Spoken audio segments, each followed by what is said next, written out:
See, golf, the long drive. I would have won that. Water balloons, punt catch, and then dodgeball at the end. You see Barkley get just smashed in the face with the ball? No. He took one off the face. I turned it off. You didn't like it? I was done with it. I was done after the long drive. Really? I tried the beginning of... What, are you trolling me? No, I didn't watch a single second Yeah, of you've it. been rolling your eyes the whole time. Yeah, so I saw a little bit of the long drive, and then they went to the dodgeball, saw a little bit of that. And then I noticed, I couldn't remember who it was. It may have been Amon-Ra St. Brown, but all Sarah kept saying was, man, his nipples are huge. Man. Okay. Did you notice that? Because you don't see Didn't guys notice with it. those No. giant pepperoni nipples. I'm surprised she didn't say something else. Yeah. No, well, she, That was pretty graphic. she will look. She has no problem looking. She looks for that. Is she a baseball player pants guy, gal? Gal? Yeah, pretty much. I mean, she loves a dumpy. Loves a good dumpy. Yeah. But, it's, huge nipples. I think it was Amon-Ra. What did you think of the whole thing? I thought it was hilarious that everybody who was responsible for having great hands, okay, with the exception of Terry McLaurin. Terry McLaurin made a catch of a water balloon that I thought he basically caught it with his pinkies, that close to the ground. And so, but everybody, the linemen showed better hands in those kind of skills challenges than the actual skill player themselves. I thought that was funny. And you had no interest for 1 second. Nope. No interest at all because this is a gimmick. They need to get rid of the game. If you want to name a Pro Bowl team like an All-Pro team, fine, but get rid of the. If you're going to do this, play a game. I don't want skills competition. This isn't Double Dare. Are you out on flag football? I'll watch if I see that they're giving 80-85% effort. As soon as I realize that they're coasting, I'll turn it off. It's like in the NBA All-Star, I like the 3-point. The dunk sucks, but I'll watch it.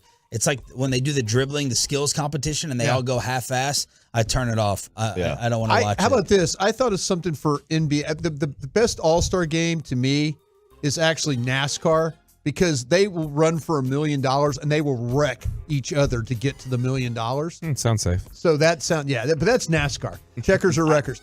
But the thing about, I think that they need to do this for the NBA All-Star games and stuff. $10 million to the winning team.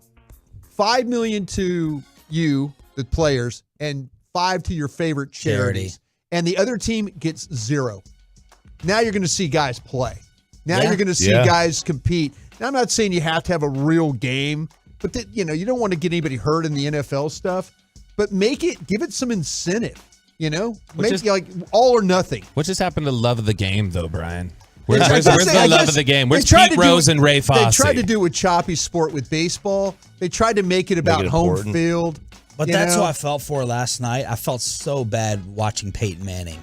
Peyton Manning associated himself with this crap. He got paid. I know, but and it's probably part of his contract with ESPN. I know, but Peyton used to take the Pro Bowl. We should have asked DeMarcus Ware and Michael Irvin yesterday about their Pro Bowl approach compared to what it is now. Oh, yeah, I bet. I bet it was. But, look, it is about player safety now. Less people are probably going to get hurt in the flag football game. I don't blame the players. Sean Taylor's involved. Right. But I like the home run derby. I like the 3-point. I like skills competitions. These were gimmicky. They were quirky, but I love seeing guys out of their element. I loved seeing who's got a good golf swing in the NFL. Yeah. I assume my assumption is NFL players aren't the biggest golfers in the world. Hockey, same swing. I get it. You probably play a lot of golf. I don't know how many NFL players play golf. They're huge. They're too big. But there were some guys out there that could mash it. The kickers and the punters. Did they kill Pro Bowl engagement when they moved it out of Hawaii?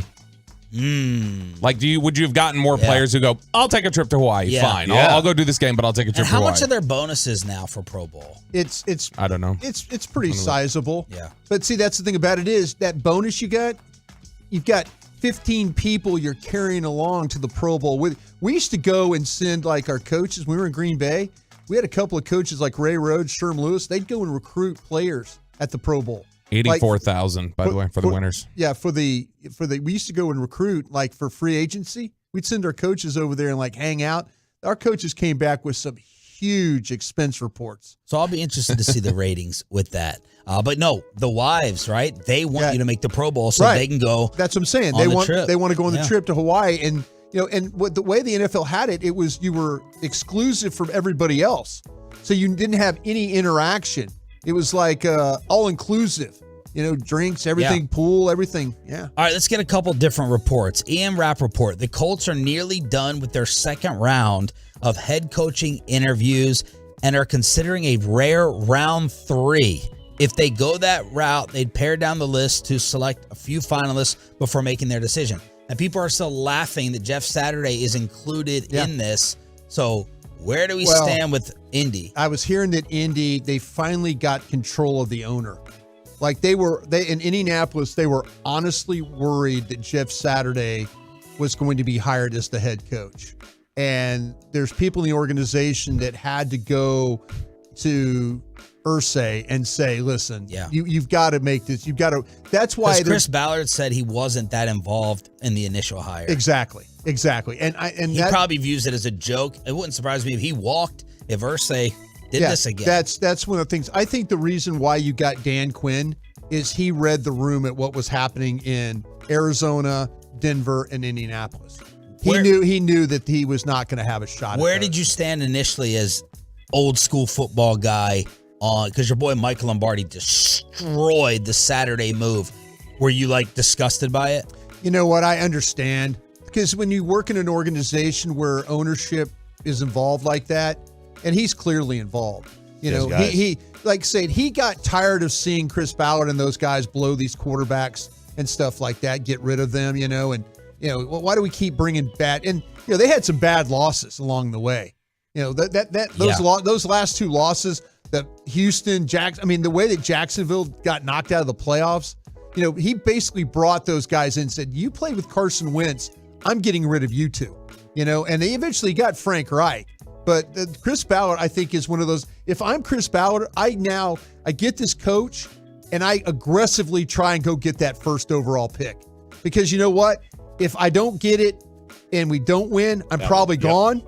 If we do get it and we lose, then I was going to be gone anyway. That's somebody else's problem. Absolutely. So, I think you're going to see the Colts be super aggressive, but depending on what coach they're going to try and get, that's a whole nother question. How do we feel about Tony Pauline, Pro Football Network?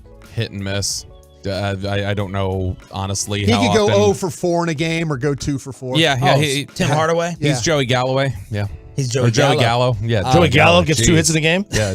Yeah. Joey Gallo. Well, it's either 2 home runs or you strike out 12 times in a row. So 2 reports from Pauline yesterday. Again, we're hearing Jets GM Joe Douglas will be all in on trading for Aaron Rodgers. The second report is that teams are staying away from Arizona because of Kyler Murray. Now, I buy that one. I buy that one. There's Which one do you buy more? I buy the Jets, too. I buy them both, to be honest with you. I mean, the Jets are definitely going to be all in on Aaron Rodgers, but which also means they're giving up on Zach Wilson.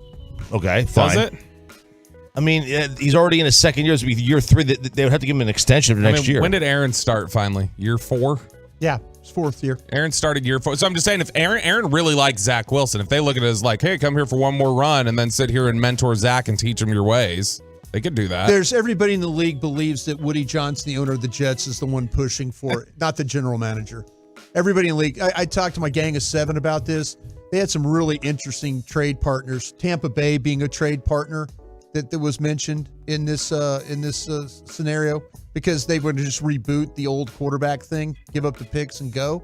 But the Jets seem to be the one, and to a man and a lady that I talked to in the league, they were telling me that the Jets, Woody Johnson's the one that's driving the Jets train to go get Aaron Rodgers, not the GM. In terms of Kyler, I mean, I get it. Like if that's Brian Flores' job. I think Brian Flores is going to get that job. But if you're tied to him, which they will be, you'll be tied to him 4 years. It's very difficult to win in this league if you don't have a quarterback. And they have a quarterback. Yep. I just don't know how much he actually cares. I don't even care if he cares about loving the game, but he does have to study every now and then, every day. I mean, he just sounds like a pain in the ass. He does. Been saying this forever. Yeah, I mean, there are a lot of people around there from his days here. Yeah. Oh yeah. No, there's a lot of people who have talked about all the way back to Allen, to A&M, to Oklahoma, to Arizona. Just he's difficult. And part of it also is that he he doesn't want to fill the natural role of I'm the Leader. quarterback, so I'm the leader. Yeah. He doesn't understand why. Well, that just because I play this position doesn't mean I should have to lead. But you want a hard ass, and maybe Brian Flores to be like, yo. Well, It's the time. most Almost broke Tua. well, the most important Right. the most important thing about that hire is you're going to have to hire somebody that really not so much the head coach, but whoever the OC is or quarterback coach. That's got to be Kyler Murray's buddy. He's got to be able to speak Kyler Murray's language. That's what that's going to be. Mumble. That's what it's going to be all about.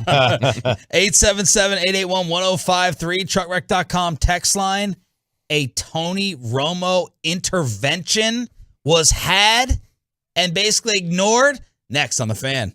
But first, look, we are in a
of Tony Romo is near. We got a full squad. Sean Sharif, RJ Choppy, Bobby Belton, Brian Broadus paying off his G-Bag bet here on DFW Sports Station. Is Ryan in there? We good on the YouTube now? All right, y'all. Sorry about the delay. Hi, Ryan. Made it in safely. That's good. Fan cam, Twitch, and YouTube now in full effect. There's some cars out there, too. Yeah, moving about 6 miles an hour. 7 o'clock headlines and the Expressway with our final Brooks and Dunn ticket giveaway of the week at 7:20. So Andrew Marchand, the best media person in the business, said that CBS last year tried an intervention with Tony Romo in the offseason. That he needs to study more. Marchand said this on his media podcast. He needs to be better prepared. As you move away from the sidelines, you need to do more work. I know CBS is aware of this. They tried an intervention last offseason. They knew. They anticipated this. That's a credit to them, the people in charge, but it has not gotten better. What I also love is Andrew Marchand saying that Jim Nantz is all about Jim Nantz. That like Nantz isn't trying to help Romo. Oh, no, the worse Romo looks, the better Jim does. Well, I don't know. So is Romo the Kyler Murray of broadcasting now? What do you think about him? You know what? First off, your favorite all-time NFL announcer, like team or color analyst. You can take it as far back as you want. Oh, I can go all the way back to like Pat Summerall and Tom Brookshire. You know, I can go back to them. Those good grocery store. Those guys were just, they were always, you could tell they were having fun at the game. You know, they had maybe some cocktails while they were doing the game. But the whole thing with I could go all the way back to Monday Night Football with Howard Cosell, Frank Gifford, Don Meredith. Yeah. I thought that was a really, that was where I got my highlights. Like, like now you can get 24/7 highlights. Like Monday Night Football was, well, let's go to Orchard Park. And that was, you got 30 seconds of Buffalo Bill highlights. Joe Ferguson, throwing to somebody like that. But I could go all the way back to that. I think the thing with Romo. Real quick, put your current guys in order. The current color analysts. Oh, I tell you what, I really like Greg Olson and what he's been able to do. Okay. I do like him a lot. So he's one? I think he's one with me right now. All right. I think then I would probably go with, I like Charles Davis. No. Oh, you want game analyst? Well, he's a game analyst, but the one. So you got Aikman, Romo, Collinsworth, and Herb Street. I would probably go Aikman. I would put Collinsworth last. Yes. But I think with Aikman, I really do like Herb Street. Tell me anybody else in the country that's doing 2 major games a week. I think he's boring on the NFL calls. I love him in college. Well, you know what? I think if he got to be full-time where he was doing NFL. Just NFL. I think he's stretched right now, but I do appreciate the technical aspect that he tries with the telestrations and stuff. I'd want somebody, even being in the league as long as I want someone to kind of teach me. Yeah. And I know people are not interested in that. They want to be entertained. I still want to learn. I want to learn about what you're seeing. What am I missing watching this game? It's like when I watch the Mavs game and I talk to my buddies at the Mavs and I'm like, man, Christian Wood was great tonight. Yeah, he missed 5 pick and roll defenses tonight. Yeah. And I'm like, whoa, when did I see that? Right. I didn't see that. So you're going Olsen 1, Aikman 2, Herb Street 3, Romo 4, Collinsworth 5. Yeah. All right. And your Romo take? My Romo take is, you know what? He should be in the highlight of his broadcasting ability, because I talk about the quarterbacks that he's working with. He's never going to see a bad game. He's not doing Tennessee and Indy game this week. He's always going to do Cincinnati, Kansas City, Buffalo, Chargers, Miami. Now throw Jacksonville in there. Yeah. The thing about Tony was he was an NFC quarterback that didn't play the AFC very much. So when he first started, he had to learn about the AFC. That's why you saw Tony Romo being able to talk about, oh, hey, this formation, get ready. They're about to run the shallow cross there for the first. He was predicting plays. Now he's to the point where he's got these games so much, where he's got the Kansas Cities and the Buffaloes and all that. He's seen him so much live that he probably feels like he doesn't have to work on them as hard. CBS has responded to this story. Clapped back. From the New York Post. They did clap back. They're not happy. And they said to call this an intervention is a complete mischaracterization. We meet regularly with our on-air talent. Brian, do you think that if Dak Prescott went in the booth, he'd be a better analyst than Tony? And would he take his job spot again? by week 6? I think that Dak would be very, very serious about it. I think Tony feels very natural. Like, his way of doing it, I think we all kind of enjoy the, oh, Jim, that kind of thing. I hate that.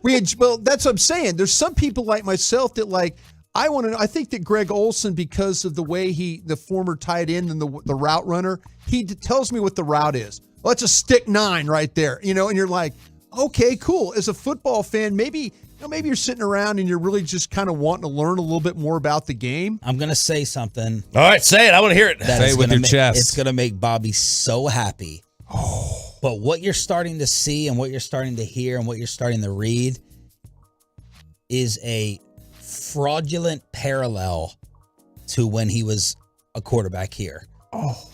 Some of the fakeness, some of the let me just try to get by, some like his quote in this. He did like a CBS Sports Media conference call the other day, and he's like, I just think you really enjoy the process of making mistakes and trial and error and all this crap that he talks about with his golf game and shortcuts and just trying to win on image and faking the yes, I love it more than anyone else.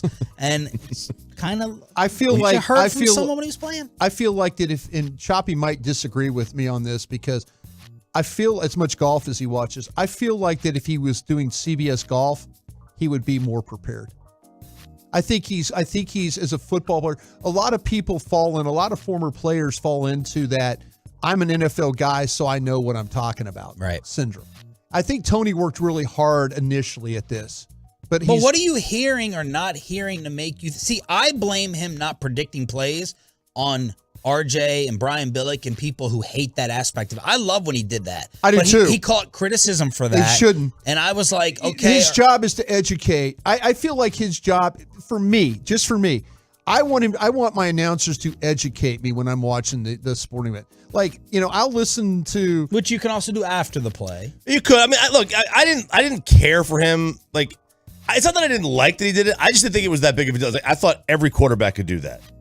No, I think that there's certain quarterbacks that can watch film and see formations, but you could also get insight, as much access as they have. And maybe during the pandemic, they didn't have as many access, because we asked Greg Olsen about that when we had him on the pregame show. You have all these Zoom calls and stuff like that now. You used to be able to go in there and talk to these guys face to face and kind of get that inside information. I don't know. Me personally, I don't need the theatrics. I just tell me that this play worked because of this. Oh, look at this. They moved this safety. They tried to trick him, and I get that from a Greg Olsen, guys like that. That's what I appreciate about my announcers. So, man, this just seems like a free fall. Yeah, it does. It does. Like Sims was there forever, right? He was. He tailed off at the end, and I think he's really good in his role that he's in now. Yeah. Where it's quick hit and just opinionated. Well, there's things that you lose track of, and it happens in my sport that I love with auto racing. Darrell Waltrip and Fox, and when he was doing it, everybody was like, "Oh, DW." There comes a point in time where the game and the sport evolves too much, where you don't know it anymore. Who's their number one analyst now? Oh, geez, they went through Jeff Gordon and all that. I can't even think of who. But like the Daytona 500, if it was tomorrow, who would be? Mike Joy. I don't even know who they got in the booth anymore. Okay, that's what I'm saying, because they've switched it up so much. But Mike Joy is like the lead announcer. Larry McReynolds is involved. Tony Stewart's involved. They've changed the damn roster. Who pronounces it ambulance? Who's that guy? So that's all of them. Speaking of quarterbacks in golf, yesterday Aaron Rodgers was at the celebrity event teeing off, and people are like, "Where are you going? Where are you going?" And he goes, "I'm not going to San Francisco."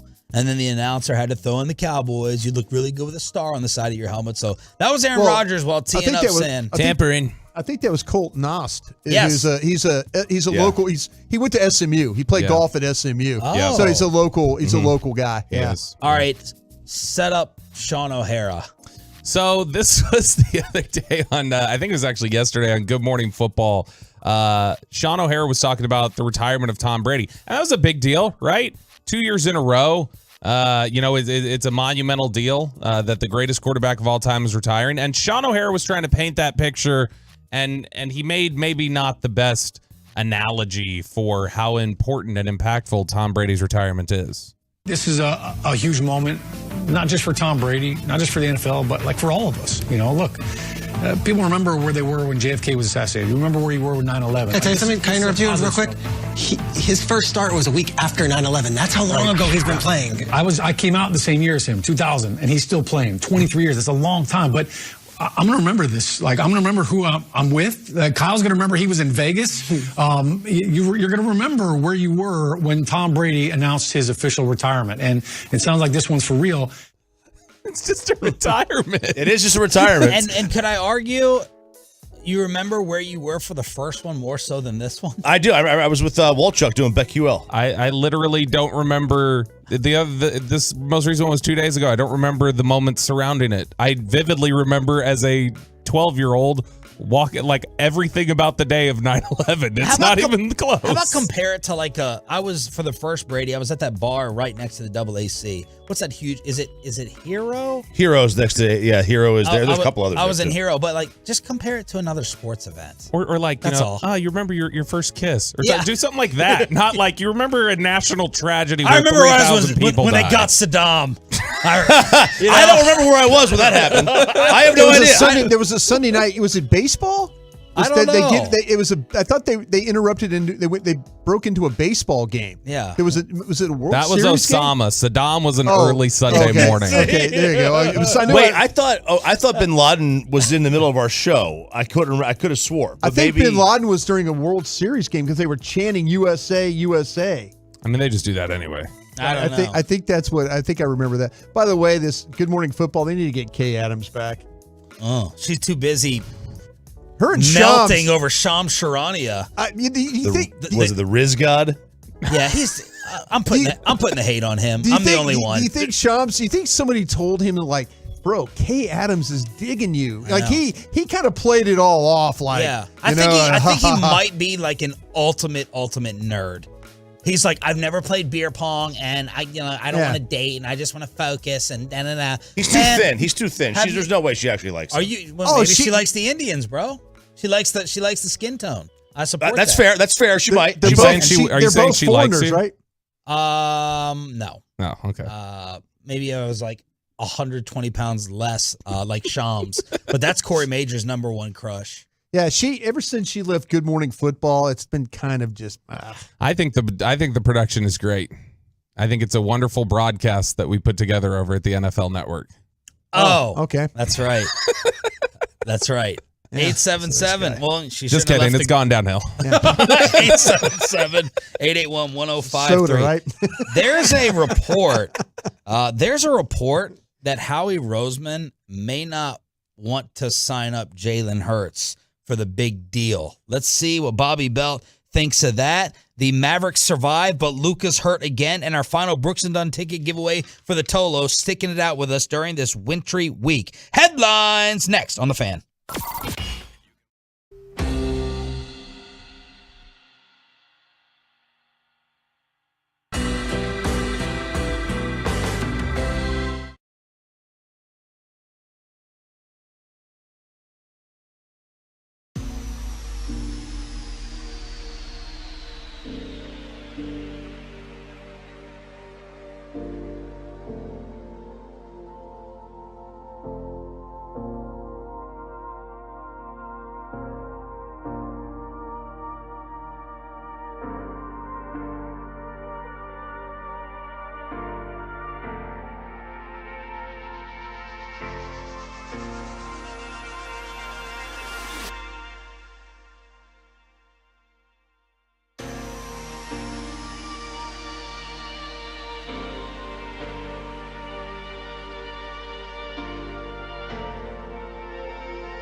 Fan Studios, secured by DFWSecurity.com.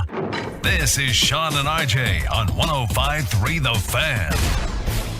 Here's Nance losing it in the paint. Hardaway picks it up, and he is off to the races, and so is Josh Green, who catches the alley-oop and finishes. Boy, they love Josh Green. That was the call last night on Bally. The Mavs hang on and survive the Pelicans without Zion at the AAC. Good morning, Metroplex. We got a full squad with Brian Broaddus paying off his Cowboy bet from the G-Bag Nation. Luka with a scary injury to the lower right leg with 7:12 remaining in the third quarter. He did not return. They were up 27 at that point. They were up 4 with a minute left. But Broaddus, you wanted to highlight Josh Green and the job he did helping the Mavs get this W. No, absolutely. I think, to me, they call Josh Green Mr. Electric, and for a reason. I mean, my new sponsor. Shout out. He is the one. He is the one guy that you could see. Everybody else wants to play in slow motion, not Josh Green. And his ability down the stretch, I think, for the way he was able to play defense, it was a problem. They couldn't even get the ball in bounds one time. I mean, it was down the end, having to use timeouts, and the game was really, really comfortable. But they needed to make some stops. They needed to try and alter some shots, trying to protect the rim a little bit better. And Josh Green was able to do that. How many games do you think the Mavericks have won in their past where the two players who played the most minutes in the game combined to go 7 for 37? Which is what Dinwiddie and Tim Hardaway Jr. did. How many have they won? How many times? Like, if that happens, there's no way you win those games. Not typically. Dinwiddie 4 for 19, Tim Hardaway 3 for 18. My word. That is a mid '90s NBA box score where you can win that game because you're only allowing 87 points. It's actually ticking me off that they're 4th in the West. Yes, I mean it's actually irritating me. Yeah, because it's an 8-8 league, Sean. You're just covering up things.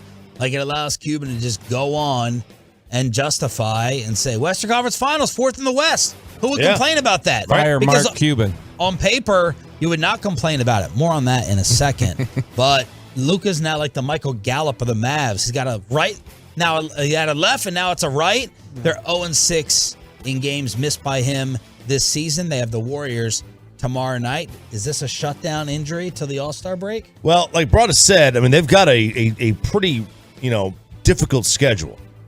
They have that road trip. They go to Utah. They go to Golden State. They have a back-to-back in Sacramento. Sacramento's playing really well right now. Yeah, and they're there for a couple of days. Yeah. I can only imagine what kind of trouble you can get into in Sacramento in a couple of days. They're going to be hanging out in Tahoe or something like that. Who knows? But that's not the easiest road trip. Can you afford to sit them? What were you about to say? No, I just think to me, this was going to be, when I was looking at the stretch of those games, and you get the Sacramento games, you got a Clippers game, Utah, they just, during the regular season hadn't played particularly well there. They did have success in the playoffs. These are some important games that you kind of were going to figure out where you were in the West. Do you need to, what can you really, really do with your roster? Can you convince somebody other than, hey, can you take these contracts? No. Can you do, that's the problem you run into. Most teams are looking at it as like, you look at a team that, these teams that are able to have 2 or 3 guys where they're able to move on from, and you're sitting there just kind of like, it feels like you just got to trade for someone else's problem, whether it's Zach LaVine or, what do you tell Luka? How much do you massage him to keep him calm and okay? Well, Christian Wood, they don't seem to love still. Well, see, that's the thing about it. You're talking about teams like the most active team when it talks about moving on from players is Toronto. Toronto is like they're 12th in the East. They've got really, really good players, all-star type players. They just haven't put it all together this year. And so now, Siakam out. Yeah, and now everybody's kind of like, well, let's see what Toronto's got. They're the one team that look like they're interested in moving players and really good players. And are you in any kind of position to grab those players? No, you're not. And that's the issue with the Mavs. Meanwhile, Giannis went for 50-plus for the third time in 11 games. We had Donovan Mitchell and the Grizzlies getting in a little brawl. Yeah. Dylan Brooks. Yep. Real quick on Giannis, he's 2 away from tying Kareem for the most in a single season. Most 50-point games. Kareem's got 5. He has 3. And his 3, like you said, are in like a 2-week stretch. And then LeBron is 63 points shy of passing Kareem for most all time after the Lakers came back and brought us his Indiana Pacers. My Pacers. With his Rick Carlisle love. When's the last time you talked to Carlisle? You know what? Honestly, I think Rick has kicked me to the curb. Oh, Seriously, no. He left you on, is it red? Yeah, left him on red. Left me on red. You. I was right before the draft, actually. And then I wished him good luck, and I haven't heard from him all season long. It was always kind of back and forth with him, but he hasn't, he's ghosted me now. Meanwhile, Thunder Lakers in LA apparently going for as high as 92,000 to see this record broken. Yeah. 92K. 92K. That might be a record. Okay. Might be high. Might be a little bit high. 92K, and there's load management game. LeBron, load management. Not going to play tonight. DNP. No. Boy, could you imagine? He'll play. Oh. Could you see that? Where does this record, this is probably a larger discussion. New Orleans in there somewhere? Is there a New Orleans that they have coming up? Where's this record of the all-time sports marks? I thought you meant where he was going to break it. Sorry. Yeah. I'm sorry. Man, this is tough because here's the thing. Because you said you didn't care. I don't care. I mean, it's a great feat. I mean, I care about the feat. I care about that. But it's like, I have no I know, right? I'm a very Rex Ryan thing. OnlyFans. If you were to ask the general sports fan who the leading scorer is in NBA history, I think a lot of people might say Wilt or Carl. You know, like they wouldn't go Michael, right?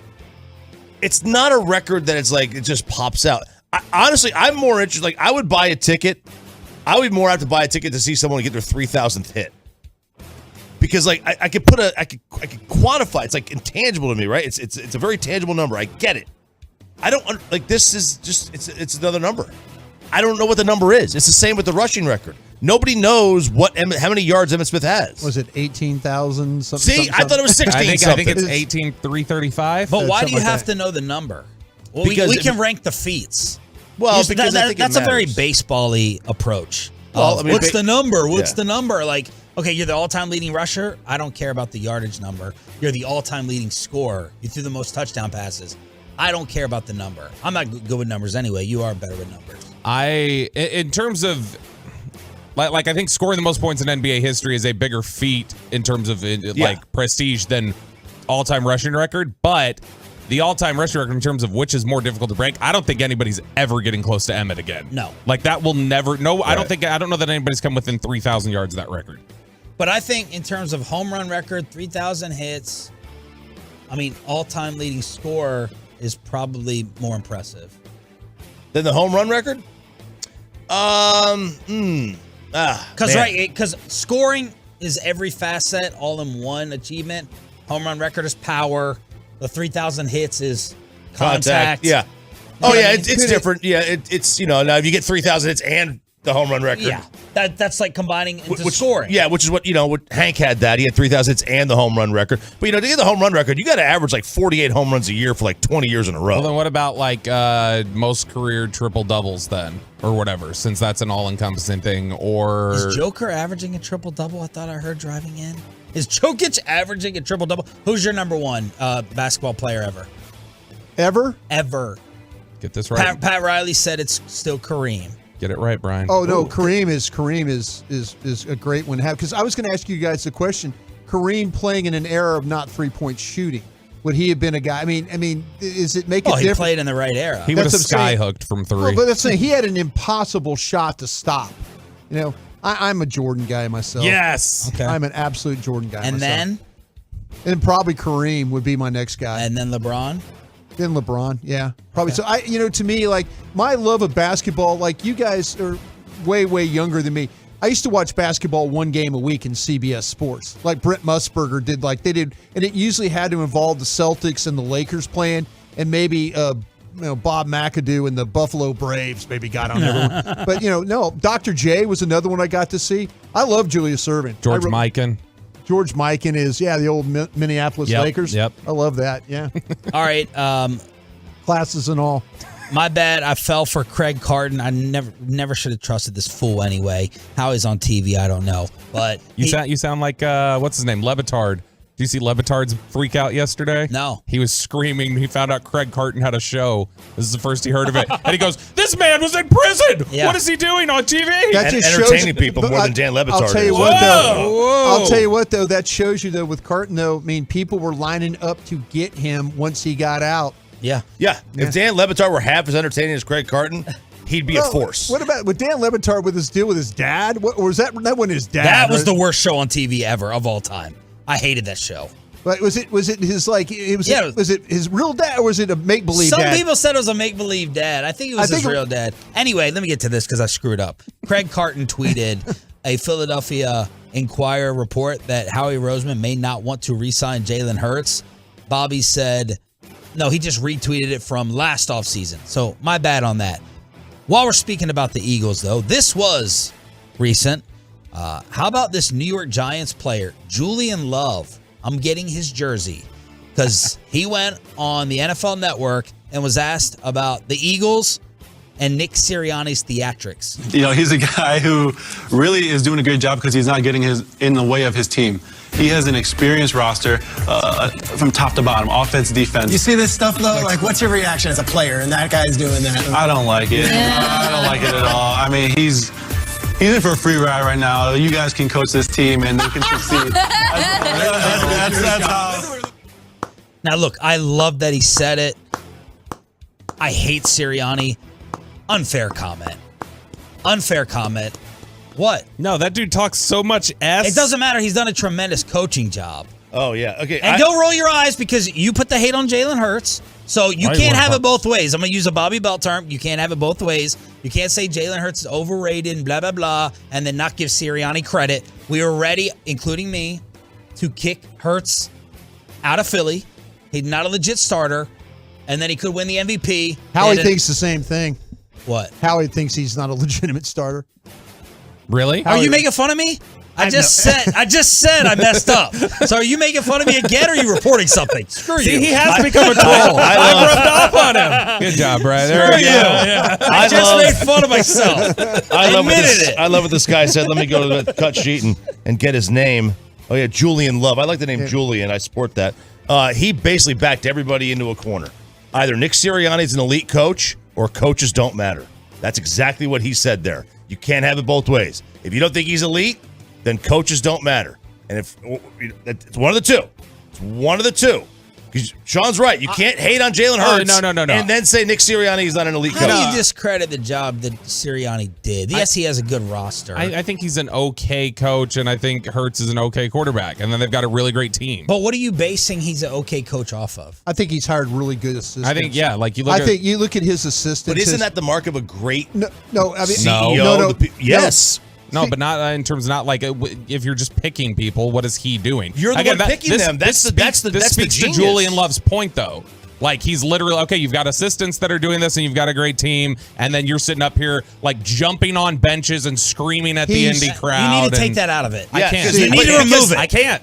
I'm sorry. If he picked the assistants, you need to remove it. He gets credit for that. No, he should get credit for the assistants. He absolutely should. The thing about him is what he's done is maybe he's gone a little bit out of his. Maybe he's not this guy that is who he is right now. I think he's really embraced and bought into the Philly fan mentality. Yeah, douchebag. And that's so I think Nailed it. I think because I told the same thing. I said this yesterday on my show. I told the same thing to Sean Payton. I said, listen, when you're down there in New Orleans, embrace all the festivals. Go to all the drink all the beer, pat people on the back. Yeah. You know, they'll love you. Find a way to be one of them. And I think that's what Nick Sirianni's done a really good job of. You know, he's like, listen, I wasn't born here, but I'm one of you. I'm wearing Flyers jerseys, Phillies jerseys, whatever I'm having to do. He's born down the street, though. And that's where I think that's where he's kind of like he's probably a really good coach, but we hate him more because he's embraced the Philly fan mentality. Absolutely. Headlines here on a Football Friday. Sean, RJ, Bobby Bell, and Brian Broaddus. Did RJ commit a Texas food sin last night? Wait till you see this breakout on the truckwreck.com fan text. A Texas food sin committed by RJ.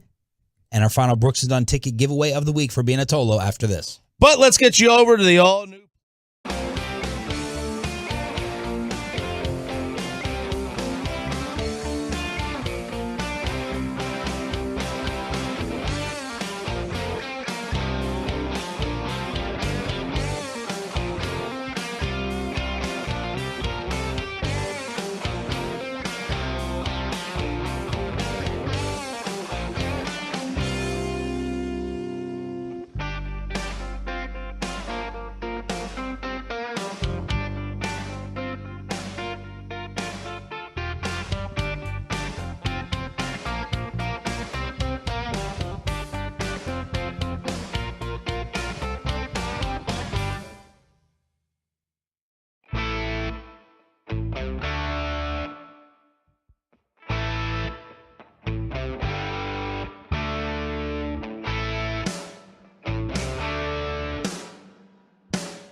Is that? Do I see the sun reflecting there in the window?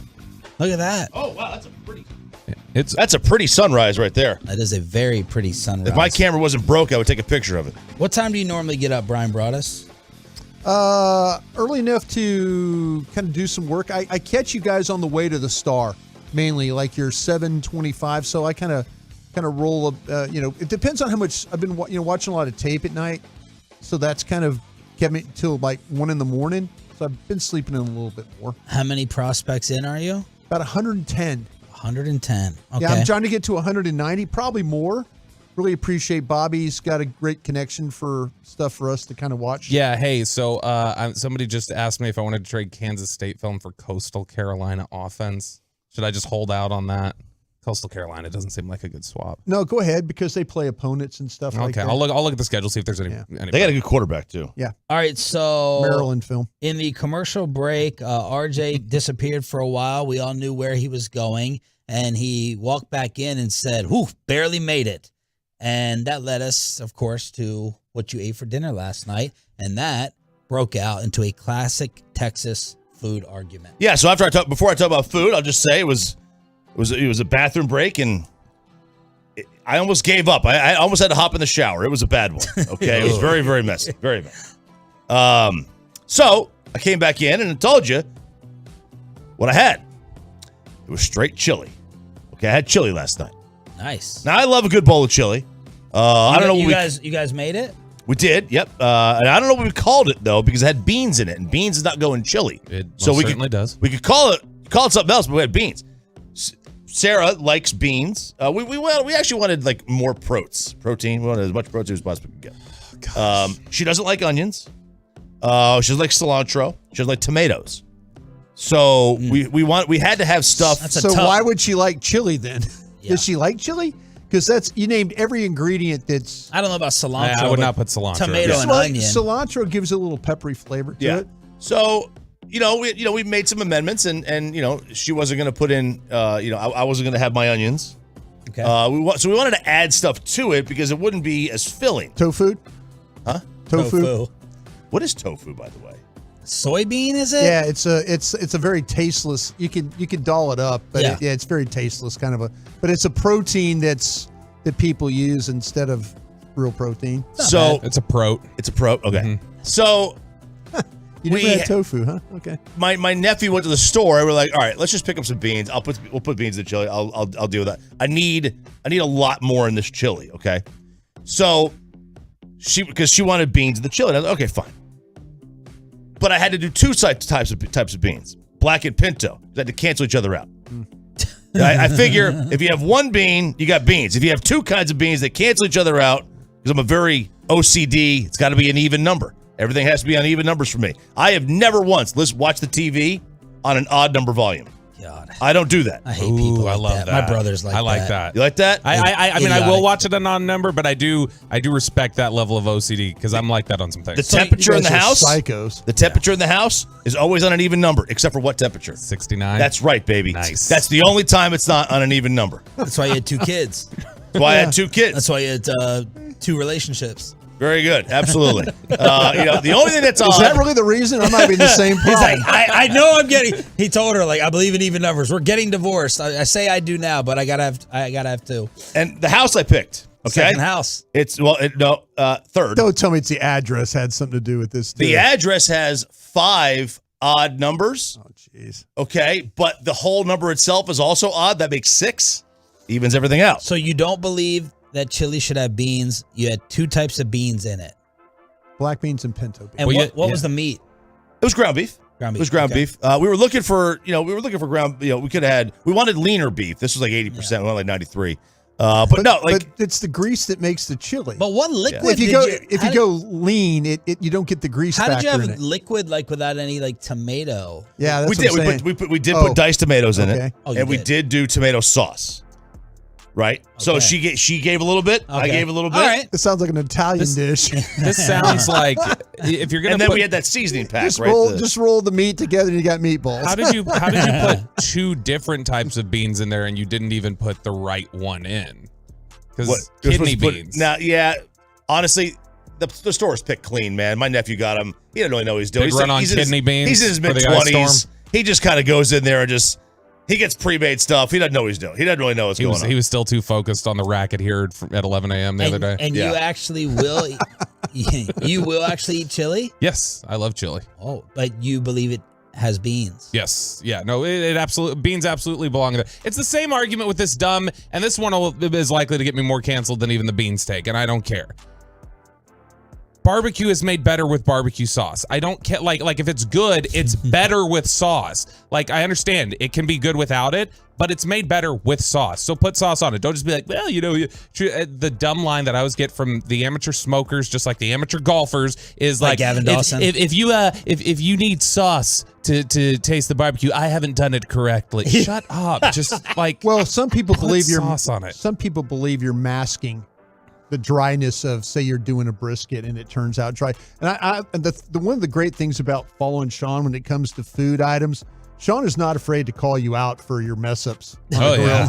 He's not afraid to say, bro, that looks like, what is that, a doorstop? Right. You know? I mean, now you have Sonny Bryan in your lineage? I do. That's my mom's brother. So yeah, I barbecued for 80 years. Okay, so where do you stand on these 2 issues? Because you gave me my first ever brisket advice when I was trying to bake in the oven in my apartment. You called me and you're like, you got 12 more hours to go. And I was like, oh crap. Yeah. So the beans chili and the sauce barbecue. Yeah, to me, I'm all about, if you just give me salt, pepper, and smoke, that's me on a brisket. Okay. I'm a big fan of that. I don't feel like you have to put barbecue sauce on anything. Okay. Myself, if you just got the right combinations. I'm a big fan of red beans and rice, so I get my beans in that form of like a Louisiana dish. Yeah. I don't do a beans with my chili. I do love a Cuban dish of black beans and rice. Okay, so with that- lime is really, really, That was really my good. follow-up. Are the people who are anti-beans and chili just anti-bean? Or do you all, truckwreck.com text line, like beans and like it in other forms, you just don't think it should be in chili? I just don't think it should be in chili.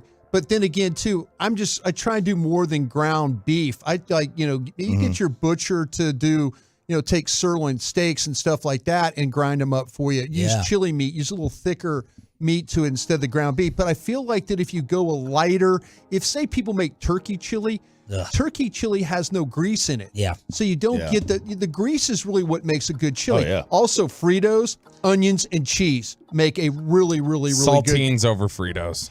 Saltines. I'm saltines over Fritos. Fritos, you can Fritos are crunch. great. Fritos, you can crunch them up, and they've got that saltiness to them. And then you guys were screaming like jelly and mushrooms at each other. So Dave Smoke, who Sound like safe words. used to go out to every time we went to Down in Cowboys South training Texas, camp. right? He's the king of Baylor, King of Waco, Baylor. Now right? he is, yeah. He was in East Texas for years at Yeah. Tyler.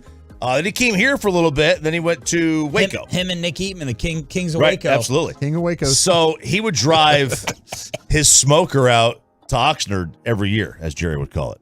And he would cook one day out of the month that we were there, he would cook his chili. And he had mushrooms in it, those little baby mushrooms, the whole ones. Yeah. He would basically cook it with grape jelly. It's fantastic. I loved it. Good. People. I crushed thought it was very good. Okay. So maybe not everybody did, but that's the thing about food. Food's a gamble, and it's very. I can't taste what you're tasting. Right. But I thought it was good. So I would totally The get down grape with jelly's a nice touch. I would go without the mushrooms myself. I think mushrooms to me are really good on steak with a béarnaise sauce and stuff like that. If you put them you put it over. I know, you're into the high end kind of, but if they always ask you, do you order mushrooms with your steak? Sure. Well, on the side? Yeah. See, we had a top 10 yesterday with side dishes, best side dishes. But it was fast food. It was a fast food. So I was thinking, to me, give me the mushrooms on the side and the sauce that I could put on my steak as like a good side complement to the meal. But this was fast food. This was like tater tots, onion rings, and things like that. I will not eat mushrooms. They're disgusting.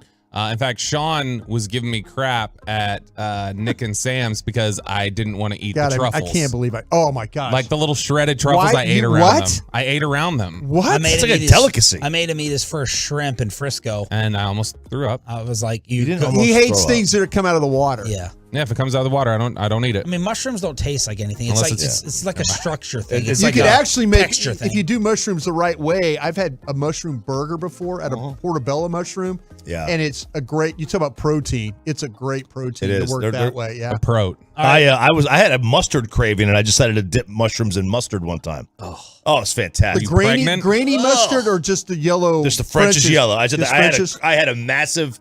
It must have been a vinegar craving. I have no idea. I had a massive craving for mustard. And I was like, I can't find anything to dip. Let's go with the mushrooms. So was the chili good? It was very good.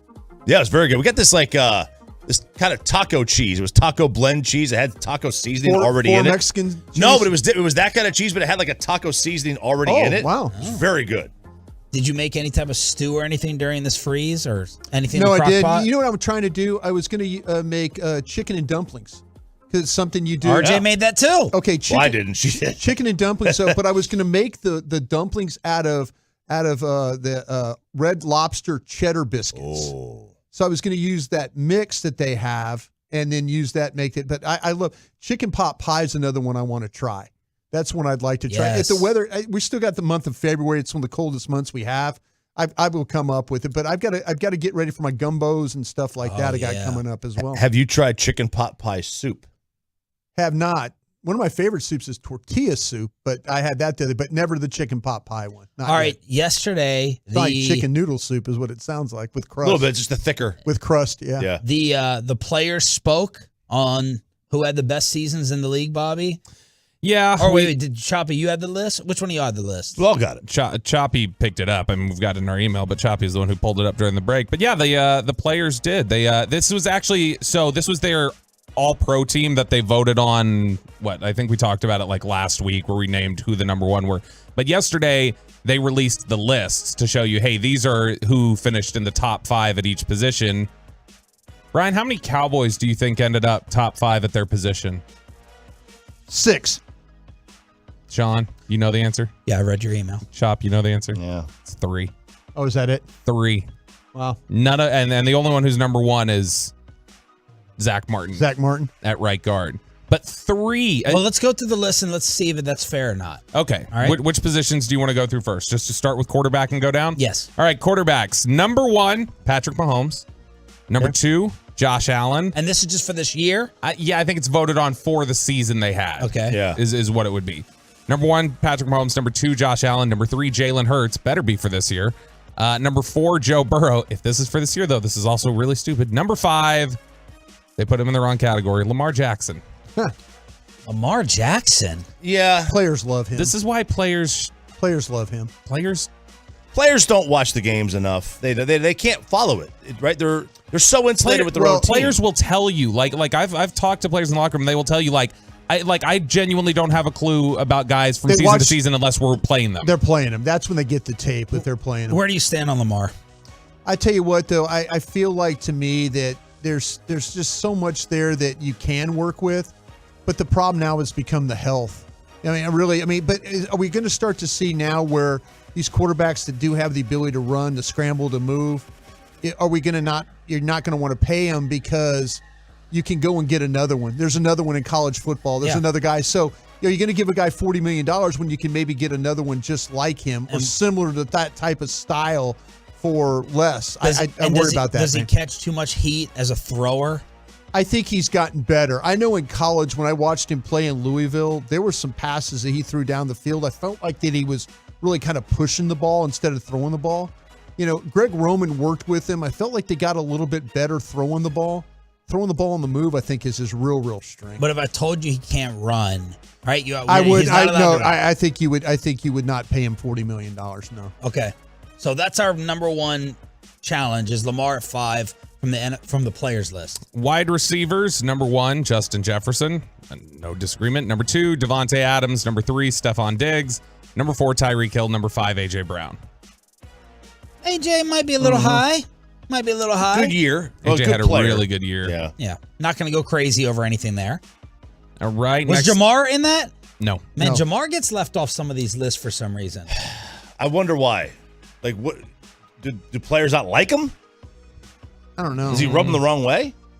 I don't know, man. To like, me, I'm taking Jamar Chase over AJ Brown. I kind of, that's where I was thinking too. I mean, to me, and I have to be careful because he's an LSU kid. You know, my love for him, and I mean, was Cooper Kupp on there?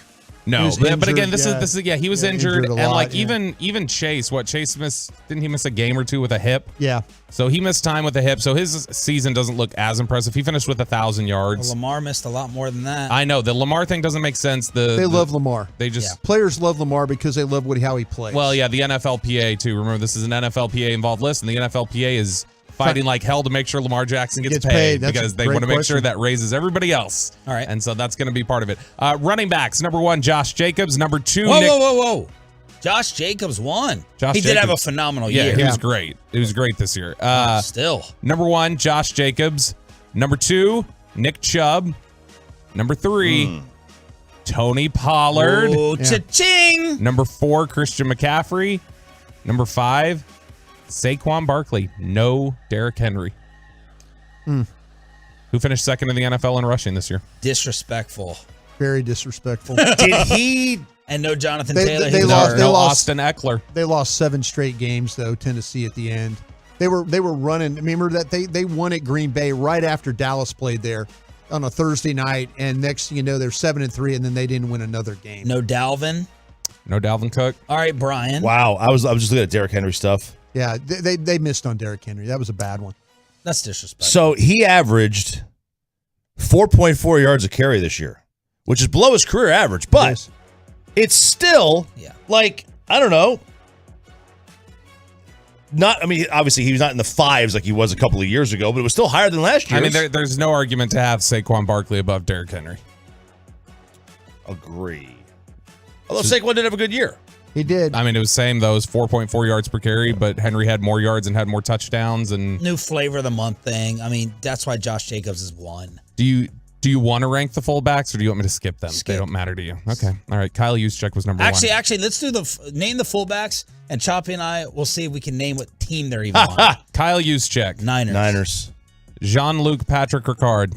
Arizona? I don't know. It doesn't say their team. You don't know? No. Who's he play for? I used to play for Baltimore, didn't he? Let's go with Baltimore. He's Baltimore. Yeah. Wow. I knew it was Baltimore. I think it was. I thought he might have moved. Alec Ingold. Alec Ingold. No clue. Buffalo. Miami. Jacob Johnson. Buffalo. Jacob with a K. You just keep saying. No, Jacob Johnson is the Patriots. Okay. So all 4 of us don't know any of the fullbacks besides Juszczyk. I will say this, though. I think in this year's draft for the Cowboys, and I haven't studied a fullback forever. If you say fullback, I'm going to stab you. No. I'm going to have to study fullbacks because I feel like that you look at what Mike McCarthy's offense has done with the John Coons and guys like that before. I think he's going to try and play with a fullback. I really do. And then the last one is Keith Smith. Buffalo. Atlanta, former Cowboy. Great, Keith Smith. Tight ends. Number 1, George Kittle. No, it's Travis Kelce. Yes. Number 2. By the way, did you see Travis Kelce, what he was wearing in the podcast yesterday? Or no. 2 days? I saw a Cincinnati hat. A Cincinnati hat. Yeah. But it was Bearcats. Like, it was the school. Bearcat. Right, but like he was going after the mayor, so he had to like re-represent the city. Yeah. So he keeps his fans there. Number 2, George Kittle. Number 3, Mark Andrews. Number 4, TJ Hawkinson. Number 5, Evan Ingram. What a nice trade for Minnesota, by the way. Get Hawkinson from Detroit. Evan Ingram shouldn't be that high. Did Detroit sell too early on him? Like they were 1-6 in they the got division. I think they did. They were not going. The thing now, who did you not like with Ingram? Ingram reinvented himself. Doug Peterson figured out how to use him down in Jacksonville. I can't tell you how many times Cowboys played Giants. I'm like, you got to watch Ingram. And he never played well. Doug figured out how to use him down there. So this is from the players naming their top 5 yesterday here on the Fan. Yes, left tackles. Number 1, Trent Williams, Sean's favorite player in the NFL. I like him, but I just had to hate him for that game. I respect his nasty. Well, no, but really good. After him slamming somebody in the NFC, he's People becoming gave him punk props level. for that. Yeah, I don't know. Number 2, Laramie Tunsil. Number 3, Andrew Thomas. Number 4, Jordan Mailata. Giants. Boy, did Eagles, Andrew Thomas tied. have like a career? Like He was great. bad at the beginning. He was great this year. Yep. Number 4, Jordan Mailata tied at number 4 with Teron Armstead. So Mailata and Thomas both in your division here. Division, yeah. And Armstead goes to Miami, right? Mhm. From New Orleans. Yep. And people were like, is he still the same? Yeah, he's a good player. Top 5 right tackles. Number 1, Lane Johnson. I think I hate Mailata too. Is he the Australian accent? Yeah, he's the one. He does all the talking. I'm focused on the Bears, mate. Yeah. Number This is who? this Right is tackle. Right tackles. Okay. Lane Johnson, number 1, Eagles. Tristan Wirfs, number 2. Number 3, Penei Sewell. Good for him. Yeah, if he would have slid to the Cowboys, I think they might have taken him over Micah Parsons. Tied for 4th, Ryan Ramczyk and Brian O'Neill. Who's Brian O'Neill play for? Vikings. Good right Is tackle. Ramczyk still in New Orleans? Yes. Is he? Wasn't he one of the ones that left in free agency? Maybe not. I don't know. I thought he was there. I can't Cowboys remember where insider Ramczyk's Bobby at. Belt. Yeah, Cowboys, not Saints I insider. didn't see any Saints film this year. All right. Centers. Number 1, Jason Kelce. This is just the Eagles' offensive line, basically. Wow. Number 1, Jason Kelce. Number 2, Frank Ragnow. Number 3, Corey Lindsley. I was wrong about Ragnow. Number 4, Creed Humphrey. Number 5, Mitch Morse. All right. Defense. You don't want me to give you the guards real fast? Sure. Left guards, Joel Bitonio. Number 2, Joe Thuney. Number 3, Quentin Nelson. Wow, that's a drop. what a drop. Number 4, Landon Dickerson. Number 5, Elton Jenkins. Right guards, number 1, Zach Martin. Number 2, Chris Lindstrom. Number 3, Brandon Sheriff. Tied at 4, Wyatt Teller and Trey Smith. So defense, edge rushers. Number 1, Nick Bosa. Number 2, Myles Garrett. Number 3, Max Crosby. Ooh. So Micah was not even, when they named 2 of them, Micah wasn't even in the top there. Number 4, Micah Parsons. Number 5, Matthew Judon. All right. Micah versus Crosby. Is that wrong? That's wrong. No, I don't think so. You think Max is Crosby's better? a stud. He's a stud, but I think Crosby plays the run better. Oh, the thing about it is, though, they play 2 different positions to me. He plays a legitimate end. Yeah, that's what I said. Yeah, to me, it's 2 different guys, but one is both of them are exceptional pass rushers, but one can also cover, which I don't think Crosby can do. If you were to change the category from like edge rushers to just defensive players, right? Micah might be higher than that. Yeah. Because he could do it. He could do. I don't know. I think Crosby's really. I think the Raiders have been bad. A lot of people don't watch the Raiders. I don't think people realize how good Crosby is. Crosby's really wrecks good. Every game. How many sacks did Micah have this year? Ask Zach Wilczuk's face. It was 13 and a half, right? Crosby had 12 and a half. Yeah. So I'm gonna agree. Micah should have been over Crosby. Well, y'all. I'm not asking you. I'm just telling you. So you don't need to give me back your opinion. Nose tackles. Dexter Lawrence, number 1. Man, did he blow up this year Great with popularity and recognition? 7.5 sacks, I believe. In your division, too. Number 2, Kenny Clark. Number 3, Vita Vea. Number 4, DJ Jones. Number 5, Al Woods. Top 5 interior defensive linemen, so not nose tackles, more like 3 techs. Number 1, Chris Jones. Will the Cowboys ever draft a Vita Vea type? Not as long as Rod Marinelli was here. If it's the 6th round, they will. Yeah. Quentin Bohanna. They'll do that. But number 1, Chris Jones. Number 2, Aaron Donald. Man, Chris Jones. Number 3, Quinnen Williams. Number 4, Jonathan Allen. Number 5, Jeffrey Simmons. Tied at 5, Jeffrey Simmons and Javon Hargrave. A lot of high draft picks there. See, I'd say Quinnen Williams, though, was a guy that was on the trading block. Yeah, he was very close to bust status. I know we talked about him a bunch, maybe coming to the Cowboys for Michael Gallup. How have these Bama guys worked out in D.C.? They've been good. Oh, no, you can't trade Michael Gallup. Dave Hellman, Newey Scruggs. He's untouchable. No one can trade. Well, that's the best. what we were talking about. Michael Gallup for Quentin Williams. All right. Ooh. Off-ball linebackers. Number 1, Fred Warner. Easy. Number 2, Roquan Smith. Roquan Smith's overrated. I don't care what. Like, I mean, he's a good player. Right? The Ravens defense got so much better when he The got in Ravens the lineup. defense got so much better because Kyle Hamilton started playing like a madman as a rookie. Kyle Hamilton was going to, that's the thing about it is Kyle Hamilton was a good player, but they needed somebody to play the run and be able to kind of play in the middle well, and he did a great job. I think Roquan's a good player. They I were don't think Roquan's better than the 3 guys behind him: Bobby Wagner, Demario Davis, and then Matt Milano. Bobby Wagner had a good year. Yes, Bobby Wagner had a great year. Cowboy possibility. Yep, and he was talking trash, I think, on Twitter, not to the Cowboys specifically, but just in general, like, oh, you guys thought I was done. Like, yeah. Well, I mean, he was great. He was, but again, like, how impactful is he? DeMarcus Ware said if he could add anyone yesterday to us, he would add a nasty middle linebacker. Cornerbacks. Oh, let's get to a G-bag topic I've been sitting on, waiting for you. So should I run through the safeties first? Yeah. So that then we can, okay, free safeties: Minka Fitzpatrick, Kevin Byard, Quandre Diggs, Jesse Bates, Javon Holland. And then strong safeties: Derwin James, Budda Baker, Jordan Poyer, whose wife would love to be a Cowboy. Yes, we would love her too. Hufunga, and then Chauncey Gardner-Johnson. And Hufunga, you talk to guys around the league, USC, when he came out, how stiff, he couldn't move, couldn't run, couldn't cover, and all that. Cowboys took absolutely no advantage of him in that game. That's how people say attack him. Those are 2 overrated safeties, I think, at the end: Hufunga and Chauncey Gardner-Johnson. I totally agree. And then the cornerbacks: number 1, Patrick Surtain, Cowboys target. Number 2, Darius Slay. Big Number play. 3, Jair Alexander. Put some respect on my name. Shut down Justin Jefferson. Yeah, he did. Good player. Number 4, Too Much Sauce Gardner. Okay. Really good player. Come on, 5. Tariq Woolen. That was UTSA, stand up, go Birds. I'll tell you what, that was something, a tall, long, rangy corner. How could you not like Woolen All right, as a player? let's get into this. Some birdies told me, Bobby Birdie Bell. It was me. It was me. It was Brian. Bobby. That your show is trying to run Trayvon Diggs out of town. Diggs recently unfollowed the Cowboys. Oh, yeah, because he could get his negotiation for his next deal. Great negotiation ploy. Let me unfollow the team like everyone does.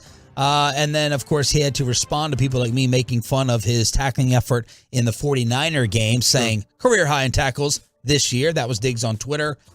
What's y'all's approach? Who's on what side of trying to run Diggs out of here? I don't think it's run out of here. I think we're bringing up the same concerns you have when you start to talk about the physicality which he plays with. You know, that's the thing. You know, to me, when you have an opportunity, yes, you can make turnovers, you can create turnovers, you can knock passes down, but there comes a certain point in time in the game where you also need to make a play to get off the field. He's had a couple of those situations in games where a 3rd and 7 opportunity to get off the field, can't make the tackle ahead of the sticks. You know, has an opportunity to knock the ball potentially. That was a huge play to Kittle down the middle of the field. Really turned the game around. Yes. You know, I'm not asking you to go in there and just, you know, you have to go in there and not close your eyes and miss on there. So I think what's y'all's like stance like? Or is this a new payment thing or not paying him? I think it's a situation that if you're going to pay him, are you going to worry about how he plays? Is it only going to get worse when it comes to, I'm not really interested in playing and being a complete player? That's where I feel like that, you know, to me, we ask these quarterbacks, these guys that play, go be a complete player. Go be the guy. Go be the guy that's doing more. You know, the guys to me on defense that we're talking about, you know, Micah Parsons, go sack the quarterback. Go knock a ball loose. Go knock a pass down. Go be that guy. I think that's the issues that our show has with Diggs, is that there's that skill set that he has with cover ability, but then there's not the completeness to his game. He's a baiter, right? Basically, he tries to bait the quarterback. He does. How good is he at it? Well, he's a master at it, I think, Bobby. Oh, that's cool. This is harsh, what I'm about to say. I'll try to think of how to like soften it in a little bit, but ultimately, I don't care about the extra stuff when it comes to, like, can he cover? Does he create turnovers? Do I trust him covering their best receiver? Mm-hmm. The tackling stuff on top, I agree with the physicality. No one's made fun of him more than me for whiffing on Kittle. That was soft. Yeah. The tackling was a problem throughout the year. All justified. But on my list of it's kind of like the girlfriend, right? Like, is she sweet? Is she nice? Is she thoughtful? Does she maybe like cook the best? You know, where is that on my list of priorities? You know, you can't have everything. My wife is everything, sweetheart, in case you're waking up. Mine too. Bobby's as well. But Sarah is as well. Yes, she is. The knocks on Diggs, let's not let that overshadow the most important thing, the rarity of the position. You pay him big time money because he covers receivers and takes the football. But how away. is that? How is he get? So his tendency to bait. How is that as he ages going to play when his catch-up speed isn't the same? I don't think he's. I think if you look at the way he played this year, he did not bait the way he did the year before. Yeah, I don't think he played football the same way. I think he did adjust. I think he did try and change some things up. What I'm trying to say is let's not over-punish him for. I'm not factoring in the Kittle stuff whatsoever to paying him, and I'm not factoring in a tackle he doesn't make in space on 3rd and 7 to paying him. I'm not factoring that in. It's just too important. The problem is he's capable of it. If you watch, we go back and always talk about there was a 3rd down play and a 4th down play in the Cincinnati game in week 2 where across the middle he made 2 tackles. So if you're capable of doing that, I think you have to. I'm going to be honest with you. Oh, we can't be without him. But that we can't be without him. No. I'm in a situation right now. I'm just telling you this. I think when you have the opportunity to get off the field on 3rd and 7, you have to get off the field. That drive, fortunately, the Buccaneers got down into scoring. Yes, you got a curse interception on the play, but the drive was extended because of your willingness not to step up and make a tackle.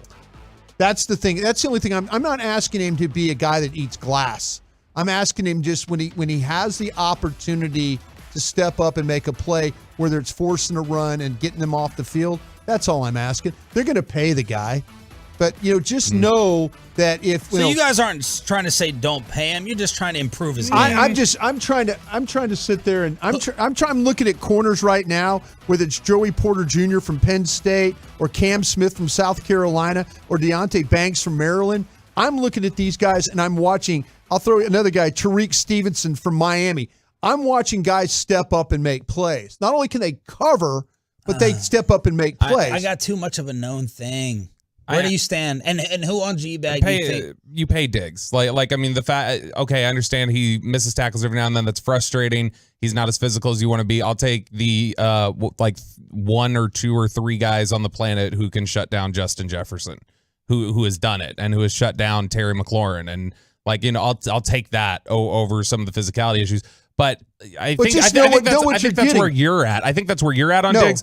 Dawson and Chiafalo flat out said, pick a quarterback at 26 so you don't re-sign Trayvon Diggs. They want him gone. I disagree with that. Well, if you're not gonna re-sign him, then you absolutely have to trade him right now.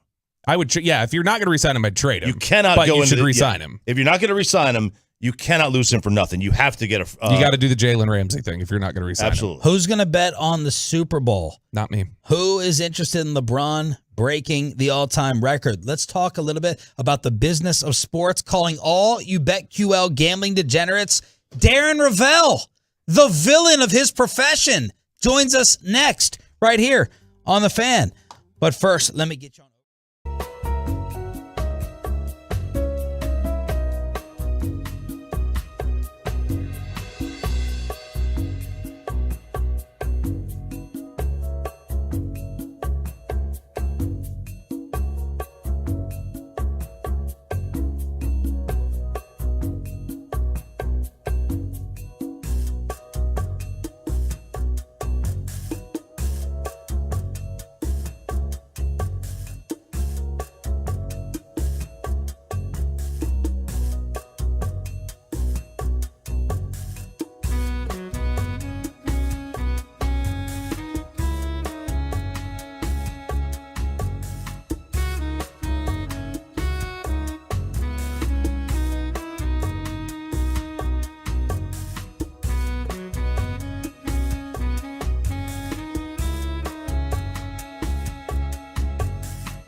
From our fan studios secured by DFWsecurity.com, this is Sean and RJ on 105.3 The Fan. 8 o'clock hour coming at you here on the Fan Cam in very chilly but hopefully defrosting DFW. It's Sean, RJ, Bobby, and Broadus on 105.3 The Fan.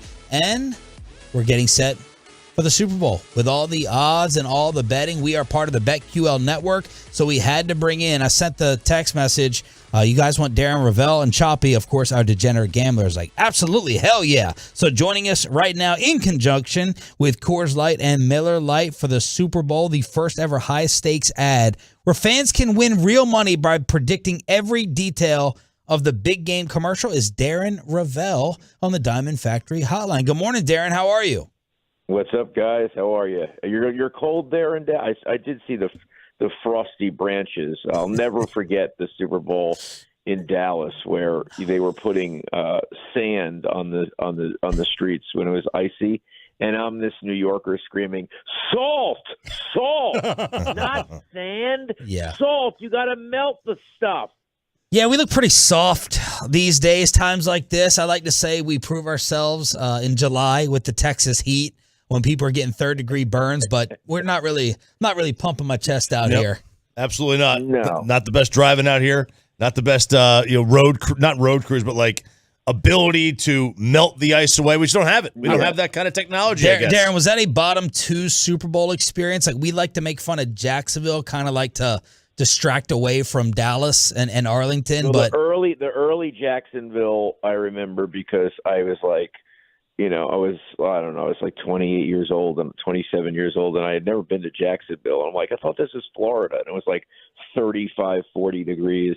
I mean, Detroit was pretty bad. Like the parties on Friday were messed up because it was snowing. Dallas had the combination of the seat debacle and the ice and the inability to deal with the elements.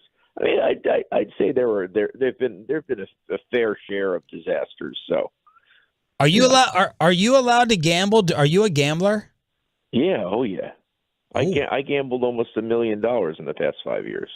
Well, dang, sir. All right. And how much did you win? $73,500 over that course. It's every bet that I do is on the Action Network. Every bet over the last 4 years, every single one is posted. What are your areas? Like, is it college football? Pretty much college football is my thing. I do not bet NBA. I do not bet college basketball. I will bet hockey, but specific things. And live, I pretty much bet all unders. Wow. I've always known or thought that the unders and the dogs are the way to go in terms of betting, that they hit more often than not. Live they are, because, remember that every time that there's a score, it's put into the algorithm. And if you think you can beat that live, you at least need to have an edge. And although the edge is small, the algorithm calculates for the fact that people bet the over because they want scoring. So like my sons will tell you all day long, "Hey, what's your dad rooting for?" "No points. Nothing. No offense. Nothing." Because that's what it is. You get a small edge live from, being the person who's willing to hope no one scores. How much does hype go into futures bets? Like where a team is really, really, looked upon, hyped up from the year before. Does their number get inflated, like their win total and such? Yeah, I mean, it totally depends on the sport. Like right now, the best sport for futures is college football because of the transfer portal.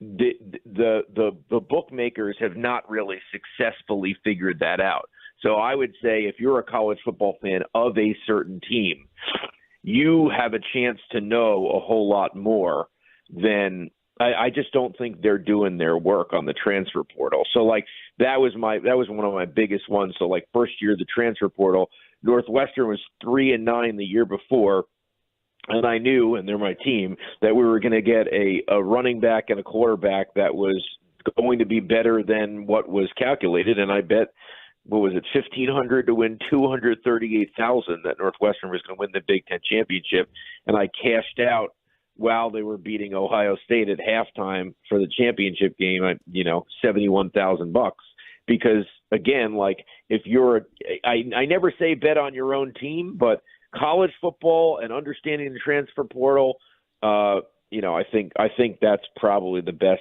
futures right now because of you just said hype. Well, what's the opposite? Like a crappy team that somehow can get much better fast at the right positions, and that's only happening in college football. Darren Ravel here on 105.3 The Fan.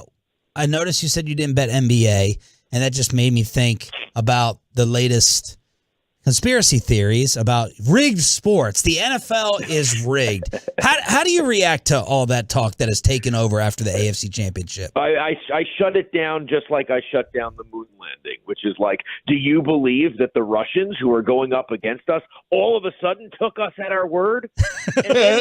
And then we faked the moon landing. And we did it 6 more times? Really? We're that stupid? Okay, and it's the same thing. It's like when David Stern used to say to me, he's like, I always find it funny when people say that the NBA is rigged. Do they realize that they're accusing me of fraud and racketeering, that I would go to jail for 5+ years? No, that shuts it down right away. Like, you're saying you're rigging the contests that people are paying for and now betting on. Like, it's a crime. It's a horrible crime. So, like, that's one. 2, it's like, okay, who's doing the rigging? Like, because if you're going to rig things, like, okay, so the refs are doing the rigging. Okay, but the refs are doing the rigging, but, like, the players don't know about it. So, like, how hard would people don't understand how hard the refs would really have to work to make up fake, horrible calls, and it would just be obvious. So, like, that it's complete bunk. Yes, there were things that go on, but like everything was explainable in the AFC Championship game. Like, yes, the ref was actually running on the field to stop the play. Okay, maybe people didn't see it, but it's not like they made it up. Right. I do think that the catch from Devontae Smith. I mean, that catch in the NFL in the NFC Championship game. That can't happen. Like that doesn't help the credibility when you have a no catch that leads to a touchdown and supposedly have people reviewing in the stadium and in New York. Can't happen. That can't happen. Well, Darren, I'm sorry. But I was going to ask you because I was sitting there thinking, listening to you, the Tim Donaghy stuff and all that. When you first heard all that as a gambler, what did you feel? What did you feel when you heard all of everything and how he laid it out for you that they were able to do this? Yeah, I think Donaghy's side is a little bit more slanted than it really was. Listen, we pay attention to refs and umpires, and these records are kept. We have a guy at the Action Network, Sean Kerner, who talks about it nonstop and makes it part of his bets. There are tendencies. There are people who do call. They're more likely to have a holding call, and that will be. Then you're going to say, okay, I like the total. I like the under better, or whatever it is. I just don't think that this stuff happens. I think there are tendencies, and the Donaghy is the outlier. But if anything, with betting, I would be most worried about college players who are not getting the money. And by the way, top guys are getting some of the money now with NIL, but college seems the one that could be most compromised, which is frankly why some states are not allowing bettors to bet on the teams that play within those states. I think that's a clear call out for some concern, not like someone from across state lines could help rig something, but I think that's probably the greatest compromise. But I don't think leagues are legit concerned that there's going to be more Donaghys out there. Darren, when we see like Miles Austin from the Jets, the receivers coach, the old Cowboys receiver, when we see him get suspended for betting on basketball games, do you Do you see the argument for the conflict there where you say, hey, you're an NFL coach, but you still can't bet on basketball games? Or do you view them as, hey, these are separate things? That's a rule that doesn't really make a lot of sense. No, I actually understand that at the coach level. I might not understand that at the executive level, like if there's a PR guy. Like at the coach level, I understand. I mean, you're especially in the mobile game, you're logging onto apps. You're one movement away from the NFL, and I understand gambling addiction and tendencies. And I mean, the dumb thing was, the NFL, you can't go to Vegas. Like that thing was ridiculous. Canceling Tony Romo's fantasy convention because it was in Vegas. Like, get out of here. That's bunk. But the idea that generally you shouldn't be betting if you're a coach in the NFL, I don't think that's that far-fetched. Darren Vell, Action Network, join us here, 105 through the Fan. Ticket prices for this game, are they sky high again? Have we hit a Taylor Swift Ticketmaster snafu at all? I haven't heard anything, but how are they different than years past? You're not going to get. I think we're past the point where you're not going to get face value. I mean, today is the 21st anniversary of me going to the Super Bowl, Tom Brady's first Super Bowl, and I got a $400. I wanted to see how cheap I could get a ticket for. I got a $400 face value ticket for $100. That was extenuating circumstances because it was Mardi Gras, so there were no hotels with it that you could get at the last minute within 50 miles, and it was post 9/11 where the entire stadium, the Superdome, was fenced in, so it took like 2 hours to get in. But I don't think it's going to be. It'll be the $2,500 ticket will be $4,500. I don't think, especially with the Eagles market and the KC market, I don't think people are getting in. There's the day and age where you can get face value is not happening. And by the way, the NFL is $400 face value 21 years ago. I think the lowest face this year is 2,000. Ooh. And the tickets, this is non-Super Bowl, but the tickets for LeBron's potential record-breaking game, is that true, up to $92,000 for a seat? Well, that's courtside. I mean, courtside, there are people who want to see this, and it's going to be kind of, an NBA final. So Kobe courtside final game was like real, 20,000 for the best seat. I think that's what this will be. People want to see the record. I think it's obvious, LeBron plans everything. I think it's obvious that it's going to happen during the Bucks. You have Kareem, you have the Lakers, you have it just makes a whole lot of sense. And LeBron, I mean, plans when he's going to the bathroom every morning. So this is clearly planned. Darren, I always wanted to ask you this, and this is the first time I've ever had to talk to you or get the chance to talk to you. Do you relish being like the villain in your everyday life? I don't mind it. I don't mind it. I don't mind when people hate what I do. I'm very self-aware about things that I write that are horrible jokes and that will get I think the worst thing, if you strive to be relevant, I think the worst thing is to be middle of the road. And so if people love me with a passion or hate me with a passion, I feel just as good. What are the top two things in your memorabilia collection?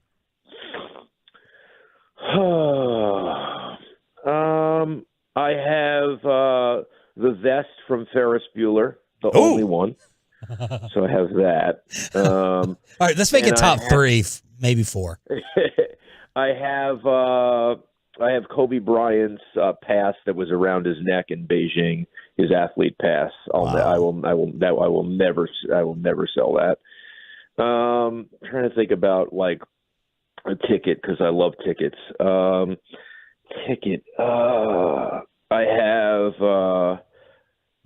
I love the movie. I'm a movie guy, so I love like the movie, kind of the real movie tickets. So I have the ticket to the 1954 Indiana high school state championship game, Milan versus Muncie, that became Hoosiers. So that's awesome. Yeah, no, I love the memorabilia stuff. It's great, and it's when your bank is giving you 0.1%, it's if you really get good stuff, it's a good place to put your money. And the number one thing you couldn't acquire, the thing that's haunted you that you've been dying for, that you were dying for. Actually, today's the anniversary of Buddy Holly, Big Bopper, Richie Valens dying in the plane crash. I wanted that ticket to the day the music died, and I offered a guy $70,000, and he said no. Wow. Darren Ravel, Diamond Factory Highland, let us know. Are you running around in Arizona? If so, we'd love to sit down with you, man. We appreciate the time. I will be in Arizona, and let me just tell you quickly about this contest with Miller Lite and Coors. Yeah, so basically, I think everyone's frustrated about Super Bowl ads, and now they're totally just put out ahead of time. You're like, I've already seen this. Who cares? So the guys at Miller Lite and Coors, they kind of said, all right, let's get people on the edge of their seats. And so you could go to DraftKings, and you can actually, it's a free-to-play contest. There's 12 questions. You have to say, like, will there be facial hair in the guy with facial hair? What will be the animal behind the bar? Will this be a Miller Lite ad, Coors Light ad? And they have $500,000 that they're going to give away depending on, how many questions you answer. So that's the idea behind it. Awesome. Thank you so much. You got it, guys. Interesting as always. We'll see you in Arizona. Darren Ravel on the Diamond Factory Hotline. We'll see you tomorrow in Arlington. Let's get set. What's going to happen and who's going to lose money at Fanbowl? And will saying Fire Mark Cuban get you kicked out of the AAC like apparently happened last night? Next. But let's get you over to Boomerjacks.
Companies that hire drivers and put them in a big truck should be held accountable for what happens when they hurt you. Frankly, you need Frank on Frankel. The consultation is always free. Visit truckwreck.com. Sean, RJ, Bobby, and Broadus. Brian paying off his G-Bag Nation Cowboy bet on radio today from 5:30 to 9 p.m. He chose that over flirting with Walchuk's mom for 10 minutes. How you holding up energy-wise? I'm great. You guys, I mean, your show moves along.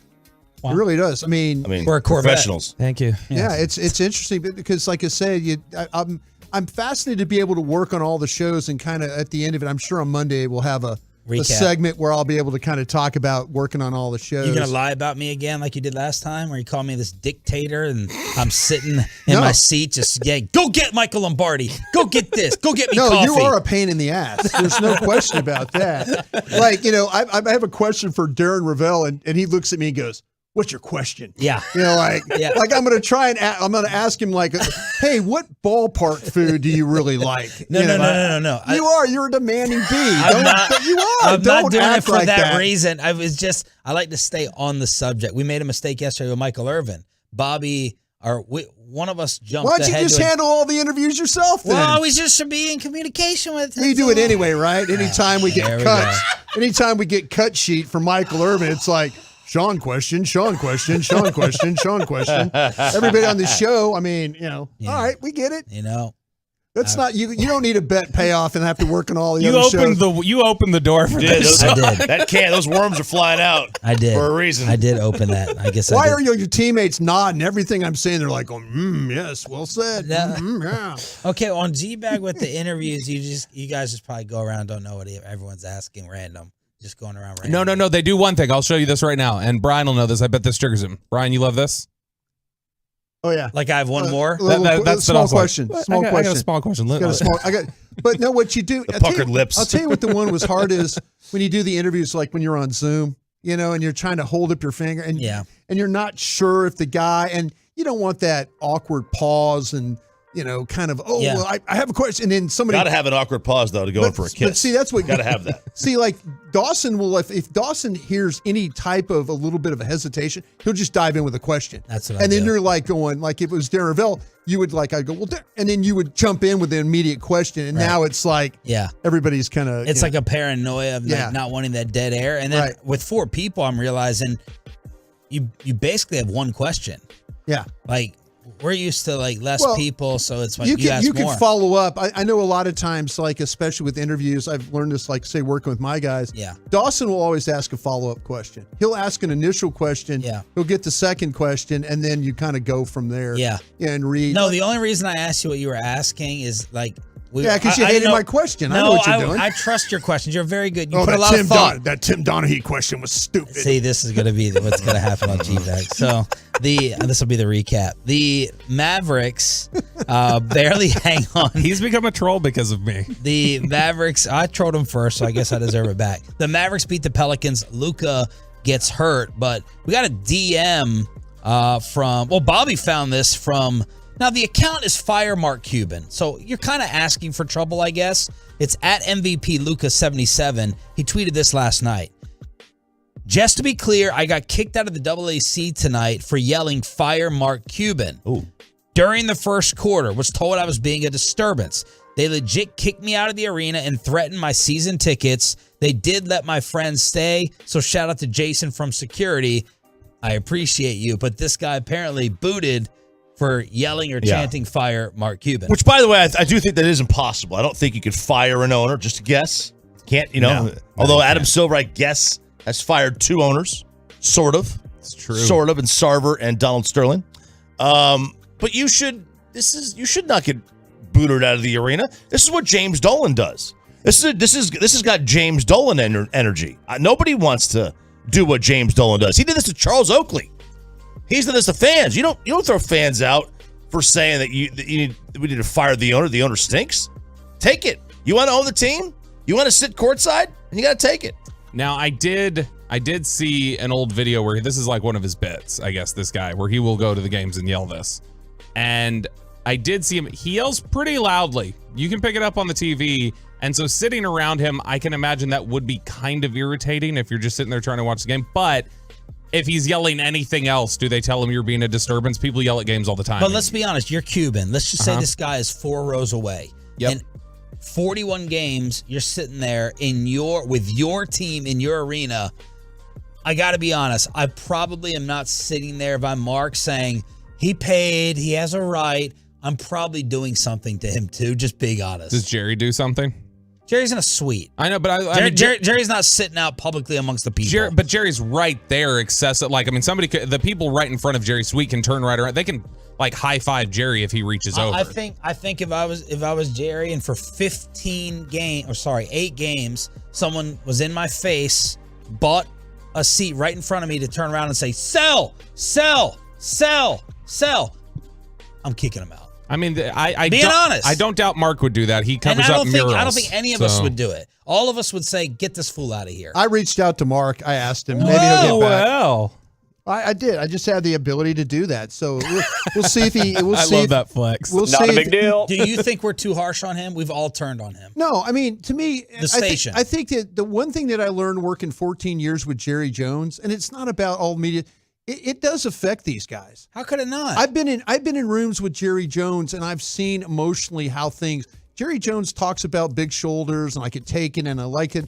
We're human, you know. I mean, we're all human. Look at the fan text. That's what I'm saying. So that's the thing about it is I with the thing with Mark and all. If you're an owner, I think you have to take that. I think James Dolan. I think you have to take that. If you're going to sit courtside and the team's not playing well. You have to, if somebody's yelling at you, your response should be, I hear you. I hear what you're saying. And then you go back and then you get with your front office people and stuff like that. And like, listen, what can we do differently? What are we not doing? There are times when I wasn't working with you guys, but I was listening to the show driving around and I'm like, Choppy's right. Sean's right. Seriously, this was before you came on, but there were times where I'm like, these guys aren't wrong about what they're saying about us right now. I think you have to take it in a way of like. Oh, with the team? Yeah. Cowboys? Yeah. I remember, I don't know how much this happened later on, but like I had Rangers season tickets back in like 09, 10, 11. Like right around there. The big seasons. Dude, I got on right at the right time. I got them in 09. And so that was right when they started getting good. But 09, 10, 11. So we'd always go to batting practice and stuff like that. We would get there as early as we can. And John Daniels was a lot of times out there. And there were always fans who somebody wanted to pick a fight with him. And I remember routinely he would walk over, and if you were trying to debate him on a baseball point, he'd come over and like say, why do you think that? And then he'd sit there and talk baseball with him for like 5 minutes and tell him awesome. it was very cool. I remember he debated somebody who was yelling at him for not re-signing Pudge. You remember when they traded for Pudge again at the end of his career, and then he went to the Nationals? He's like, okay, why? He's like, let's look at our catchers right now. Let's look at what we got. Let's look where Washington is. And he sat there and talked with the guy for like 10 minutes about it. Good for him. Tomorrow, Fan Bowl returns. 2023 edition Inside Texas Live in Arlington. How much cash are you going to have on you to lose? Whatever the ATM will disperse. If I lose to you 3 straight times, I'll go back 3 straight. I'll gamble to the death. And I'm not going to feel sorry for. Are you bringing your wife? I don't know yet. Married? She's not sure. Yeah, I am married, Chop. Good for no, you, I don't know if she's, because they've got the birthday party. Remember that I'm going from. So it depends on. I don't how really long they care stay. all that much. I'm just asking: is she going to be know. there so I can tell her why you're losing your money? She's listening. And taking food out of your kids' mouths because you're talking all this smack, starving my children. And we're gonna have I'll buy them lunch tomorrow. You got something you want to say about my mom too? We have the Fan Bowl paper football tournament. Thousands of dollars on the line. Revolver Brewing, love Revolver Brewing, big time. Oh, it's they got so a good. stronger beer that knocks me out. Yeah. They got a stronger beer that I go to. But that's key. It's efficiency. It's very good. It's efficiency. So Revolver Inside Texas Live starting at 2 p.m. Free party with all the Tolos. Awesome representation always in Arlington. Roll on out. Yeah, and then Kevin Hagelin, defending champ. I forgot about that, and I don't know how that happened because if I remember right, he's played pretty well. awful. I hit the ball well. Yeah, it all boils down to it's actually pretty good. Whether or not Choppy does the best one. Thank you. Whether or not Sean and I decide that we want to actually play in this, yeah, or not be required to stop drinking. Or mail it in. Or mail it in Be so we like can hang out. Basic's the Tim Donaghy of paper football. Like he's going to take a dive. Yeah, Bassett will take a dive in the third round. He'll lose by a certain score. That's what's going to happen. But we're not eliminated after the first round? Oh, sounds like Broadus the fix may be in. It's a South Park episode for me. They're second worse than me. So tomorrow, I'm in it for the long haul, baby. I got the babysitter till about 8. I'm touring Texas live after Revolver if we end up It's a nice area. It really, venturing really out. is, It's yeah. an awesome place. I'm so excited. So we've got on soda, which I started last Saturday. You're limited on the amount of alcohol you can have a week. So I've saved all of it for tomorrow.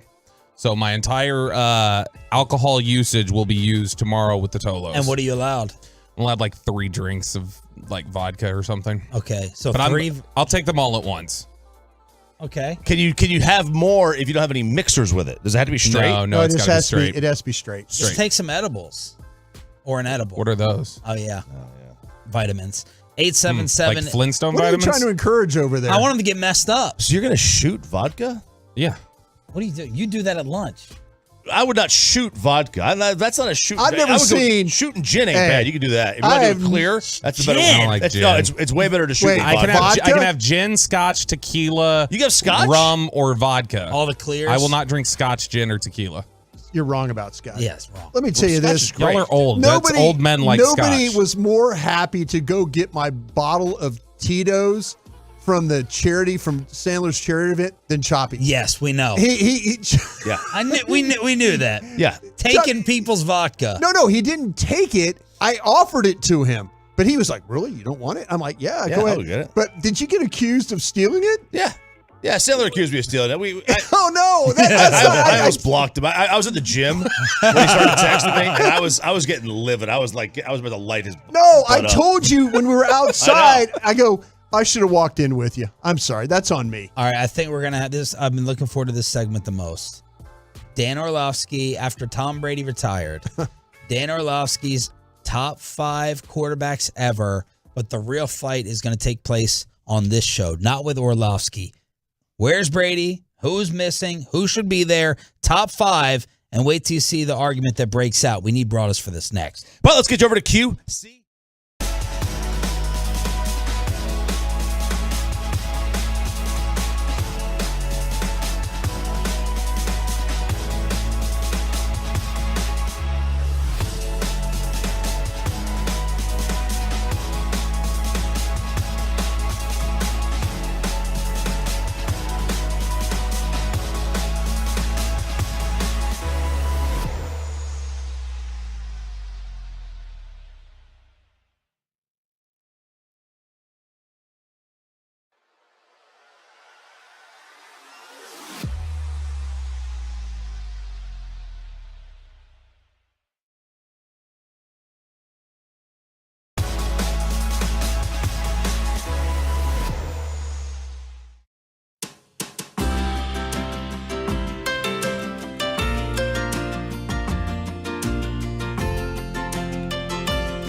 I know we're not going to have enough time for this. I've been waiting for this since yesterday. This will be the big fight breakout here on Sean and RJ. We got Brian Broaddus, as everyone has Broaddus as a special guest today until 9 p.m. because he lost his Cowboy bet on G-Bag. So, with Tom Brady retiring, yesterday ESPN asked Dan Orlovsky to rank his top 5 all-time quarterbacks.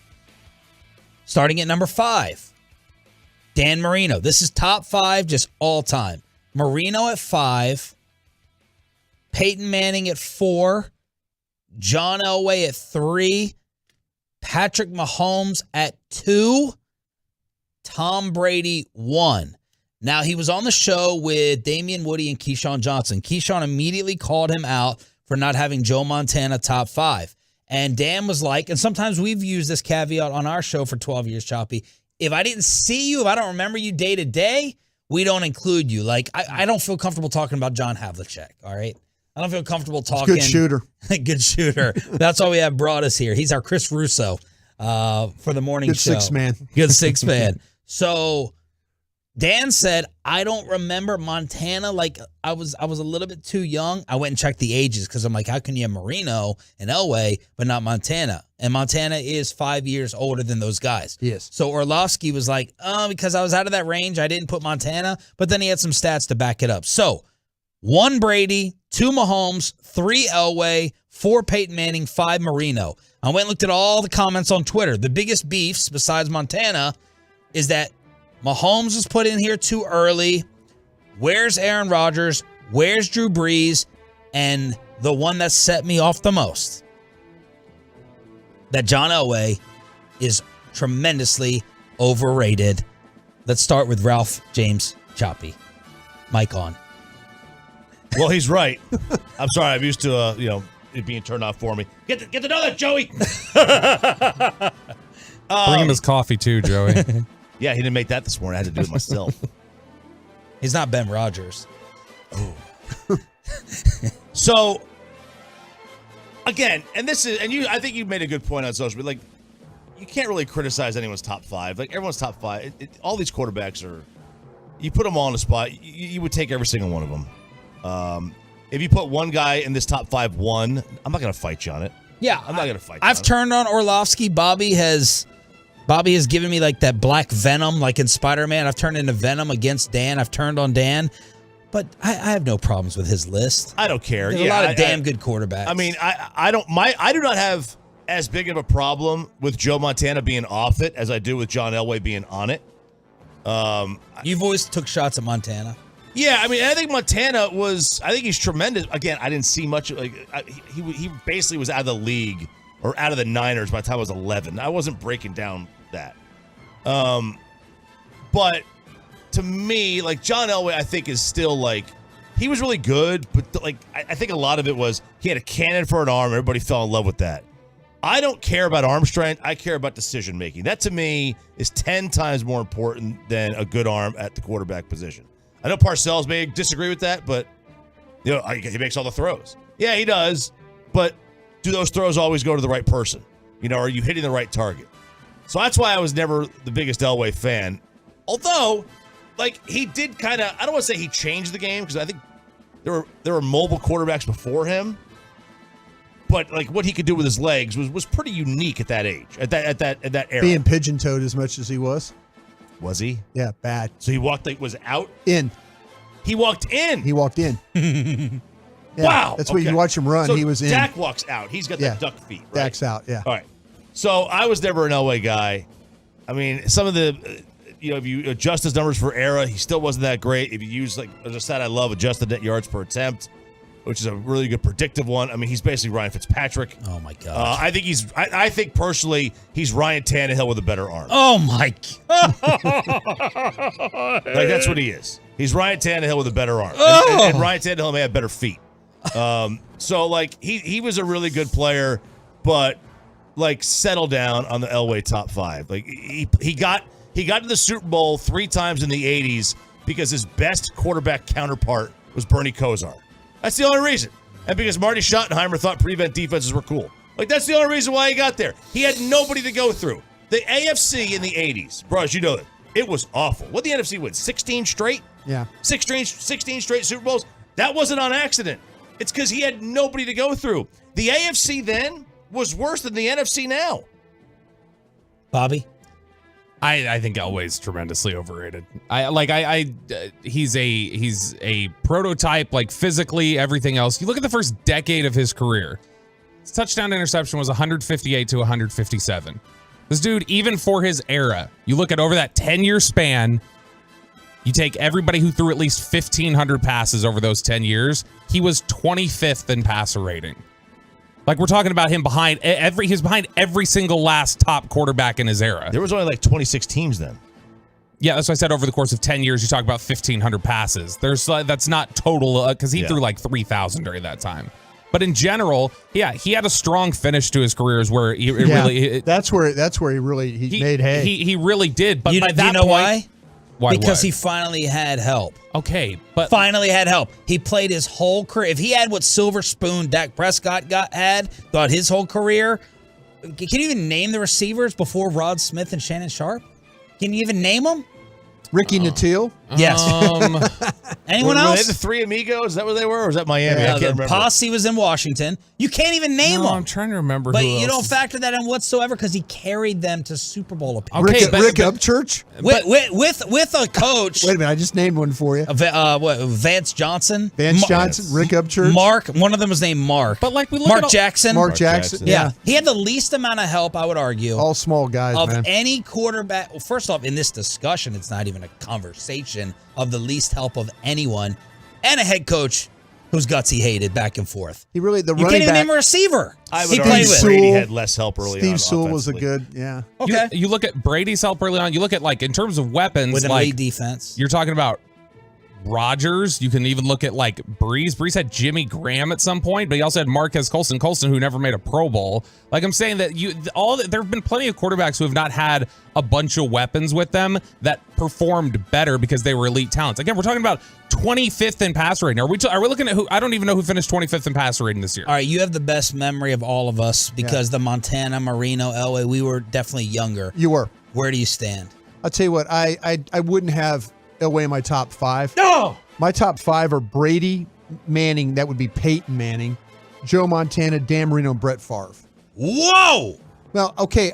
Favre is going to be a... Favre is my number five. I have a Super Bowl ring because of Brett Favre. So that's my loyalty there. Well, let's not be biased with it. Who would you take? I would take Brett Favre. Absolutely. You think Favre is better than Rodgers? Yes. Okay, so you had Brady, Manning, then who was third? Brady, Manning, Montana. Brady, Manning, Montana, Marino, Favre. Those are my five. Favre over Breeze. Favre over Breeze. Favre over Mahomes. Well, yeah. Is it too early for Mahomes? Yeah, I think it's too early for Mahomes when you're starting to talk about. I do see what you're seeing. Elway had one losing season in his career. One losing. And I think that he got better. I think you're absolutely right. He got Terrell Davis. All of a sudden, Smith. But he also got Mike Shanahan. Yeah. And then Shanahan brings in that running game the way they had it. That was huge. And Elway never really had, but like I say, I was naming Steve Sewell and guys like that. He did have Shannon Sharp, who was a Hall of Fame tight end. They had one of the better offensive, but again, a lot of it had to do with what they were able to do with the run game. The one cut running game that they had, zone blocking schemes and all that.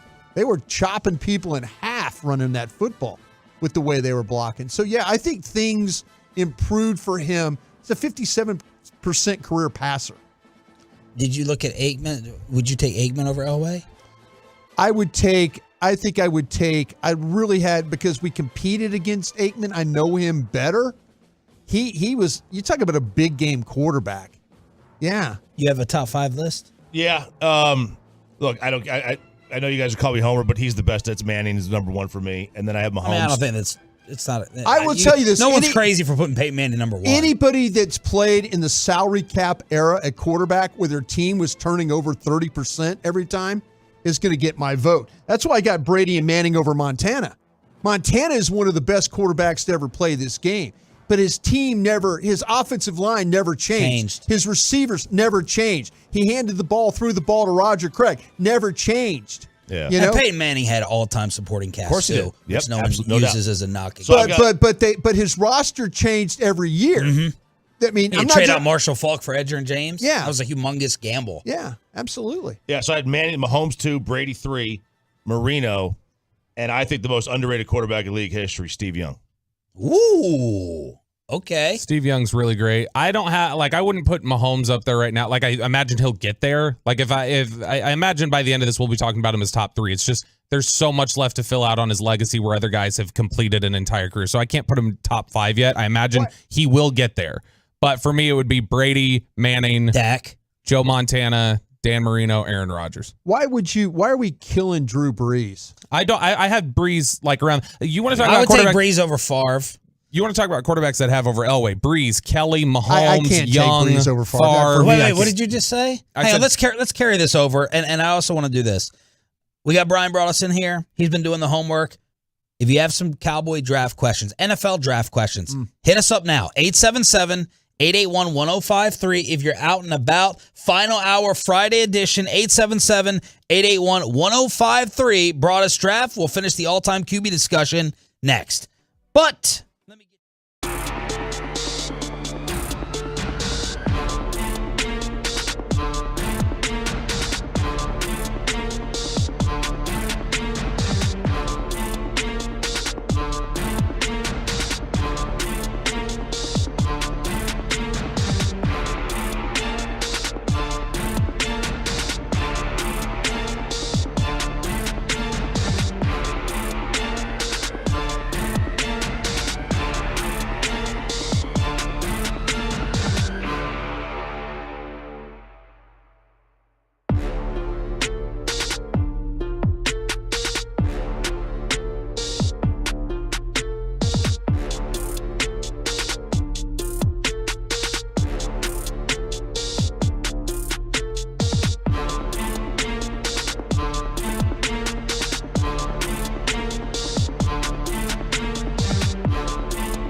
Radio, secured by DFWSecurity.com. This is Sean and RJ on 105.3 The Fan. Final hour fist pump time on a Friday. Sean Shreve, RJ Choppy, Bobby Bell, and Brian Broaddus. Final hour. Show bet payoff from losing Cowboys San Francisco. He's on throughout the entire day. We got Joey and Ryan in the back. And hopefully y'all are ready for a much-deserved weekend. All right, line up any draft questions you have for Brian. Overall draft, Cowboys at number 26. Hit us up right now. We'll take some of your calls at 877-881-1053. 877-881-1053. Let's finish up this all-time top 5 quarterback list that Dan Orlovsky was asked to rank after Tom Brady retired. He had Brady 1, Pat Mahomes 2, Elway 3, Peyton Manning 4, Dan Marino 5. Our big arguments have been over John Elway. The entire room thinks he's a little bit overrated. I do not. Where's Aaron Rodgers and Drew Brees on this list? Is it too early for Pat Mahomes? Brought us your all-time top 5 was what? I had Brady, Manning, Montana, Marino, and Favre. Yeah. Bobby? Same list, except I have Rodgers instead of Favre. Rodgers instead of Favre. And Choppy? Manning, Mahomes, Brady, Marino, Steve Young. So Brian, tomorrow we start a brand new league, all-time players, and you get the number 1 pick. Are you still picking? Was Brady your 1? Brady was my 1. Yeah. Are you still picking Tom? Because I'm wondering how much your scout mind goes to, right? Because there's a lot. I'm disappointed in 2000 I didn't stand up on the table at the Valley Ranch and scream, why are we not picking Tom Brady? Did you like him? No, as a staff, we had him in the 5th round. That's what I'm saying. I'm disappointed. Maybe I would be part of history because there's a guy named Dick Rabine who was a coach with the Patriots who, when Scott Pioli walked in the room in the 6th round, said, Dick, we're going to take a quarterback here. And Rabine says, if you take the kid from Michigan, I'd appreciate it. He was the only one in the Patriot organization that was willing to take Tom Brady. And then that's why Pioli made the pick. So, yeah, I wish I would have stood up in 2000. We were a team that, we were on the end of really Troy Aikman, and then it went to 3 straight years of not. I would have given anything 20 years ago. The way that they get rid of quarterbacks today, like Derek Carr, I'd still be in the league if we had Derek Carr in the early 2000s. The way that these teams move on from quarterbacks, especially high-priced quarterbacks, you didn't see that 20 years ago. Oh, yeah. Everybody 5 years. Yeah, everybody hung on to their quarterbacks. So, yeah, the only disappointment I have is why would I have not stood up for Tom Brady? If I'd known that, man, you'd have made a lot of you'd still be working in the league. All right, what's your final say on this? As you're probably busy over there trolling. I'm not trolling. What's my final say on the specific list or on Elway? Whatever you want. It's what you want. Taylor says Elway. That's what I was working on during the break because we were talking about that. I was trying to figure out how many guys ahead of Elway. Like, I'm not including, by the way, guys that I Johnny really. U, well, I can't. Otto Graham. I mean, I've seen Staubach. I've not seen enough to comfortably say anything about it. So Staubach, you want to adjust for Otto Graham, Johnny Unitas, Norm Van Brocklin, like guys like that. I'm not going to include. So just the guys that I kind of the same era and guys I've seen, he'd be around 15th. These are the guys that have ahead of him for sure.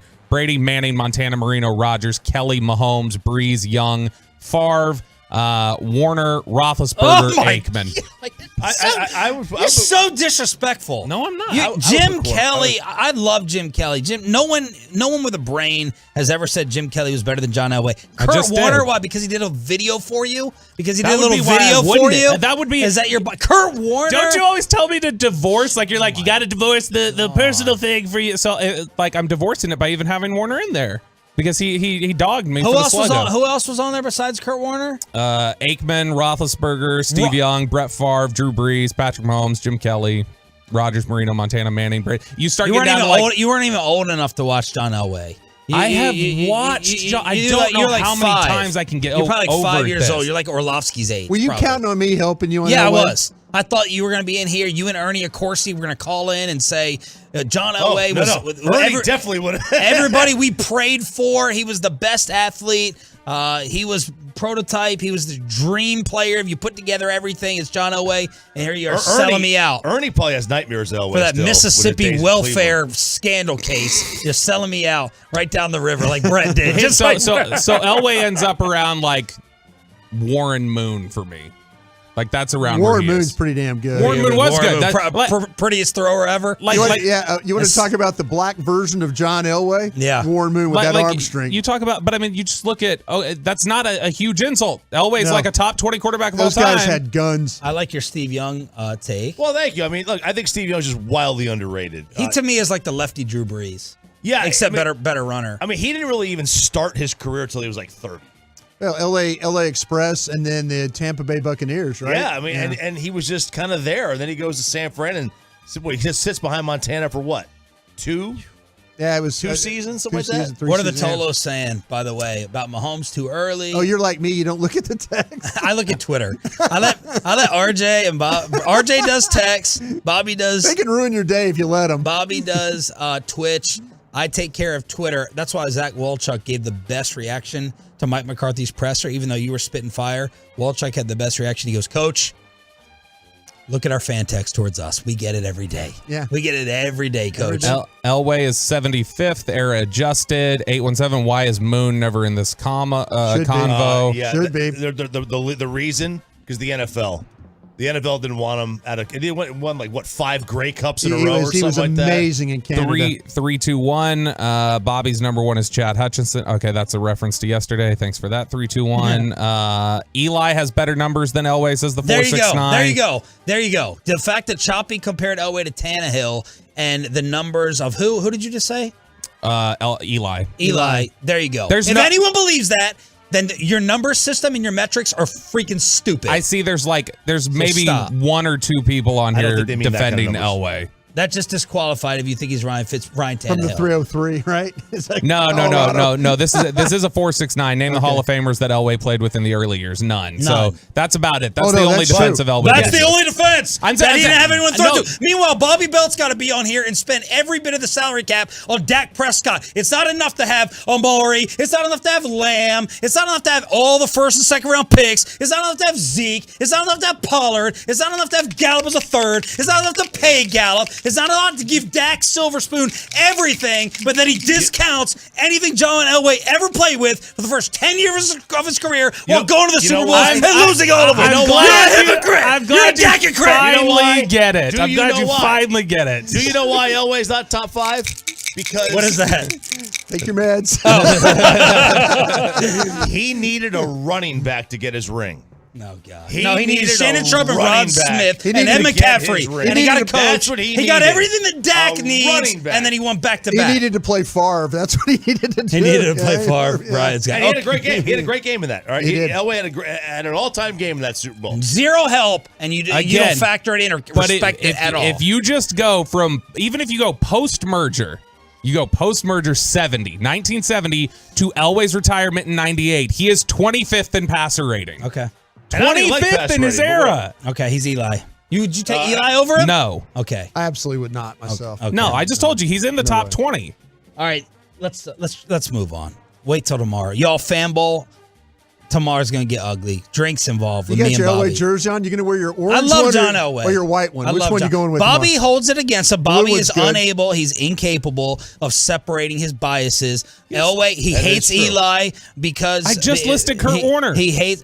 And you really like Kurt Warner because he made you look good that he knew you'd be doing that video. That video was not an insult. So you love Kurt Warner. I still get tweets about it all the time where it's like, oh, Sluggo, Bobby. I hate it. Yeah, no, you don't. You text Kurt Warner, so stop lying. I will say, he can't put aside Elway's divorce from Baltimore like Eli with the Chargers. I admire Jane for what she did, by the way. I thought that was really cool. That was good. I would put Kurt Warner over Elway, too. Yes. He's would you Kurt or Elway? Elway. Okay, well, you're wrong. That's okay. I was with Kurt Warner. How many? In Green Bay. How many? Do you think? How many of those names do you think are outrageous that I had ahead of him? Aikman, Roethlisberger, Warner, Roethlisberger, or Elway. I would take Elway. Roethlisberger or Jim Kelly. Jim Kelly. Oh my gosh. Thank you. See, there you go, Brian. You've redeemed yourself. He disagreed with me on the previous one. Doesn't matter. Jim Kelly is the one you were fighting me about during the break. All right. NFL draft questions for Broadus, if y'all have them. 877-881-1053. First off, I'd like you to be Will McClay. Okay. And let's talk about the top 3 needs in the room for this team. Kind of feel like you're in that situation right now. You're going to look at probably your corner. You're probably going to look at a wide receiver. And you're probably going to look at maybe linebacker. Are you against, with the new school football that we all always attack you with, running back Bijan Robinson first round? It depends on what you do with. No, I'm not, because I love Bijan Robinson. He is Barry. You know what? I that's what I said. I tweeted that. There's some traits that he has with his ability to cut, the vision, how he's able to plant, to go, to attack. This guy, I don't know if I've even heard that comparison since Barry Sanders. So does he have that's a good question. The best elusiveness, cutting miss? It's unbelievable how his ability to go into the hole, cut in the hole, and then be able to spin out of tackles, keep moving. It's like it's like Jerry would talk about this. It's like tackling Jell-O. You know, it's just it's going through your fingers and all that, and it's just not. I mean, when you look at him, he's a complete back. And I don't think at 26, depending on what you do with Pollard and Zeke, if he's there at 26, he is going to be the best player on your board. Trust me on that. And that's where you got to manipulate your board, right? Well, to me, that's where, I'm looking at, that's a second-round grade. I mean, if you want to be honest with you, you're going to have anywhere between 18 to 20 to 22 first-round grades. So, he's going to be a first-round grade on your board that if everybody doesn't want anything to do with a running back, and there's several running backs in this draft that are really, really good. The Gibbs kid from Alabama, I'm looking for complete guys. Run, catch, block. This guy's one of the best in the league. Right, so real quick, what is the difference between Robinson and the 4th best running back in the draft? Like how drastic is the difference? And by the way, where do you stand on Pollard and Zeke, what you're doing? Well, like I said, to me, you need to probably move on from Zeke.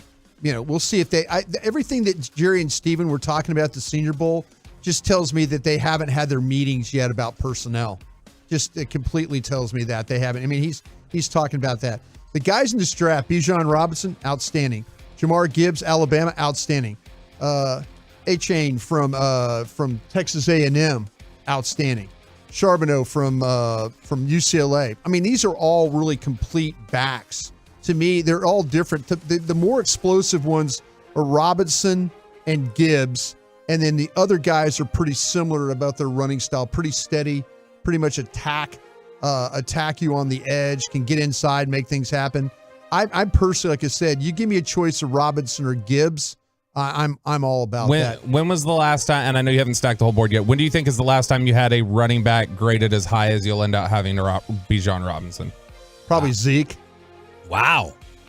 Probably all right. Zeke. Jay in Dallas wanted to hop on with a question for Broadus. Jay, go ahead. You're live on the Fan. Hey, good morning, guys. Kind of a natural segue. My question was actually about Devon A-Chain and at running back. Brian, what do you think about this guy? I mean, I think if he runs at the combine, he's going to be in the 4.2, 4.3, 40 No range. question. No question. You watch him play, and I really appreciate you mentioning him. This guy, he looks much bigger. Who is this? A-Chain from Texas A&M. A&M. Everything, you watch these games, I watch Alabama, LSU, Arkansas. Every game, he is running away from people. He's 5'9", he's 185 pounds. He looks much bigger on tape than his listed height, but the stop-start quickness, the violent cuts, explosive to the hole, he sees it, he's gone. The caller is absolutely right about he will be one of the fastest players at the combine. All right, let's get to some of your Cowboy draft questions for Broadus on the Twitch, on YouTube, fan text, Twitter, and we have a little surprise for Brian with a G-Bag Nation pop quiz he does not know about. Sean, RJ, Bobby, and Broadus continuing right here on the Fan.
Crosstalk with the KMC Masterpiece. I think I'll be able to sit this one out with all these people in here. Brian Broaddus joining the morning show on DFW Sports Station. All right, let's finish up with your Dallas Cowboy draft questions or just NFL draft questions for Brian Broaddus. Then we have a little surprise for a member of the G-Bag Nation. Bobby, what are the Tolos asking? 630. Brian, who would you take? Jalen Carter, the defensive tackle from Georgia, or Will Anderson, the edge rusher from Alabama, both of whom will probably go in the top 5? I believe I would take Carter.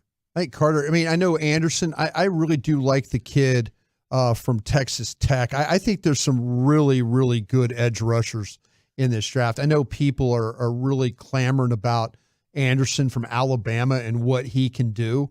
But I'll tell you what, the Carter, the way he affects the middle of the defense, I think is super, super impressive. Like I say, Will Anderson, Alabama, Tyree Wilson from Texas Tech, Miles Murphy from Clemson. All these guys are really, really good edge rushers.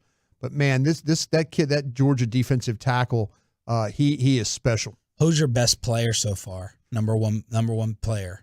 Haven't stacked my board. Okay. And I'm not doing it as a cop-out. Yeah, But sure. I get to a point in time where I'll get my 190 players, and then I'll put them in order of where I think they're going to be. What's kind of the... But I love Bijan Robinson. I mentioned this because I've mentioned him because of regardless of the position, and you just look for pound, the player that can do the most. I think he's special. What's the early book on this draft? Position heavy, strength weak. What are they saying out there? What have you seen? It doesn't have the wide receiver group that we've had in the past. It's got some really good names, but it doesn't have the names. I mean, really your top guys, depending on Jordan Addison from USC, Quentin Johnston from TCU down the road, Jackson, Jigma Smith, Ohio State. It doesn't have the Jefferson, Chase, that vibe that we've seen from some of these past wide receivers draft. You got to watch out for the Steelers on Jordan Addison. Only because of his connection with Pickett that he played with in college before he went to USC. Yeah, this will be interesting to see where Jordan Addison ends up because he's a 6 foot, 180-pound receiver. There's a lot of guys in this receiving class that are lighter guys. Yeah, with weight-wise. What about corner? Corners deep. Cowboy needs. I think corners. I think the Cowboys, if they want to sit there at 26 and grab a corner, I think that they're going to be the best one that I like. I know there's people that really like Christian Gonzalez from Oregon. I think he's a good player at 6'2", 200 pounds. Joey Porter Jr., the son of 6'2", 200 pounds. They've got some guys. I think Cam Smith is a guy that could get to the Cowboys from South Carolina. Deontay Banks from Maryland is another guy that I really, really like. Emmanuel Forbes from Mississippi State. They've got some corners in this draft. Tariq Stevenson from Miami is another kid. 6'1", 214. Kind of feel like he's got that length that Dan Quinn really likes. Might be a better safety in this draft. Might be a bit moving from corner to safety. But, man, they've got some decent guys in this thing. Jerry said that he should have been drafting a quarterback every year. How's the quarterback class look? Well, so far from what I've seen, and I'm just trying to pick off all the guys with not having to do all of them. I've looked at the top ones with Bryce Young, Stroud, Will Levis from Kentucky. I've looked at Anthony Richardson from Florida. Tanner McKee is the one from Stanford that I absolutely do not like. Okay. And he's 6'6", he's 228. Hendon Hooker, Tennessee. Now, there's an interesting guy. He transferred from Virginia Tech. This guy is mobile. He can throw it. I am a big, big fan of his. I've got to look at some other ones here. This Aiden O'Connor from Purdue, Clayton Tune from Houston. There's guys that I have to kind of study. But the top 6 that I've looked at right there, I like Stroud over Young. Again, Ohio State over Alabama. Will Levis is kind of in that third group. And then Anthony Richardson. I think he's more of a pusher of the ball than a thrower.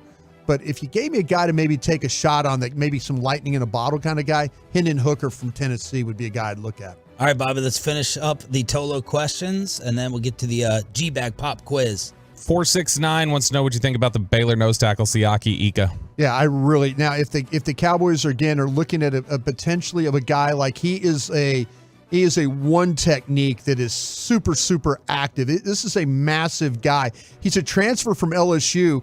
And, I mean, you talk about a stout player in the middle. You can use him as a true nose, or you can move him to a one, which means he plays over that guard. Brute strength, power, speed, quickness. He's always playing on the move.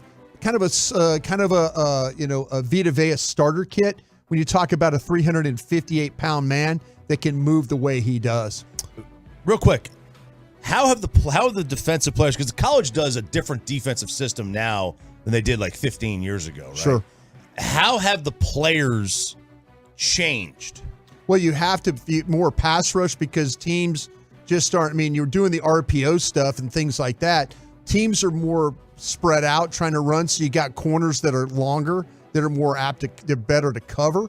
I think that's why you've seen the development of the wide receivers. From not only from the games, the high school, the way the high schools throw football, but also the colleges throw. So I think your wide receiver classes have gotten better. I think your corners have gotten better because you have to play some type of pass coverage. And I think you've gotten better edge rushers because of going after these guys that throw the ball all the time. I think in those areas that you've gotten a lot better in. And last one here for you from the 469. Would you trade, given what you see in the depth of the draft, would you trade the first-round pick for Stephon Diggs?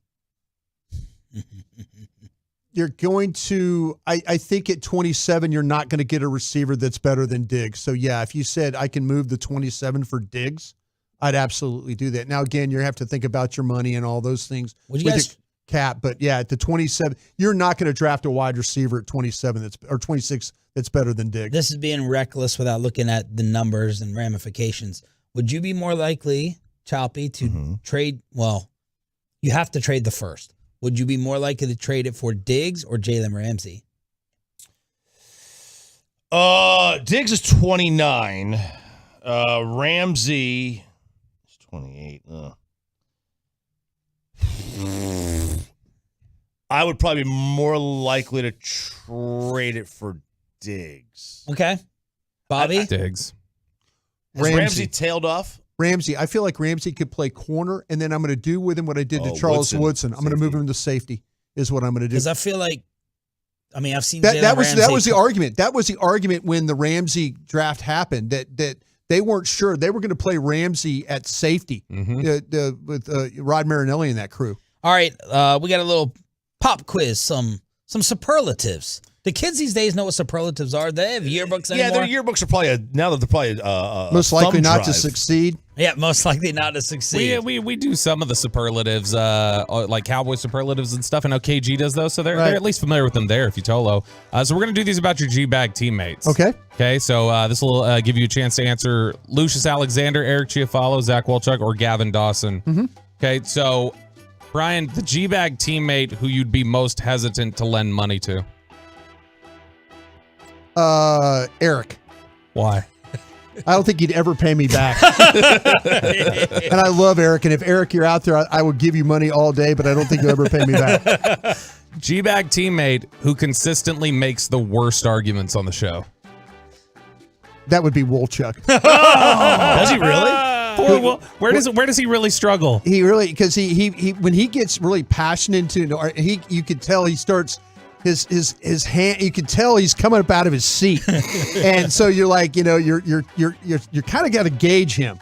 Now Dawson, I don't want to debate Dawson because Dawson's really good at making your words sound like you're an idiot. Yeah, so he's got the best vocabulary. You stay away from him. He will make you feel like, but Wolchuk has got such passion. And he gets like you could tell he's just about to come over the desk at you. So does Zach and Eric ever fight? No, they disagree. They do disagree. You can catch Wolchuk on some subjects that'll make him. And then Eric felt like yesterday I was attacking him on something on some of the numbers, but I was just trying to kind of get a gauge of where he was at with his thoughts. G-Bag teammate most likely to get canceled for a controversial tweet. Oh, that's Dawson. Dawson for sure. Oh, yeah, Dawson's not afraid. Dawson will tweet 1 or 2 times a day, and it's usually going after somebody. G-Bag teammate, and obviously you have a son, but G-Bag teammate you're most likely to let marry your daughter if you had one. Ooh. I would let her Lucius, and I'll tell you why. Lucius is one of those guys. He's really good with finance. I mean, you ask him questions about finance and stocks and bonds and stuff. He's really, really versed on that stuff. He loves documentaries, so he's really kind of a well-read guy. So I kind of feel like that my grandkids would be super, super smart, and so I just kind of, and he likes food. He likes to cook. He likes being around stuff like that. So I think he would help her. If I had a daughter, I don't have a daughter. I always wanted somebody to say, you're very well read. Nobody ever says that about me. Lucius is very well read. I mean, Lucius, Lucius is hilarious. Lucius is hilarious to talk with or to do shows with, but he's also one of those guys that when you ask him like questions about things in history and stuff like that, well-rounded. Very well-rounded on that. G-Bag. And by the way, everybody, tomorrow, Fan Bowl, Revolver Brewing, Inside Texas Live, starting at 2 in Arlington, free party. G-Bag teammate who would first step up and have your back in a fight? Chiafalo. G-Bag teammate who would run away? Do you think Chiafalo can fight? Yes. I think he would be cheap. I think he would fight really dirty. I think he would. I think Eric. Now, the problem is Eric is like 26, 27 years old. He's already broken down. He fell down on the ice, so he's got back problems. He's got a tailbone problem, knee problem. 3 kids. I think that if you were like at the Super Bowl and somebody was like, you were getting harassed, I think Eric would just like crazy man fight somebody. Who's the teammate that would run away from the fight? Me. No, but you're in a fight, so who's running away for a bit? I could see Wolchuk trying to talk his way out of it. I could see he Dawson. says that he doesn't want confrontation. I could see Dawson like putting up his hands like, okay, bro, you're right. You're good, man. Yeah. We're good. We're getting out of here. We're fine. Yeah, that kind of So stuff. Broadus, who was so fiery, right, throughout all these years, there was an incident with someone at the station like years ago. He called me and he's like, just let it go, man. He's like, life's too short. Yeah. And I was like, what are you talking about? He's like, it's not worth it. Just move on. I'm trying to think what this was. was. It was peaceful and tranquil. It ain't too hard to figure out. But he's Mr. Peacemaker, Mr. Zen now. After I thought he was the Mr. older Fun. you get, the more you don't want to fight. Yeah. G-bag teammate you'd least want to live with. I think Dawson would be a pain in the ass. I really do. Really? Why? Really? Because he always, one of those things. He's one of those guys that you would kind of like. He doesn't want to be around anybody. So I think if you were like hanging out, living with somebody, you would kind of like a little bit of interaction. He doesn't. I don't think his to me is like, listen, leave me alone, bro. You go in your area. I'm going to go in my area, and I don't want to even talk to you anymore. All right, and I got one more for you. Are you guys, by the way, rooming together at the Super Bowl? Yes. All right. So Bobby was whispering this the other day. At the Super Bowl? Yeah, I think so, aren't we? No. Are we not? No. Solo room over here for BB. All right. I need to check. Maybe give your last question. Never mind. G-bag teammate most likely to end up in jail. And for what? Oh, that's going to be Chiafalo again. For what? He's going to end up like he's going to have too much to drink, and he's going to get in somebody's face. Is he aggressive like that? He can tap into some rage. He can tap. But I think when do you remember me and Chiafalo getting into the argument once when he was board on hopping? the board. Yeah. Yes, I do. He was like, misstep here, misstep there, and I was like, come on, like wake up. And he's like, he said something like, I'm trying. Like I'm trying. I can't remember if it was on air or off air. I think it was off air. It was off air because he said you were being a phallic symbol. Yeah, that's what he said. He's not wrong. No. Wow. Here I'm trying to save dogs. So hard, man. And now you're calling me Mike Vick over here. I've got one for Broadus. I've got a question. Oh, man. T-bag teammate most likely to clear the room. Oh, we know who that is. By breaking wind. That's because Zach. Yeah, Zach. Zach doesn't care. Like before we go, like Dawson's like, it's the G-bag. He's bringing us back. Like, excuse me, Dawson bringing us back. Zach will just rip one right in the middle, and like we all have to sit here and endure. And he doesn't care. He just doesn't care about it. I hate those people. I mean, it's that's, like that's choppy. he doesn't. Mine don't stink. That's true. He didn't even walk outside. It's like we were coming back and he got right next to Eric's head and let one go. Walked over to him, did it, and then came back to his spot. Like Eric's sitting in the spot and he went right on him and then punch walked him away. if he did that. Yeah. How much crazier can things get? Let's crosstalk, led by Mikey Bassick. All of us in one room together. Crosstalk with KMC next. But let's get you over to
I did a segment yesterday. I want to start this off with yesterday.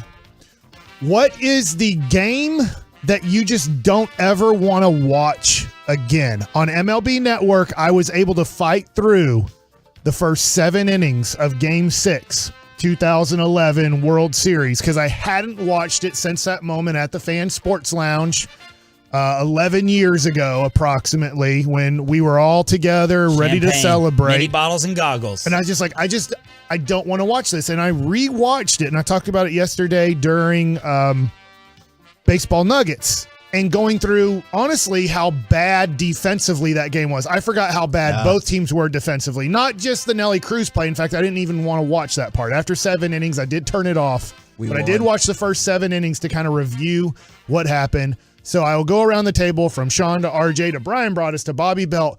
Is there a game in your life that hurt you so much that you're just like, I would never want to watch that game again? Oh, I have to think. I've got an answer. I got one too. All right. Any game. Any game in your life, as a kid, you watched it and you're just like, because it hurt me so much that my team lost it, or I was rooting so much for this player, I don't want to watch that thing again. Game 3 of the 2006 NBA Finals. That one. Up 13. You're up like 13 with 4 minutes left. You completely blow that. If you go up 3-0, they're not coming back. It's over. And that was such a robbery of a series. I hate just seeing that on the NBA history of finals champions. That's such a fake title. Okay. I agree. I don't watch any of 06 Any of those 4 losses I can't watch, but especially that one. The 81 NFC Championship game, Dallas versus San Francisco. The catch. All that time I go to NFL meetings and Dwight Clark, I would see him, and it made me cry every time I saw him. Wow. He'd be standing there. That game tore me up like no other game I've ever experienced. Because you haven't watched that since 1981, how well do you remember the first, let's say, 3.5 quarters of that game? It's funny because I've seen highlights of the game, and there were certain points of it like, I don't remember that happening. Like the final drive for the Cowboys, Drew Pearson basically gets pulled down with a horse collar tackle, and that's the game right there. So yeah, I've only seen bits of it. I don't even go back. I can't even watch it. Oh man, there's a lot for me. I mean, I could rattle them off, but man, I'm thinking, first of all, any game involving Sister Jean is basically one I would never want to watch. I forgot how much you disliked her. Especially the one that you and I were at, Bassick, at the American Airlines Center. But I will with go Jason Witten right in front of us. Jason Witten and Phil Fulmer right in front of us, the worst AD we've ever had in our history. But because that was a good team. But I will go with 2008 Elite Eight, Tennessee, Michigan State. We had that game in the bag. Michigan State was down their best player. We lost in a crushing fashion at the very end. No business losing that game. None. Michigan State?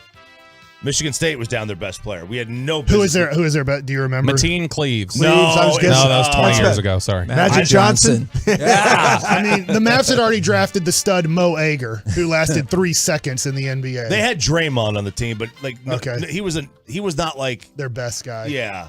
Giants Patriots David Tyree game. You a Patriots fan? I wanted the Patriots to complete that season of perfection. Shut up the Miami Dolphins team, but the Eli stuff. Yeah. And the Giants had a lucky year. The Tyree thing was flat out luck, BS. I was sitting there around a bunch of New Yorkers from college. So that to me is a moment I wish I could erase in sports history. Was your childhood? Did you follow teams? I mean, is it that bad that you would remember that? No, that was college though. I know, but as a kid, like you said, I mean, I just hate Giants fans. Okay, But you're some of your best friends, right? Yeah. They're some of my best friends, but like, did you hate them? That just I hate the Giants' success of these titles. The fact that we have to have these Eli talks and all this. Get ready, Philadelphia's about to put that one on you. I know. He's like the Minnesota Vikings and the New York Giants of this year. Just like these lucky, fluky runs that David and I didn't root against Brady. That team was awesome to watch.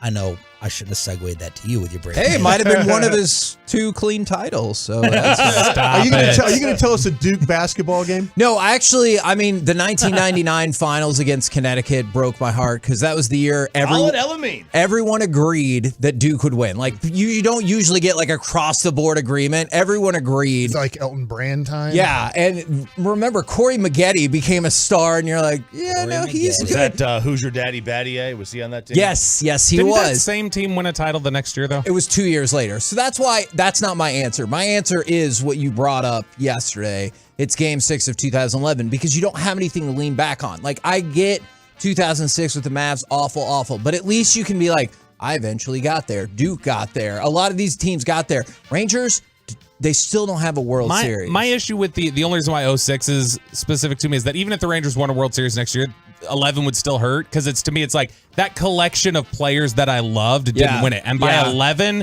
it was Terry and Dirk were all that was left. That collection of players didn't get to win together. And I've always thought that they don't win in 11 if they win in 6. That's a decent argument. All right, next topic for Mike Bassick. I had my buddy Jeff Fry, who obviously goes after a lot of current ways baseball is done. If you like fun, he's from the Eagles, right? He's mad at you. Jeff that's Fry? Glenn Fry. Sorry. Jeff Fry. If you like having fun playing baseball, he thinks you're a piece of trash.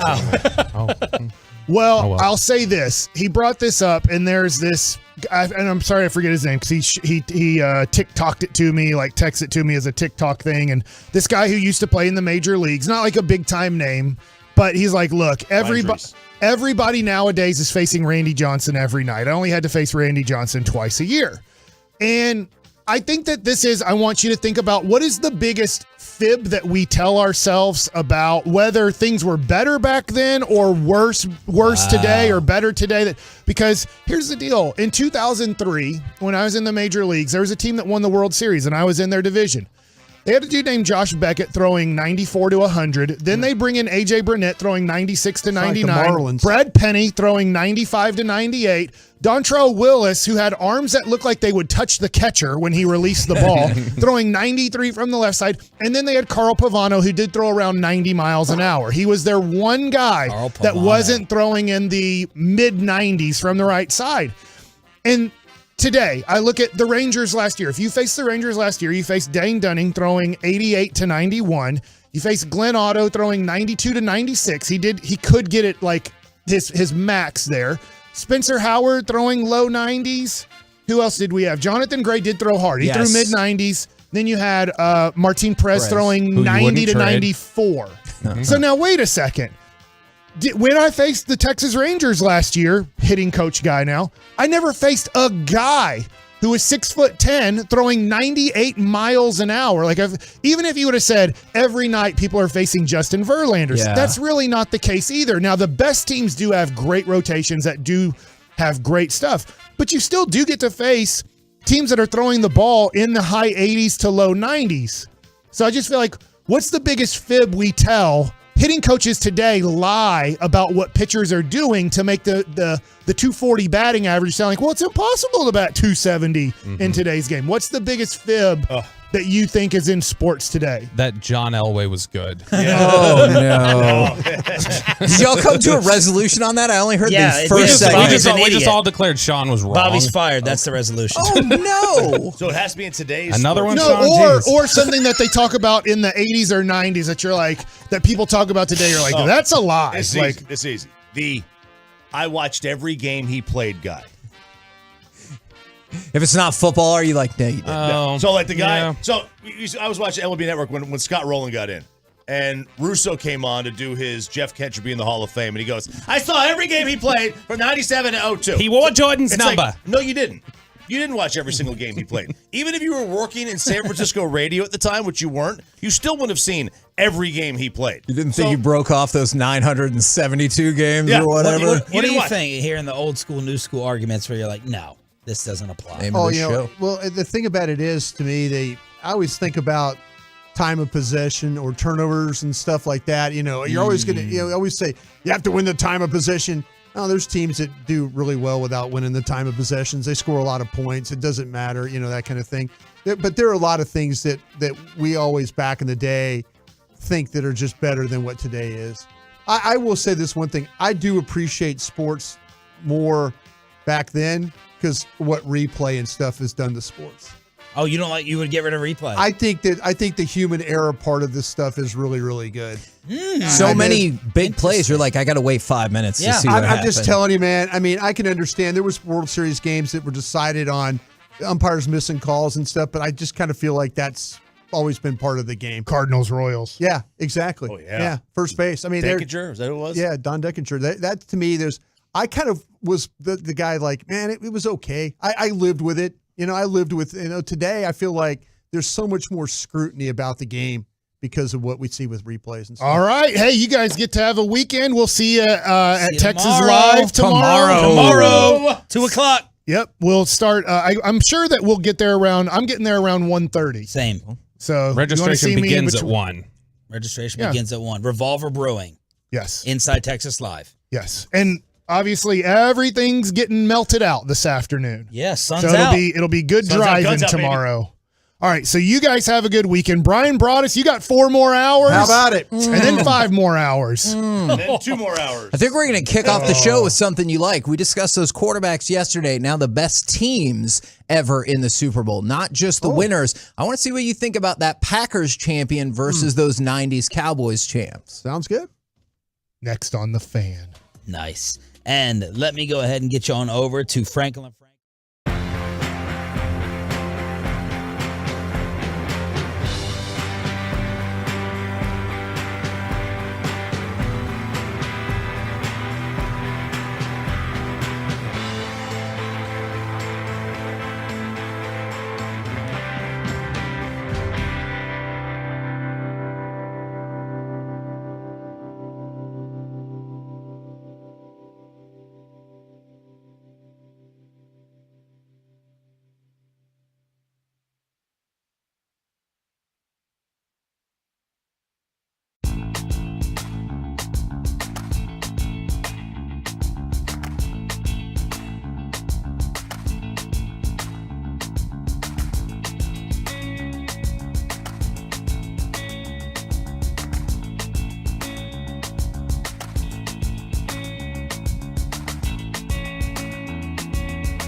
Studio secured by DFWsecurity.com. It's the KNC Masterpiece on 105.3 The Fan. KNC Masterpiece right here on 105.3 The Fan. You got me, Kevin Hagelin. Corey Majors is back in the studio. Somehow. Mike Bassick is here. Reginald is here. As if that wasn't enough of an all-star crew, we also have Brian Broaddus in studio with us for the entire show. Welcome, Mr. Broaddus. Thank you very much. I usually am the guy driving around, going to the Star, listening to you guys broadcast, so it's nice to be with you today. Woohoo! I was going to ask you this question. Is this going to be your first time ever to be on Radio Row? Have you been to Radio Row before? I've been to Radio Row when the Super Bowl was here. Okay. But I have never been to Radio Row, but yes, this will be my first time. Radio Row, where was Radio Row in Dallas? It was in Dallas. It was at the Sheridan. Downtown. Yep. Yeah, it was downtown. Yeah. And we actually, our booth, I believe, had like the best access possible at the time because Ted was awesome. Yeah. And so we had a great spot where, as far as our booth was concerned. Rest in peace to the man. Thank you, sir. Absolutely. Absolutely. Now, I caught one of the segments of Sean, RJ, and Bobby arguing about the quarterbacks. So we went through that yesterday, and today I wanted to take a look at USA Today has the 57 greatest NFL teams to play in the Super Bowl. So not necessarily just the winner. Is there a team, because the team I always say got very disrespected in the 92 Cowboys, is there a team that immediately jumps to your mind as, I think that was the best Super Bowl team ever? Not just Cowboys, I mean all of them. I mean the defense that was Baltimore was pretty spectacular. Like watching that, especially considering maybe Trent Dilfer wasn't Peyton Manning. Is that too far to say? I feel like that is. He wasn't Cooper Manning. What do you mean? Right? Yeah, that is a very fair point. So that was a lot of fun team. I'll tell you, I know this is really wild, but that Saints team was a blast too. Maybe not the best though, but they had the offense, they had the quarterback, and they had the defensive players. But you're a big Breeze guy, right? I am a huge Drew Brees fan of that. So, man, I will go with the 92 Cowboys team. That's the team, man. That is the team right there.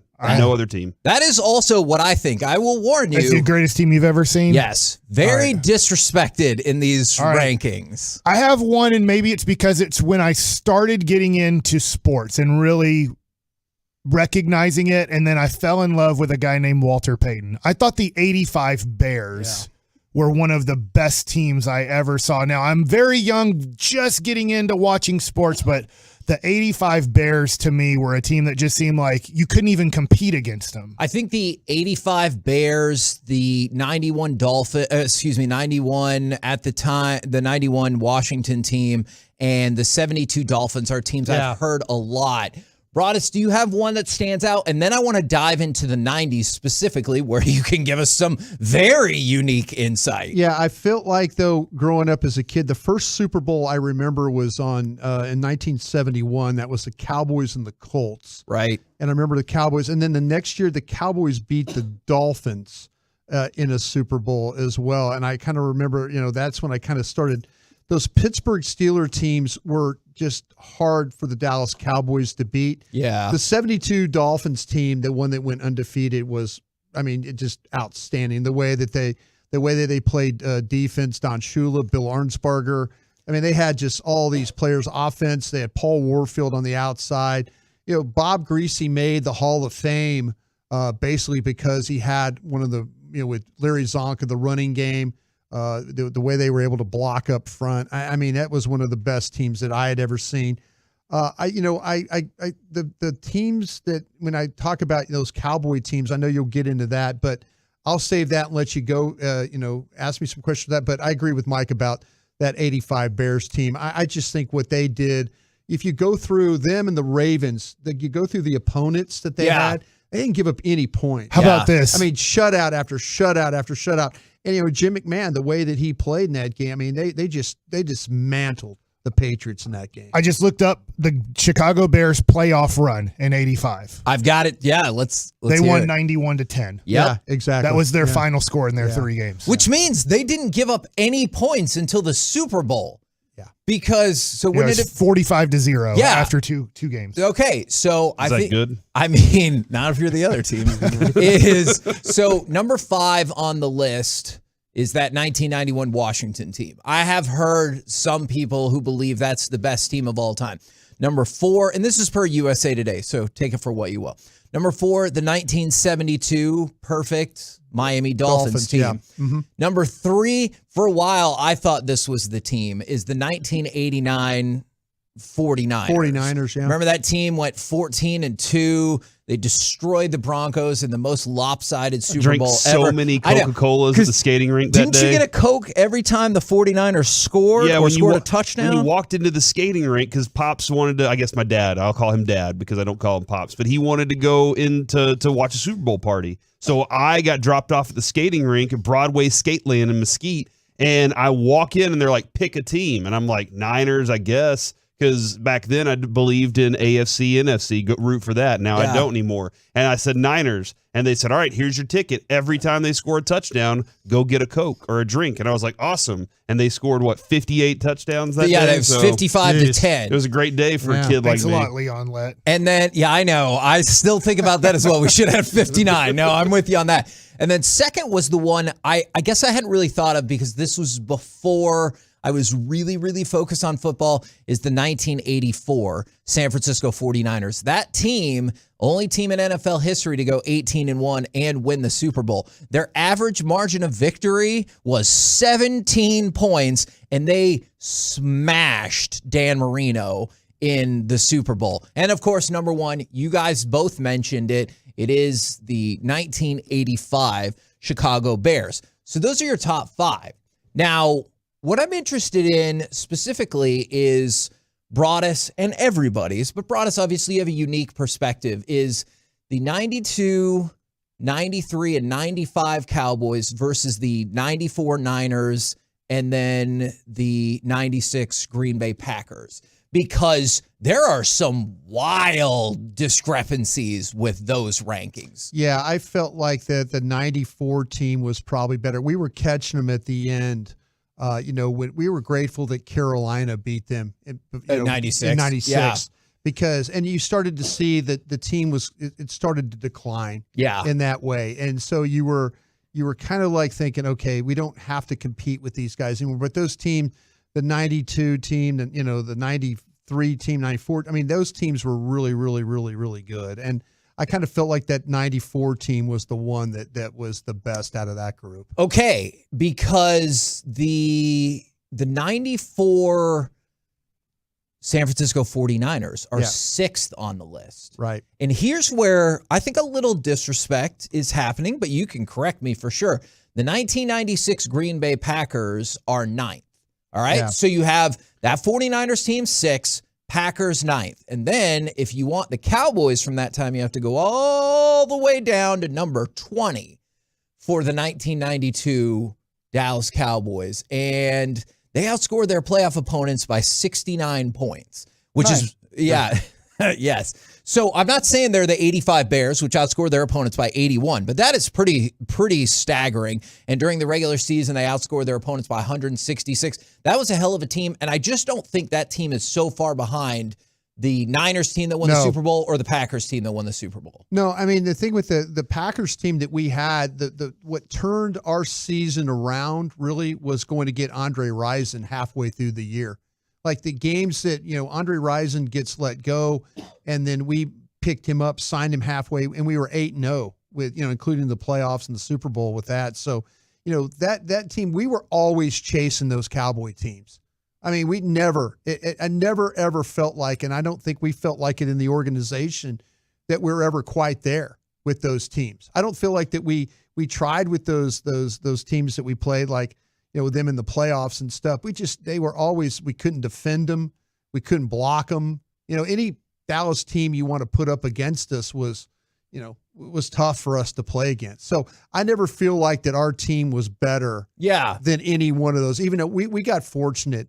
We got really fortunate that Dallas had to play a road game and play in Carolina, and they got injury. That's the one thing, because I don't know. I remember Bob Harlan, the president of the club, he says, all right, we're going to get Dallas finally. I'm like, Mr. Harlan, we don't need Dallas to come up here and play. We don't beat these guys. And I never felt like that any team that they had, that we were as good as that team. Now, and somebody weighed in, and this is a tough thing to compare, is from the 702, the 2019 Chiefs are smoking any Cowboys team ever. That's silly. The 92 Cowboys would destroy that Chiefs team because that's pre and post salary cap. And that's why it's tough to compare some of these teams. For the record, the 2019 Chiefs are listed as 35th. That was when I heard Broadus go in on Joe Montana this morning for having everything at his disposal. I was like, man, I've never thought of it this way before. Yeah. This changes everything. I mean, Kevin, he made Jerry Rice. That's not disputed. Did your tears, when you heard that, did your tears go they freeze instantly, or how did this work? I got caught up because I will point out are any of Tom Brady's teams in the top 15? No, because he wasn't that great. Joe Montana has 2 of the top 3 teams because he led 2 different generations of greatness. No, I just, when I look at these all-time quarterbacks, there's nothing wrong with Joe Montana. Sure. But I look at his offensive continuity. I look at Randy Cross. I look at Jesse Sapullo. I look at, John Taylor, Jerry Rice, Tom Rathman. None of these guys ever left. Honestly, I mean, and it's the same argument you can make for if the Pittsburgh Steelers with Terry Bradshaw, or Roger Staubach, Johnny Unitas, These guys, I mean, they were very, very fortunate that they played in an era where their teams never turned over. I think the reason why that didn't bother me, Corey, is I got caught up. It's bothering you right now. No, it really isn't, because I got caught up listening to Bobby talk about how John Elway was trash. And then I kept thinking about how Choppy undisputedly said 2 years ago that Matt Ryan was obviously a top 10 quarterback of all time. And so those things were circling through my head. He had Steve Young on his top 5 list. Yeah, which, again, that was shocking to me. I love Choppy. That's silly. Yeah. They brought Steve Young in to replace Joe Montana, and he couldn't do it until he got a crippling injury. They brought Steve Young in, and he lost. And then they brought Joe Montana back, and he won 2 Super Bowls with him. And Steve Young could win a Super Bowl for 5 years. Like you talk about all the time, Mike, maybe people just didn't watch football in the 90s. I don't know if RJ was not paying attention or not, but Joe Montana was undisputably better than Steve Young. I think this is a tough part about football with only 16 games. And I just come from a little bit of a baseball brain. And then basketball, you play 82. You accumulate so many games. Stats are going to represent you more if you play 82 to 162 games. In a 16-game season, I don't know what, let's say, Jim McMahon's stats were in 1985. Well, how many points did he need to put up if your team is giving up 0? Yeah. Once you got to 21-0 in the third quarter, it wasn't like, hey, man, can you throw some more bombs to Willie Gault right now? No, that's probably not going to happen. So I do think it's tough at times to go back and go, I never watched Troy Aikman play, or I never watched, for me, I never watched Terry Bradshaw play a football game. I never watched Roger Staubach play a football game. They're before my time. Right. But to just go back and go, I don't know football back then, never watched football back then. Bradshaw and Roger Staubach are horrible because Dak Prescott and Tony Romo exceed their stats tremendously. Well, it was a different time back then. And did you watch the game back then? Did you watch all the other NFL teams and have an idea on how much better was Terry Bradshaw or Roger Staubach to the 23 other quarterbacks in the NFL? Now, this came up on the fan text. Not surprisingly, somebody wanted to know, where are the Patriots, the then undefeated until the Super Bowl Patriots? They are 16th on the list. Not surprisingly, they are the highest rated team that didn't win the Super Bowl. I wonder if they would have won that game if they'd be number one. I could see that. I think there would absolutely be consideration for that because of the respect that we give the Dolphins. Yeah.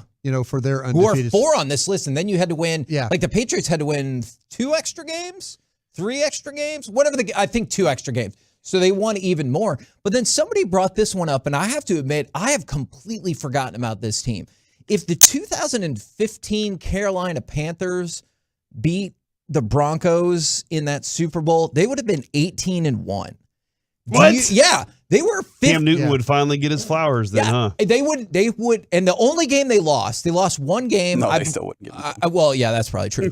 Is they lost the last game of the year, it was the next to last game of the year. But yeah, so they were 14-0, and then they lost to the Falcons, and they could have been 18-1. And like, do you ever think about that team? I don't ever think about the 15 I think about Carolina the fact Panthers. that Von Miller was the MVP for all the work that he did, and then like his tweets and everything that he did with the late night. He was on late night shows like directly after the game. Right. That was wild to me, was that he was doing that. So like I do think of that, but I don't think of how good that team was. So that was a good Cam Newton year then? Yes, that was when you got bad, good Cam Newton. And for people on the Cowboys front that are curious, so the 1971 Dallas Cowboys, that is the first team to win the Super Bowl. They're 18th.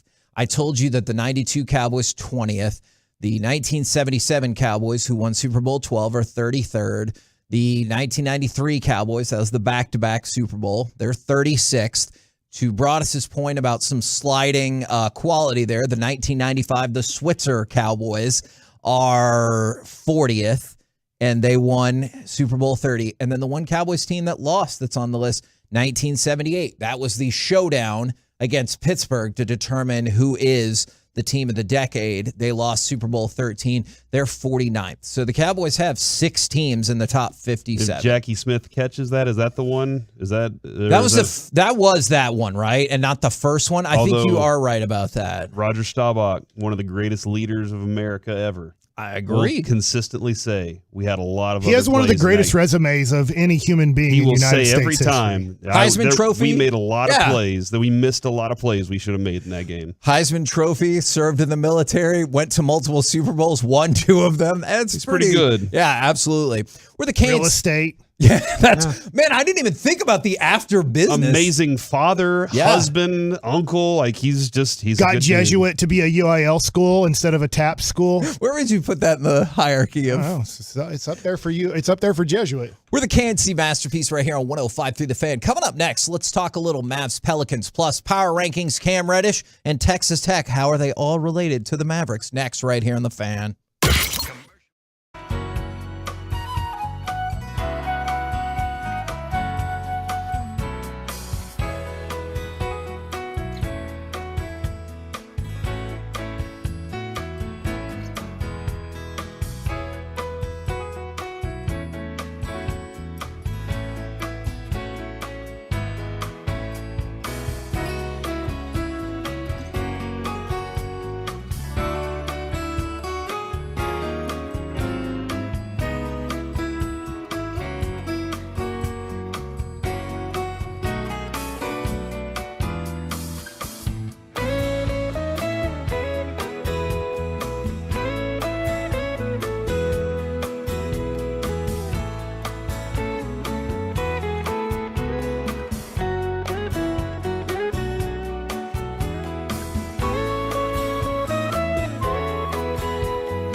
spine joint, and it's brought to you by state-of-the-art weight loss, that's soda.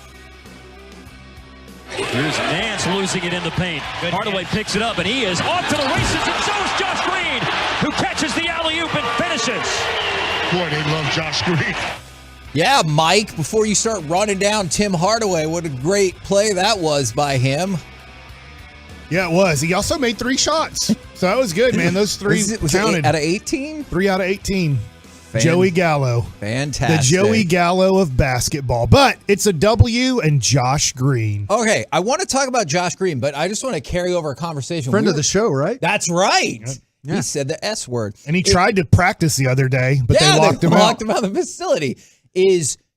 Did you think, or at what point did you think the Mavs were going to lose? Because they had was it 27 or was it 30 that was the highest lead? It was a gigantically. They're up by 19 going into the 4th. Yeah. Did you think they were going to lose that game? Yes. I did too. If the Pelicans had a challenge, the Mavericks they got trapped in the corner, couldn't get the ball in. They kept taking these long shots that were clanging, and the Pelicans kept driving it and scoring. I'm going, this is not going to end well for the Mavs. I thought with 4 minutes to go, they were going to blow it. I was like, they're going to blow this game, aren't they? Yeah. And that was right around when Leon Wood wasn't watching the guy in the corner shoot the ball. Yeah. And then he starts jogging up the court, and the guy's laying on the ground, and he's like, it must have been a foul. He made 2 out of 3, and I think that made it 89 to 101. And right about then, I'm like, seems like the refs are rooting for the Pelicans, and the Mavs are playing horrible basketball here. How about this? Dinwiddie's having a solid year. I'm not going to rag on Dinwiddie, but this is the stat. Dinwiddie and Hardaway Jr. last night went 7 of 37 from the floor. Thank God Dinwiddie was hitting his free throws, or else you do lose that game. That is abysmal. And Josh Green had a huge 3. I can't remember what it made the score, but it was I think it was a 4-point game or a 6-point game, and he either took it to a 7-point lead or a 9-point lead, and that was huge because Hardaway was trying his best to lose the game. He was like, if you give me the ball, right, I will jack it up. Even if there's 40 seconds left in the game and there's 16 seconds left on the shot clock, I'm open. What do you want me to do? It reminds me of when the story of Josh Hamilton, when he had gone up to the plate and he was either 0 for 4 or 0 for 5. And in those 4 to 5 at-bats, he saw 4 to 5 pitches. He literally swung at the first pitch every time. And the game is over. The game has been somewhat decided, and Rudy Jaramillo, who's the hitting coach, goes, Josh, I just want you to go up there, and I want you to take the first pitch. I want you to time it, and I want you to see the first pitch. Yeah. Okay, that's all I'm asking you to do. Don't swing at the first pitch for your 5th or 6th at bat. Let's just see it. And the first pitch comes, he pops it up, and he comes back to the dugout, and he looks right at Rudy and goes, I can't help myself. And I feel like that's Tim Hardaway Jr. when he touches a basketball. I just can't help myself. It got problematic at the end. I mean, with Josh Green, the way that he was able to play, defense on Brandon Ingram in those last couple possessions. I mean, he was the only one out there that I'm thinking, okay, please don't foul, but stay tight, and he did. He was able to kind of, and I think that's the great thing about Josh Green. You're just starting to see even more growth from him as a player.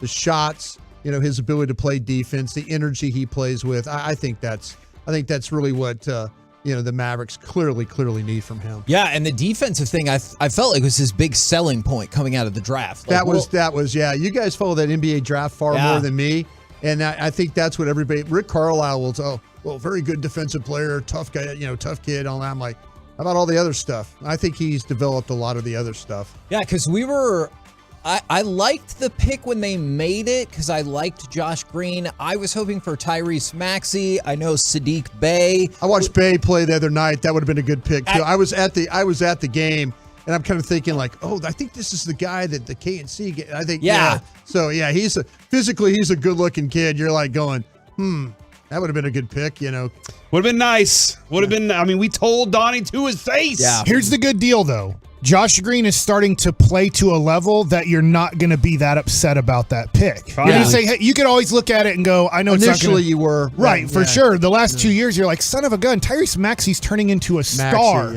And you're like, you had that chance. But now that Josh Green is starting to turn into your third best player. I'm assuming Luka's number 1, Dinwiddie's number 2, and Josh Green is turning into your third best player on your team. Do you take Wood out of the rotation because you think he's not going to be here? I'm seriously. No. It's a good. I think that the Mavs would say they like Green more than Wood.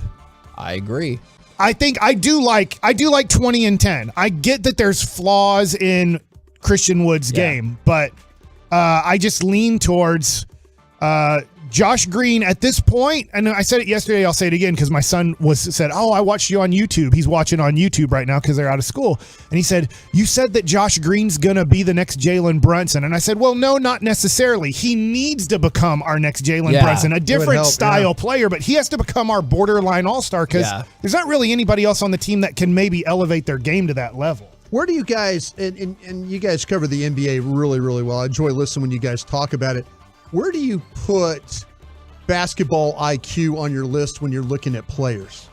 I mean, I think you can see what the Mavericks think about that, right? Like, that is one of the fair, unfair. That is one of the knocks that they have against Christian Wood. I think that's a high priority. I put it high, but I was listening to you, Brian, yesterday, and I agree with this.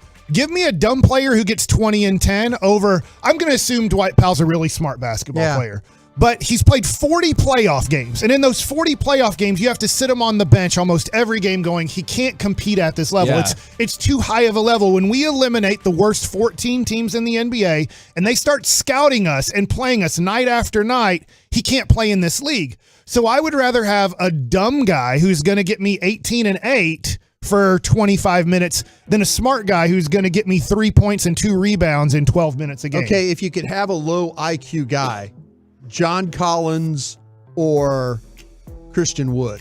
I think they're the same guy. Yeah. I think, unfortunately, correct me if I'm wrong here, because but that's the vibe I'm getting talking to people. I ask, well, why is Atlanta interested in moving on? And the first thing everybody says is low IQ guy. Plus, he gets hurt. Like, I will tell you, like, Christian Wood's out right now, and I know there's thought that he might bounce back sooner rather than later, but he gets hurt, and so does John Collins. I don't know if it's soaked in to Christian Wood or not. That would be a question for Jason Kidd. Have you sitting him on the bench, bringing him off the bench, not letting him play the last 5 minutes of NBA basketball games, all the things you did to him the first 30 games, how much did that help? Because I think you're going to have to go over that process all over again if you trade for John Collins. So if you're like, all right, I'm getting rid of Christian Wood, I'm bringing in John Collins, who I think are very similar players. Am I going to have to go through another 30-game process to sit him on the bench, to not play him in the fourth quarter, to really give him tough love, to say, if you don't do it my way, you will not get your way? And so I don't know, like, does Jason Kidd want to go through that process again of punishing a guy to try to get him to play basketball the style he wants him to play? So you guys all think he's the same player. So I do. A trade like that for the Mavs does nothing for you. Exactly, because I don't think it really doesn't to me, because I also wonder about the tolerance level for John Collins. John Collins at least been on a team that was in the Eastern Conference Finals a couple years ago, whereas Christian Wood, like, I think he tolerates it more. This is just speculation, because he's been on crap team after crap team. That was the selling point to Christian Wood when they brought him in. Like, that Christian Wood told everybody, hey, listen, I've been on bad teams. I don't want to be a guy that's known as a good player on bad teams. So that he was going to come in and try. Because, Mike, I know listening to you earlier when this all went down earlier in the year before the season, or when they got Christian Wood, it was that kind of that little bit of a talk about him and, you know, how he fits and where he really is. Like, here's a player that's very super talented, but, you know, he's always been on bad teams. How do you get that guy to, be like, is he missing workouts? Is he skipping on you? Sure. Is he a bad teammate? There were some of those whispers. Yeah. And to your point, you're not wrong. Your sources on that was absolutely spot on.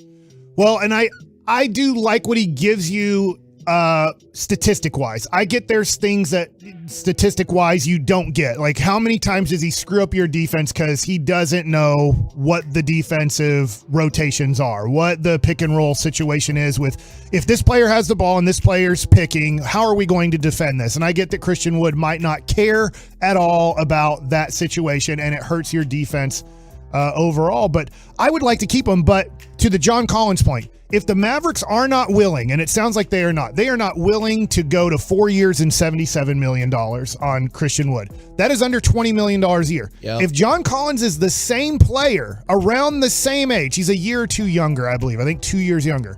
And he's making $24 million a year over the next 3 years. That doesn't make sense to me. Yeah. If you traded for John Collins, so you're going to pay $5 more million per year than what you could offer Christian Wood. So you're going to get the same player, pay him more money? Yeah. Like, that doesn't make sense to me. If you want John Collins, you already have him. How much concern, like, I know what we were focused on. I just wanted to ask, how much concern about Luka's foot to go along the way? I'm a little bit concerned, not a lot. I will say this. I do think their schedule, they're going to be underdogs in 5 straight games till you get to the break. So I think all road games. All right? road games. I think they're about to go 0-5. I know that maybe I'm negative here. I get it, but I just think Luka, I think, could miss a game or two, but I'm just guessing. I have no clue. Even if he plays in those games, you're going to be underdogs on the road against Sacramento twice, Golden State, Utah, and there's one other game I'm forgetting. Clippers, maybe? Yeah, Clippers are in there. Yeah, the Clippers. I mean, those are all teams that are right around your record. Some are better than you, and so I'm just like, it's weird because in the deal, they are 1 loss behind. No, I think they're 2 losses behind the 13th seed. They have 25 losses, the Mavs. Oklahoma City has 27 losses. Oklahoma City's in 13th place. Yeah. So like if you lose 5 in a row, you could literally possibly go to 12th or 13th place in the West. But if you go 2-3 or 3-2, you're still going to probably be a 4 through 6 seed. Yeah. Whose team would you want in that situation going forward? The Mavs or the Thunder? I would want the Thunder because they have so many draft picks. And they lost their first overall pick, Chet right? hasn't played a game this year. Yeah.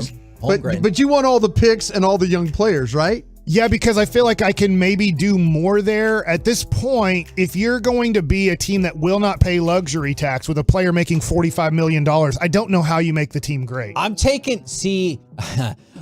not working off those constraints. I am taking the Dallas Mavericks because I am not bound by those same things. I'm willing to not tank a season, but what do we like to say? Organically tank a season in terms of I'm willing to take a step back and maybe be on the wrong side of the treadmill of mediocrity because then you can get back some of your assets. And then I'm considering all things because the dumbest thing I keep seeing when people are talking about trading Tim Hardaway, which we'll get to in a little bit, is like, well, you're going to take a step back. And I'm like, great. And I also get salary off the book for 2.5 years. Done.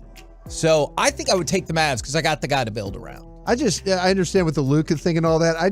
It's you watch Oklahoma City play, and they're kind of a fun team. They are a fun team. They're a fun team, and you're thinking like, okay, who has the better future? You know, maybe the better future is with you get through this year, you get Luka, and then you try and do stuff with what you always talk about with those picks. You have 4 first-round draft picks. So whenever you see the mega deals, it's your 4 first-round draft picks and your swaps. And so the Mavericks will now, assuming they don't finish in the top 10, which, again, who the hell knows? You can convey that pick onto the Knicks and be ready to roll. Can they really get guys to come here and play with Luka? If they're off the ball, guys, that's why I think searching for a really quality big, you might be better off with that. Not with this weather. Like a DeAndre Ayton, right? DeAndre Ayton might be better than getting a wing who's like, I don't want to stand in the corner and watch you dance with the basketball for 18 seconds. Yeah, no, I absolutely agree with that. We're the KNC Masterpiece right here on 105.3 The Fan. Don't forget Fan Bowl tomorrow. Revolver Brewing. It's in the corner closest to Globe Life Field at Texas Live. We'll be going 2 to 5 with those round tables, but if you want to sign up for the paper football tournament with $3,000 in prizes, get there closer to 1 o'clock. Coming up next, if it's okay with you, Mike, wanted to do a vintage baseball card edition of Baseball Nuggets. Let's do it. And what if I told you I brought one of your cards to talk about as Holy well? cow. We'll do it next, right? Vintage? Well, not quite, Oh. but it's still Ancient. interesting. It's interesting. We'll do it next right here on The Fan. Coming up in the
This segment of the KNC Masterpiece on 105 through the Fan is brought to you by Classic Chevrolet. KNC Masterpiece right here on 105.3 The Fan, and it is time for a special edition of Baseball Nuggets. Top 10 catchers right now. No, we'll get to that. Johnny Bench. Eventually. Pudge. Yeah, man. Piazza. I like your answer better because you said Pudge. Mm-hmm. Manny Sanguillen. All right. I want to start. Benito Santiago! From the knees. Is. Tony Pena. What are all those brothers? There's like Molina. seven brothers. What? Did you want to do the Alomars. segment, Kevin, or No, you want to talk about? You want to play Name a Catcher? Wait, Let's are we do talking it. Yadier Molina? Let's do Name a Catcher. I love Thurman it. Munson. Wilson Contreras. Don I'm Slott. not going to name a catcher. Don Slott. Yogi Gino Petralli. Berra. Fine, I'll do it. Mike. You guys got Jim me. Sundberg. Is. All right. I want to. Slott. You know what? 877 We already named 881 Don Slott. 1053. Send in your rando catcher that you would like to hear. If that Biff name gets on. Poparoga. Okay, I definitely don't know who that is. Atlanta guy- Braves. Oh, I thought maybe he caught Cy Young or something. Yeah, Biff Poparoga. Did we say Gary Carter already? Didn't say Gary Carter. You're about to say Gary Coleman. He weren't taught you? me. He taught me how to Let's hit talk a about little it. bit. Yeah. What? So Gary Carter was one of our roving instructors, kind of like how Michael Young is with the Texas Rangers right now. So Gary Carter with the New York Strikeout in a Mets. World Series game. He's going around and he's in Norfolk in AAA, and the hitters are done with hitting practice, so the pitchers are having hitting practice. And he told me, I thought this was kind of cool. You can maybe tell your son this. He said, don't focus on the pitcher when there's a runner on base. Your eyes will get tired of looking at the pitcher. So I'm left-handed. He's like, just kind of look at the shortstop a little bit. And then as you see the pitcher coming set with his hands, then start focusing your eyes on the pitcher. So you don't want to look at the pitcher the whole time he has the ball, because until he comes set, you don't need your eyes focusing on that. So then it's like your eyes come into focus as the pitcher starts coming set with his hands. I like that. I like that a lot. Fascinating. Did we bring up Benji Molina? Rod Barajas.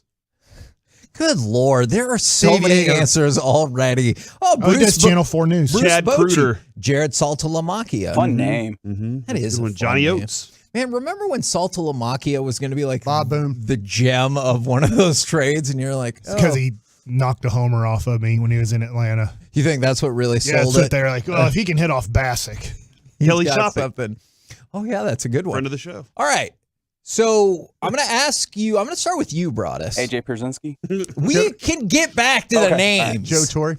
Oh my God. They sold, I believe it was yesterday, maybe the day before, a brick of 8 packs of 1952 tops. Is somebody going to open it? I don't know. What do you think? Is that the year of the? It's the Mickey- first year that of is- tops ever. And that is the Mickey Mantle. That's what I was about to say. Yeah. And Willie Mays. How It much- matters, though, what series it is. I didn't know this. Yeah, because that was the last series that has the mantle. Right. So my dad was telling me when he collected in the 50s and 60s that Topps would put out like Series 1, even though they wouldn't call it Series 1, Yeah. Series 2. The printing, they wouldn't print all 600 cards at one time. They'd Yeah. print like 150 cards and another 150 cards. And that's why your last 150 cards are so rare, like the 52 Mickey Mantle, because they're like, well, we're getting close to the end of the year. We're about to have 1953 come up, so we need to start getting ready to make our 1953 Topps cards. So that's why the Mickey Mantle is worth way more and way more rare than Willie Mays. And so this is part of that grouping. Wow. How much do you think for Open them up. How much for 8 packs? Because it's in this brick. I'm going to guess, as long as they say, look, when you open this up, the cards will not be deteriorated and in good shape. You can't How's tell the gum? Would the gum be okay? Was there gum in No, 52? there is gum in there. Also, I will tell you. Does the sugar hurt the card? Yes. Oh, for sure. So maybe it's almost only 7 cards a pack, but there's also a sealant around this 8-pack block. So I believe it is original. Like a film. Yeah. What do you say for $1 8 million? I went 1.5. $2 million. It's $873,300 plus tax. Mike would have overpaid. So about $100K a pack. I don't know what this God, you open them up and all you're getting your best cards like Enos Slaughter or something like that, and Warren Spawn, and you're just like, those would be good cards. I know, Not but for $873,000. If you pay that much, you better hit at least one mantle, and you probably also want a maze. So, Corey, you asked a very Slaughter would be a good card to have. A very keen question. Assuming Texas tax rate, that's a taxes of about $70,000 All right. on So that Bronze purchase. is pretty close there. So yeah, you're about $950,000. I just want the person to open them up because I'll watch that live. Oh my God, 100%. They're all like miscentered, and the gum has deteriorated 4 cards every pack. But is it worth more sealed? Okay, I don't think so, although these prices have gone up. About 4 years ago, these packs were going for $60,000 to $80,000. And now you're at about $100,000. Sound like a deal now. Yeah, about $110,000 per pack. But here's the thing. What really helped is the PSA 9. My lake house. Of Mickey Mantle. You get the most badass lake house in the world. What's PSA 9 for? The PSA 9 sold last year. Which is considered mint. Yes. 9 is considered for mint. $5.2 million. But the finest known example of a Mickey Mantle is there's a 9.5 in SGC. And that SGC like specializes in vintage cards. It is known as the best Mickey Mantle in existence. It sold for $12.6 million in August. Wow. So I think you like I hear you about the gum, about the miscuts, but you can't help but let your mind run wild. Can I, as collectors of cards, can I ask this question? Is the Mickey Mantle 52 card of him holding a bat? Yes. Okay. Mickey Mantle was a switch hitter. Right. Is there cards where he's hitting left or right-handed? Yes. Or he's standing there with the bat? He has pictures of both, which I think is really cool. cool. Does one mean more than the other? No, just the years. Okay. Obviously, 52 is the most. 53 would be your second most. Then he signed a deal with Bowman, so they didn't make a Topps card of him in, I believe, 54. I'd have to double check and on 55, that. I think he was just a Bowman client, Yeah. and they didn't make cards of him in Topps that year. And then Willie Mays has 1 year where they didn't make it because he's serving in the military. So, yeah, I'll pull up a picture of the 1952 Topps for you. He is standing with the bat on his right shoulder for that.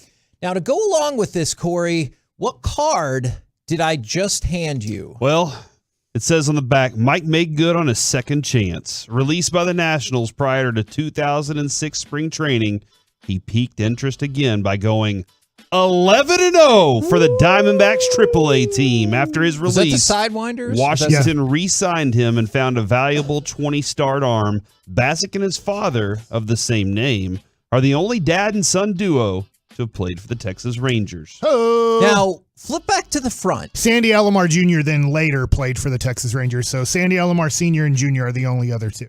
Tell me if you notice anything strange about that card, Corey. Does he have hair? I mean, he's got his cap on. I did not have hair. He doesn't have something on his bat or his glove, does he? Like, it looks F autographed. Does it? It it is a facsimile signature, but do you think it looks like JB1? Yeah. Now, Mike, I'm going to let you take over the story, but I brought that card I got from somebody at the Dallas Card Show. That is absolutely a different player's facsimile signature on Mike Bassick's baseball card. It's Josh Bard. What? Okay. Who we both signed together. We were one of the best recruiting classes that Texas Tech ever had. Now, he ended up going to Texas Tech out of Colorado high school, but I ended up signing pro.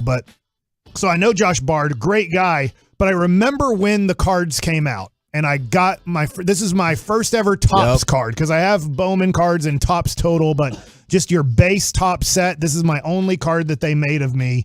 And I was like, God, I'm in spring training wearing 75 because I pretty much remember. Got a chance, I think, with that number. I was so mad because I did not want to sign back with the Nationals. They released me the year before, and my agent was convincing me, I really think this is a good place. Bob Boone loves you. He saw you pitch last year in Tucson, and Boone loves you. And I'm telling you, you're going to go to spring training with a real chance to make the team. And back then, if you had a number above 59, 60 through 99, you had no chance of making the team. They were telling you are an extra here. You are not a real major league candidate or a major league player. I was so mad I had 75, and I got so mad that I wasn't pitching in spring training that we are playing the Dodgers in spring training, and I'm eating M&Ms and drinking a Coca-Cola in the bullpen, which is not your best meal during a game, because I'm like, F Jim Bowden, I hate this MFer, and I can't believe somebody gets into trouble in the game in like the second inning, and they're like, put Bassick in. Number 75 goes against Luz. Number 75, and I have bases loaded, and I'm like facing Nomar Garcia-Parra, like their best lineup, and I don't allow a run. I go 1, 2, 3, get out of that. And it ticked off Jim Bowden so much. 2 days later, they put me in, and they made sure I was facing Scott Rowland, Rick Ankiel, who was a good hitter, and Albert Pujols against St. Louis. Like, he's trying to make sure that I do bad and I keep doing good. At the end of spring training, there's a week left, and I'm still in big league camp, and we're down to about 35 guys for a 25-man spot.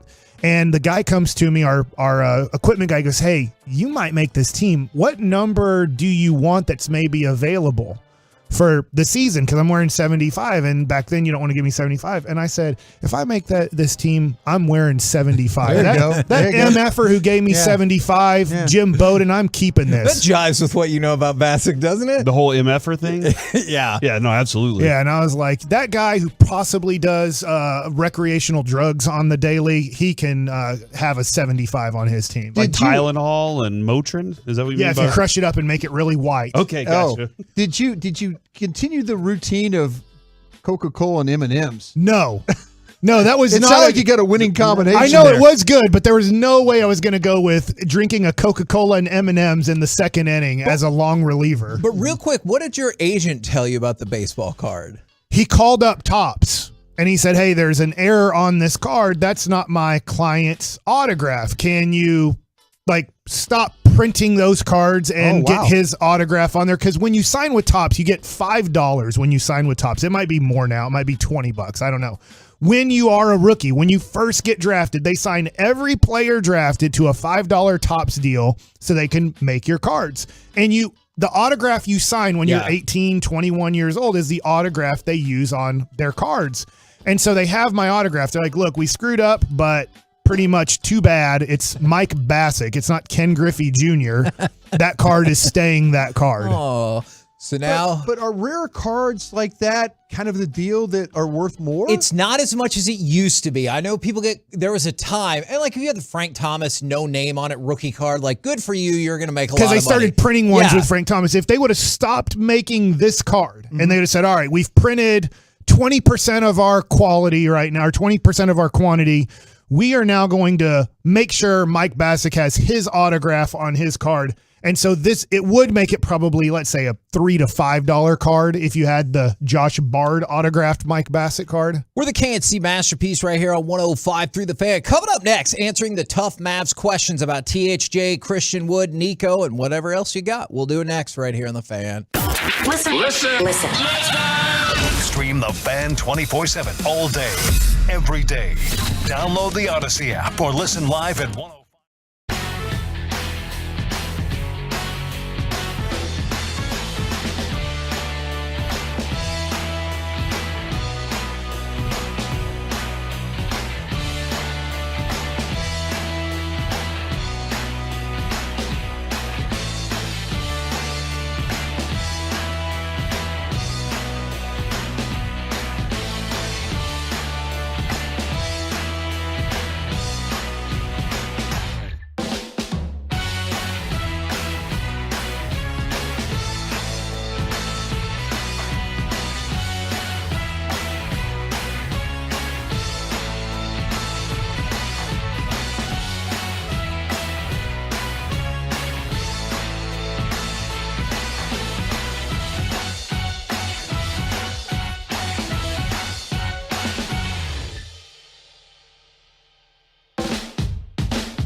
Fan Studios, secured by DFWSecurity.com. It's the KNC Masterpiece on 105.3 The Fan. KNC Masterpiece right here on 105.3 The Fan. I feel a little bit bad because I didn't get to this earlier when I promised something about Texas Tech. So for all the Texas Tech fans out there. I'm one of them. It was clearly not the second go round. February 13th will be Texas Tech Spirit Night for the Mavs against the Timberwolves. And they have a pretty cool red and black with Texas Tech logo on the site, Mavs hat. The Rangers have been doing this for a really long time. So it's got the Mavs logo on the front, but it's red on the hat, black on the bill. Bobby Knight's going to be there. I don't know that to Hide be your the chairs. case, but if you're interested, Gerald Sasser. You know what? Tony Batiste. I think there's a lot better Gerald chance Myers. that you can get Gerald Sasser to show up there than Bobby Knight. February 13th, if you are interested. And again, I see where this is going. If you want to name a random Texas Tech person, feel free to text in 877. John Roberson. He'll be busy, but honestly, Pat Mahomes. If he Pat Mahomes does go to a few Maverick games a year. I think this is the day after the Super Bowl. Yeah, so I don't think he's going to be at this one. He has to be at He'll be Disney celebrating his Teddy Williams. He better be celebrating his championship. I know. We can't do this. We can't be Cowboy. We can't have the Eagles just dominate us like this. What sucks even more about that is they totally overhauled. It's not like the same team's dynasty, and they were like, now we're going to get another one. They're like, now tear it down, build it back up. And I heard what Jerry said yesterday. We'll get to this later. It was really agitating. He goes, we didn't push all in like Philly. I was like, Philly has 2 first-round draft picks. Like, they're fine. And $11 million in cap space. Yeah, they're fine. Sorry, Kevin. All I can think about right now is that Tim Collins came in, and for Radio Row next week, he said that one of my crushes has been booked. And now all I'm doing is going through all of my crushes and the potential people. Tiffany Amber Thiessen? That could. That's one of them too. Yeah, that would be amazing. I was a big Tiffany Amber Thiessen Saved by the Bell fan. Sure. She irritated me on 90210. That makes. I hope it is her now. That's how you know it's real. He was like, I got to detail which particular portion of her career. And at one point, I thought she was married to Bill Bellamy because she was doing a Food Network show. And I was like, I think they're married the way they're talking to each other, but they weren't. They did a show together where the Bill Bellamy raced cars. And Is he it was like a Overdrive PI or something like that. Is that what we tried to make fake Tom Cruise into a thing? Like he was in Can't Hardly Wait. And we're like, we're going to make this happen. All right. I know who it is, and I'm kind of curious. I was sworn to secrecy. If I can trust you, Mike, trust me. Okay. I want to be surprised. 877-881-1053. Text in, who do you think it is on my crush list? You know what? And if I see someone gets it right, I will let you know, and you can figure it out from there. Right. So this morning, Tim Cato, who does some fine work over at The Athletic, was fielding some Mavericks questions. So I want to throw some of these out to you and see if we reach a consensus or whatever else. And it starts with the logical thing it has to start with, especially after last night's game, or if you've listened to this show for, I don't know, like 2 years. Is there any way to move off of Tim Hardaway Jr.? I think there is, but you're probably going to have to take a person that you don't like, whether it's the Duncan Robinson with Miami, right? They might be like, yeah, we'll trade him. We think he's horrible at basketball and he makes about the same money on a long-term contract. Or I was playing around with the trade machine last night, and there are multiple people in this trade, but you could possibly go, hey, how much Mobley, right? Who is our assistant coach that's the Orlando head coach now? Why am I drawing a blank on his? Jamal Mosley? Jamal Mosley, thank you. Maybe he likes Tim Hardaway Jr. from his time here, and he's a veteran guy. He has a whole bunch of young players there. Maybe Jonathan Isaac, who hasn't played basketball in over 2 years and has played in 4 or 5 games, averaging 10 minutes. Well, he's 6'10", used to be very athletic. He's come back into the league. I have no clue how long he's going to last, if his knee's stable or not, and the Mavs would be taking a major risk. But, I think you could trade him for people like that, but actually trading him and getting draft pick compensation or getting young prospects, no way. It's tough. He needed to get hot at this point. He needed to get Joey Gallo 2019 hot, if I'm having my year right. It might have been 21. I can't remember when we traded Joey Gallo. It wasn't 19. It was after that. But I remember a lot of Ranger fans were upset because why? Joey Gallo was hot for a week leading up to the trade. And you're like, picture. But what if he does bat 400 and hit 75 home runs now? And it's like, no, he's just hot right now. It doesn't mean that's who he is. And Tim Hardaway Jr. has hot streaks, which are fun to ride for 5 to 10 games. You're like, wow, is this who he's going to be? 18 points, shooting 42% from three? No, that's just his hot streak. Yeah, he's absolutely right. So the only way to get off of him, Kevin, is to just let him go. Other than that, nobody wants him. You don't let him go. You just let him go and see him next time. Oh, well, there is some inference in this article that while Tim does not believe he's going to be tradable, for a reason that I dispute at the trade deadline, is then your team would get worse. And I'm like, fine. No. If it's somebody with expiring money, totally, I would do that. I just don't understand a person who can't guard humans in the NBA. And I think he can. I just don't think he cares to. Last night he had, talking about defensive reads. He's guarding, because we're so small right now because of injuries, he's guarding Larry Nance Jr. And at one point, Larry Nance Jr., who probably shoots 25% from three, you'll live with him shooting threes. He's like, no, you know what? I know that he set a pick and my guy's just been picked off. You go ahead and have an uncontested layup. I'm staying with Larry Nance Jr. out here 20 feet from the basket. And I'm like, Tim, that can't be the right read. And he's like, I don't really care about defense. Can I touch the ball so I can shoot it again? Now, as much as Mavericks fans have been focused on who could be coming in next week, this speaks to the opposite. You need to keep an eye on this. If the Mavs don't extend Christian Wood, what in return can they get for him? I think, Broadus, I don't know if you're with me on this, next week, you need to pay attention to the idea that Christian Wood will be shipped away. I'm not saying it's going to happen. It's viable, though. No, absolutely. And I think there's the whole thing, and this goes to what we were talking about on the G-Bag Nation, and this is the Gavin Dawson approach. This is how he got rid of KP, is you feature him against bad teams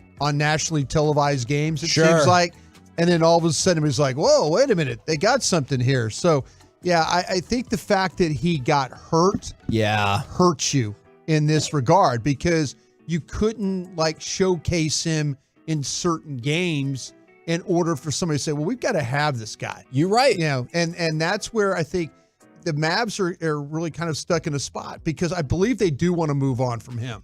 I do believe that the organization wanted to see him play, and if he helped you win games, great, but we're more interested in moving on and trying to get something for him. So Wood and Kleba have both been cleared, and I think they're going to travel with the team for the road trip. And Wood could return, but to your point, with 6 days left or 5 days or left. he might return and play one game. And that's not the sample size. Broadus was we were all hoping for us. Right now, you're like, holy crap, is he up to 25-12 in this run? But I do think what's tough, it's not like the other NBA teams don't know this, but Houston wanted to move on from him because they didn't want his influence on the young upcoming players, Jabari Smith, Jalen Green. They're trying to rebuild, and they're like, hey, we don't want him to take minutes from our guys, and maybe he's not the right attitude guy to show how to be a professional in the NBA. We want guys like Dwight Powell who are going to show up, play hard, do their best. I don't care how good or bad he is. He's the right type of person you want to show, the work ethic you have to be in the NBA. And then he gets on a team that just made it to the conference finals, and they're saying, we don't think he can help win a championship. We don't think he's a championship player. That's how they think. It doesn't matter what I think or you think. That's what they think. So it becomes tough to be like, well, where are we shipping him to? Because if it's a rebuilding team like Orlando, they might go, well, Houston didn't want him. Do we want him around our young guys? And I'm not trying to crush anybody's hopes here, but for the 817, could we package Christian Wood, Tim Hardaway Jr. in a first for a legit star? Not in this economy. Even close. So that's one of the reasons, we're talking 4 first-round draft picks. If you want whatever that person's definition, but they said legit star. So I'm going to assume top level. Those are the 4 first-round draft pick deals, which is why it's so important to move this pick this year along the way, because then you have your full cavalcade of picks that you can trade again.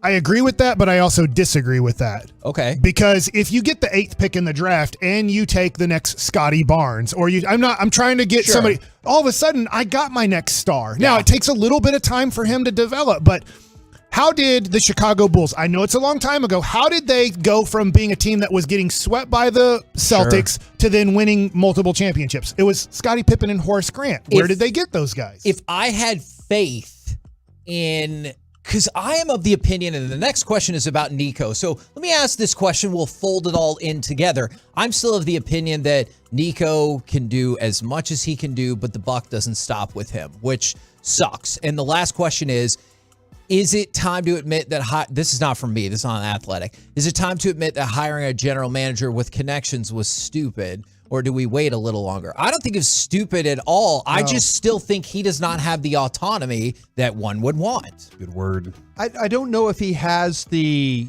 skins on the wall right now. Sure. I mean, I think people know him as a facilitator with players and relationships and stuff like that. I don't know if any other general managers around the league really want to deal with him. You know, and it might be a situation too where he just doesn't have anything to deal. You know, you're right. He's like, okay, why am I calling you where you're going to give me the same? Like, it's a little bit different if you call the Toronto Raptors and ask them about their players. They've got players they can deal. Yeah. You have really nothing to deal. So, you know, why waste your time if you're a general manager really trying to build your team? Because Mike says it quite a bit. You know, when you look at this roster, who do you really, really want off this roster? You know, Dinwiddie, Green. Or when you said Dorian Finney-Smith, remember they were like, well, we got to get something great for that. Yeah, is this a real, like, you have to just bide your time until some of these dumb contracts are gone? I think Nico has an understanding of what he wanted to do. And talking to people in the organization, they're cool with like his attitude. There's things that he puts off about what he wants to or can't, but there's a level, I'm not going to call it frustration, but we got to bide our time. And it's not bide our time because I'm trying to learn on the job. Right. It's just, if I call these other general managers, they're like, what? Yeah. Okay. Thanks, Nico. Yeah. Hey, we'll see you down the road, man. I know you guys come here next week. You know. To your point, if I was watching last night after the Mavs game, I was watching Milwaukee and the Clippers, and I think those are two when healthy, and obviously Clippers are rarely healthy, but when they're healthy, two championship contending teams. Giannis had a great game last night. What player on the Mavs, taking Luka out of the equation, do those teams want, and what are they going to give you back? I'm sure they want a few of our guys, but then what is their value? And then if you wanted to send them to bad teams, Houston, San Antonio, we don't have any. I guess Josh Green now has played well enough that teams would want him. Yeah, that's where if I, and again, sitting on press row up there where we did, there's teams that have spots, the Knicks. I mean, there's advanced scouts and stuff. But I was also sitting behind a Brooklyn Nets scout, and he was following reports on. So I'm sitting there thinking, every night I would think, okay, what scouts are here? What scouts are watching my team play? Yeah. And maybe that's a team that you would say, okay, hey, I know you were here watching us the other night. Is there anything that you like? Oh, I like your guy, Josh Green. Okay, let's talk about Josh Green here. That's how every conversation that I would to try and get something big time, I think I would start with Josh Green before I'd start with Finney-Smith. And I think scouts, he catches your eye when you watch him play. The ceiling is higher. Exactly. My concern, whether it's Josh Green or Dorian Finney-Smith, is my concern is the trade discussions go like this. Is they're like, man, we're ready to contend now. He could be a key 15 to 20 minute player. And the Mavericks respond with somebody like Dorian Finney-Smith, and they're like, are you kidding me? He's like one of our best players, and he's a defensive guy. You got to pay there. And they're like, no. See, that's where you get into the mode of, if you're committed to moving on and just trying to get picked, you will give players up. Sure. Don't overvalue your team. Yes. If you're in a mode, if all of a sudden you get back from this West Coast swing that they're about to go on before the All-Star break, and they lose all these games, and they say they lose the games with Luka in the lineup, that might make your decision like, okay, we're not going to compete this year. We're really not. Now you start to move and try and get ready for next year. So that's how I would look for it. When you look back at the Mark Teixeira trade, both sides won, right? Like, Teixeira ends up winning a World Series. Well, he moved from Atlanta to the Yankees. Atlanta to L.A., then to New York. Yeah. Oh, I forgot about Atlanta. LA. That didn't work out for Atlanta. Okay. Well, but I think, then I'm going to change it back to what I was going to go with anyway. Okay. You won the Cliff Lee and Teixeira deals. And I think that, like, you're sitting back going, man, why can't we get that kind of haul for one player that's Dorian Finney-Smith? That's not the same dude. Yeah, No, but it that's feels not the same guy. a good point. It feels like that's what we're trying to do, though. I do want to just clear this. I think it's important to remember, right? And Broadus, you were talking about, like, kind of calling different teams that their scouts are there. One thing that it's really easy for us to forget, those front office folks are always in constant communication with each other. They are. How we know that Dorian Finney-Smith is somebody that they have talked about and what they want for him is because those reports are from other teams getting a gauge of what the Mavs have said about him. So, like, they're banding about and they're talking around, and that's ultimately what it seems like is happening. Just like when we get this text, hey, boneheads, I need Christian Wood to stay right where he is on this team. I just speak for me and you, if you're comfortable, Mike, is I think we are proponents of keeping Christian Wood. But when we get those reports from other teams, we get the same information from inside this franchise that maybe he ain't their guy. We would give him 4 years, $77 million. Go under $20 million a year. We'll live with the flaws. We were both on the same page after losing in the bubble. Do not give Tim Hardaway Jr. that contract. Use that money in another direction. And it was immediately given to Tim Hardaway Jr. Yep. Mike, it looks like we're going to be in a parking lot under a tent again this year for the media party. Out of here. It says, Kevin, I know you're going to love this part. An Arizona farm-to-table experience under the stars. Click here to RSVP. Great. Go ahead and set up those weird-looking water glasses. If you never heard my opinion about this is, are you in a hipster restaurant? Does it have an unconventional water glass? And the answer is yes. Yes, you are in a hipster restaurant. We're the KNC Masterpiece right here on 105 Through the Fan. Coming up next, Jake Paul, fake 13-year-olds, and Kellen Winslow II. Do any of these deserve Forgiveness Friday? At least one of them sure doesn't. Do you? 877-881-1053. We'll do it next right here on The Fan. Be a part of the show. Text us on the truckwreck.com fan text line, 877-881-1053. That's 877-881-1053. If it's time for you to buy a brand new car, maybe you planned for it, maybe it's time for you.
now, what was that, Kevin? I was going to say, I was talking about John Mulaney, is before some stuff.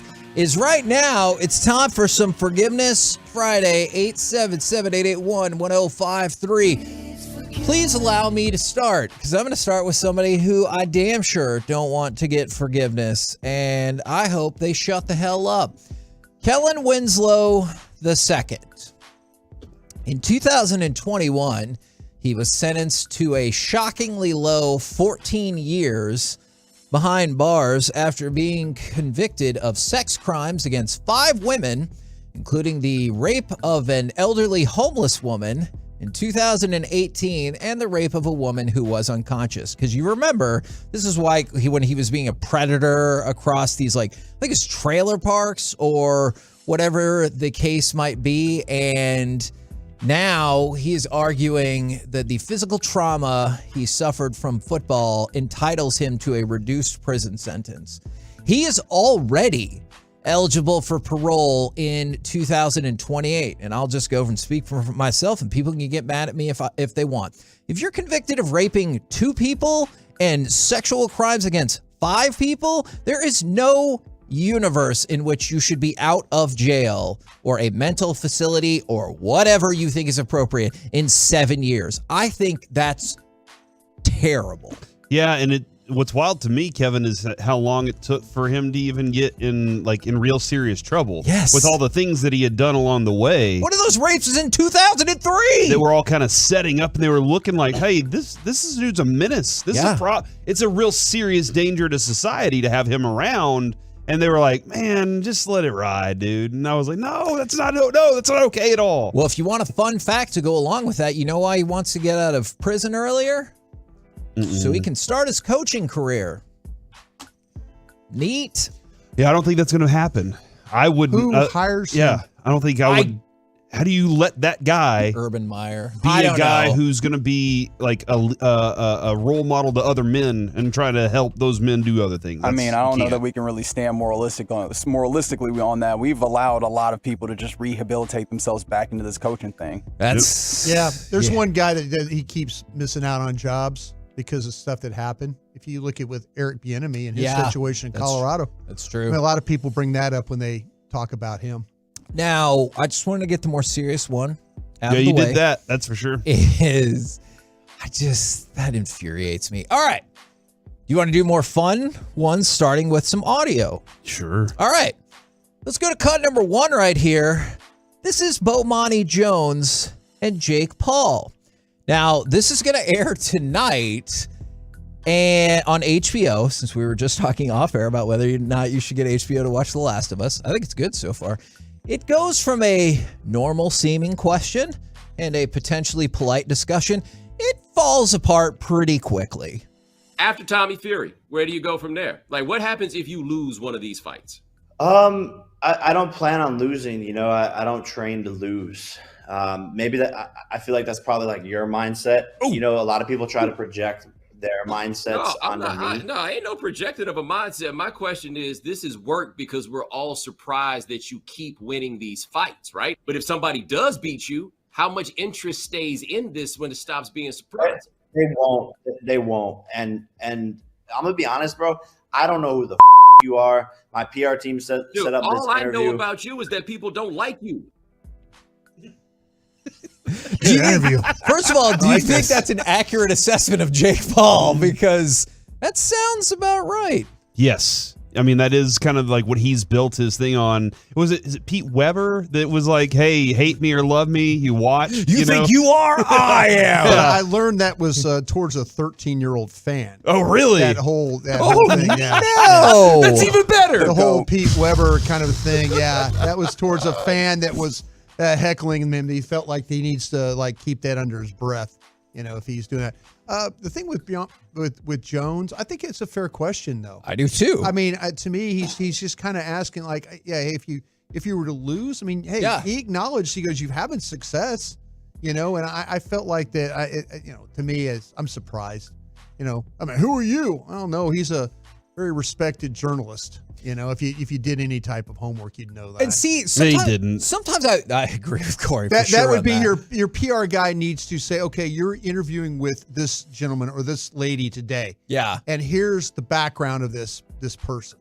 Oh, you're taking him seriously, Broad. It's like, this is a dude who has like built his career off of being somewhat edgy in some ways. I think that's really kind of what he's getting after here. Everything is combative, and this also all plays into, what do they call it? It's not kayfabe. What's the right word? It all plays into the character, I guess. Yeah, right? kayfabe is right. There we go. All right, I was right the first time. But because how many? I haven't seen this just yet. But how many YouTube spots or Twitter, Instagram, whatever, are going to be like, oh, watch Paul crush this chump Bomani Jones, because that feeds into Reggie's point, what he's trying to do. Or on the other side, oh man, I really dislike Jake Paul. I want to see him get beat up, and then boom, now he is on. Because we were talking about this pre-show, Kevin. Mayweather. He is modern memification Mayweather, right? I love the alliteration there, but like he is in that place where I am trying to sell this on. I have 0 losses, and everybody wants to come see me get beat.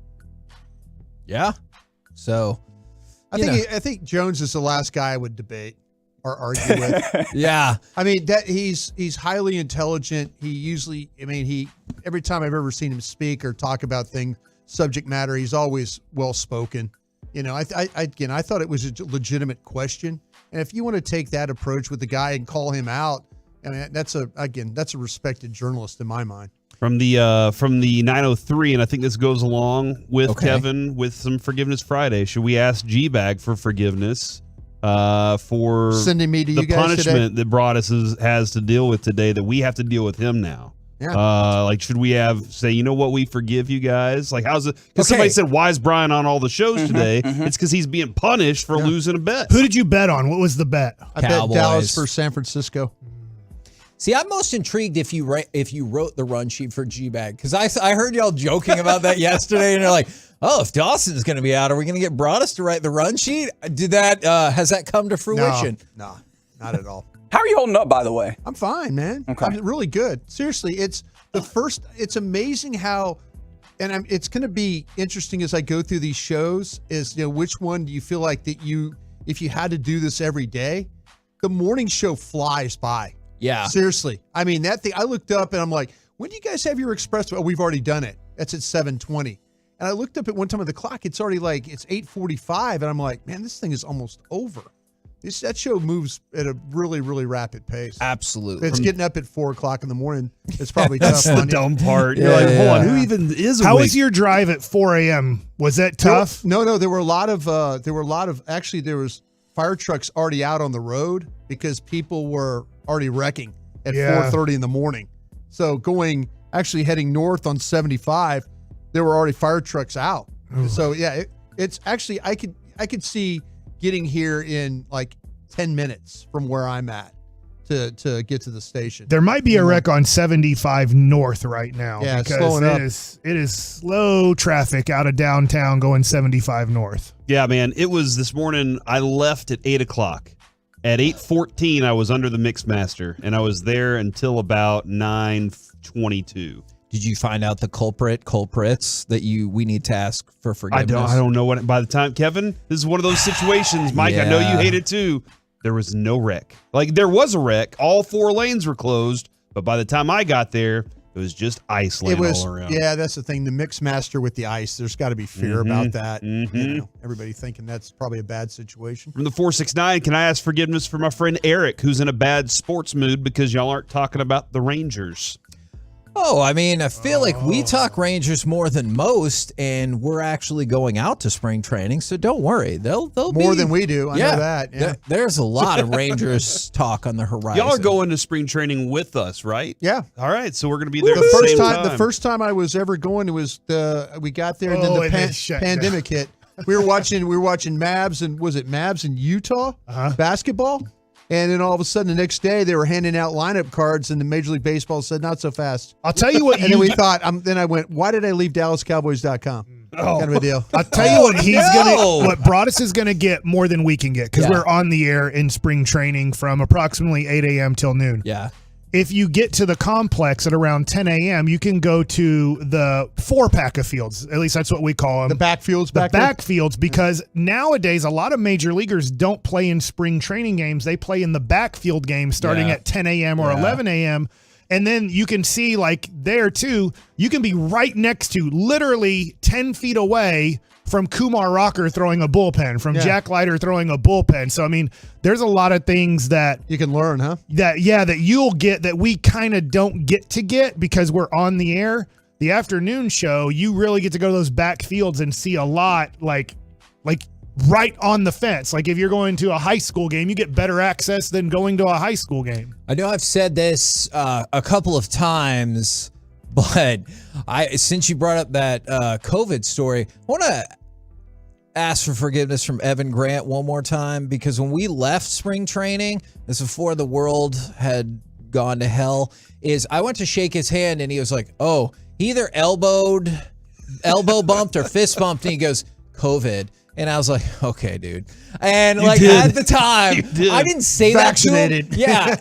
At the time, I was just thinking, seriously. Because I kept telling you and Mike the whole time, I was like, guys, y'all got to beware. Y'all got to beware. Hold on. Were you were you the person who told me, do you think it would be a funny bit to wear a mask on the plane? I mean, it was a really with the Leaning Tower of Pisa in Dallas at the time. That was the biggest thing going. The biggest debate we had on the flight home was Kavanaugh was trying to figure out if he was going to go to the parade, St. Patrick's Day. Yeah, he's like, should I go to that thing? And like Dawson and I are looking at him like, what are you talking about, bro? We just left this place and they're talking about it. He goes, I don't know, man. I'm thinking it might be a good idea. I'm like, no, it's not a good idea. Turns out it was. From the 469, y'all should ask for forgiveness for not talking about the only good team in the DFW currently, the Dallas Stars. We had an awesome segment yesterday with the Hawks. They're number 4 break right now. Yeah, right? and check the 120 segment yesterday. And then just like we talked about yesterday, here's a reminder. You can watch Jason Robertson tonight in the skills competition. He's going to be in a game that incorporates hockey and golf. I might tell you a little bit more about that a little later. And then the All-Star game itself is tomorrow afternoon. Should they play the NHL All-Star game outdoors? Absolutely. I would be all about that. Why not? Yes. People love the Winter Classic. Go and do that myself. I thought that was so much fun. Yeah, no, absolutely. We're the KNC Masterpiece right here on 105.3 The Fan. Coming up next, it's time for Gridiron Gravy, arrest warrants, interventions, and a Pro Bowl games burn. We'll do it all next on The Fan.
105 through the Fan is brought to you by Classic Chevrolet.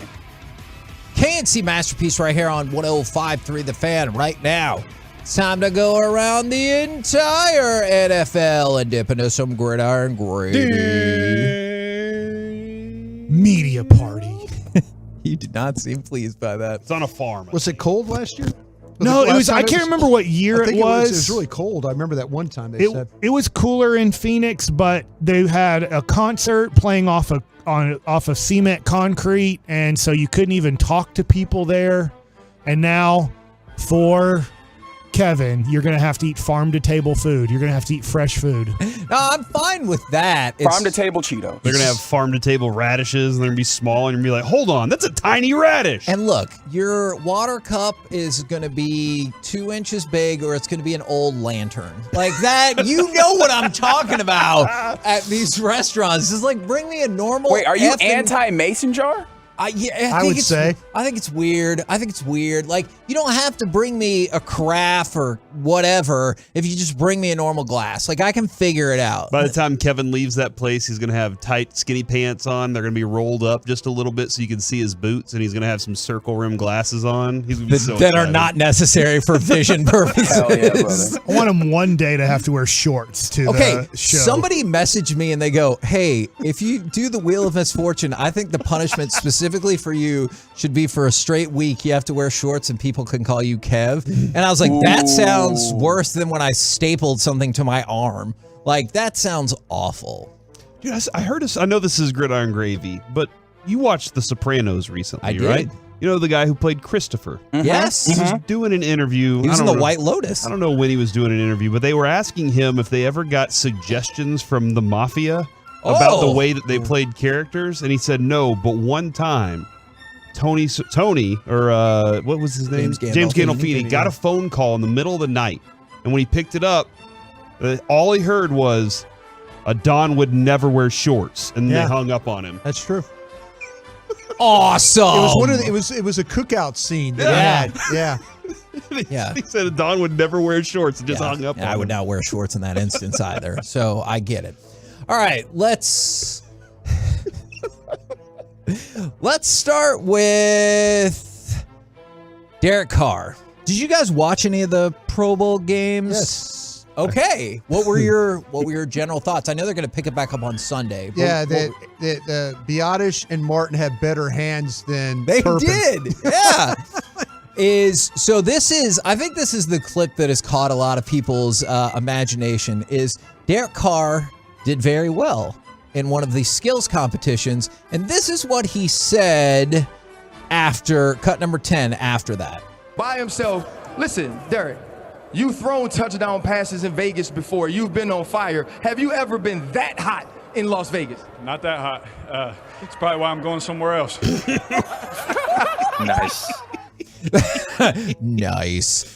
I thought it's interesting. I also like how they're working in cooperation with the NHL, because the NHL is taking over tonight and tomorrow, and they're like, all right, we'll work around that. We'll go Thursday and Sunday. We can pick either one. Do you want to talk about the Derek Carr burn on himself, or what you thought about the Pro Bowl games last night? Derek Carr burn on himself. Okay. Let's start there. Was that a burn on himself or a burn on the Raiders? Yes.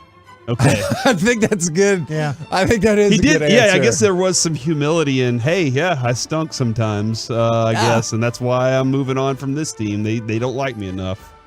Did you like the games themselves brought us, and we tune back in Sunday? Yeah, I felt like that the games, the water balloon toss, I don't know. Dodgeball to me is pretty cool when you have athletes like that, and you have guys that have the ability to have the quickness, the ability to adjust. So that was kind of cool. I didn't quite get the zip line receiver best catch. Best catch. Yeah, so they had a best catch competition before where they were just trying to they do jumped tricks. into a pad. So they were it was like they were high jumping into pads and trying to make I thought it was pretty interesting. They were trying to be creative. I give them credit for that. I mean, hell, they had Zach Martin and Tyler Biotish out here That's what I'm saying. catching punts. I enjoyed that. That was That's good. what I'm saying. Why were they better? Why did they have better hands than Turpin, who couldn't catch a water balloon? Yeah. You could figure oh wow, the first guy to explode up was Turpin. I'm like, oh okay, that makes sense. And then here you got Zach Martin catching punts like with extra, footballs in his arms doing it. I thought that was pretty good. Broadus, I know, like I watched that part of it. I remember Skylar Green out of LSU with Parcells. I think he caught like 7 footballs one time in a practice. I was sitting there watching going, well, what's happening right now? I'll tell you, Pac-Man Jones was another one that was really, really good at catching punts with like 6-7 footballs in his hands as well. He also wrestled a couple matches. I felt like you really needed to know that. Thanks, man. All right, let's transition. Yes. I think about that all the time when that comes up. Let's talk about Joe Mixon. Now, normally, I am not inclined to believe an agent's spin. This one seems like it might be correct. So an arrest warrant was issued for Joe Mixon after he allegedly pointed a gun at a woman and threatened her. I think he might have threatened to shoot her in the face. So the agent for Joe Mixon last night said, quote, "It was a rush to judgment. They're dropping the charges first thing in the morning. I really feel like the police have an obligation before they file charges because of the damage that can be done to the person's reputation. Don't play with people's lives." All right.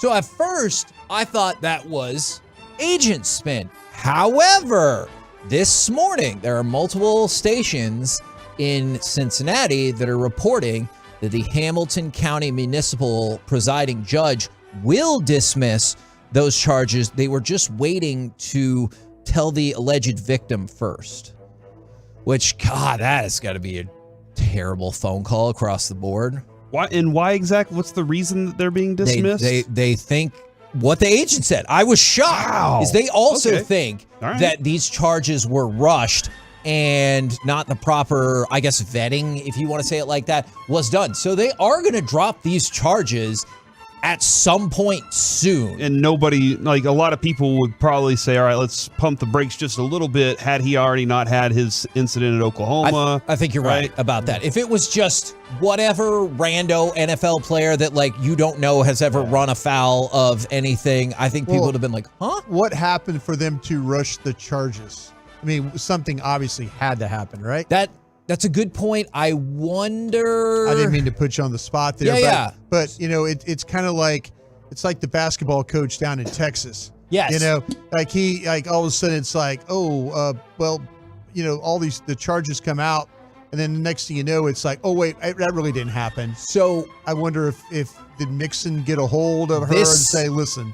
This might answer your question. I don't know, but 700 WLW in Cincinnati, one of their reporters said it isn't clear if either she recanted that claim or a private settlement was worked out. So that's what I probably think. I could see that. I just don't have that answer for you just quite yet. And so it's going to come down. The charges are going to get dismissed. And it sounded like they had pretty good, it was the way it was reported that they talked about, they had the gun and then specifically what it was said. Yeah. That wasn't something, that you feel like that, they're recanting that? Or whether they make that up? So you think most likely is... I don't know. I'm just... You probably know by the end of the day, I bet. Yeah, I just feel it's really, it's kind of strange. Again, everybody has due process. I agree with that.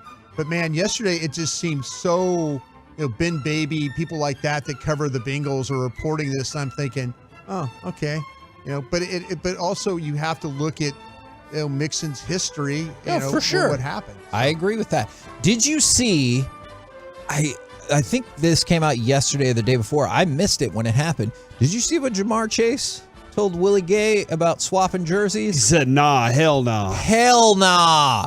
Because I respect it. I do too, because Willie Gay, the linebacker for the Chiefs, was asked going into the game, what do you look out for? What do you fear about the offense? And he said, nothing. Mm-hmm. And so he was like, I would like your jersey. And Jamar Chase, he wasn't kidding either. Yeah. I was watching the video when he said it. He's like, nah, hell no. Yeah, and Willie Gay was like, the look on his face, even you could kind of tell he was like, hold on, why not? Yeah. You could kind of see that he was doing hands. hey, hold on. And he was like, no, I respect that a ton. You just competed against that guy. You're competing against that guy. And then you lose to him. I'm not giving you my jersey today. You can talk to me later on. Matter of fact, don't ever talk to me again if you're going to call us out like that. I think there's some competition here. I think that's going to become one of the better rivalries in the NFL. Yeah. Because those two teams will always find a way to finish at the top of it, and they'll get to play each other during the regular season.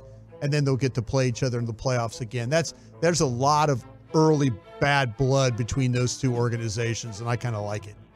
Now, speaking of that game, the story came out yesterday that supposedly CBS may have had an intervention with Tony Romo, and I don't think it's because of that one thing he almost said during the AFC Championship game. Is CBS spokeswoman has come out and refuted that. I think this came out last night. She said, quote, "To call this an intervention is a complete mischaracterization. We meet regularly with our on-air talent." So, like, they're kind of setting it up. It wasn't an intervention. He just had a problem we had to talk to him about. See, I wonder if they're like, it was an air check. And then they're like, here are all the ways you're doing terrible on your air check because it's been too long since you're out of the league. They're like, do you study anymore? Have you studied a thing anymore? I said this, and I've talked to like David Murphy about this, and David Murphy is awesome at his job. In fact, I think he's better than I am, which really stinks because I love him. But I said the easiest thing to do when you get into media is after you're done playing, your first few years, you know all the scouting reports on everybody. When Prince Fielder comes up, I know. I sat in meetings just a few years ago, and I know all of his strengths and all of his weaknesses. But you're not going to be in those scouting reports anymore. And then 5-6 years from now, you're not going to play against half of the people in this league. So you're going to go, crap, I got to study this guy because I never faced him. I didn't sit in a scouting report having to face this guy. And now that Tony Romo's been out of the sport for a while, he doesn't know the offense. He doesn't know the defense. He doesn't know these players. He doesn't know these quarterbacks. And so now he can't be as good at guessing about what the Patriots are about to do. And he's not studying. He's not caring to do that. And so he throws out generalities, and you're like, well, he's not good at this anymore. And he doesn't really care to be good at it. A couple more things super quick is Brian Angelico, who interviewed for OC here. He's having a second interview with the Ravens. So if that was one of your primary choices, just keep an eye out on that. And then also during the Pro-Am yesterday, the only update Aaron Rodgers wanted to give was, I'm not going to San Francisco. So take that. He's coming to Dallas. I don't believe. They asked him about a cowboy. They asked him about a star. And on he his didn't helmet. answer that. Yes, I did. I don't know if that was my but he just wants to play for the Mavericks. And we could use help. Cuban tried to get Romo to play in a game. We're the KNC Masterpiece right here on 105 through the Fan. Coming up next, Jerry and Steven say it's Dak, but what would you sell Cowboys fans on for 2023? We'll do it next right here on the Fan. Where you going? Your day gets better with the G-Bag Nation starting at 2 o'clock on 105.3 The Fan.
From our fan studio, secured by DFWsecurity.com, it's the KNC Masterpiece on 105.3 The Fan.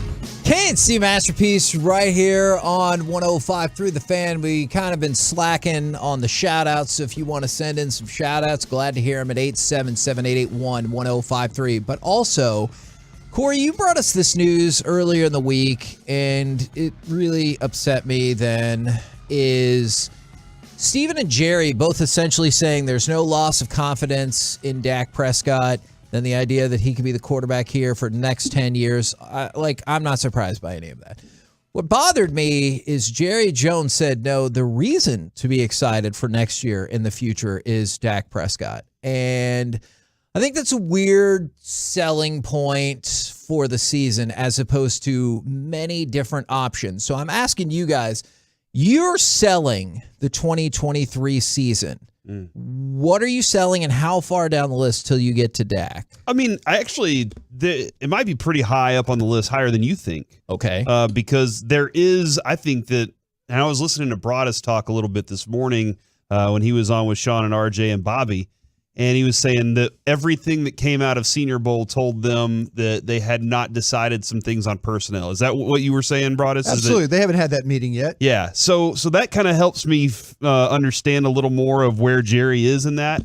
I think one of the things that is kind of exciting is whoever the play caller will be, how quickly they can get on the same page, and can they be better than he and Kellen Moore were. That's where I can get excited, but I think it would be in the top 5, but I don't think it's number 1 at all. Here's how I agree with Jerry Jones on selling Dak, but he wouldn't say it this way. We're not in the AFC. We'd have to get a different quarterback. If Dak was in the AFC, he's not good enough and never will be. He cannot compete with Patrick Mahomes and Josh Allen and Herbert and Trevor Lawrence. And even if you even look at Lamar Jackson, I think that's where Baltimore's going, crap. We have a good quarterback, but there's 5 guys, and I didn't mention Joe Burrow. Like, there's 5 guys that are just the future Hall of Fame quarterbacks of the NFL are all in the AFC. It appears that way for sure. But selling Dak, I'm selling Dak against, I guess, Trey Lance, against Jalen Hurts, who, look, right now Jalen Hurts is better than Dak Prescott. He kind of this year has jumped over Dak Prescott. But Aaron Rodgers has a pretty crappy team in Green Bay. There's nothing right now in the South. I mean, if Tom Brady's done and he's not coming back, and he even struggled at the end when you killed him in the playoffs. Like, I was listening the other day to G-Bag when they did ranking the playoff losers, and they had Tampa ahead of the Cowboys, and I was like, what? Oh. What? With what? But I just think Dak Prescott and Jalen Hurts are the 2 best quarterbacks in the NFC. Now, they are in the same division, which kind of stinks for you a little bit, but the NFC quarterbacks are average and maybe a little bit above average, but there's not a good quarterback crop in the NFC. So maybe selling Dak is, hey, Dak still is, he might be the 9th best quarterback in the NFL, but that makes him the 2nd best quarterback in the NFC. He sells Parsons is what he does. Yes. And the fact that Dan Quinn didn't leave. Those are 2 of my 3. I have one other, but you're spot on. That's, I think, the first thing. I think the second thing he sells is, listen, we've got a young team. We've got the emergence. We've proved, and I know that everybody is on me about we moved on from Amari Cooper, whether you liked it or not. I think that you saw by CeeDee Lamb getting more opportunities, and he got a lot of targets this year, that you see this as a bona fide number 1 wide receiver. There's number 3 is Broadus. I'm not kidding you. In order, mine were Micah Parsons, CeeDee Lamb, the return of Dan Quinn. Like, those all seem more exciting. You're just wrong. Okay, hold on. You can counterpoint just 1 second. Is Micah Parsons going to be 2nd Defensive Player of the Year for, I believe, the 2nd straight year? CeeDee Lamb has now emerged to be a bona fide 1, and he was 2nd team All-Pro. And then everybody loves Dan Quinn, and it looked like he wasn't going to make it through a 2nd coaching cycle without being picked up. And if you really believe it too, though, I mean, you could also sell the fact that that Mike McCarthy is going to call the plays. Now, you sell it as a way like, okay, for all you that kind of want to see maybe Dak, a different play caller and all that, the head coach is going to take over the play calling.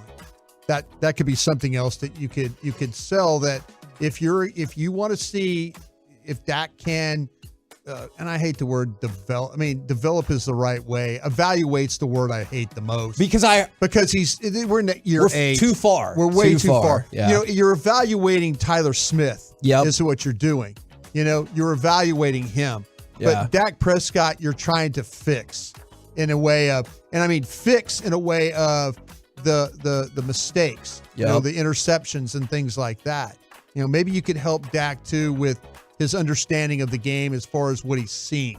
Maybe Mike McCarthy can help him with that. The Mike, I think, is the consensus number one to sell. Sure. Like the dude's personality on and off the field. There's all sorts of things about him. That Big Eagles fan. The only correct number 2, though. I like the Eagles too. Broadus, what did you have at number 2? Well, Don Henley and the band. Yeah, that's right. Yeah, I'm a big fan. Hell freezes over. You know what I'm saying? Absolutely. What did you say was number 2, Broadus? I had number 2 was Dan Quinn. Okay, both of those are incorrect. The next thing to sell is the draft pick. Whoever the number 1 draft pick is for them. That's what the Cowboys thrive on. All right, like, that is the correct answer. That is the correct. Okay. I appreciate y'all's lists. Okay, well, would you consider what Jerry said about the maybe opening things up with the checkbooks and stuff like that? Because Jerry was kind of talking about. I kind of see what the last 2 years have done with the Rams and then also with the Eagles. I could see going out and I could see how somebody would like to do that. And if I feel like that's what we need to do, we'll do. At least he's admitting that these other teams might do it differently than what he does, that he's open to the idea. Maybe you tell fans that, hey, this is Stephen Jones always says this is a 24/7 job. Well, okay, if you do things like that, it really, really is a 24/7 job. Yeah, no, using that, I think we call it the third arm. That's the third arm they don't use. Harden? No, I'm sorry, hold on. I call that something different. But it's the third arm of the law or something like that. They don't use it enough. They use it for every once in a while. Never mind. Corey, I'm usually there for you. I'm not entirely sure I'm familiar with that phrasing. But yeah, no, like I think that's the Cowboys. What are you going to be excited about going into next season? You're going to be excited about Micah and whoever the pick is. It doesn't matter. Even Tyler Smith, people were like, "Oh man, the possibilities with Tyler Smith." We were excited about that. So that is a reality. CeeDee Lamb is third for me, then Quinn, then Dak and the new coordinator. But I could also bump that out and put Diggs and Bland ahead of Dak Prescott and the new coordinator. What pick would make you excited about the Dallas Cowboys? Not the player, just the position. I have to change my answer then because I had a very specific player in mind that I know is risky, but the position you say? Yeah, just give me a position. If you're Jerry Jones and like to your point, you're selling, hey, we're picking here at 26, but we kind of feel like there's a guy there. And they're always going to say that, but if they drafted this particular position, this would make you feel really, really good about their chances. Edge, cornerback or receiver. Linebacker actually is something that I'm interested in still because I don't know what their decision with LVE is, and I don't know how much they think Clark progressed this year. And not enough. The way you're working with Micah, you need now. He's not a linebacker anymore. Use him more. Go find another linebacker, and then that group is going to be a lot of fun. So I think still linebacker like Trenton for me. Simpson of Clemson, good player.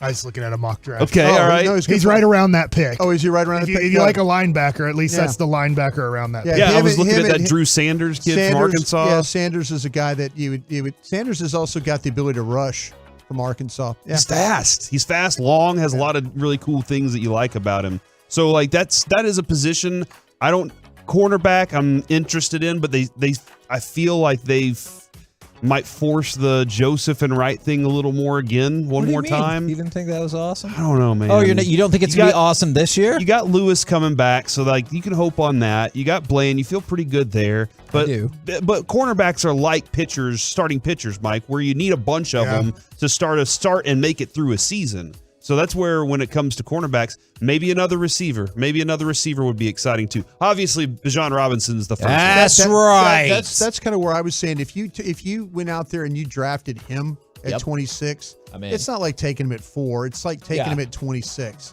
You know, if your situation with the running backs is you've moved on from Zeke, you don't think you're going to get Pollard done, and you take a running back at 26. you can get this fan base excited, I believe. I agree, especially that specific running back, because this state knows him so well. Like, I know all the hype was on Quinn Ewers. The reason that team went anywhere was Bijan Robinson this year. Never mind. I want to ask this question, but it's not because the way Dan Quinn does set up his defense. Somebody just said Micah Parsons should be a 3-4 edge.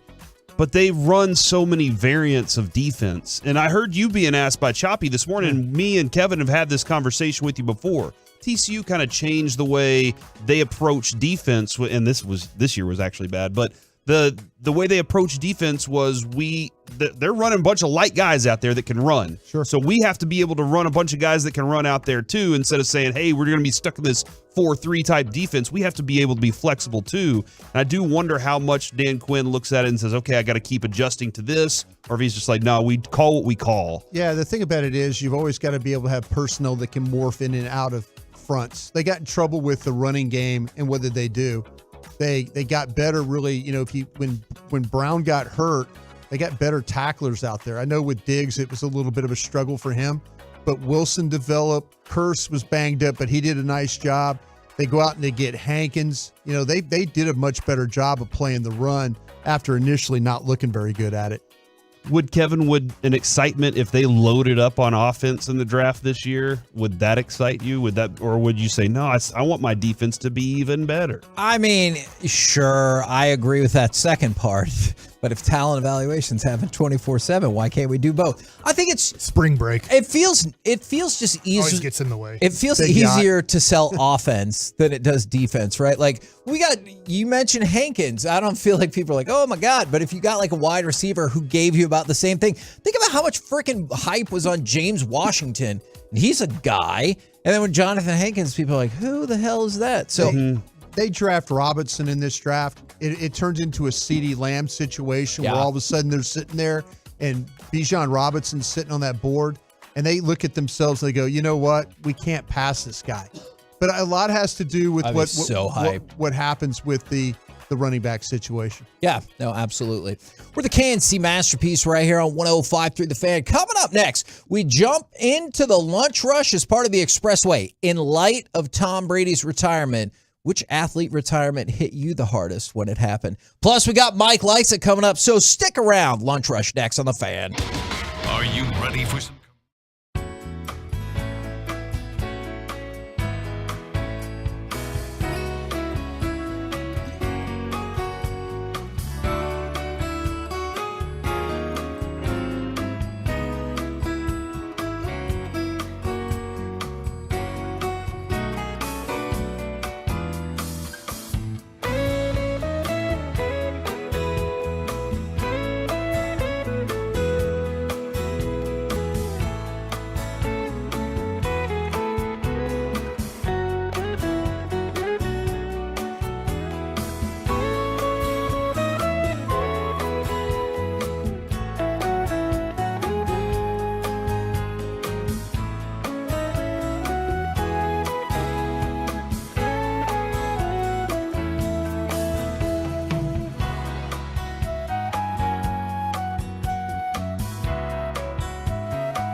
Masterpiece back here on 105.3 The Fan.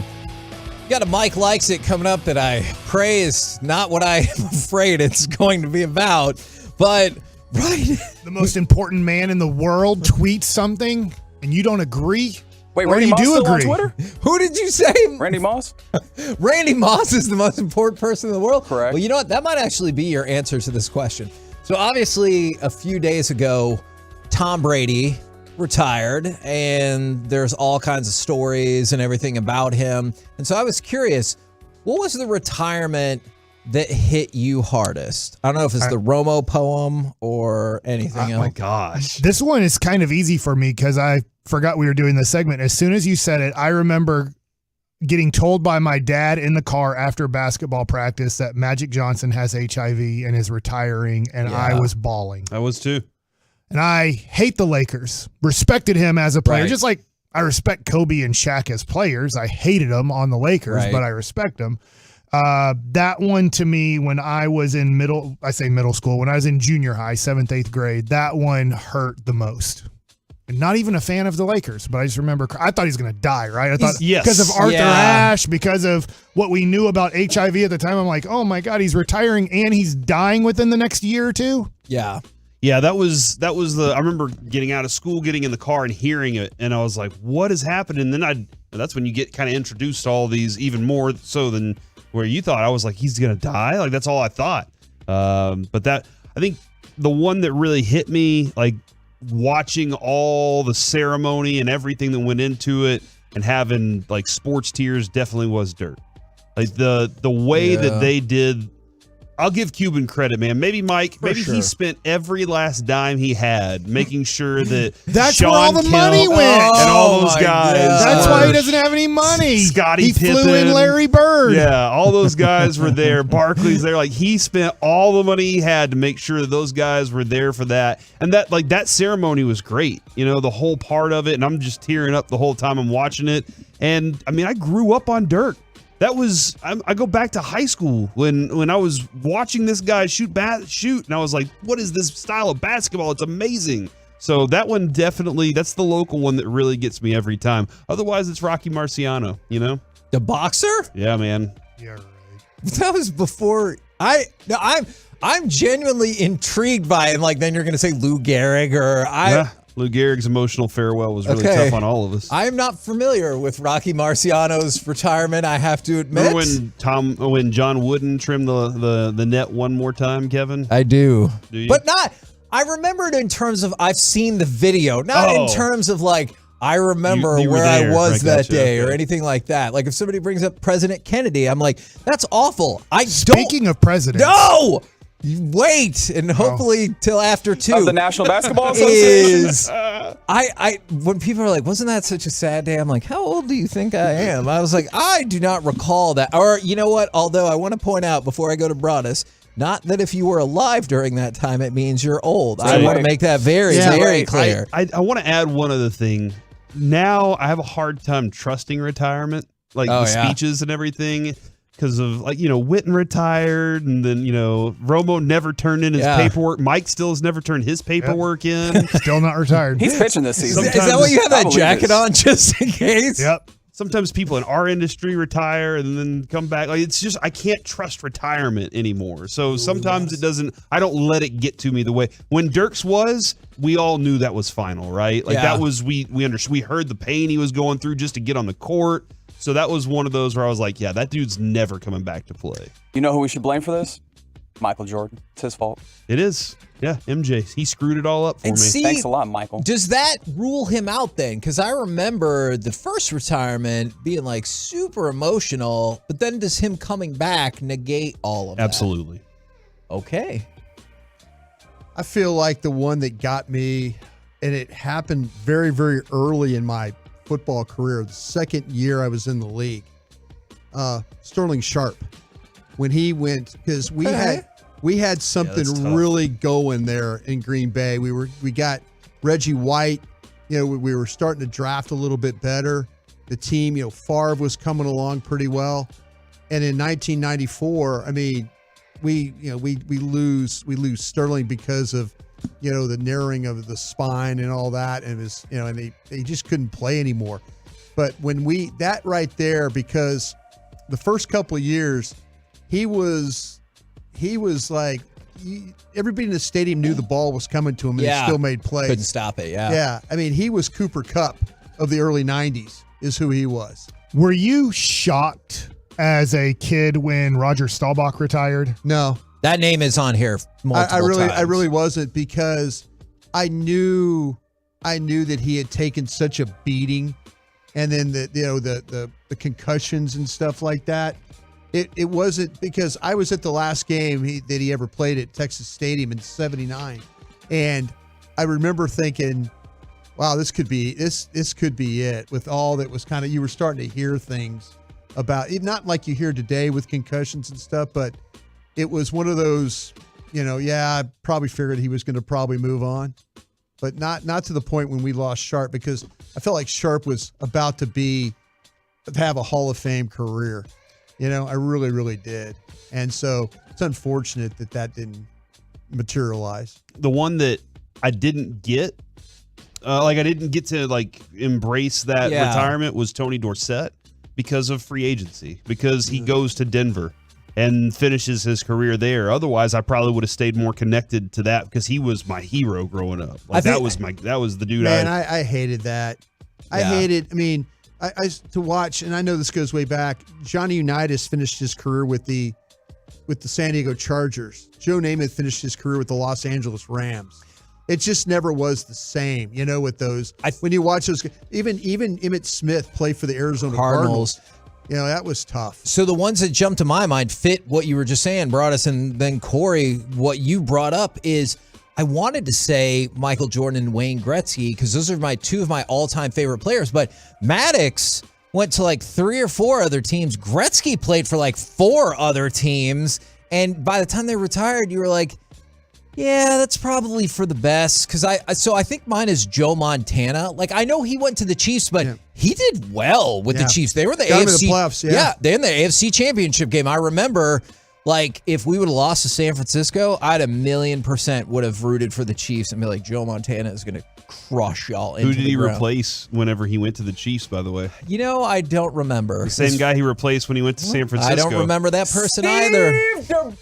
Yep, Steve DeBerg, drafted by the Cowboys, I knew who replaced it by was. Joe Montana twice. I'm not talking about him anymore until we book him on the show. But aren't you talking about him right now? Also this week, Tom Brady retired, and I know that meant a lot to you, because he was able to accomplish what Joe Montana couldn't. When Joe Montana went pretending from to be great San and Francisco to cheating to get it Kansas done. City, he gets blown out by the Buffalo Bills in the AFC Championship game. But when Tom Brady moved to Tampa Bay, it's hard living your life, honestly. I get it. He ends I up do. winning the whole Super Bowl and riding the boat with the trophy. Yeah. Tom Brady. I'll tell you the one, Mike, you asked me about, the one you were surprised with Staubach. I was surprised with Barry Sanders retired. Barry Sanders is on here from the A17. Detroit does that to people. Yeah, huh? Calvin too. Exactly, yeah. They said it's working with Calvin. They're working their way back. Are they finally giving his money back? I think so. But yeah, that's the Barry Sanders one, was when you're we were sitting there and what? Why is he retiring, Yeah. I just gave him a blue grade, He's one of the best backs in the league. It didn't hurt me, but I was shocked when Andrew Luck called it quits. Mm-hmm. That was a beating. That was a beating he took, yeah. And why did that happen, Corey? He had to go off to the Civil War. He did not have to go to the Civil War. No, he had to go off to the Civil War. It wasn't Steve DeBerg. One of the great Twitter accounts of all time. See? General Ambrose Luck. For the 682, Ray Lewis, when he retired. From the 214, this one is interesting because I guess I didn't think about this in the same sphere, but different people can mean a lot to different folks. Is Luke Kuechly retiring? This was one of the ones that came to me. Yeah. There was a 3-pack of players that retired nearly around the same time. Yeah. And it's not hit me the hardest as emotionally, but hit me the hardest is what does this mean for the sport and the way it goes? Luke Kuechly, Patrick Willis. Yes. And I don't remember if you remember this name, Chris Borland.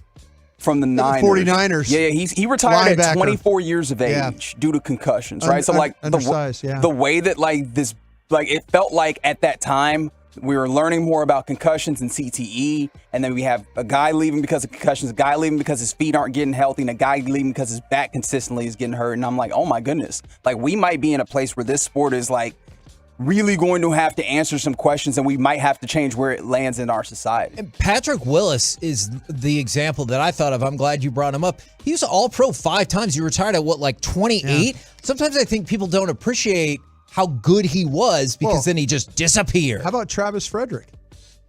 Oh, that's a good point. Great. That was shocking to me. I mean, you're thinking but he never could get back to the level that he once was. I remember that. I'm sure you remember as well. We were at the owner's box. Yes. And we were doing a Rangers hit, and we were trying, with no disrespect meant to Jared, we were trying to rush him off the phone because it was like... That's how all conversations go with Jared. No, I'm not saying that It at does all. take a long time for I'm Jared not to saying finish an that answer at all. to a question. It's just like Travis Frederick went to social media to announce the disease and that he was retiring, and we're just and people are like, how come we're not talking about Travis Frederick right now? And I literally didn't know the news for 2 minutes because we're in the midst of another conversation. Okay, let's try to hustle this along so we can talk about this huge story. And I think that night we got Mark Schlereth on. That night, we had him on immediately to talk about what he went through when he experienced that too.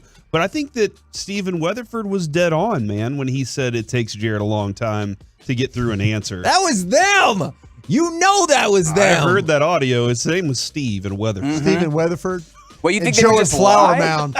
I'll tell you, I heard the conversation. It was something about catcher's interference. He poorly answered the question very poorly. I agree with Steve. Sometimes you go and talk for a while. That was so rude. It's such a fun bit. We figured that one out in a car on the way back to I thought it was Oxnard. I thought it was hilarious. What about I know you talked about Sharp, the Reggie White retirement, because I know you love him. I love Reggie, and that was when you kind of understood it was getting near the end for him. He was slowing down. Sterling, the end wasn't near for Sterling. It just wasn't. We were going the right direction. I would have loved for Sterling Sharp to have been able to play in that Super Bowl. Absolutely. I have some potential good news for some people here because John Elway also came up. Somebody said Serena Williams. The good news, I know it's not going to be full time, is Serena Williams is already hey, you never know. I might play a tournament sooner rather than later. Is kind of Tiger Woods in this thing, or is he retired, or what is he? Yeah, he's in this weird nebulous place. He's in kind of retired but not retired. I'm playing in majors kind of guy. Yeah, which I get it. Tiger Woods didn't need to be at the Waste Management Open, even though I know that's a fun tournament. He can be you know what? I'll wait for the U.S. Open. Play the ones that I want to play. Yes, exactly. Was kind of like Nick Kyrgios in tennis. It is interesting. Those sports are kind of like that. I feel if certain players want to play like that, they can. You can't do that in football, baseball. You can't do that in team sports. Just pick when you. I guess I don't know. Maybe some of the football players are. Sue was I'll wait till middle of the season to decide what team I want to play on. So did Ty. This one is an interesting combination, and it was somebody we were talking about before the show this morning, Reggie. John Elway, Sterling Sharp, and Muhammad Ali. Muhammad Ali's was really sad because they put him in, I think it was the Larry Holmes fight that 100% should not have happened. And then you just had to step in. Yeah. And you're hey man, we can't do this anymore because this is making me really, really sad. Prince Fielder? Is that what? I guess I don't really connect to that one, but that was sad that dude's career. I think when dudes' careers get cut short like that, definitely does have a bigger impact because you're he doesn't need to yet. He still should be out there fighting. And then Cal Ripken Jr., Bo Jackson, Mariano Rivera. And those are all kind of different because Mariano Rivera, and maybe to a certain extent, Cal Ripken Jr., I've seen your greatness. You have the right to go out however you want. And then Bo Jackson, obviously, injury changed the trajectory of what he could have been. It's also hurt me that Mark Cuban retired from wanting to win championships. There it is. I knew it couldn't wait too long. That's a tough one. That is the entrepreneur got his dream, got his goal, and has moved on to other things. He did.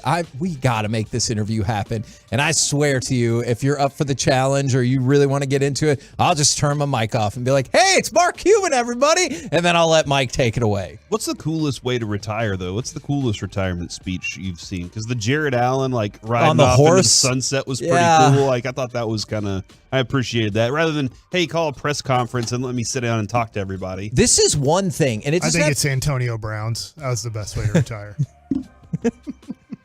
I'm taking everything off and walking off. I'm just done. Kind of very much like slap shot when the guy was skating around. What's he doing? It's crazy. This is one thing where I think combat sports really do it right, is I've seen multiple after a fight, win or lose, and they'll just start unlacing their gloves. And you know them? Yeah, and they put them in the middle of the ring, and it can mean a lot. It really can. That's a classy way to do it. And again, I know this might not really count, and he came back, but when The Undertaker retired at WrestleMania 33, you could see grown-ups openly weeping. Thank you, Taker became the #1 trend on social media. I thought it was magical. Did this man just say wrestle? That's right. And I know some people will be like, no, we said sports, not your nonsense. I get it. I do. I still challenge him anytime he wants to. He can come try it out. I mean, I would love that. Me and Taker, anytime. You ready, buddy? Just like when you said you could take Ryan Bader down, the UFC fighter. And I didn't want to break his wrist, so I didn't twist it that day. Mm-hmm. He was just off of a wrist injury. You told me. You were like, hey, don't hurt him. Yeah, it was just the threatening way in which you were like, hey, don't start with me. And I thought, this guy, I think this is a terrible idea. I go to shake his hand, Broadus, and he puts me into a double Nelson immediately. He's like, hey, a reverse double Nelson or something like that. Yeah, no, you got it. And I had the opportunity to take that wrist and just snap it in half, but I didn't want to. He was off an injury and had a fight. So I got at least one person with me from the 903. Thank you for mentioning The Undertaker. I wanted to mention it, but I thought that y'all would make fun of me. Correct. Now, okay, that's fair. Boy, that's really a bright listener. That is fair. I wanted to give you a couple of shout outs and then hit some quick hockey, and we'll get to Mike Likes It. From the 254, shout out to my wife. She's a teacher, and this mini ice age has her rejuvenated and glowing. So good news right there.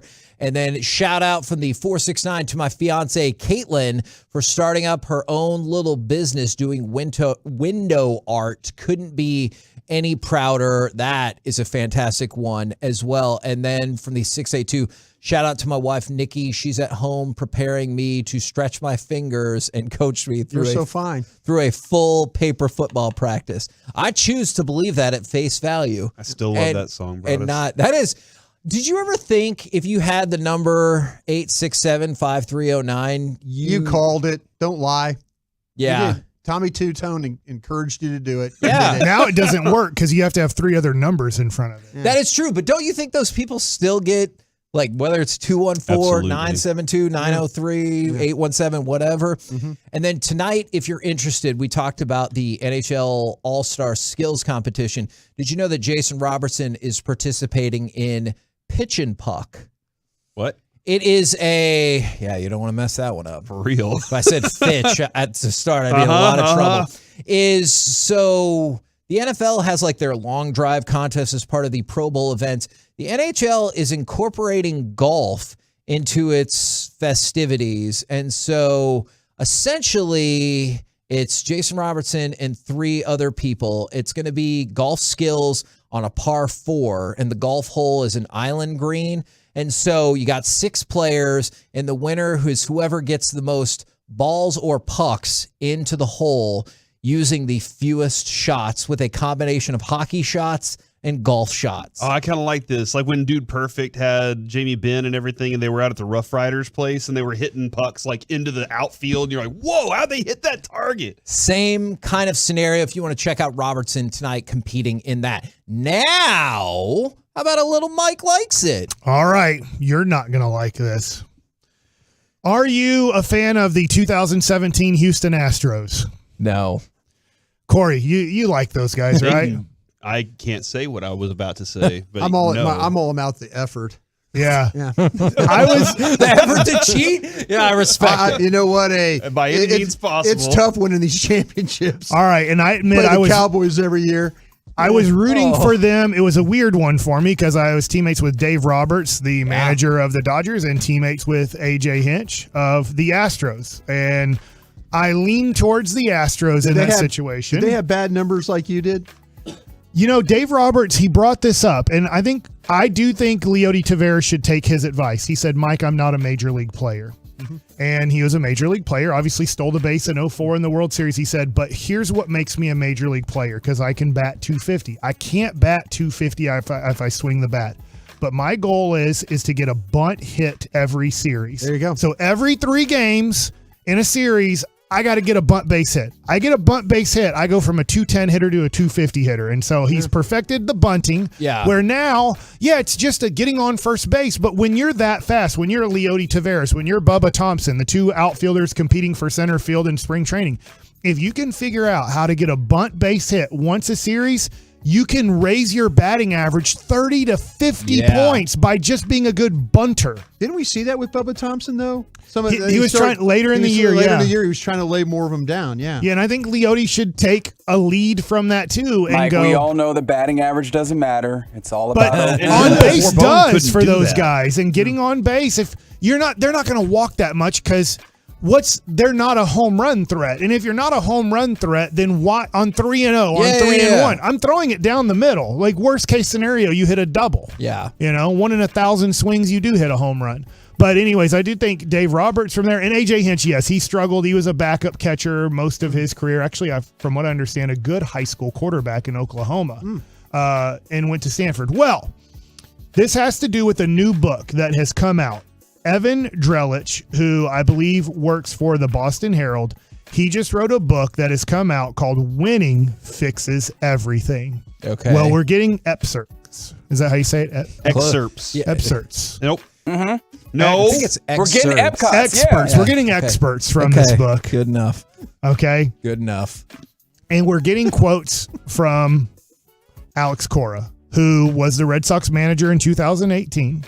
Who won it all in 2018. He was the bench coach for the Houston Astros in 2017.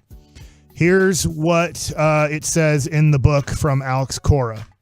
We stole that effing World Series. Oh my gosh. We already knew what everybody was throwing before we even got on the base, which meant I didn't have to get a runner on second base or to relay the signs. We didn't have to get on base. And everybody was like, what the hell does that mean? So he was drinking and kind of telling the story in 2018 on how they knew every pitch. It's like the OJ tapes that we play every once in a while. Yeah. Well, I went around Twitter the world. corner, with gloves on. So now I'm sure Alex Cora will deny some of the things in this book, but pretty much he said in this book, every time the Dodgers threw a pitch in that World Series, we knew what they were throwing before they threw it. Yes. And it did go to 7 games. So they knew, according to this book, the Houston Astros knew every pitch that was being thrown in the World Series. Yeah. And the Dodgers did take them to 7 games. This is the home games, right? We were doing this at home games, right? For sure, home games, and maybe you have to read the book because we're just getting little clips here. But it's just saying What's that clips called? excerpts. Good enough. I think that's you pretty say it. Excerpts. Excerpts. I think I said different Excerpts. words. Yeah, you guys said it different. Envelopes. Yep. So anyways, Anywhere with the eel suffice. I'm interested in what more this book has to say because this looks even worse on the situation. And to your point, Broadus, we knew it was home games, banging the trash can. Weird place to stop, Mike. I forgot what to call a trash can. It's a trash can. So you had banging ready to go, but trash can, you weren't. Don't forget Masterpiece of the Week at 1:30. But anyways, we're getting from Alex Cora talking. That is pretty shocking. And kind of when he had too much to drink, giving more information. What else you want to know? How much the Astros were doing, at least in the World Series, and I'm assuming against the Yankees in the ALCS. And then, the thing is he wasn't there, but when Jose Altuve obviously would not let them touch his jersey after hitting the home run to go to the World Series. I promised my girlfriend or what bull crap. So, anyways, it's more kind of Houston Astros I'm fuel really surprised on the fire. to hear that. So, I really am. Okay. No, you're not. No, I'm surprised to hear them admit it so freely. Oh, okay. I thought you No, I'm not surprised by the information. Yeah, okay. No. My next Mike likes it, and I'm not saying I love this either, but Tim McMahon, he's a great reporter. He comes on here on the Fan every once. You like Tim McMahon. He has a podcast. And it's the Howdy Partners podcast. Thank you. And I guess it might have dropped today. I'm not 100% sure if it dropped today, but we're getting excerpts from his. I love the tepidness that he walks into saying from his podcast. Is this an offensive way to say it? The blips. That he is saying that the Mavericks most likely will stand pat and not make a trade at the deadline. We're 6 days away from the NBA trade deadline, and I think a lot of Mavs fans want the Mavs to do something special. But Tim McMahon is also saying is that really a lot of the Mavs talks over these last few weeks have been about what they're going to do in the offseason with this team, which makes me think, guys, I'm going to let you guys talk here, is that they can't trade their draft picks right now. Not now. Yeah. And so maybe they're already having discussions with teams about once the draft is over and we've given our pick to the New York Knicks, we can have real discussions on what we can give you guys. Go ahead. Hey, Haggy, I know you're very well read. What does the term stand pat mean?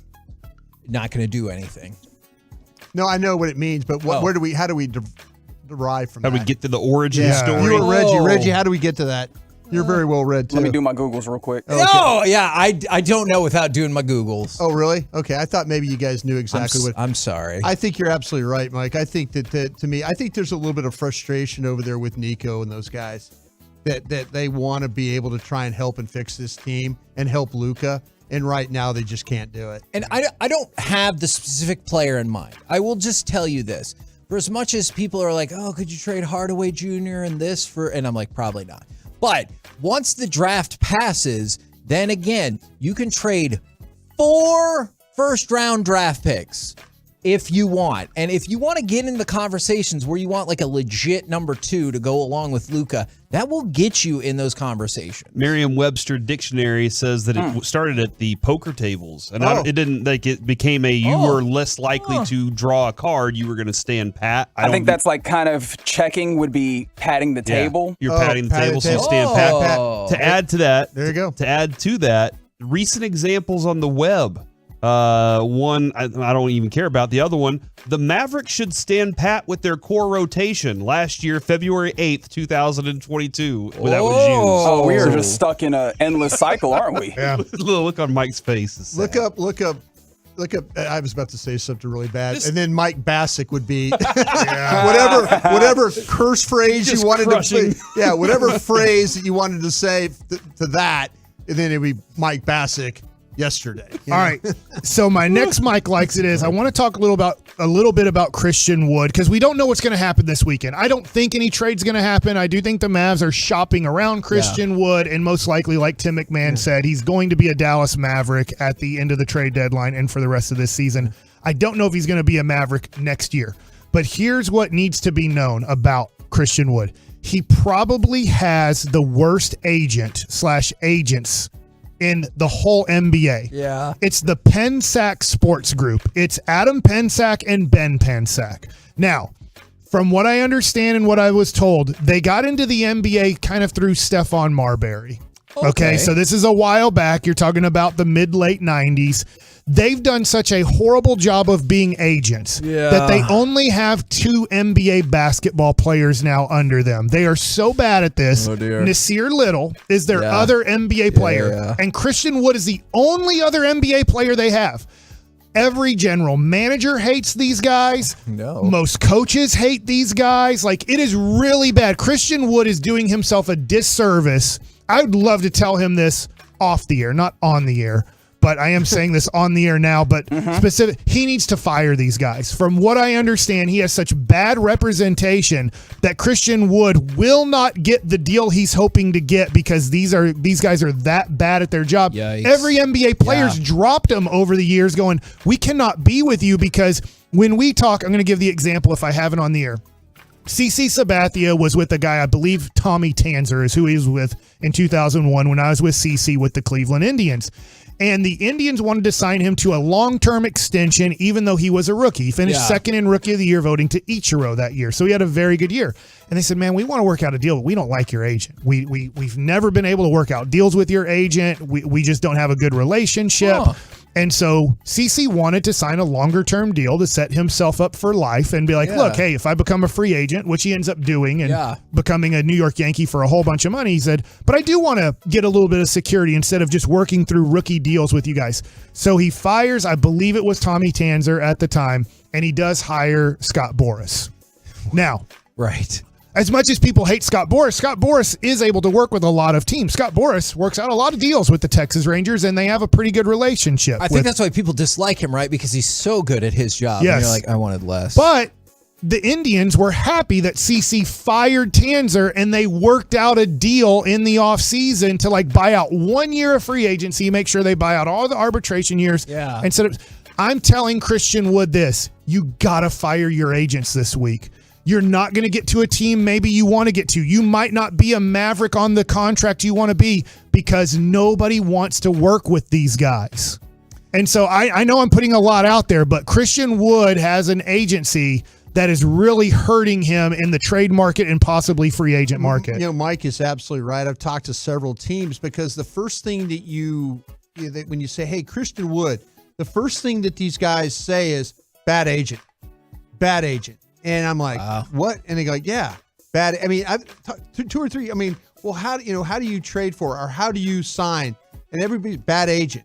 So what you're saying is there's a reason. Right. Yeah. There's a reason when an agency's been around this long and only has 2 NBA basketball players on their staff, and the rest of their guys are all overseas. Yeah, you're with a bad guy. I know how you feel about this player. It is very noteworthy. Nonetheless, is Kyrie Irving, per Shams Charania, has requested a trade. Kay Adams. Yeah. I don't know that to be the case. I don't know that not to be the case. Kay Adams and Shams, they're going to work. They're going to be a team. Get ready. They need to quit playing in our faces. If y'all going to date, go date and get out of our faces. They are doing that to us. I guarantee you, somebody told him, like, bro, she is into you. And he's coming every time he's coming back. And maybe you can be the same. Exactly. Yeah. He's like, okay, I kind of see what's going on here. Yeah. My last Mike likes it is Kyrie up for trade. Yeah, Kyrie up for trade. I know the Mavs. They feel like they for Kyrie. They could maybe fix him because his favorite player of all time is Jason Kidd.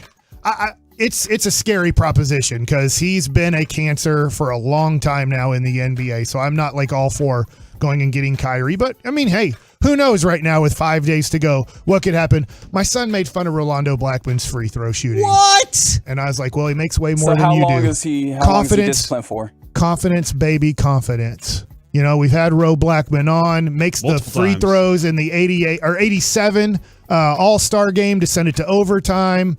But it just hurt my heart. He's just making fun of me because he knows how much I love Rolando Blackman. And he's like, why is he shooting free throws like that? I'm like, I don't know. They go in. Yours don't.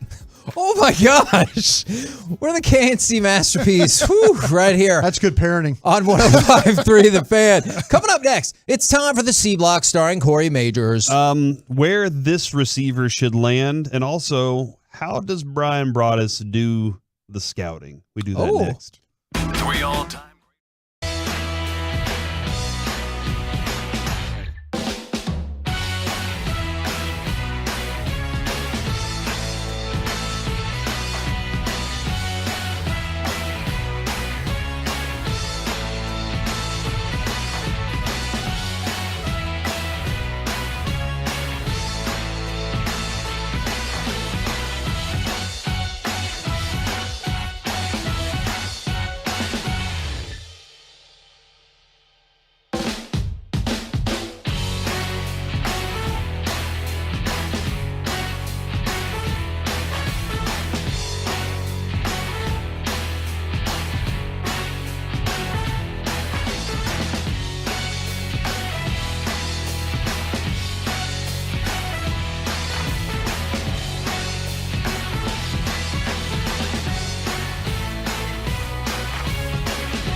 Fan Studios, secured by DFWsecurity.com.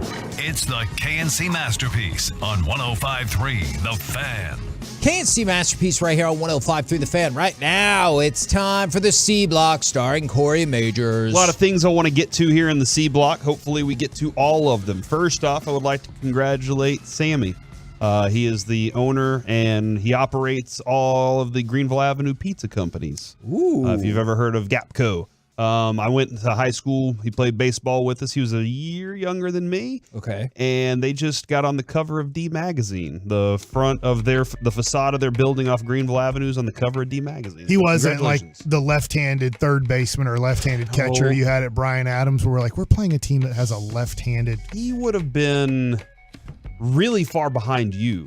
Like you wouldn't have seen him because he was younger than me. So no, that's not the same one, Mike. Go Bryan Adams. You done with your cracks on Bryan Adams? Never. Were they the Cougars? Yes, we are the Cougars. Played against Bryan Adams. Do you still go to Bryan Adams? I do not. Okay. He's not allowed to claim them anymore then? That's my alma mater. Wow, it's weird. What's the song? How does the song go? And then I went to On Our City's Eastern Border, 'neath the Texas sky, proudly stands our alma mater as the years go by. And there's more to it. And sounds like the Dirty Dancing song. It's the same as the German what? national anthem. Oh my gosh. That's Dirk Hall that song. Yeah. I think it's the same beat as that. So there you go. Oh, no. That'd be bad. That's unfortunate. What a turn of events the C Block has already taken. All right, Go back to Birdman. Yeah. All right, so let's How come you guys never took one of Bryan Adams' most famous songs and turned that into like which one would you roll out there? Summer of 69. Cut like a knife. Cuts like a knife. Oh, yeah. I like that song. I use it a lot. Yeah, why don't you guys do that? That'd be cool. You know what? I'm not Back in the summer of 69. I'm also not the most famous person to come out of Bryan Adams, so I don't have as much Kenyon Martin? as Kenyon Martin does. Yeah. What's that? Dirk Davis. Dirk Davis? He was a player. Doug Davis. There was a Dirk Davis. Doug. Was his dad English. a coach? Doug English went Oh, there. the University of Texas? Yeah. Offensive lineman? Yeah, offensive lineman. He went and played for the Lions. Yeah, that would be him. Lincoln Coleman played there, went to Bryan Adams. Yeah. And then Kenyon Martin. That's about it, I think. I think that's it. There might be Kenyon some Martin new was people. 96 or 97. I believe so. Yeah, because I was a freshman his senior year, and when he saved my life. All right, Kevin, guys. Well, I was supportive of you in that. I'm trying to get to a point here. Bryan Dove Adams. Kleiman has tweeted this out. This report. Okay. Bengals wide receiver T. Higgins could be traded for a top draft pick if the team can't reach an extension with him, and the money he's asking for, according to the Atlantic, is outrageous.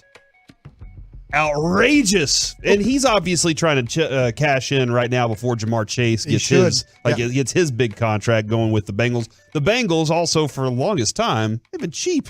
It's not time for them to unload it now, is it? Or They're already talking about not paying Joe Burrow. What? Seriously. right. If you look at, I think that there's the Bengals I know. Let's wait out. Let's wait out the 2 years and go get him. I was like, man, they built an indoor facility and everything. That doesn't sound like the Bengals. No, seriously, that sounds like the Bengals. It's like because I think it was Pete Brown, the GM, that was saying, or it might have been Paul, one of the two. They were saying that he goes, well, you got a quarterback you got to pay. He was kind of making it sound like we're not going to pay Joe. Dude, Burrow. I will trade our next first 4-round draft picks for T. Higgins. for Joe Burrow. Oh, okay. Gotcha. 23, 24, 25, 26. Here's 4 first-round picks in a row. You give us Joe Burrow. I'll go 5 first-round picks. What would you trade for Trevor Lawrence right now? That's your guy. I would probably trade more for Joe Burrow because he's proven more. I know he's a little bit older. But I think for Trevor Lawrence, I would trade 5 first-round picks. 5 first-round picks. What's the world for T. Higgins draft or trade wise draft capital trade? You know what That's I'm saying? interesting. I'm like 5. Well, and because somebody asked, like it floored me there. Somebody asked me that 2 weeks ago, and I said, why would the Bengals trade T. Higgins right now? But yet here we are. So props to that person. In retrospect, I would have to imagine it starts with at least a first. He costs very little, and right? that's tough because here, if I'm the Bears, I need to get my quarterback a weapon. Joey Galloway was 2 first-round picks. Yeah, but I don't know that was the best decision. Hell no, it wasn't a good decision. That's why I'm doing radio today. I thought it was a better decision when you were down 40-0 on opening day to keep I playing. did ask the question. I go, you did what? I did say that. I should have probably been fired at that point because I asked Mike Holmgren. Mike wasn't really interested. Mike's like, Mike, did you really ask for 2 ones? He goes, I was only looking for 1. Oh my God. So I'm like, okay. T. Higgins this next year costs $3 million. But he wants a contract, so that's going to eventually cost you. How much? Again, I think he and Justin Fields would be an absolute blast to watch play football together. But if I know that maybe money-wise. That's a top pick to give away. I don't know all salary cap stuff, but if you are Kansas City, wouldn't you give the end of the first-round pick and your next first-round pick for T. Higgins? I was just about to say it, 26, and take a look at my roster if there's a player you like, and we'll think about this. Because I am not going to – Jordan Addison out of USC, Quentin Johnston out of TCU, Jackson Smith and Jigba at Ohio State, Josh Downs out of North Carolina, Jalen Hyatt out of Tennessee. T. Higgins better than all those guys. Yep. Those are your top 5 wide receivers. And how mad would you be if you are Joe Burrow? You've gone to Super Bowl, AFC Championship game. You struggle with an offensive line, but you've carried them that far. And if they got rid of T. Higgins, a guy who I remember he worked out with going into the draft because he's Clemson guy and LSU guy, and somehow they had a great connection. And Cincinnati's like, well, Tigers. Death Valley. Let's draft both of them. Tigers. And you've had a great connection with them. I know Chase even better. I would just be furious if I was the quarterback and they got rid of T. Higgins. We also discussed, Kevin, with the Bears in that situation where they are trading down, collecting more picks. Yeah. Would that maybe put them in a better situation too? I think the Bears are a logical place because you have a young quarterback that you could pair up with that guy. It's tough to sign 2 number 1 receivers and keep them around for a long time. It just really is. Like for the Bengals, they're just cheap, but it's also very difficult to ensure that you have that group for a very long time together.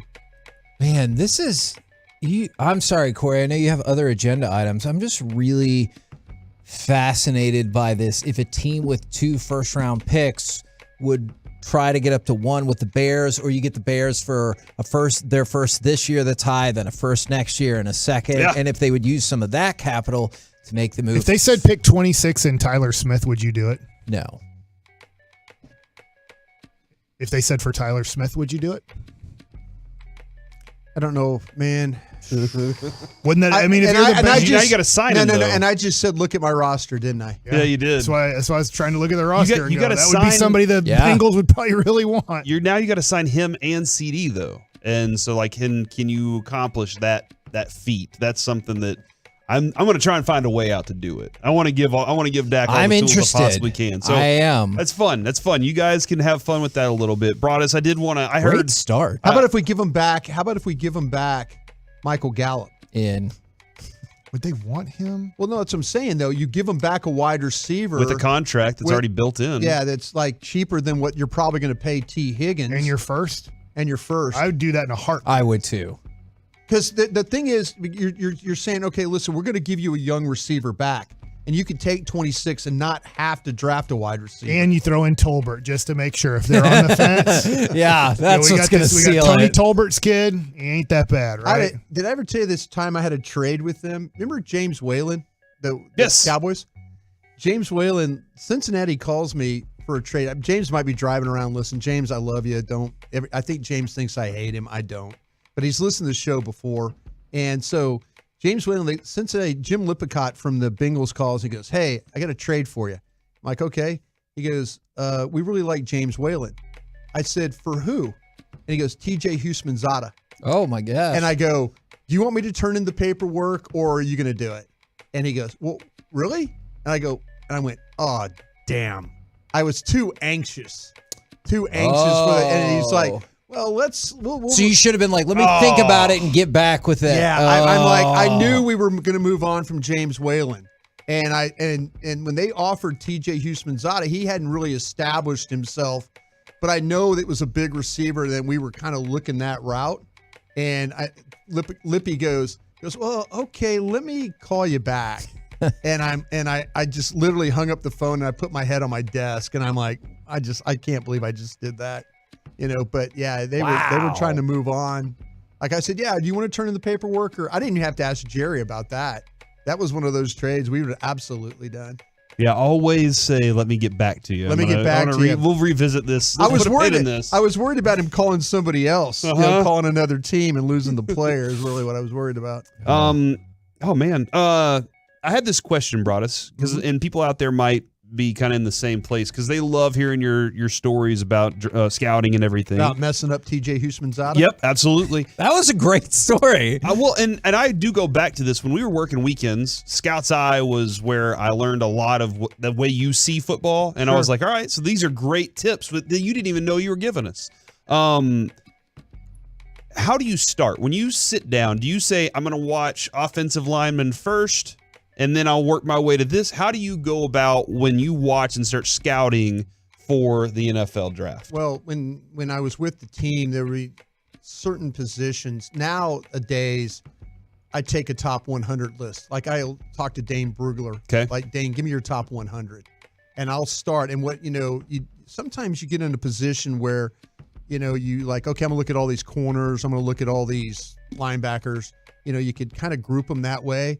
But the fact that being on radio now and doing the draft show and stuff, and with stuff we do with DallasCowboys.com, you have to know a wide variety of players. I would never. There was a time where I would never look at quarterbacks until the very end. Yeah, right. And I can't do that anymore. So wherever those players fall in that top 100 list for me, like Will Anderson #1, and I would just work my way down from that. So you might see, out of 110 players I've done so far, you have a wide range of. You've seen all the positions. Mm-hmm. So that's how I do it now for media. But for when I was working with the team, I would just kind of say, I'm just going to take a position a day and knock out like 10 guys in a week and just kind of get a gauge of where we were at with that. That's how I do it. But it was different because you could do it when you're sitting in the building, just do positions. And now because I have to talk about these guys, you have to know more players. Reggie, if you can, mark what Broadus just said because we'll use it for sure. The other thing, season's too easy. Yeah, what'd I say? Oh, we'll get to you. I promise. I'll tell you in the break, but you'll hear it again. The other thing, though, and I appreciate that answer, Broadus. That's awesome. How have you adapted in a lot of your rules? Like guys that you were watching, have you been like, oh man, this changes the way I look at this? Or I never thought of it this way before. Yeah, 20 years ago, I would have never believed you were going to take a 5'9" quarterback first overall. Never would have. And that's the guy out at Arizona. Guys like him, and it's funny. The way the position is played now. There were guys that Baker Mayfield was another one. You would have never taken him first overall 20 years ago. But that's just how the game's changed. That's how the NFL game's changed. With quarterbacks. You were more likely to look at the guys that were taller, sturdier type of quarterbacks, big arms. Now you look at these guys that are like just great athletes, but still can throw pretty well as doing both those things. See, the ability to adapt, and that's where Dan Quinn's doing so well, right? Sure. He can adapt his offense, his defense, these offenses. The thing that Dan Quinn's done that's been amazing is that you can watch Penn State film, and I could sit down with you, and you show me where Micah Parsons is an edge rusher and all that Penn State film. And it took really an injury to Tank Lawrence, in a practice for you to figure out that, well, maybe we can use this guy as a pass rusher. But I would challenge anybody to look at Penn State film. Micah Parsons missed his last year because of the pandemic. He just took it off. But, when I challenge you to go watch that tape and tell me where he's a pass rusher. Yeah. As an edge rusher. I challenge you. What a fantastic addition. Anytime we have Broadus around, man, it's always a good time. We're the KNC Masterpiece right here on 105 through the Fan. Coming up next, got some more NBA stuffs for you, including betting odds on LeBron, plus Masterpiece of the Week. It's the fastest segment in all of radio. Good news for you. It's up next right here on the Fan.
Through the Fan is brought to you by state-of-the-art weight loss, that's soda, and it's brought to you by Franklin & Frankel. There's a reason you need a special license to drive a big truck, so companies that hire drivers and put them in big trucks should be held accountable for what happens when one hurts you. Frankly, you need Franklin & Frankel. The consultation is always free. Visit truckwreck.com. K&C Masterpiece back here on 105.3 The Fan. I think every time that happens, Ray, you should put an extra clip of yourself in Masterpiece. Of the Yes! Good luck. That's the only fair way to get Where would I this even sorted. get the clips from, Kevin? Oh, betting with Bassick. I forgot to look. I don't have anything for betting with Bassick, but if there's something you would want to bet on, I guess we can. I actually wanted to run you guys through a couple more random NBA stuffs and the LeBron thing. Did you know you can bet on, and this makes sense, he's 63 points away now. So from passing Kareem Abdul-Jabbar for the most points in NBA history. Based on his scoring average this season, and assuming he doesn't miss any games, he would pass Kareem in 3 games, February 9th against the Bucks. Is that at home? There's no way that dude's not doing that at LA. That is fair. Although one thing that KG's been fascinated with, and he kind of called his shot from about 2 or 3 weeks out, where this against the Bucks would be a really interesting time because of course Kareem played for the Lakers and the Bucks.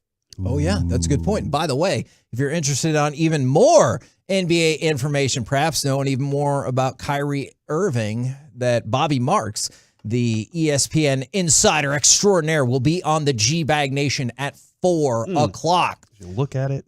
What type of shot will LeBron make to break the record? Dunk. Okay. Plus 650. You can get 6.5 times your money if that is how it goes down. There's only like a 68% chance of this, but free throw. That's what I say, free throw. Okay.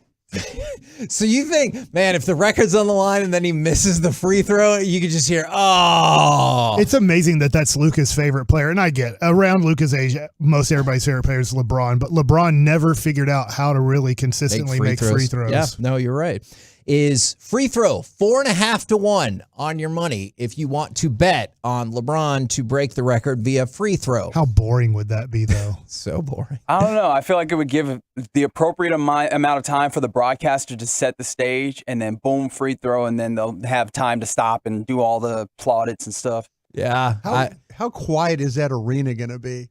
Oh, my gosh. I mean, seriously, he's up there. He's got a chance to break the record, and it just goes dead silent then. And then somebody's going to go, let's go LeBron. Everyone's, shh. Hey, shut up. It could be like a foul call by Leon Wood, who he's the Magic Johnson of referees. He doesn't even have to see the no-look foul call last night. It blows the whistle 5. There's a guy laying on the ground. I wasn't watching.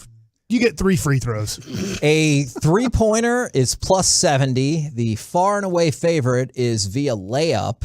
That's 1.5 to 1 times on your money. He's going to hit you on a fadeaway. Okay. Fade. He's just going to do. I watched him last night. Dirt. He's going to he backs you down. He kind of turns and then he turns the other way and then you get your weight transfer and then he hits you with that backing up and letting it fly. That's not a bad answer because especially if it's a 2-point shot, so all other shots plus about 4. So 4 times your money if he hits a run-of-the-mill field goal that is not a 3-pointer, a dunk, or a layup. And I thought that was really fascinating. Did you see, obviously there's no other Mavs, did you see the All-Star reserves for There's not a Mav? Yeah, there's not. Christian Wood on there? I feel like about Dwight Powell, man. He's an unsung hero every now you're night. definitely being This is sarcastic. unfair for McKinley Wright, man. Is yeah, man, that guy can drive in snow like no other. Where's Theo Pinson? That's your guy. I got a technical the other night. Theo Pinson. Damn right. Too much celebrating. It's funny. It's like, and then it's like Kid didn't even know. Kid didn't even look at, I was sitting there watching technical foul on Theo, and then I'm like, what? And Kid doesn't even look at the bench like, what are you doing? He just didn't even look down. He just let it happen. Yeah. I'm like, okay, whatever. That's the Theo Pinson rule. Pinson might be there. They do have cheerleaders at the All-Star game. It is not any other Mavs player for the Eastern Conference. The reserves: Joel Embiid, Jaylen Brown, Bam Adebayo. Wait, who else? Drew Holiday. Yeah, but who else? DeMar DeRozan. Yeah. And Julius Randle. How in the world does Julius Randle make it when Dwight Powell's so much better of a fit? That was the thing that happened with the Mavs. Well, Dwight Powell could be our Julius Randle, is what I'm told. Yeah, that's like, how does Dwight Powell not make it if Julius Randle's making it 2 out of 3 years when our guy's such a better fit? Be patient, Kevin. He's young. And he's not. He's like 30. He's got time. My favorite thing is when I'm listening to you guys, and Mike, he's trying really hard. And he's a great guy. He gives tremendous effort. He's a kind of a glue guy. Yep. He's in the right position. He just doesn't. Mike leads into this whole thing about how he has everything he's saying. He absolutely does not believe one bit. I really thought and then it'll hammer the guy. I really thought I was making a mistake on the names because Mike kept going, and then who? And then I finally realized, we're just waiting until we get to Julius Are you Randle. saying the most athletic, clumsy guy in the history of the NBA didn't make the All-Star team? Well, this is the East, so we're not to the West yet. Okay, maybe Dwight Powell. I thought you were waiting on the guard, the Knicks guard there. Tyrese Halliburton also made it. I think that was probably Brunson. Yeah, Brunson. That was a tough one. I was surprised. I thought for sure he was going to make it too. But it just goes to show it is very tough to make it as a guard, and really even tougher to make it as a guard in the Western Conference. Well, I mean, consider these are the reserves in the West, and I know they're not all guards, but bear with me. Is Ja Morant? He's a reserve. Yeah. Domantas Sabonis. Damian Lillard, reserve. Paul George, Shai Gilgeous-Alexander, Lauri Markkanen. My guy, Lauri Markkanen. Yeah. I scouted him. I had him right. And Jaren Yes, Jackson you Jr. did. Live scouting, yeah. Probably not a good fit, though. Who, Lauri Markkanen? Yeah. He makes shots? Yeah. He gets rebounds? Yeah, he's not Maxi Kleber. Oh. Maxi can guard all 5 positions. What do you think about Maxi? I think he's a okay player who needs to not crap his pants when they pass him the ball in the playoffs. No, I was hoping you were going to lead into. I was hoping good you were defense. Gonna, plays defense against all 5 positions. Tries really hard. Yeah. But sometimes he craps his pants. Can't rebound to save his life, and scared to death to shoot a shot. Wait a minute now. He is the version of we can't play defense without him in the lineup, though. He's the Terrence Steele. We can't run the football without Terrence Steele. Okay. Now we can't play defense without Maxey. That's right. Just wait till he comes back. We're the KNC Problem masterpiece. solved. Right here. Ask Kevon Looney for the Golden State Warriors, who's his favorite team to play. He's like, dude, I look like Bill Russell against the Dallas Mavericks, Maxi Kleber and Dwight Powell combo. Right now, it's time for a little masterpiece of the week. She said, list this. What's happening, fellas? Hey, Reggie. Hello, Reginald. Gentlemen, good to be This is back the with first time you. I've ever been part of this. John Collins would have made the All-Star team if he could just play the Mavericks every time. Oh, you've been part of this many times. Reggie, you're a part of it. That feels like a threat. I don't like Great that. point. Masterpiece of the week is a very, segment where we revisit some of the funny, stupid, or odd audio from this segment or this year, time. Stuff. What is this like? This is not your first time in this segment. It's my first time doing it in like 7 weeks. I don't know how you perfectly encapsulated what this segment is, but also randomly went off into the world of other words. Like These are said, excerpts this is from the, our show. You said this is the I don't know segment. Like Correct. that's the perfect. Nobody knows, but it happens. Yeah. I don't even know where any of this audio is from. Like, I was not the one cutting any of this these up. are the Joey ones. Yeah, like, we will all be hearing this together. But, of course, the star of the show, as we all know, Joey. is Mr. Michael Bassick Jr. Just go at whatever the agent says. Just give it to him. You give it to him in the end, anyways. Whatever CD Lamb wants, you're gonna give it to him in the end. So give it to him now. Is that just in negotiations, or? Yeah. What are they? Don't play hardball. Just say, well, CD, what do you want? And then say, well, that's what's going to happen in the end. Just give them the contract. Mm-hmm. Was that what y'all heard? No. Okay. That's what I heard. It is not what I'm I with heard. you, Mike. I think you're right about that. Yeah. Just give him what he wants. What do you Give want? it to him. Give him what he wants. Yeah. In the end, if he give it wants to him it. in the end. Steven says no. See, that's the one. Yeah, just give it to him. Give it to him in the end. In the end, he's going to get it. I don't get what I'm saying wrong. We know that CeeDee Lamb's going to get everything he wants at the end of the day. In the end. Could be a great day, great night, weekend. I don't know. 24/7. Just as long as it's in the end. Good night. Coming out hot in this segment, I see. Wow. Well, I mean. Oh, by the way, another thing that you need to know about the segment, we're children.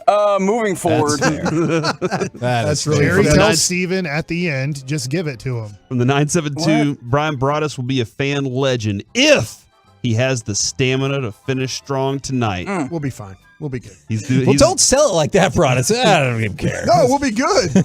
I plan it at 5:30. I'm going to have me a Dos Equis, and we'll be ready to roll. What you think? What you I heard drink? y'all debating, and then Lucius yesterday goes, I know for a fact it's not illegal to drink on there. That's I was like, oh. Is it better with the lime?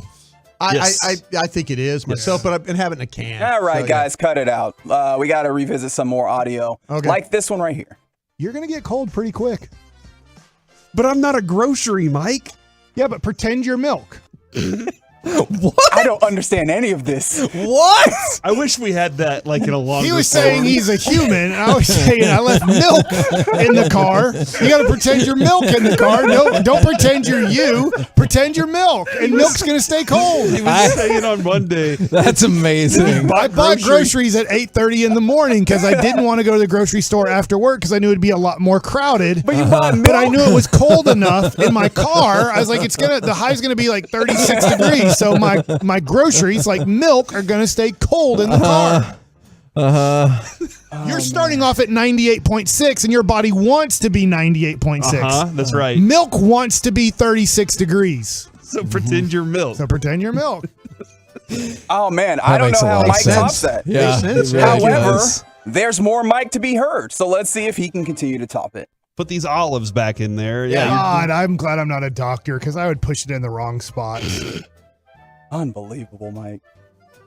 I don't remember. I don't remember that either. Was that when you were talking about putting body parts back in of the C-section? Yes. Yeah. Oh, He's like, yeah. I just cram it all back in there. Like the pantry, the fridge, I mess it up because I just jam things in there and say it's in the refrigerator or it's in the pantry. Oh, you mean when you get back from the grocery store? out of it, though. But when All you're right. jamming stuff back in a human body, you don't want to do that. You want to put it back in the right place. Do you know that for sure though? Like, what if it wasn't? What do you mean? What if you? does he mean? Oh, like a doctor makes it more efficient by accident. Yes.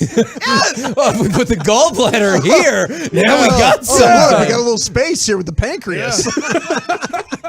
Yeah. What if you like intestines go here and now everything's working better? This is the worst game of operation I've ever heard of. You're not a doctor. That is correct. I was going to say we'll move on to someone else, but apparently it is also Mike.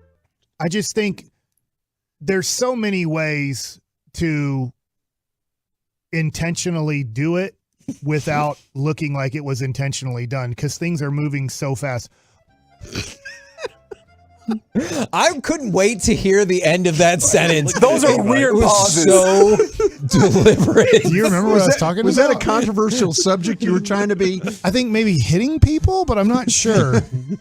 I mean, when you say intentional, it does You sound. were, yeah, Oh no, you were talking about injuring a player on the field. Yeah. That's what that was because we were discussing like Our if show you knows were. all about that. I can't remember. If Patrick it Oh my was- God! was Don't it bring that Hurts? back up, Yeah, it was Broaddus. Mahomes and Hurts. Yeah. And the like if you were a player on the other side, would you intentionally roll up on Mahomes' ankle or try to hurt Hurts by driving him into the ground? So I think that the was, funny thing is that San Francisco does get eliminated from the playoffs in a way of one of their players did get hurt. It was unintentional, but it helped. Yeah. That ended the game. I know. Once you They blew out ended his ours. elbow, you just- won the game. Yeah, by getting rid of Tony Pollard, the Cowboys were toast. Oh, jeez. Back to you, Reggie. More audio clips. Back when the Cleveland Indians made the playoffs in 2007. After that, a few years later, they dumped again their team. So I was part of the dump. I was part of the dump. You're a treasure, Mike. You are. Unbelievable. Seriously, unbelievable. I don't know how you do it. I wish I wouldn't have got consistently. dumped because Don't we all? Cleveland then was a rebuilding team, and the Mets were trying to win it all, and I was not part of the win it all. Have you ever officially, out in romantic purposes, been dumped? Do you count what He's happened? 1 for 1. Yeah. Kind of in 9th grade. Yeah. Oh, I was just like dating a girl for 2 weeks. Then she's like, I don't want to date you anymore. Because you were in love with baseball. But guess what? I lost. Look at me now. Yeah. Now I'm married to a doctor. Major mistake there. Idiot. What's her name? Let's call her out. All right. Sue would do that. Yeah, she would. I'll tell you, Valerie Thompson. You bet, and you're like, don't say the name. I don't know what this is. It says Mike in it though, so expect greatness. The Bengals. You like one-legged people? What? I remember that part, but I don't remember how we got there. Because I think you were going for like Kansas City's going to win or something, and they did. Yeah. And at the point, I was like, well, at this point, it's going to be a one-legged person playing quarterback. But he had 2 legs. Then the logical follow-up, of course, was, do you like one-legged people? Which, honestly, there's not really there's only one way you can answer that. Because if you answer that another way, you will have problems. You hear that last part again, though? Was that me that did the... That was multiple people, it sounded like. The Bengals... You like one-legged people? What? There was a what and a... I'm voting for milk. I'm voting for milk, too. Hold on, are we done? I mean, we can be done, or we don't have to be done. We don't have to be done. We can do whatever we want. I'm voting for Mike. That's a good pick. No, don't be like Mike when he goes, can you play those back again? I forgot which was no, which. I'm voting for Mike. All these are good. Fantastic. Mm-hmm. Way to ride the fence there. Let's... Yeah, you see how it feels, Broadus? You see how it feels? Go ahead and mark that, Reggie. God, I hate it. Let's get RJ Choppy involved here. It's like Holy a mortar. crap. I guess one of those mortar rounds, like where they go clear, and then the thing shoots up in the air. Whoa, that thing's a monster. Yeah, I thought it was huge. Something. Man. I actually told Joey to grab that one because I was driving in and I thought it was hilarious. It's a mortar round that's sitting above Choppy's head, and I thought Sean was right. That thing was gigantic. Oh my gosh. One more. All right. Let's get Corey Majors involved. K&C Masterpiece right here on 105.3 The Fan. Whoa, did you say a bad word? No, I said shoot. Okay, because we were like, oh my God, we're 10 seconds back into this and it's all falling apart. What happened? Thanks for nothing, Corey. Why was I?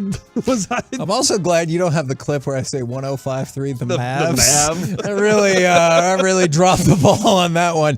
There was a point yesterday where Reggie said I was like, my microphone was up during a break. Why are you talking about old stuff? But he got it and everything was taken care of because Reggie's that good. That was supposed to stay between us. I'm going to vote for Mike saying pretend you're milk. That's my favorite one, too. Yeah. You're going to get cold pretty quick. But I'm not a grocery, Mike. Yeah, but pretend you're milk. I'm telling you, that rest of that conversation was so pure and great. That's a super underrated line by Corey but I'm not a grocery, Mike. The single tense is what makes I'm not a grocery, Mike. And my point is, I know you're not. I'm smart enough to know you're not a grocery product. But I need you to pretend you are. To be in the place that milk is. By the way, how did the groceries turn out? Were they great? Okay? Everything was cold. I think the frozen French fries, they might have got a little soft, but they still were cold. Don't look at me like that. Don't look at me like that. Nothing spoiled. Everything that was cold stayed cold. And Broadus, you're voting for just all of the Mike? I'm voting for all of Mike, but I'll say this. If I had to really, really pick one, CeeDee Lamb was the good one, too. Yeah, just give it to him. Just go ahead. Whatever the agent says, just give it to him. You give it to him in the end anyways. Whatever CeeDee Lamb wants, you're going to give it to him in the end, so give it to him now. He just changed his name right quick. CJ or whatever. Tremendous. We're the K&C Masterpiece right here on 105.3 The Fan. That was fun. Coming up next, let's chit-chat. Give Micah Parsons it now, too. Because Micah's going to get it in the end. Why do you wait until we're teasing the next segment for this? He's not wrong. Just give it to him. G-Bag Nation, we'll talk with them next on The Fan.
This segment of the KNC Masterpiece on 105 Through the Fan is brought to you by Classic Chevrolet.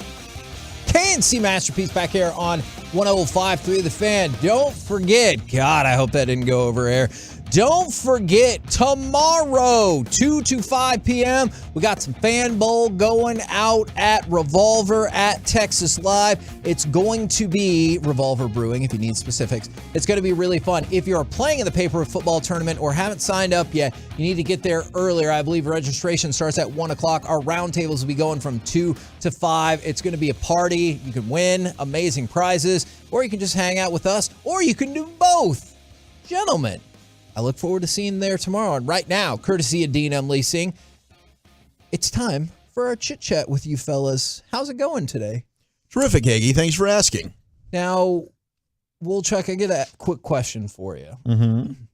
If I were to ponder embarrassing one of your co-hosts, do you think I should proceed or move on? Oh, proceed.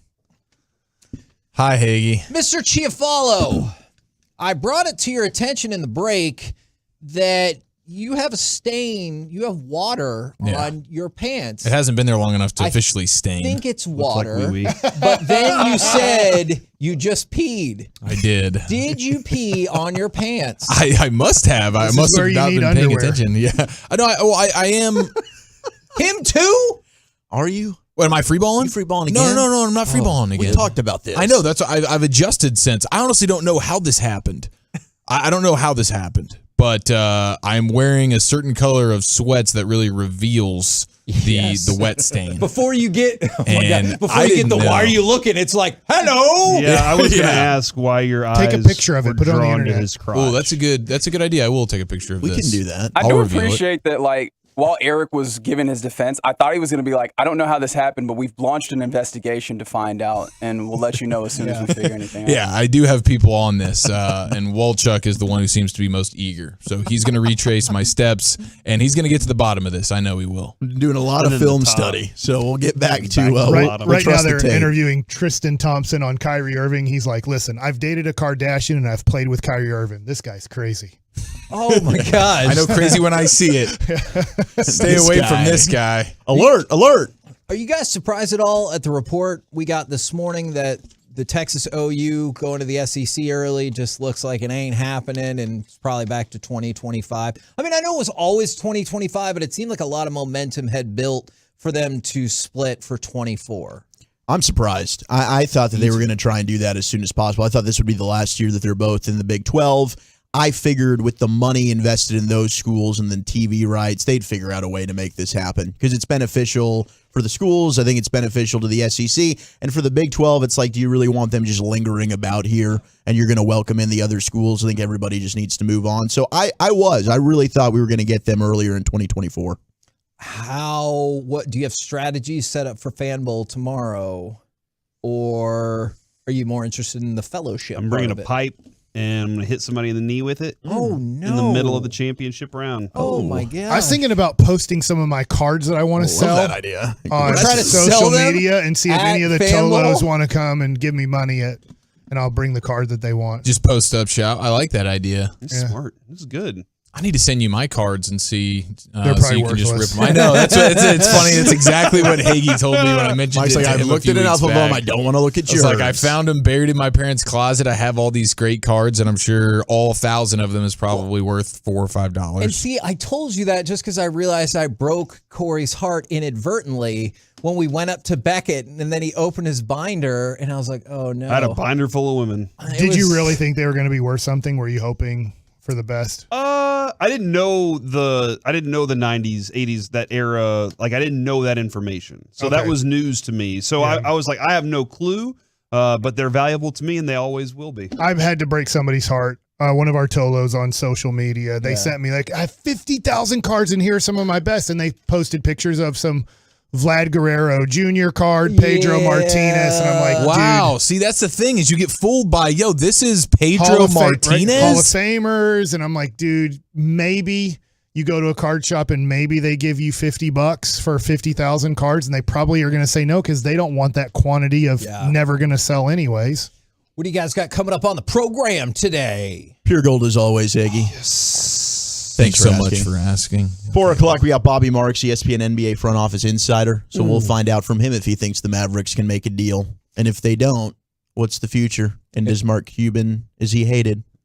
Will the pants investigation continue throughout the show as well? I believe Wolchuk's going to make sure he takes a look at every angle of this situation.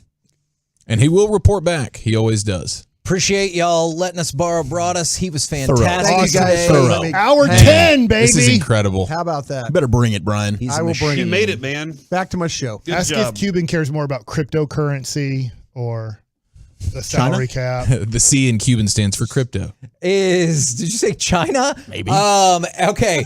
We hope to see you tomorrow in Arlington. Roll home with the G-Bag Nation. So either tomorrow for Fan Bowl, and we'll be back on Monday. So tune in. Check us out right here on 105.3 The Fan. Say Fan Bowl, Kevin. Fan Bowl. Second on, Kevin.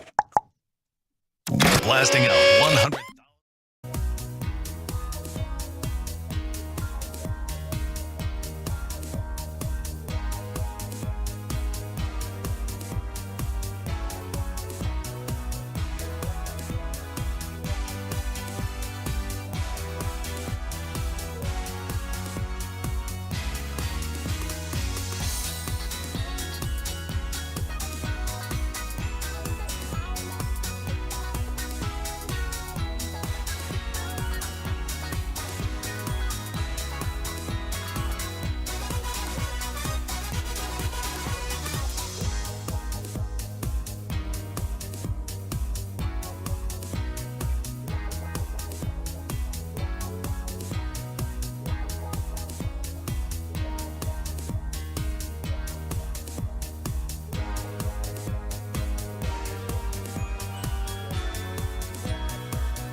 From our fan studios, secured by DFWsecurity.com, you're rolling with the G-Bag Nation on 105.3 The Fan. The Brian Broaddus bet payoff rolls on, but he's back with his natural habitat here on the G-Bag Nation. Our number one. Zach Wolchuk, Eric Chiafalo, Brian Broaddus, Lucius Alexander. We got Carter Freeman running that video. No Gavin Dawson. It's daddy-daughter day. He's having a little time with the daughter, and we can't wait to see him tomorrow at Fan Bowl. We hope to see all of you tomorrow at Fan Bowl as well. Amen. That's going to be amazing. Revolver Brewing at Texas Live. Be there. We got 2 o'clock roundtables are kicking off, but this party's starting at noon with live broadcasts out there with Kevin Gray. It's going to be amazing, and I'm excited for that. But Brian, how the heck are you doing right now? Doing great. Absolutely. What is this, hour number 9, 10? I've been going since 5:30 this morning. 7.5, I think. Yeah. I think you're 7.5 in. Yeah, so since 5:30 this morning, I really do appreciate 8.5, right? Well, I don't know math. I'm a bad math. Morning show is 4.5 hours, then 4 hours for KNC. But when it's clock time, yeah, do you still round up and stuff? I'm rounding up to those are my questions. I think it's been probably double digits. How are you guys enjoying coming up on 24 hours? I tell you what, it's been really, really cool. I really do appreciate everybody letting me be involved. It's been an absolute blast. It's great to be with you guys.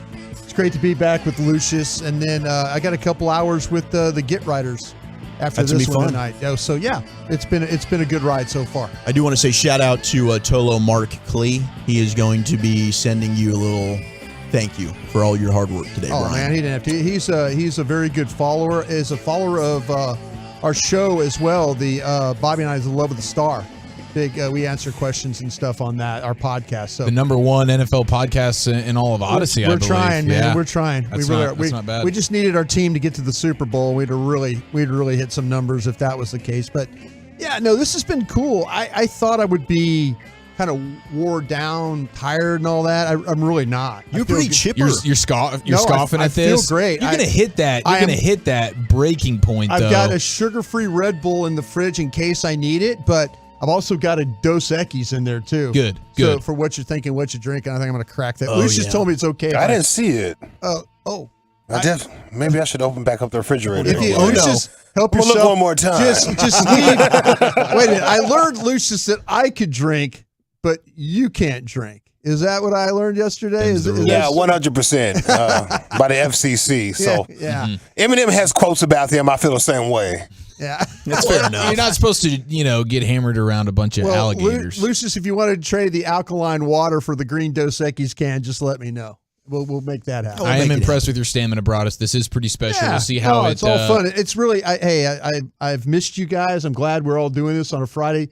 I was sitting in the chair across the way, and the sun was coming up, which the last few days, we've had nothing but ice and all that kind of stuff, and it was nice to kind of see the sun again. I know. It was kind of... Hey, how many times did you change chairs? This is my third chair today. Third chair today. I started off in Eric's position, then I went to Zach's position, and now I'm back to my normal. And so I'm going to have to move again, I think, unless I'll move over there because I think Chris Arnold sits over here when he and KG. Chris is good. Chris he's a chameleon, man. Yeah, but he's also he's a 3-time Hall of Famer. But I'm not going to get in Chris's way. And he's also got a bad back. He's got to sit in a special chair. He's got a special chair behind me. He sits in. Yeah. Now, speaking of Chris Arnold, I know he was in attendance yesterday. We had Mavs and Pelicans. The big news on Luka Doncic: he's going to be out against the Warriors. He's not traveling to start the road trip with that heel injury. He hurt it in the third quarter last night. Ron, I know you've talked about this quite a bit today, but I was nervous. I thought the Mavericks were about to spit the bit last night, boys. Yeah, I tell you what, they were having a challenge away from maybe losing that basketball game. If you look at what happened, them trying to inbound the ball and that was weird. Ball gets tipped, and time went off the clock. Maybe shouldn't have. Yeah. The NBA admitted they messed that up. Yeah, well, thank gosh they messed that. But they also messed up the Dorian Finney-Smith foul call. Yeah, that's a good point. So I don't feel sorry for you. No. It kind of evens out, right? It does. It does. That's how that goes. But the NBA did admit that they had that blown call that helped them. Was that the 2-minute report they had? Yeah. Okay. And still the rare win that feels like the loss, though, huh? I mean, nobody walked out of there last night feeling good in any way. You should have blown the lead. You should have lost. Luka, and not with Luka. Not with the situation too that they were running into with Finney-Smith and Dinwiddie. You know what they were combined shooting. It reminded me very much of how I used to play basketball. You know, just hacking out 4 of 19 from the field. Yeah, just not very good. THJ's doing out there. Yeah. Oh man, good. Let it rain. I tell you what, there were some shots. A disaster. There were some shots at the end of that game. I'm like, what are we doing? I say we. I say, I mean, really, it's hard. It's hard to watch the Mavs play sometimes at the end of these games. Yeah, it really, really is. I mean, I was at the game the other night against Detroit, and you're live, and you're sitting there like, why are they messing around with Detroit right now? Yeah. Well, why should Lucas should be resting right now? There shouldn't be a fight here like it is. But yeah, but this is Dallas Maverick basketball. It's so hard to watch him play without Luka. I mean, my gosh, offensively, they're 0-6. It's Get ready just at Golden State on Saturday night tomorrow. Yep. Yeah. Poor Dinwiddie, man. I mean, can you imagine? He's been playing great basketball. 23 minutes, and Luka is your leading scorer. He's got 31. Yep. He played 23 of those minutes. And then you had guys playing 40, 36, 34, and they don't come close. And the offense is basically, we have one guy. Usually that guy's Luka, and things are good, and he just does it all for us. And then when he's out, okay, Spencer, now you have to be that guy. And on every blue moon, he can go drop a bunch of 30-plus points on you, and that'll be cool. But it's asking far too much of him. Watching the offense without Luka is just painful. Another shining light, though, continues to be Josh Green. And I thought he was fantastic in the fourth quarter. Is he now becoming – he's getting to the point – and we're going to talk with Bobby Marks, who's a front office insider from ESPN at 4 o'clock. Excited to pick his brain. But he might be the only real trade piece that you have that other teams might look at your roster and say, oh, we'd take a Josh Green. That's a high upside player. But has he gotten to the point now where it's like, I don't even want to trade him? Well, I think you have to look at that as like, what direction is your team going? There's a reason why we're hearing names like, Dorian Finney-Smith, because it's likely not the Mavs leaking that out. It's other teams, or the Mavs are reaching out, and now other teams are telling these insiders, hey, they're trying to move on from this guy, or they're trying to move on from that guy. So I kind of have a feeling that, with Green, it's been, we're kind of talking about it ourselves as like, is he's the best trade piece. With Dorian Finney-Smith, it's kind of like, he's probably out there. I don't think the Mavs really want to move on from Josh Green. I don't. I think they look at him like, he's come in, he gives you the defensive effort that he played with last night, and those final couple possessions that the Pelicans had, to try and defend the ball and make them take a little bit of a tough shot. His ability to drive the ball, shoot the ball, hit a big three. I mean, I just kind of feel like that. To me, I'm not to the point. You go out there and they might lose the next 5 games before the All-Star break, and maybe you look at this team in a different light in that way. Maybe you say, okay, this team won't be good enough to compete. And so then you'd start to talk about, well, what can you get for Josh Green then? I don't have him on the block right now myself. Me either. Yeah, not with the way that, you're not going to be able to get much in return for him right now. I'm open to moving him at a later date when I can attach a couple more first-round picks to him and go get a guy that you really, really want, and here you go. It's a superstar caliber kind of dude that you're all hoping, or we're all hoping you finally land at one of these times to be the 1B to Luka to an extent, or at least the number 2. And so that's what I'd be open to doing, but you're not going to get enough for him right now. And Tim McMahon is talking about how probably Mavs end up standing pat or work on the fringes. He described it. You're not really doing much incredible, even though the Kyrie Irving news just dropped. And it's like, well, how does that change things? Update on that. Mark Stein. The Lakers and the Mavericks are among the teams Brooklyn is expected to engage in Kyrie Irving trade talks. Okay. Kyrie, man, it's so amazing the way he does this thing. He waited till a few days before the trade deadline. He's like, all right, boom, I'm out. I believe he was talking about wanting a long-term deal. Yeah, he wants an extension. And then, maybe he found out he's not getting that extension, or maybe things have changed because he has slept since then. And now he might be. My guess is he ends up going, like, they find a way to get him to the Lakers. I would too. LeBron was wanting that prior to the season. It makes more sense. But if you're the Mavericks, I just don't know. Unless Brooklyn just clearly wants to dump him and move on, I don't know that there is a package that you would say warrants a Kyrie type of move. And if you're an 877-881-1053 on the truckwreck.com text line, Kyrie's polarizing. As a player, I'd love to have him. You need all the help you can get. But I think the majority of the fan base is probably out on Kyrie Irving. Could be wrong. Yeah. But from when we've had these talks previously, it's like, no, wouldn't want him on the team. And it's something that I've been that guy, and I think I am, unless I know what the trade parameters are. He is an expiring contract. My guess is wherever he goes, he will be expecting to get the deal from. Like, I don't know if you make the trade and then it's a wink, wink, we have a deal in place for an extension, because he clearly wants that from somewhere. And I don't know that the Mavericks would be willing to do that. But it is just fun that Kyrie is now coming in here and making this NBA trade deadline that much more spicy. And I think it ends up being the Lakers. If you're the Lakers, you have to figure out a way to do it. You have to. Yeah, I agree with that. He clearly wants to go there it's over just anything. Fascinating. Again, Mark Stein with the report, and we love Mark, and nobody covers the Mavs quite like him. But no, he knows what's going on with Lakers the and Mavs. Those are the two teams he expects to be in talks with Brooklyn, or at least Brooklyn's going to engage in talks with them, which means I'm sure the Mavs have kicked the tires on this previously. So that'll be fascinating. And again, we'll have Bobby Marks on at 4 o'clock, and we'll be able to discuss that further.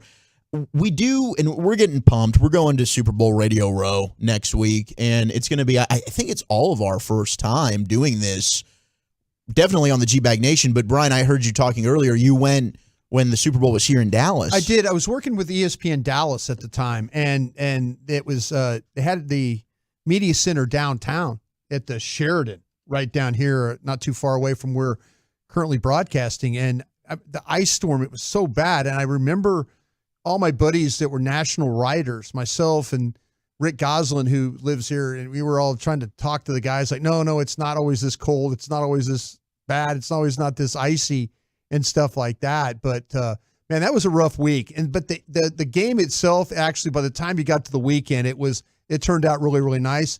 But for everybody to have to get around that week and deal with the ice and the snow and the problems that were going on with that, the transportation stuff, it was a really, really rough week. The game ended up being great, but you're right. It was embarrassing, and I wonder. It's probably a big reason why we haven't been able to get the Super Bowl back here. But we always talk the Monday following the Super Bowl. Why is this day not a holiday? We now have a proposal to turn Super Bowl Monday into an official holiday. It's on the table in one state, fellas. One state is trying to do this. That's got to be Texas, man. We're a football town. I wish it was. We're filled with football Pennsylvania. guys. Not Pennsylvania. Nevada. Florida. Happens to be the great state. Louisiana. Also with a T. Tennessee. Tennessee has proposed a bill this week that would make the first Monday after the Super Bowl a holiday in their state. To make that happen, though, the state would have to get rid of another holiday. So they propose to scrap Moonshine Day? Columbus Day. Oh. They want to instead make Super Bowl Monday a holiday and no longer celebrate Columbus Day. Yeah. Well, the Columbus Day Q rating has just plummeted over, I don't know, is it the last half decade or so, where it's like, okay, everybody's kind of like bleep this guy. They kind of figured out Columbus wasn't a very good dude. Yeah, I'm down to party for the Super Bowl. I think the Super Bowl deserves its own character day. problems with Columbus? Yeah, I think he might have had a couple of character concerns there. He was a first-round pick, and then we lost some locker room cancer. But he still got a ton of credit for a long time. Yeah.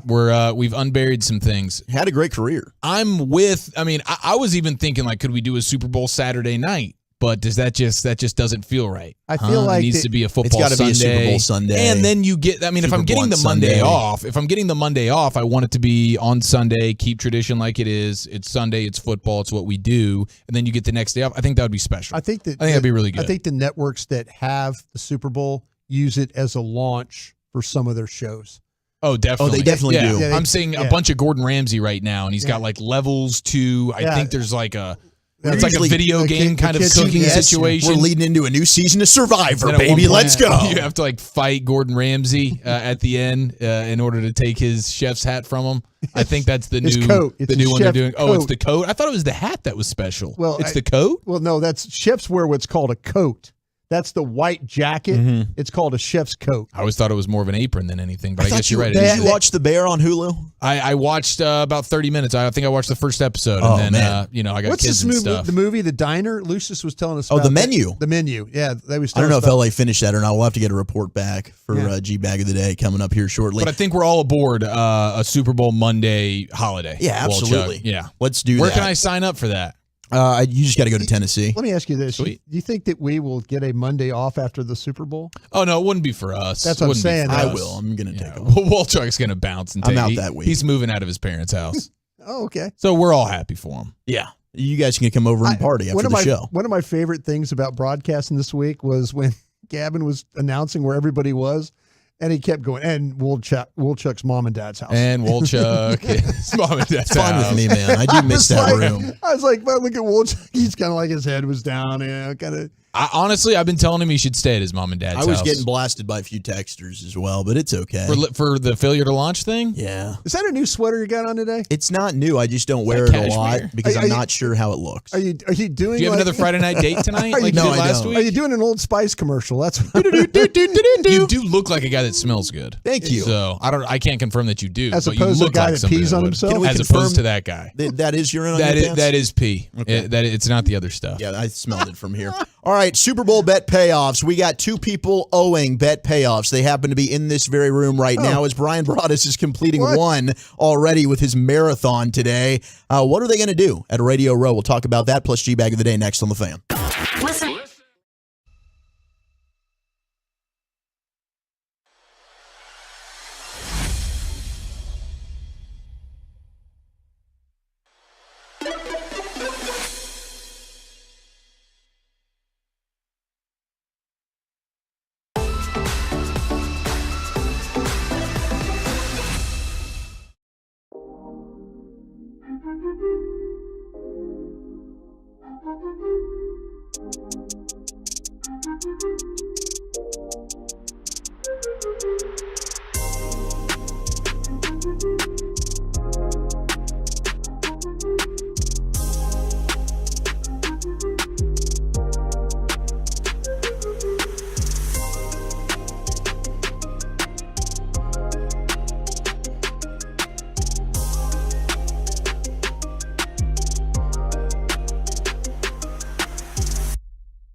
Dear God, boys, THJ, 7. If I told you that he has taken 38 3-point attempts in his last 5 games, how many do you think he could have made? He's taken 38 of them. 10. Because he doesn't make a lot. He's been on a pretty cold streak right now. He's shot 38 times from downtown, Broadus. THJ, streaky shooter. He's made 13. He's made 7. 7? Of his last 38 threes. That's good for a sub 19 13 to 38 would be percent. pretty good, wouldn't it? 13. Well, when you when you look at the why did I go high? The options of 7. Wait a minute, I was thinking, oh man, maybe he made a few more. 13 of 38 is still, I would not believe That's to be almost something that would be 50%. ideal, but it would be it'd be certainly much better Than what he's doing? Than what he's doing right now. So thank you, THJ, for that. It is the G-Bag Nation on a Friday, brought to you by Soda. The segment is, and I'm looking at the human embodiment of what Soda can do for you, and Zachary Wolchuk. Let's go, baby. Thank you to State of the Art Weight Loss for hooking it up, as always. Now, we do have some bet payoffs we need to get to. Broadus and myself both are going to owe some punishments here. Broadus is in the midst of his punishment for taking the Cowboys versus the Niners a couple of weeks ago in Survivor. And he's doing the fan jam. So he's been here all day. We'll continue to be here all through the G-Bag Nation and through the Get Right tonight. So we will continue to monitor him and his heart rate and his blood pressure. We don't want the old man falling over on us. But have you had a favorite moment from today yet? Like a highlight moment? Yeah, we're going to do it at 6:20 today. Perfect. That whole thing where they asked me the questions about you the guys. Superlatives? Yeah, G-Bag superlatives. That's going to be fun. There's a guy like on Twitter and it was like, he tweeted at you. Like I was roasting you or something like that. I saw that. I was like, or I was killing you on it. Oh yeah. And I'm like, no, man. Well, I think you flipped us on an answer. I would have answered Eric. I think Eric would have answered me. Yeah. So we'll get to we'll it. address it. We'll address it, and that'll be fun. Yeah. Sauce Gardner, the coordinator of the Jets right now, is deleting tweets, shooting shots at Aaron Rodgers, and then deleting them. He's like, "Hey, Aaron, I forgot what to say. I'll see you later." Like Sauce Gardner, corner of the Jets, is actively playing defense against Zach Wilson's future with the Jets, and he is doing everything in his power to bring Aaron Rodgers to New York. So we'll keep you posted there. We got so much NFL news to get to today. But Super Bowl bet payoffs, have you decided what you're going to do for your payoff on Radio Row next week, Broadus? Because I haven't decided yet, and I'm a little bit concerned about my options. I do still have the ball sack if you want to wear it for around your neck. Like I did. I believe I busted that out in like week 1. You did. Or week 2. And this would have been a great time for it. That's what I was prepared to do. Had the Bengals have won that game because I had the Chiefs, I was going to do it because it would have worked perfectly with the Cincinnati bow tie. Man, I just can't. I don't know if I can do that on Radio Row. Yeah, because you have that's why I thought it would be fun if you did it because you are respected. NFL people, it's going to be a who's who. They're going to love running up to you, and they're going to be like, wow, Broadus, you've stooped down this low. You're wearing truck nuts on your neck That's at the Super problem. Bowl Radio Row. How are you yeah. crapping on the establishment like that? That's a problem right there because I don't want to do it in like our guests are like, what the. Like they're going to be a good talking point for all of them. You Lisa think? Ann's going to love it when she sits down with us. Oh man, I already reached out to her. She got back to me and said she's going to be in New York.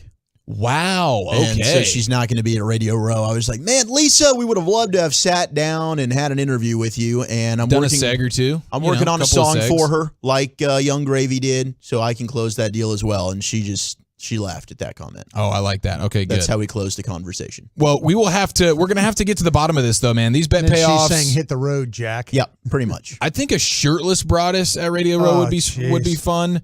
The play-by-play voice of the Oregon State Beavers said something about eating a napkin on the air this year. Oh, see, that's the one we've brought up, and Spitzy's not a fan of it. Is that something that could get a little bit troubling? Possible death. You could choke on anything. I could have choked on the mystery mix. No one seemed to care about that. I definitely choked on the meatball. I certainly choked on the straw dog. I'm not familiar with that. Yeah, but you and Wolchuk food. handled the straw dog like a beast, man. It was like home sweet home. Oh, well, who helped him? He and I had to do it at the same time. Yeah, both of you guys just absolutely were fantastic. You just now picked it up. Just picked it you up. worked with him for 6 or 7 years, Brian. Nothing's off limits. Maybe the wrestler singlet would look good at Radio Row. The Chris Arnold vacation. We're gonna have to figure this out. I do know that tomorrow at Fan Bowl is going to be absolutely electric. This is my first Fan Bowl experience. I'm going to be wearing a super tight shirt.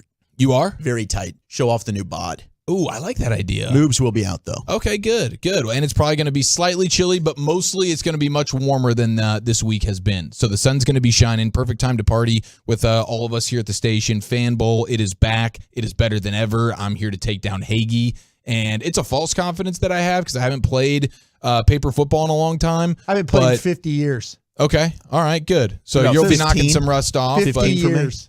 It's been, I would say, at least 10 to 12 years for me. But when my dad introduced the game to me, it was fun. But even when you get bounced out early, Broadus, the party's going to be outstanding. Oh, no. I plan on, I don't have very much confidence going into the Fan Bowl. You got to fake it till you make it, bro. You're a football guy. You'll figure it out. What if I go up against somebody that wants to not do as well as I did? Like a Mike Bass. Oh, they're trying to outtake you? Yeah, they're trying to outtake me. Yeah. It's like Dawson.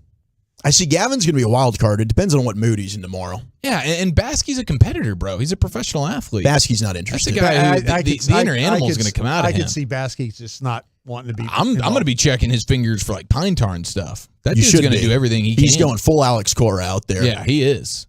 So we did get a good, right before we have G-Bag of the Day here, 682 said, you guys should ask the longest question possible to do the bet payoff. And you guys just basically need to compete the whole time when we have guests. Who can ask the longer question? That is really, really strong, bro. That is really, really strong. I like that idea. For me. See if they just call you out. Well, it's natural technically for both of you, I suppose, since Eric does have the record. This is my wheelhouse, bro. You finished a Big Mac faster than you asked that question. Wow, that is true. 64 to 66. Yeah. That's a great point. I think that would be strong. Something with the guests, I think, would be a good payoff bit to embarrass ourselves. So we'll circle back on this, but I'm very excited about it. All right, on a Football Friday, let's head into the Pimp Cup with Lucius Alexander for today's G-Bag of the Day. Yeah, it's a Friday. The sun is out. Everything is dripping. Everything is dripping. You guys got drippage around your house? I got drippage around my. He's got drippage on his pants. Yeah, my midriff. Yeah, we got a lot of drippage going on here to my left. You guys are nasty. Let's see what we got here. I need a P-bib, bro. We got to invent the P-bib, Lucius. I'm talking about ice melting out here. You guys, I don't know what you're talking about. Our winner and champ is the kid. His name is Luke Tillman. He was on Jennifer Hudson's show. She was on American Idol. But this kid was on here because he's got a knack for preaching. Boom. Oh, that's a little loud. There we go.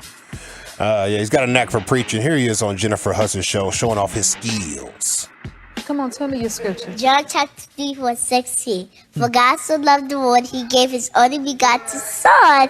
Whosoever believe in him shall not perish and they shall not die, but have everlasting life. Let's go. Let's go.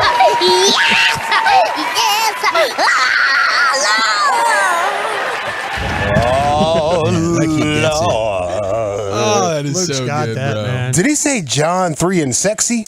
Yes, I heard sexy. Come on, tell me your scripture. John chapter 3, verse 16. Oh, yeah, he did. John chapter 3 and sexy. All right. He kept it tight, man. John was a stud. Hey, John was a stud, bro. So was Jesus. They was leaned out, man. Every time you see a photo of Jesus, he was leaned out, abbed up. Vascular. You know what I mean? I'm like, damn, he had a Mediterranean diet. He's eating like fish and nuts. You fast for 40 days a year, though, and you'll keep that lean body. Man was lean, smoking on that burning bush. I tell you what, man. Fishing with Jesus would have been great because he said, throw the hook over there. You got it, Jesus. Here I go. Throw that whopper plopper right out there. Man, Jesus, this trip sucks. We haven't got any fish yet, G. Come on, man. Throw it over there. Here we go. Keep the party going. There we go, right there. How about Derek Carr? He was doing the Pro Bowl activities last night. You guys catch Derek Carr? We did. Loved it. He might have a future in stand-up like Blake Griffin after his career. Sure. Check out Blake Carr. Listen, Derek, you thrown touchdown passes in Shoot, Vegas. I said Blake Carr. Derek Carr. Derek Carr. All He right, looks like a Blake. Yeah, whatever. Listen, Derek, you thrown touchdown passes in Vegas before. You've been on fire. Have you ever been that hot in Las Vegas? Not that hot. It's probably why I'm going somewhere else. They all laugh so hard in his face. Such a good punchline. I love somebody that can go ahead and just make fun of themselves. Yeah, you have to. Self-deprecation is the best thing. Yeah. That's how you bump the Q rating up, man. Christopher Columbus could have learned a thing or two about that. Damn, what's my... I keep getting the feedback on my mic. It's not coming in hot for me. No, Did the explosion? Do you hear the week a little bit like a bad comedian? Broadus jumped a little bit the first time, but loud noises they scare him a little bit. Have you guys heard of the O shot? The O shot for ladies. I don't know. So you know how men have the Viagra? Yeah. And there's you wish the lady had a Niagara? There you go. Yeah. What this O shot is about right here. Okay. And help her get to that to the level she wants to get to faster. She was on this lady on Fox 26 down there in Houston. They were talking about the O shot. Her name was Regina Ortiz, and I feel like the host took a little shot at Regina Ortiz. I think he knows something. Regina, what made you say, I need this procedure? Because you're a young lady. You look moist. Bruh. I'm sorry. Well, after, we... Put it this way, you look refreshed. Well, thank you. Whoa. My man said you look moist. He did. Regina, you look moist. Regina. Is this like a long-time anchor guy, probably? I mean, yes. Guy my age probably doing this? Yeah, this is the same guy that had a bug fly in his mouth when he was out there doing a report. Oh, jeez. Yeah, he went from like professional to hood super fast. Yes. That's an epic clip. Wow, this guy struck gold twice now. Good for him. Well done. Well done. Regina, what made you say, I need this procedure? Because you're a young lady. You look moist. What the hell? That's what I'm saying. I'm sorry. Well, How do you look moist, girl? Your skin is shining. You know what I'm saying? It's glistening. I know it ain't dry down there. I know. Regina Jenna. Like refreshed. Like you're getting your sleep. Oh, man. The Greek Freak had a birthday. Last time he had a birthday, he had a whole bunch of Chick-fil-A nuggets. He Remember did. that? Went through the line, yeah. McDonald's So Chica good. Nuggets, Maga Nuggets, as he called them, Maga Nuggets. Yes. Yeah, well, he had a different burger this time for his birthday celebrating because Chick-fil-A didn't do something for him. Scoring 50 is fun, though, right? Yeah, it's definitely fun. I go to look. Last time I went to Chick-fil-A, and I got the nuggets. But now tomorrow I think I'm gonna go to Culver's. I'm gonna go get 50 cheeseburgers, and I'm gonna try to eat as many as I can, and the rest I have my son eat them, or I give them to my dog. I'm sure they'll be waiting for that. I remember about a week ago. You know why I'm going to Culver's? Because Chick-fil-A did not give me no free meals. That's so good, man. Yeah. No free meals. No free meals. He's got beef with Chick-fil-A. That's fantastic. I love that reporter who's just trying to gloss over it. Like she's like, okay, I'm trying to talk like basketball with you, and I don't care. And she's trying, and then he's like, no, I need to get back in here with my Chick-fil-A beef. I'm sure they're looking forward to that. I love Giannis, man. Yeah, he's funny. I wonder how many he's going to eat. Are those big? Are the Culver's? I've never had the Culver's I've never burger. had a Culver's burger. I sure could use one. Me, yeah. Never had one. It's a different time, different age right here. Imagine you like trying to hook up with some girl and she's got a girlfriend. And the girlfriend calls you and says, hey, you need to fall back. Stop trying to holler at my girl. And she says, I'm talking to you, man to man. Oh. I'm trying to say it. Hold on. We got audio? Just listen. Yeah, I got audio. After we talk, man. After we talk. Why would you keep inboxing her? Why you keep texting her? What's that about, bro? It's nothing. After you told me that was your shorty, I fell back. It was that simple. No, it's not. Clearly it's not, bro. I came to you man to man. Just like I'm coming to you now. I came to you man to man, letting you know what the situation was, and I go through a phone. I see you once again. Like, what about that? Don't you understand, bro? Man to man. Hey, man, look at me. Man, listen to this. I respect y'all relationship, and I'm gonna leave it at that. The whole thing was when I seen her, I didn't know she was with you. She don't even mess with dudes. So what you pressing her for, man? What do you mean? She had a dress on. You said you talking to me man to man. Now I'm confused. You being funny, bro. You're being funny. Oh, you're being It's funny. fair. It's fair, though. That is hysterical. All right, let's go, yo. I love it. All right, here we go. Is it Did you say man to man? man to man? Do we have Giannis 50 burgers? You got the You Look Moist. We have the Derek Carr one-liner. Or is it the one-time champ, the Phenom Preacher Kid? It's a hell of a bunch right here. It's a good group. I think I'm going the mano-a-mano, man-to-man. Talking to you, man. Fox 26, you look moist.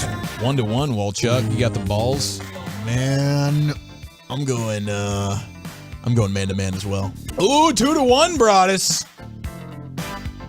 Man, this is tough. I'm going man-to-man. Here we go, 3-1, and your new G-Bag of the Day champion. Congratulations to the man-to-man. We will get LA Live at 5:40. What you drinking, what you thinking, and we will replay G-Bag of the Day right there as well here in the G-Bag Nation. We got Krusty's Corner coming up next. Where we headed, sir? Yeah, we got the Friday edition of the Sports Mix. I'll ask my guys some questions next.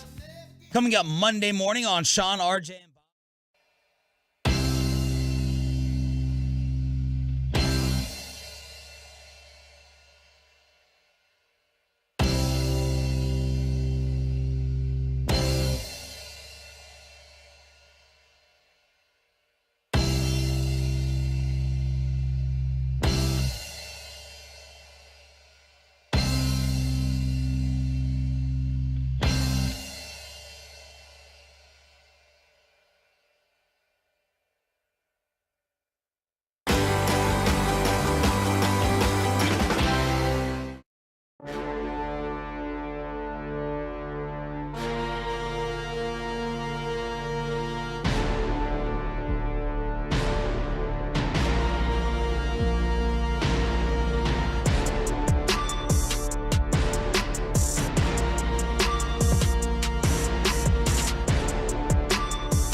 Classified knows you like buying to be easy.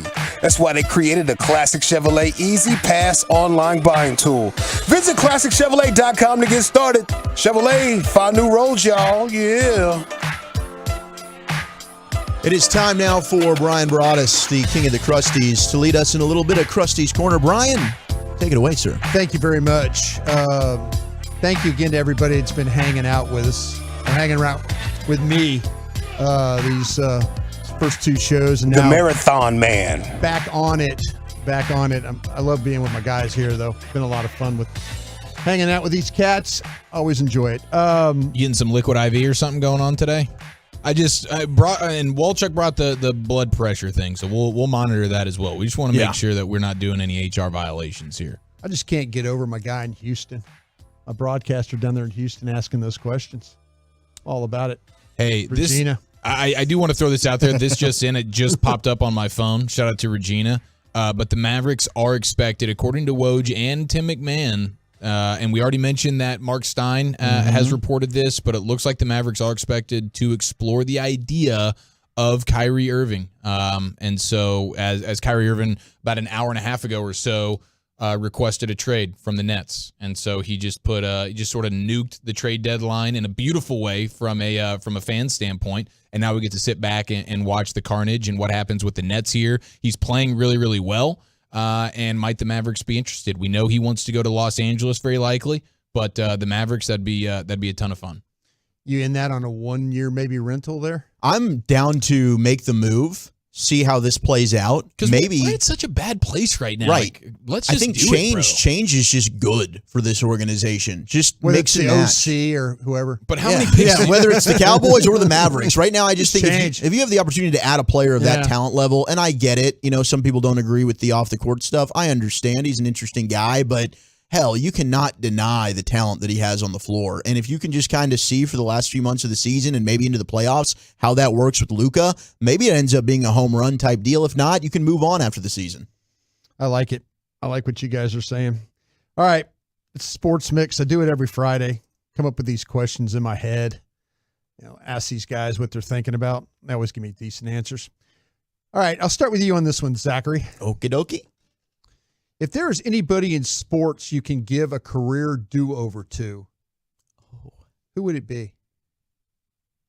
That's a good question. It's a good question for the totals, too. 877-881-1053. I'd like to get some thoughts here. If you can give a career do-over to anybody in sports, Johnny Manziel, anybody, who would that guy be? Or gal, if you want to give a gal a do-over. What about Maurice Claret?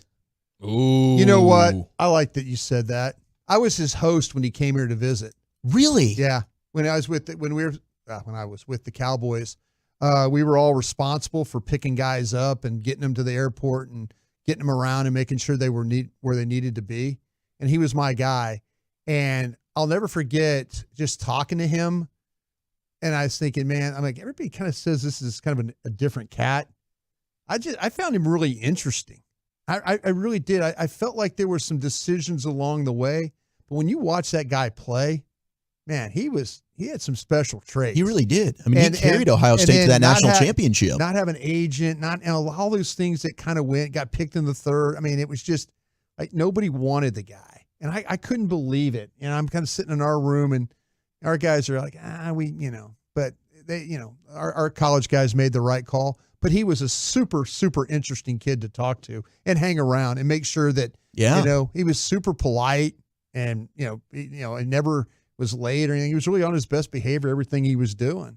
So I like that. Do you have a guy? That's a great name. I initially went to Brandon Roy in the NBA like and all the injuries that he suffered, but the immense talent that he was as a basketball player. I'm like, my gosh, if that dude wasn't getting injured all the time, who knows what type of special things he could have done in the league. And then, but did you guys ever see the best that never was 30 for 30? Marcus Dupree? Marcus Dupree. Absolutely. And so that has stuck with me. I didn't know anything about him or that story until that documentary came out. It's been over 10 years now that it came out, but that one was such an unbelievable story. And the way that things went against him that was so not his fault and what a beast he was. My gosh, dude, I'd probably go with Marcus Dupree.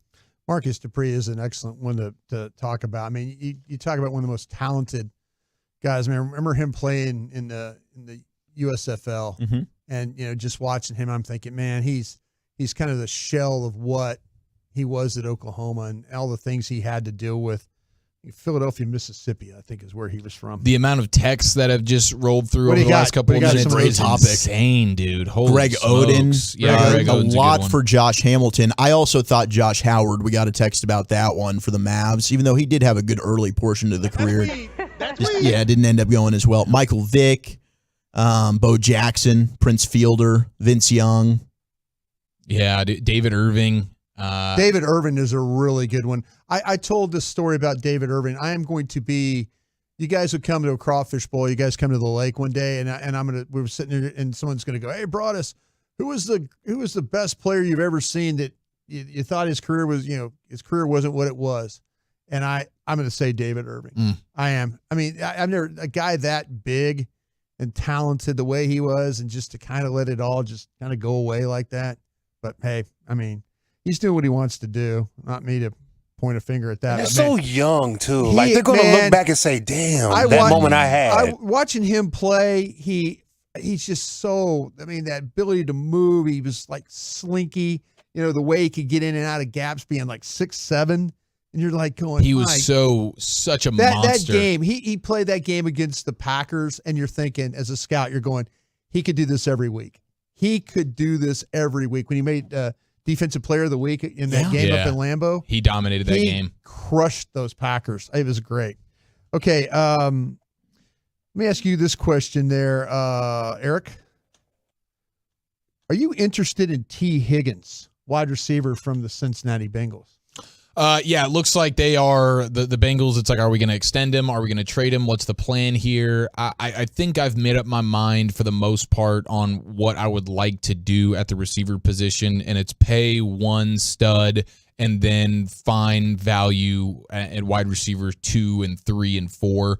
And I think T. Higgins is going to command a pretty big money deal, and I can't afford to have a ton of those. And giving up draft picks to then pay a wide receiver when, for the most part, you see in these drafts now, there's good wide receivers to be had all throughout the draft. So I'm not trading assets and then paying big money to a wide receiver when I already have what I believe to be a big-time one in CeeDee Lamb. And in this case, they've already paid Michael Gallup too. So I would be out on that, but I do think T. Higgins is a beast. And if I was a team like the Bears, and maybe I'm going to trade out of the number 1 overall pick and get a bunch of assets, and I need to build around my quarterback. If I'm the Bears, it's a yes. If I'm the Cowboys, it would be a no.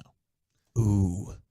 I would definitely be interested. And the reason is I think T. Higgins would have a case to be maybe the best receiver in this draft. I think so too. When you start to line up all the guys, and I was going through the show this morning when you talk about Jordan Addison from USC and Quentin Johnston from TCU and Jackson Smith and Jigba from Ohio State, Josh Downs, North Carolina, Hyatt. Hyatt. I'm kind of thinking if you're the Cowboys and you're going to draft a receiver at 26, is there a better receiver going to be on the board than T. Higgins? The problem is, though, I mean, you know what T. Higgins is. Yeah, and he's still young. Yeah. And he's entering the prime of his career. Man. I agree with what you're saying ultimately, Eric, in terms of how much money can I allot to a certain position, and they have already paid Michael Gallup.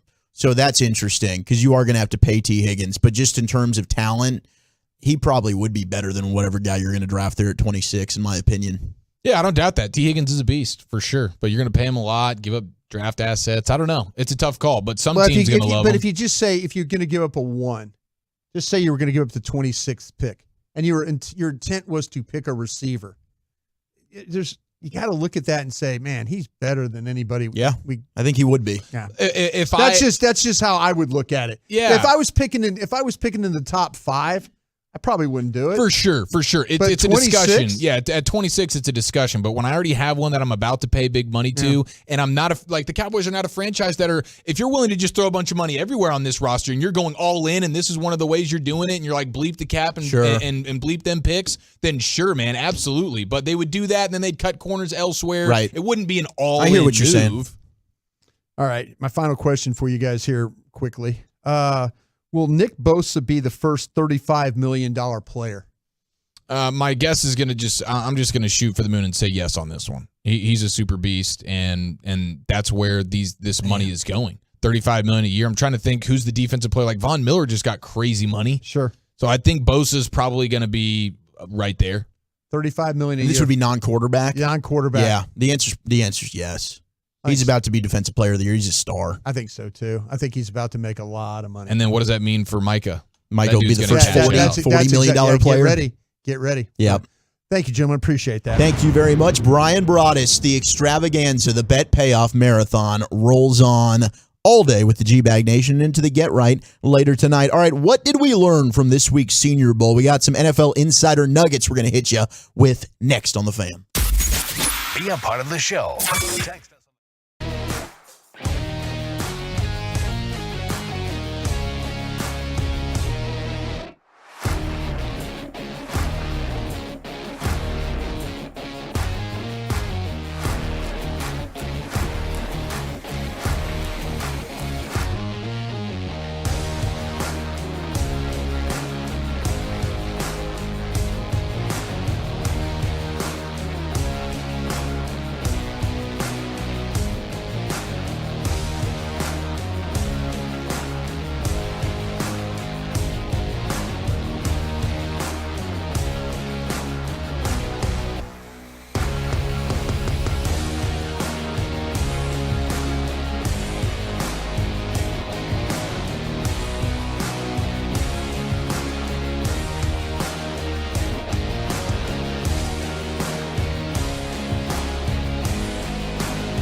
fan studio, secured by DFWsecurity.com. You're rolling with the G-Bag Nation on 105.3 The Fan. Welcome to the Nation. What did we learn from Mobile, Alabama, where all of the NFL congregates, and they give us a lot of inside information at the Senior Bowl this week? Hour number 2 of the G-Bag Nation. Zach Wolchuk, Brian Broaddus, Eric Chiafalo, Lucius Alexander, Carter Freeman running our video. You can watch us on Twitch and on YouTube. And you, the Tolos, hoping to party with you all tomorrow for Fan Bowl 2023 at Revolver Brewing at Texas Live. It's going to be an amazing event. You can come out, fellowship with us, play some Fan Bowl action. And if you're not interested in playing the paper football, it's okay.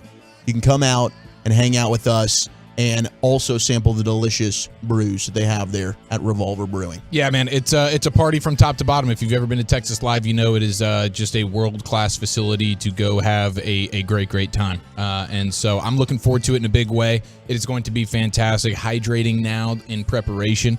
And Wolchuk, I know you are. Yeah, we have to be. Now, the big news of the day, and we're going to talk with Bobby Marks, our front office insider from ESPN at the top of the hour at 4 o'clock.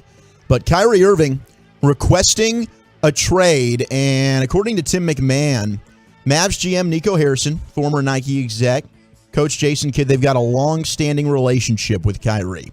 Dallas desperately needs a co-star alongside Luka Doncic. The big questions, and according to Woj and Mark Stein, the Lakers and the Mavericks are the two teams that Brooklyn's going to talk to for a Kyrie trade. But the big questions from McMahon, 1, how much are the Mavs willing to give up? And 2, how would they make a long-term commitment work with Kyrie? Those are all things we'd have to explore. Do you have to look at this, though, as if you're making this trade, you have to think about making it long-term, right?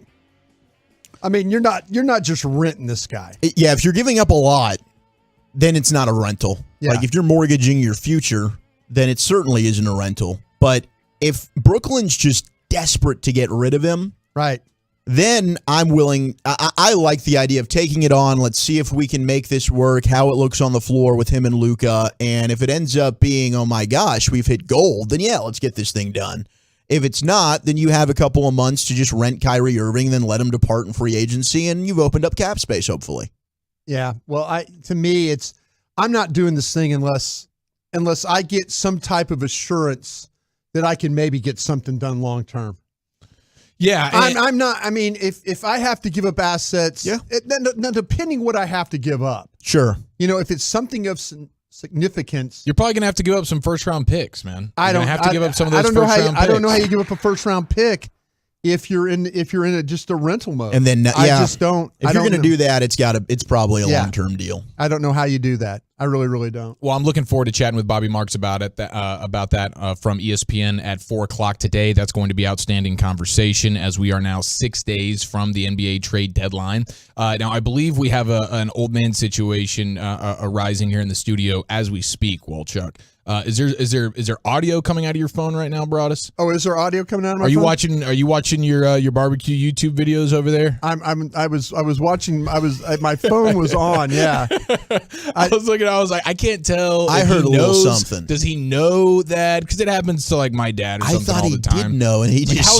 Where's their sound coming from? I did. Take this from me and fix it. I looked down at my phone and like I was visiting.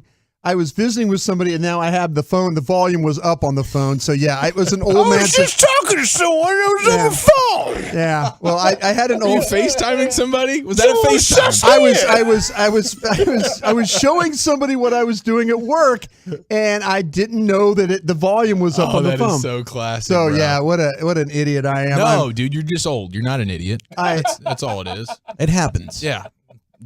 Don't beat yourself up. That's a blessing, bro. That's a blessing. It is a blessing. It is a blessing. Yeah. All right. I thought you knew exactly what was going on, and you just didn't care. He was just trolling us. Like when I passed gas. He was just here, and he went away. I was talking to him. Promise. I was showing somebody what I was doing for work, and I didn't know that I had the volume up on the phone. Oh man, it's all good. And now my friend is laughing rear off right now. Yeah. That's we due love for a you. good laugh. We do love you. We And appreciate it, man. Brian's on cloud 9. Mark, the great Tolo that he is, just sent delicious pecan lodge barbecue to give some love to Brian for this marathon he's doing today as part of the bet payoff. Thank you so much for that. Really, really, really appreciate it. Truly special stuff. All right, we have the NFL draft. It is a bit around the corner, and Senior Bowl week has come and gone. And that is a week where, much like the combine, you start to hear the whispers, and they don't usually graduate to rumblings this time of year. But the whispers and the buzz, okay, you start to hear that buzz in your ear a little bit.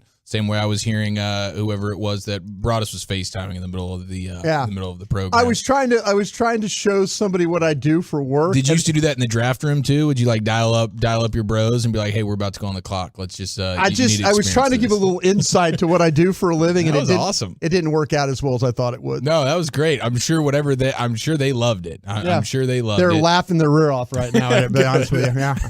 So the Ringer that was an old man moment. It's all right, dude. It's all right. We showed our young rear ends yesterday when we were trying to do Super Bowl quarterbacks, and it's like, there were a couple of names I never heard of. 60s. I know Jurgensen, but I didn't know there was a name that I've forgotten now, but that y'all talked about yesterday. And I was like, I've never heard of that quarterback. Vince Ferragamo. Ferragamo. Yep, there it is. There it is. Fugazi. It's a Ferragamo. Vince Young was the only Vince who played quarterback in NFL history, and it turns out I guess there's been two. Papali. But quarterback. Fair. Well, maybe they ran a wildcat formation with him at one point. They were very forward thinking, man. Shout out to Dick Vermeil. Okay, draft buzz. Top quarterback class remains in flux. And so that is something you guys have looked at these quarterbacks, and we get word that apparently the Bears are ready to ride full force into the future with Justin Fields. They own the number 1 overall pick. So you would think, obviously, if they're not going to draft a quarterback there, they're going to trade out of it. But is that the right move based on the quarterbacks you've seen, or do you look at one of these quarterbacks and think, I would move on from Fields and I would draft this guy? Because apparently across the league, it's very just up in the air on who likes who and the way they rank them. Mm-hmm. You're going to take Bryce Young from Alabama or C.J. Stroud from Ohio State? I think Fields is better than Stroud. I think Bryce Young has the best chance to be a star. But I'm nervous about the size. Yeah, and we talked about that during the season. I think everybody's nervous about the size. You're starting. But the one thing I said earlier with KNC was that 20 years ago I would have never believed that a 5'9", 192-pound quarterback would have been taken first overall. And that just wouldn't have happened. It just would not have happened. Maybe we were on the verge of starting to be old and crusty and all that, but they're just those when you're talking about that position. But there's so much going on now. The way you need to play the position, the ability to avoid, the ability to pocket awareness, to be accurate, to read, to be quick on your feet with whether it's throwing, running, whatever you have to do. And a lot of these quarterbacks have developed that. They've developed that because they've played in 7-on-7 football. They played in really good high school programs, a lot of them, throw the ball all over the yard. Alabama used to be a team 20 years ago that would just run the football, really not throw the ball all that much. Sure. Now they throw the ball. Now they have Heisman Trophy winners that come out of Alabama throwing the football. So, I mean, to me, that says a lot. And so I kind of feel like with Bryce Young that you have to give him his due. I personally, to my eye, C.J. Stroud at 6'3", 207 pounds better fits my eye when he's got the mobility and the accuracy and stuff like that. The wild card in this whole thing is this Will Levis from Kentucky. Yeah. That's the wild card in this whole draft. And I've got Levis at 2, but I would have Fields as the best quarterback in the draft. I think the Bears are doing the smart thing by sticking with him. Yeah, I think they have an opportunity to capitalize on something like the Eagles, where you get a bunch of assets and you have a young quarterback that you can lean on with the rookie contract right now, and you can build a super beast roster around him and hope that he develops enough as a passer to do something pretty special. They have that opportunity because somebody's going to give up a boatload to go get up whatever quarterback at number 1. and then you're the Bears. You get a bunch of draft picks. As long as you draft well, you trade them for whatever A.J. Brown or whatever is available, like the Eagles did. Go get you T. Higgins or something. Just put a super beast roster around Justin Fields and let him put it on his legs and let him go run around for a while. I think you could do something there. And to me, like if it was Joe Burrow, this was the Burrow draft. Sure. Be like, you know what? I like Burrow enough, but or this even is not next one year of those. with a Caleb Williams. Right. But yeah, this is a year where I think all these guys have big questions, and I'd rather just stick with the guy that I have that showed a lot of upside last year. So the one need for the Cowboys for sure is going to be the cornerback position, and they say that the NFL's love of corners is here to stay for sure. The top of the draft focused on the corner position. There's Christian Gonzalez out of Oregon, Devin Witherspoon out of Illinois. You have guys like Penn State's Joey Porter, but talking about Joey Porter Jr., and these guys could be top 10 picks. So they're saying like, hey, it's going to be top heavy with the corners right now, and the Cowboys could use one of those.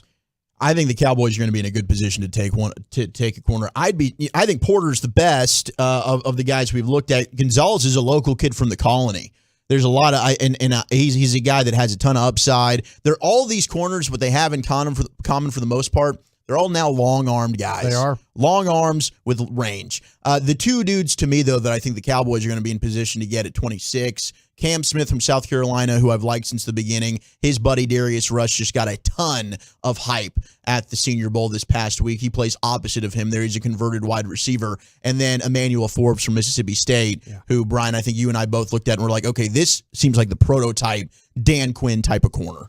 Yeah, okay. You're absolutely right about that.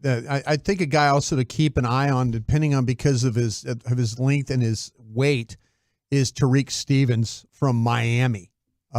He's a guy, and again, these corners are kind of down the line. But if you're the Cowboys, your situation, and maybe you back up in the draft, maybe somebody wants to get one of these quarterbacks. Maybe you're sitting there and the quarterback comes down.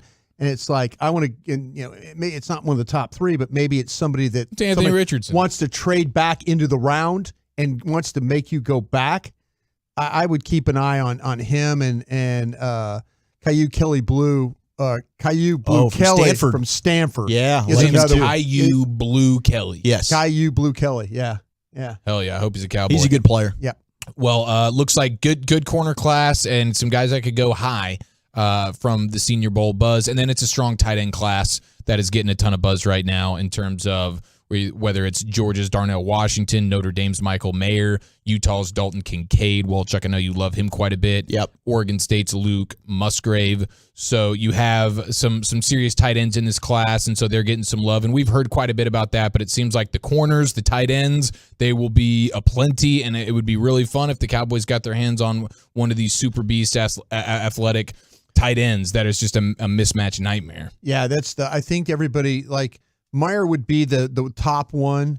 I kind of feel like, though, with Musgrave, Washington from Georgia, Kincaid from Utah, is Sam Laporta from Iowa is another guy. I think Iowa has done a good job of putting tight ends into this draft. So if the Cowboys were kind of looking for that in that second, third round, I think that they're going to be able to find the right tight end they want. Okay, so that's some draft buzz, but then there's just some general NFL news coming out from the Senior Bowl, and The Athletic has an article of some things that they learned, one of which is that the resolution for Raiders quarterback Derek Carr is going to come up here pretty quick because February 15th, he's due guaranteed a little over $40 million. And he is not going to give them an extension on that. I'm hearing that he is not going to put that date off. Yeah. No, it doesn't help him at all. No, that allows them to trade him when at February 15th, they're just going to cut him. Yeah. And he's going to get to be a free agent and pick where he wants to go. Exactly Absolutely. What he said. I don't think that would be best for me. Right. And he's right. Right. Yeah, it doesn't make any sense for him to do that. So February 15th. So in the next week and a half or so, we'll get the news that Derek Carr very likely is going to be released unless there's a crazy random trade that no one's expecting if somebody loves Carr and they want to go make sure they get him for themselves. But that's not very likely. I found this interesting. There's skepticism that Russell Wilson can be salvaged by Sean Payton. I agree with the skepticism. According to multiple league officials, in recent years with the Seahawks and Broncos, Russell Wilson wanted too much say in the offense, preferring a pocket passing scheme similar to a Brady or a Rodgers rather than one that highlighted his mobility. And so they say that it's obviously normal for a starting quarterback to have some say in the scheme, but Wilson's contentions raised flags, red flags, according to some people with knowledge. So I do wonder, and he also is a guy that loves his deep ball, wants to push the ball down the field at all times. And so where are you on that? I would think Sean Payton taking that job is very confident he can get Russell Wilson to be what he wants to be, more confident than what he could have gotten out of Kyler Murray, I guess, in Arizona. Yeah, I think the thing with I have a ton of confidence in, well, of course, Sean Payton is one of my friends. I mean, I have confidence wherever that, now with the Denver situation, I just feel like that he's going to tailor things around. I think last year was a very humbling season for Russell Wilson. And I think it's like, bro, if you're Sean Payton, you're like, you don't have all the answers. You've had a really nice career, but let me help you. Let me help you this way. And I think Russell Wilson is to that point right now where he's like, listen, I don't want to go through what I went through last year to make this, to play here. So I do feel like Sean can help him. And I think that Russell Wilson is going to be more receptive of his coaching and his expertise. I'm with you. Unlimited. Well, Sean's got to think that, right? Or else he wouldn't have taken the job. He's a guy that he didn't have to take it. No. So, they are paying him a lot of money, and they worked out the compensation with the Saints, but he had his options, and if that wasn't a fit because of the quarterback, and he didn't think that he could help Russell Wilson, I don't imagine he takes the gig, but I think it's fair to question it because I don't know that Russell Wilson's ability is quite what it was. Yeah, and I think it's all about, is Russell Wilson willing to be receptive to Sean Payton? And Sean Payton has said before, like Drew Brees was a guy that had enough skins on the wall to really want control of what was going on. And so for him to choose Russell Wilson, I do wonder if they're going to end up butting heads. It's going to be one of the most interesting storylines of the entire NFL season next year. Does Sean Payton get the most out of Russell Wilson? What's that dynamic like? That's going to be a ton of fun because the stuff that, the last year for Russell Wilson's been terrible. But could Sean Payton revitalize that? Could we be looking at Russell Wilson NFL Comeback Player of the Year? Hello, maybe the odds. His name's Mr. Unlimited. Think how much we're gonna hear that next year if that happens. Yeah, I'm not necessarily rooting for MVP it. season loading. His name. Mr. Unlimited. It's so herky and jerky and so weird. His name. All right, so cringy. His name's Mr. Unlimited. Let's go around the rim. Coming up next, Barkley opens up about his MJ beef and the best brawl of the NBA season. Next on The Fan. Commercial-free fellowship. It's the G-Bag Nation's Expressway 35 straight minutes of sports.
It's Fan Football Friday on 105.3 The Fan.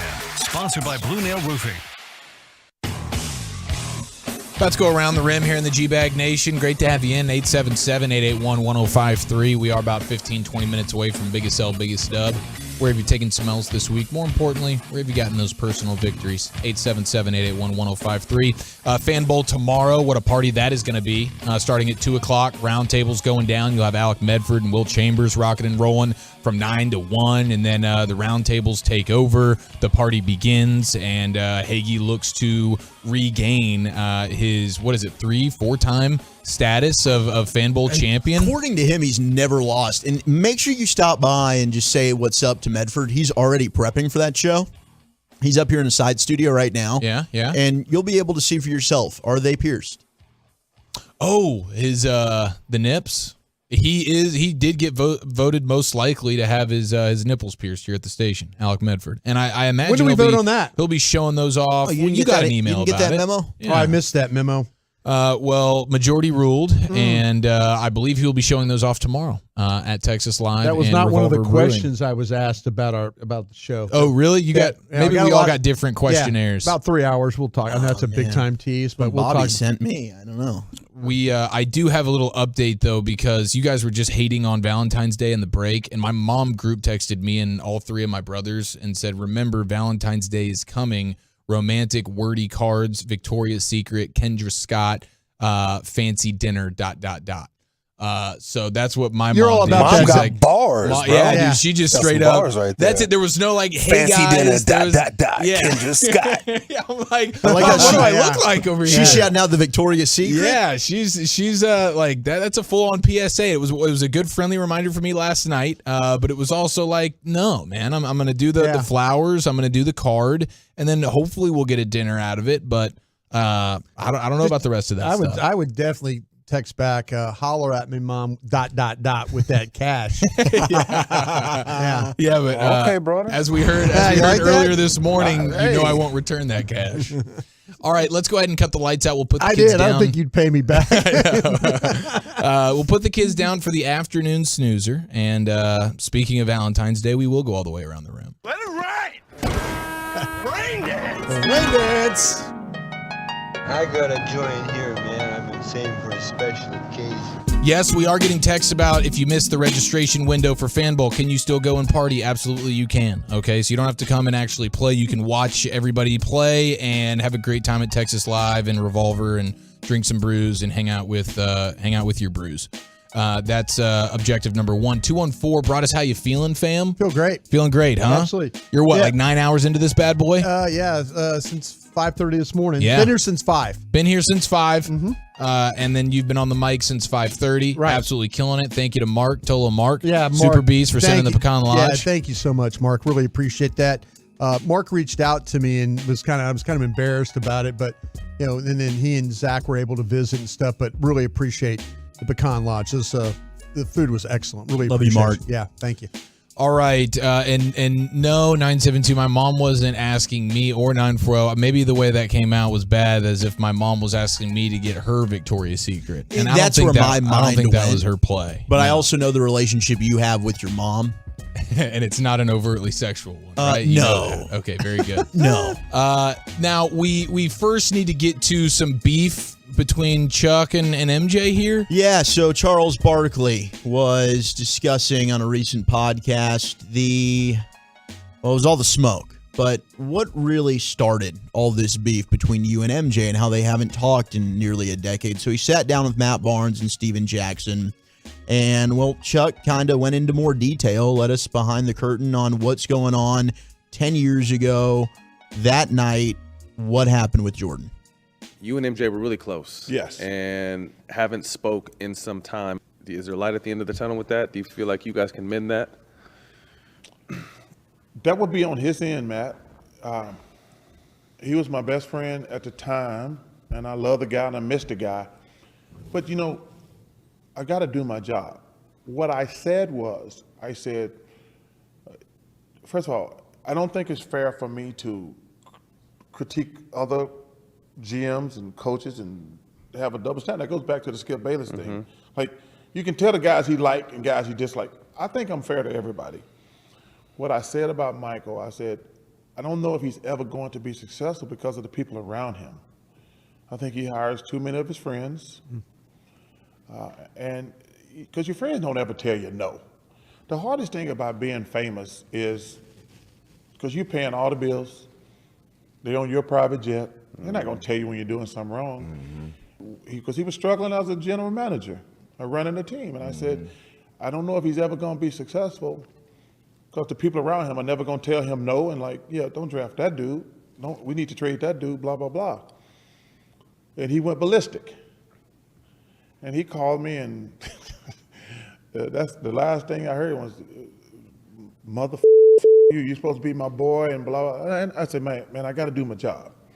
And we haven't spoken since that night, and that was probably close to 10 years ago. But I kind of agree with that because, they traded me after I brought him to the playoffs for the first time. Yeah, they do make some bad decisions over there. I just want to throw that out there. Hall of Fame grudge holder, man. Michael Jordan. It's unbelievable. That's pretty incredible. That's the last thing he said. Mother bleeper, bleep you. You're supposed to be my friend.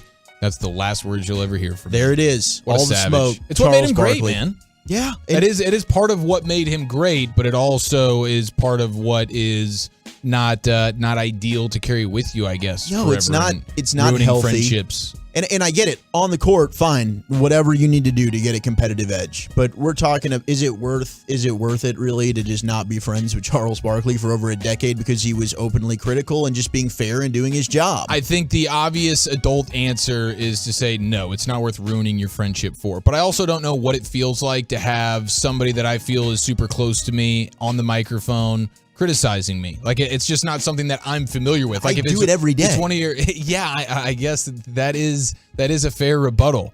But somebody that it's not to your face, it's not Barkley and MJ sitting down together having a conversation. It's just what you deem to be your friend, and he's criticizing you. And I can imagine that would hurt. Now, I don't know that you take it 10 years, I'm not talking to you anymore. It wasn't like, and I don't know the exact comments from Barkley, but I don't imagine it was MJ, you suck, what a terrible team builder, yada, yada, yada. I don't imagine that Barkley made it personal, but I also don't know what it feels like to have what you would seem to be your best friend criticizing you. It would be a weird dynamic that all of these former players and stuff end up having to deal with at one level or another, and MJ just takes it to the full extreme and uses it as fuel, and unfortunately the fuel has lended itself to remaining at the bottom of the NBA for the last decade. I mean, he's not even getting the last laugh at this point. It's very sad. That's got to hurt, man. I think that, to me, you have to be able to have that relationship, with somebody, especially with the way that, Barkley, his job is to give opinions and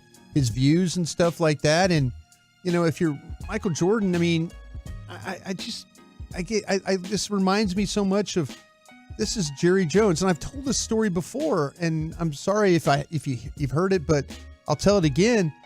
Jerry Jones, I'm working for him, and not that I'm Jerry Jones's best friend or anything like that, but he came up to me and he said, "Hey, you're kicking my ass," and I literally thought I was gone. I mean, I thought I was fired.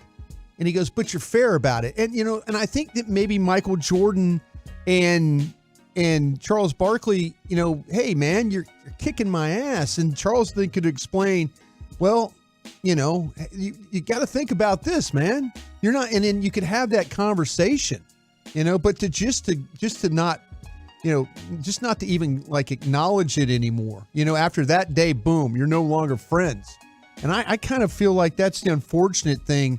That, if somebody has a problem with you, you go up to them and you tell them, "Hey, man, I mean, you're kicking my ass," but and you try and work it out from there. Charles sounded like he never got to explain his side of it, and that Michael, is just gonna let it roll. Speaking of ass kickings, we had a little scuffle in the NBA last night. Heck yes, we did. And it's always Memphis now. It's always Dylan Brooks. It's always Dylan Brooks. And that's the team I don't want to fight. Yeah, they got a lot of guys that look like they could do some fighting. The Guns on TCU. Desmond Bain. Yeah. Holy smokes, man. Yeah. Very, very impressive. He's not skipping arm day. That is for sure. But Dylan Brooks is like the menace fighter guy, and it was Cleveland and Memphis last night, and Dylan Brooks and Donovan Mitchell end up getting into it. And they had been chirping and going back and forth all game, and then Dylan Brooks drives the lane, gets fouled, and while he's on the ground, he like throws his arm back and intentionally, unintentionally, I don't know, but it's Dylan Brooks, so you're like, he probably did it on purpose, and he hits Donovan Mitchell right there in the balls. Yep. And then Donovan Mitchell throws the ball at him, pushes him, bench is kind of clear. It's like a whole interaction. Oh. And so there was a fight last night, but there was two small little clips from it that were my favorite. The first of which is Kevin Harlan after the replay quickly describing to you what took place from Dylan Brooks' hand into the nutsack of Donovan Mitchell. Boink. Yeah. And that's pretty much it. I mean, that's the way he described it. Yeah. And Reggie Miller's like, yeah, that's Boink. okay. Yeah. And it looked like at first, like Donovan Mitchell just kind of overreacted and threw the ball at him and started pushing him. And then they go back and instant replay, and it's like, actually, he got boinked. Not the good kind. Not either. in the downstairs mix-up, And then after the game, you had Donovan Mitchell, who was the one who got boinked there. He was on the receiving end of the boink. He had this to say about Dylan Brooks. Quite frankly, I've been busting his ass for years. So there it is, man. And that's why the NBA is so dang sweet and wonderful. These guys Kumbaya.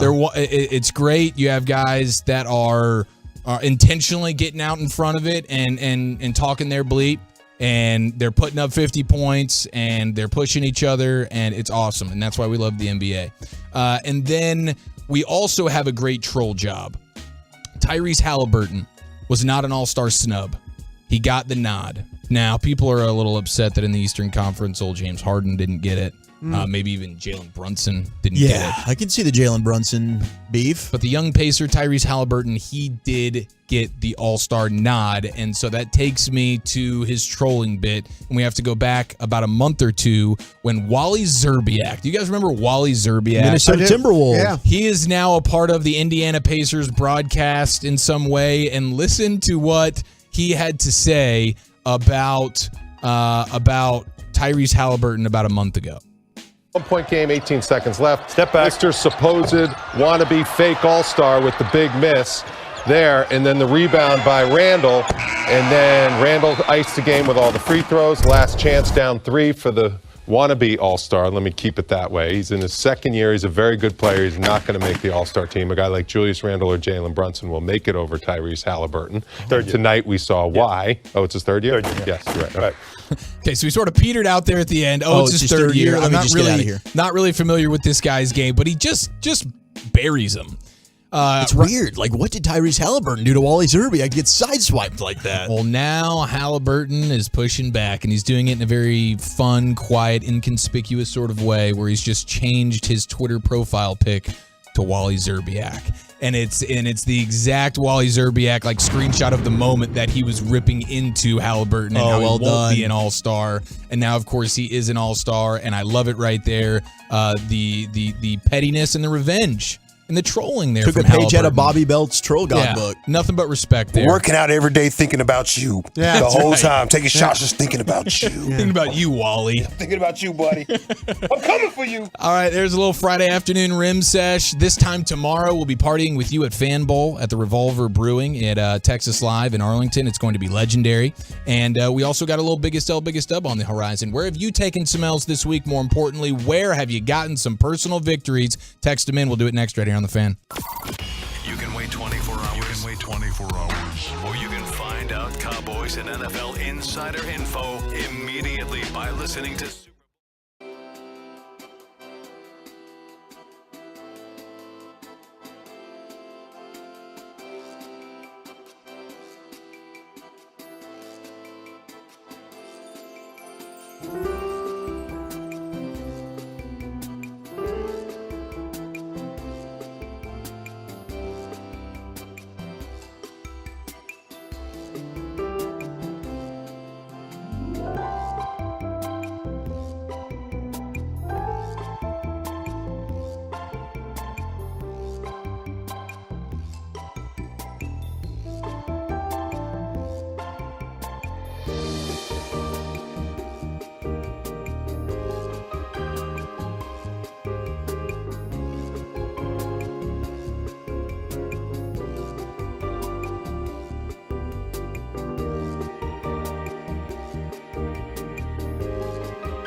Presented by Rally House. It's a week worth of guest stories and for some, hangovers. Listen to all the craziness all next week thanks to Rally House, Window Nation, and A#1 Air. It's Radio Row Week on The Fan.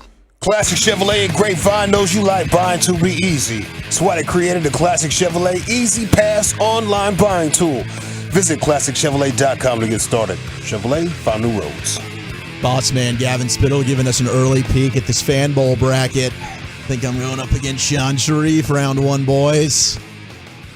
Oh, you versus Sean. See, I wonder what the, like, is that an advantage for you? I don't know. I haven't played paper football in so long. Does it help to have small hands and fingers like That's Sean, what I was or wondering. does it help to have the girthy Jimmy Deans like you? I don't know. I've heard this is Sean's best sport, but then again, Kevin Hagelin tells me not so fast, my friends. He goes full.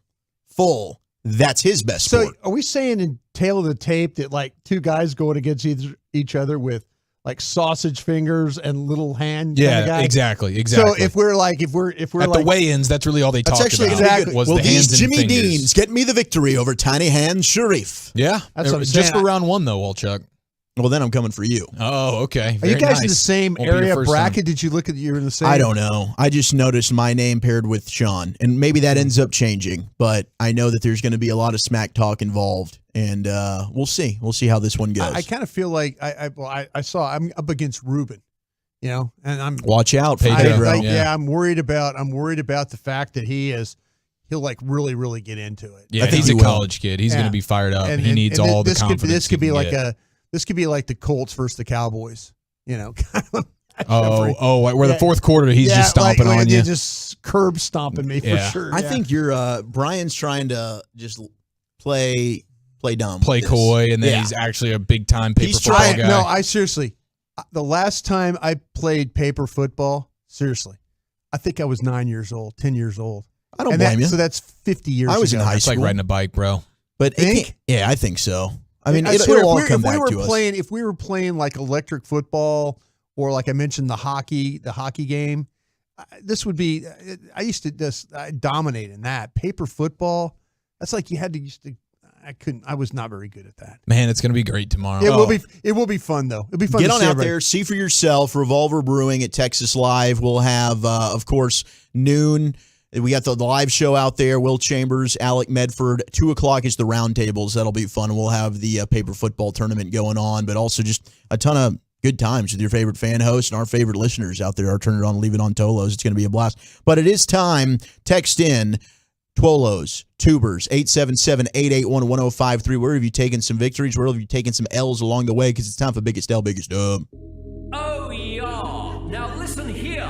It's time to toss things over to that silly twit, Zach Walchuk, to give us this week's Hijacked and dub makers. On and off the field, no one is safe Yeah, I didn't know, from my this bad. imbecile's tongue. It's Biggest L, Biggest Dub. Love what you did there, Lucius. More me, less chi. Yeah, man. 469. Took a mean L at work because I'm an hourly and I couldn't work because of Dalaska. But I caught a dub on getting my car fixed. Parts and labor under $700 for transmission work. Big shout out to the mechanics out there. Like the way you edited that, Walchuk. Good call, my friend. I just tried to say what I thought I was allowed to say. Dalaska. I've never heard Dalaska, Never but have that's either. that's fair. That's what it felt like. It felt like a bit like Alaska this week. Anytime you get out of the car trouble for under $1,000, you kind of feel like it's a geez. win. And anything under 500 it feels like you just actually won money. You're like, okay, this is the best thing that's ever happened to me. You know the mechanic's about to run game on you when he says, "Man, I can't believe you made it here." Yeah. Oh, yeah. Look at that. Hey, This thing is you're in a talking. I'm going to have to keep this overnight, buddy. You're talking to the guy.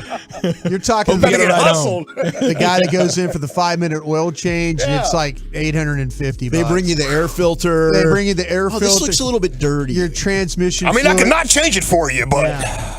I mean, I would advise it. But think about it. You're breathing all of that. Yeah, my transmission fluid is always. I don't know how cloudy. long she'll last you after this, but Yeah. if you get it done right now, I got a deal for you. Yeah, I'm not going to crush you as hard.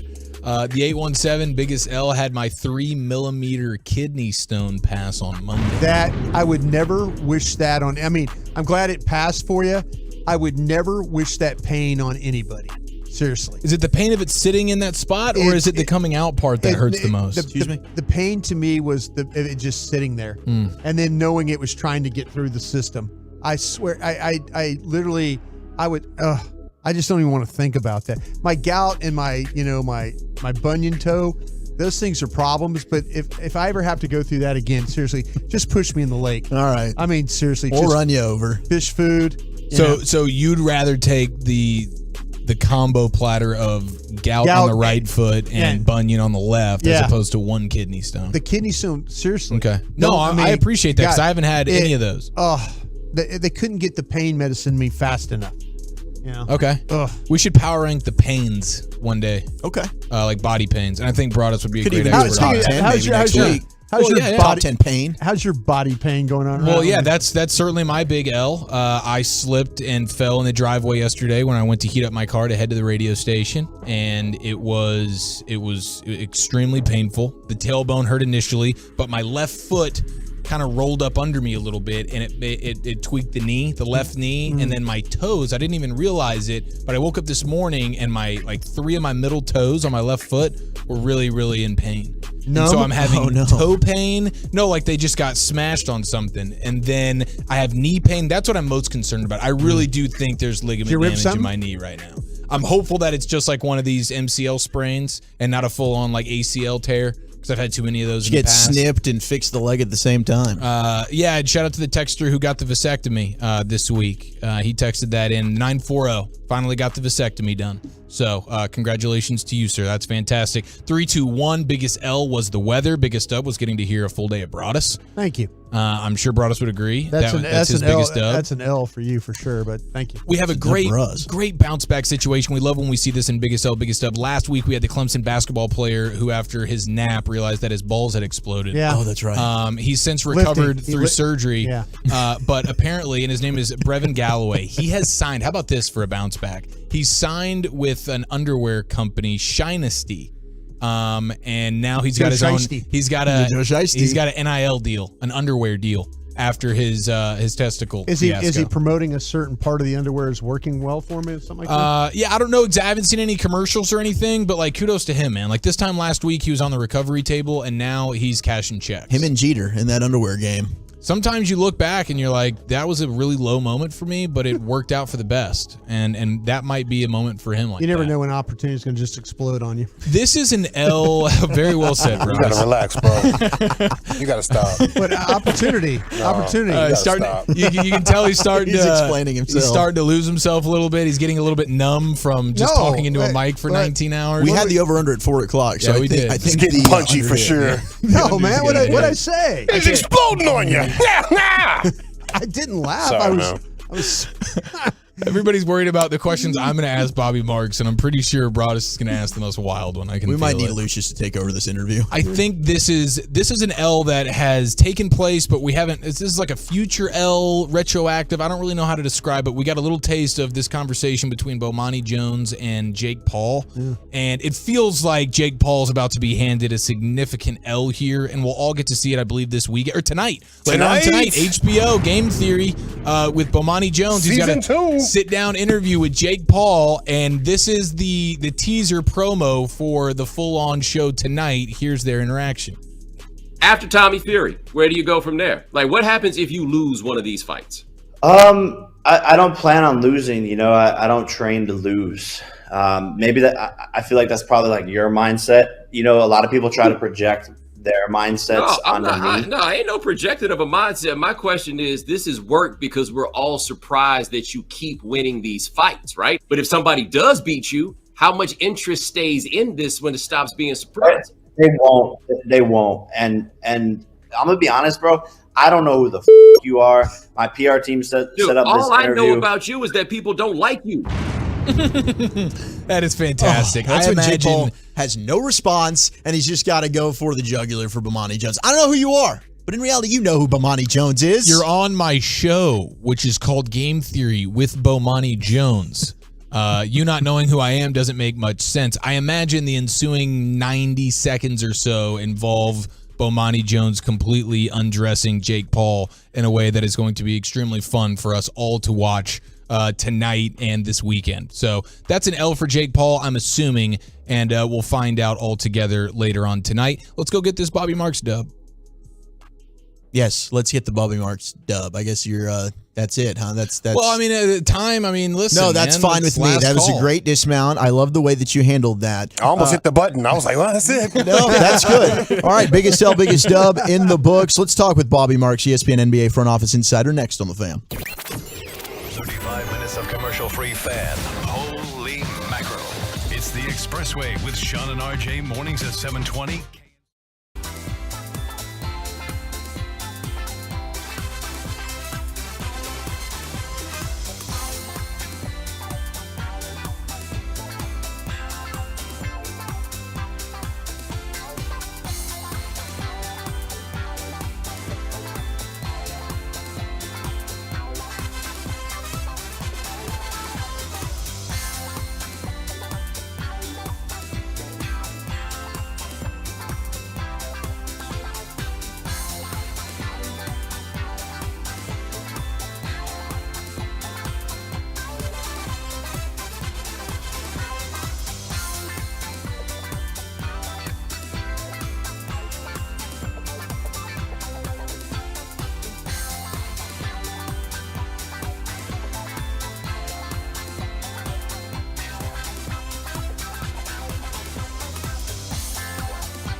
From our fan studios, secured by DFWsecurity.com, you're rolling with the G-Bang Nation on 105.3 The Fan.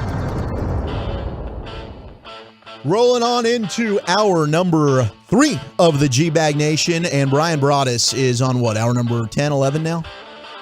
10, 11, yeah. Yeah, something like that. It's all blending together at this point. Yeah. Still waiting for him to crack. Zach Wolchuk, Brian Broaddus, Eric Chiafalo, Lucius Alexander, Carter Freeman running your video, and it is time now to be joined via the Diamond Factory hotline by the greatness that is Bobby Marks, ESPN, NBA, front office insiders. He's going to hop on with us, talk some Mavs, talk some NBA trade deadline as the latest rumorooski's out there. Kyrie Irving requesting a trade, and it seems like the Lakers and the Mavs are the two teams that the Nets are going to talk to. Well, that's crazy, dude. Yeah, it is. And, Mark Stein was one that kind of put that. The first time I heard that, Mark put it out there that the Mavs were part of this. So he's got such a pipeline around the league, but also especially to the Mavs. So, if he's saying that, I think there's got to be some legs to it for sure. Yeah. In the latest, to your point, McMahon's talked about it, Stein's talked about it, and I guess this is something that the Mavericks have explored before. So they've talked about this. You have the Nico relationship, you've got the Jason Kidd relationship there, and maybe they believe Kyrie's a guy that we're willing to work with, and we think that could work here. So we'll see, obviously, what the compensation is. That's the big question around the Mavericks. What do they have to give up, and what are they willing to give up?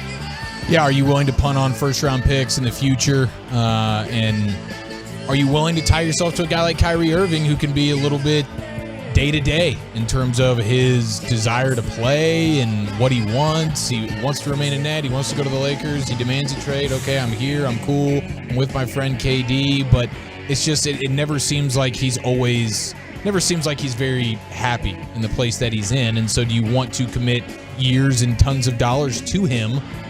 My answer to that would probably be no, man. There's more fish in the sea, and if I have to be a little bit patient, wait till the summertime to make something big happen, so be it. But I don't want to give up a bunch of picks, give up a bunch of money, and say, all right, Luka, this is your running mate now, and your running mate's a little bit day-to-day with his desire. Yeah, it's one of those things where, too, it's going to come with the extension if you trade for Kyrie. And I don't know that that's something you really want to lock yourself into, but I would love to just see the experiment. But to your point, Brian, it's like if you're going to give up what it costs to get him, which is probably going to be first-round picks, we'll see. Maybe the Nets are just, that desperate to get rid of him. You're probably going to be looking at this as more of a long-term move and not a short-term rental just to see how it plays out. I just don't think it's good business. I know you're trying to better your team, and Kyrie could, no question, better your team. But I'd like to have some type of insurance that we can maybe get something done, that we can, this is not going to be, here we are half the season and hopefully in through the playoffs, that, can we really get something done here? Are we just doing this to kind of move on, to try and put this team over the top? But I don't think you're to that point where you're thinking like, oh, this would be an over the top type of move. Kendrick Perkins is not excited about what Kyrie Irving is pulling today. You could have done it yesterday. You could have done it tomorrow, but not on MJ Day. I didn't even realize it was MJ Day. I didn't know. Oh, but 2-3. 2-3-23. 2-3-23. This is MJ Day. You got Barkley calling him out, and now Kendrick Perkins is not here for Kyrie Irving stealing the shine away from MJ Day, even though this is the first time hearing of this MJ Day. But I respect that. So Kendrick Perkins is doing what he does best, which is go in on some folks, and I think he's been going in on Kyrie Irving today. And Wolchuk, I imagine, is a little bit frantic right now. How are you feeling? Are you emailing PR people? I sent an email to PR. Was it a strongly worded email? It wasn't strongly worded. Say, hey, you promised me Bobby Marks at 4:00, and gosh dang it, it's 4:05. I know, and Do you realize we have Kyrie Irving news? Do you realize we have basketball to talk? And Bobby's been doing his work on ESPN. We've been seeing him. I've been watching him. We've seen him on there. Yeah. Doing a lot of good work. I know. I was excited to talk with Bobby. Hopefully apparently, he's very excited to talk to us too. Hopefully, he's he picks chomping up at the here bit, soon. man. I mean, he's working hard, especially once Kyrie Irving news comes down. I'm sure everybody's just knocking on his door. Like, he can't wait to get on the phone what's right up? now and talk some Mavs trade deadline news with us. This He's is gonna probably be thinking, fantastic. I don't know what the Mavericks have to deal. Why do they want to talk to me in Dallas? I'm hoping there's a situation with this email exchange that Wolchuk had with this alleged ESPN person that resembles the email that Dawson got some years ago, where it was obvious that it was a scam, but he clicked on some buttons and he lost a bunch of money doing something. I wonder if we go back and vet this email that Wolchuk's been exchanging with. Like, it's EPSN.com is like at EPSN. Oh, no, it's not. Is it really ESPN? Well, we have a teammate that we could definitely have a gripe with if it's not the real dude. Big E, little S, big P, little N. I'm like, where did they get Wolchuk on this fake email and give him the old okie doke on Bobby Marks? Did you get ball I sacked? definitely didn't get. Did you get butt cracked? No, if I did, I got Bobby belted.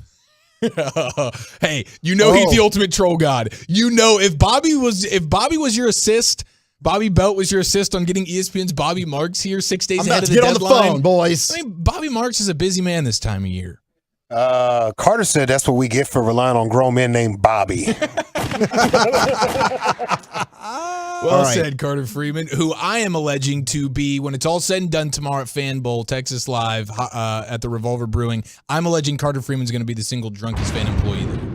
Are you guys in on that? I would agree or with that. Are you going to one-up me with somebody else? Wait a minute. Wolchuk's getting really serious now. Have you noticed? Oh, he's sweating over there. Okay, I just really got to nervous. reply. Yeah, from the fake ESPN PR It's not person. a fake guy. It's not a fake guy. This guy, and he's a friend of the show, okay? So watch what that's you how say you- here. yeah. If you guys ever want to make sure we get an ESPN guest again, I would tread very lightly here, Eric Chiafalo. But he's texted him personally. He's going to let me know here in just a moment as soon as he gets back. So Sure. we'll see. We'll get Bobby here shortly. Yeah. I'm confident. He's at Cat's Deli in New York having a. He might be. He might be just taking a bathroom break from all the TV he's been doing. Yeah. He has been doing a good job, though. I love when he gets on there and throws out those trade ideas where he gives you he gets in front of the board. Oh, the machine? Well, he gives you the idea of the money and how it's going to work, but he'll give you like, okay, they get this guy and then you get this. And he just kind of makes everything match up. Really, really good at his job. Okay, well, I do want to just throw this your way then, Broadus, as we sit and wait for Bobby Belt or Bobby Marks, who's definitely going to be joining us any moment now. Wolchuk is batting 1,000 on his. I mean, that's true about Wolchuk. When he says he's got a guest, damn it, he's got a guest. So Wolchuk never gets stood up on a date, which is why last Friday went so well for him. Thank you for sharing the facts. You're welcome. Now, it did go well. I did want to ask you about this, though, because Paul Feinbaum randomly tweeted out the other day, Broadus, worst job interview question you've ever been asked. Say randomly? Did I say the word wrong? I was trying to say randomly. You might have said randomly. Okay. I understood what I'm you're getting all saying. Randy up in here, man, watching Wolchuk leak confidence. Speaking It of kinda turns Randy, me I on. actually do have a Randy story.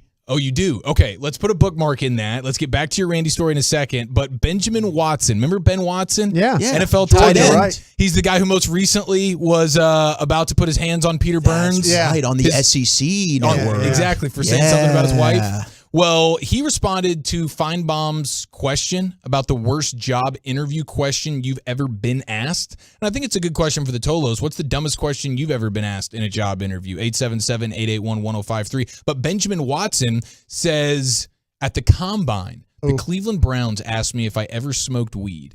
I said no. Then the interviewer grabbed my wrist as if he was feeling my pulse and asked me again, only louder this time.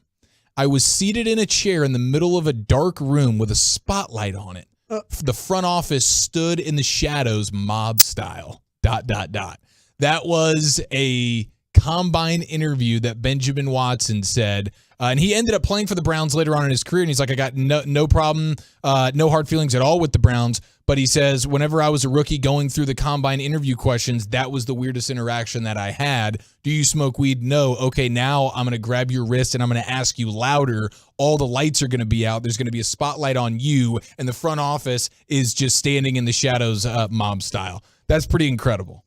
It is. And I've seen these Combine interviews go with good cop, bad cop kind of a thing. You know, you make these kids like one coach gets in his face and then kind of walks away, and you see how they respond. Like, can they take that kind of, coaching, that maybe they found out that on the school call, you're like, hey man, you can't coach this guy hard. You can't coach this kid hard. He'll go into a shell. So what you do is you get a coach that goes in there and like starts just going after him.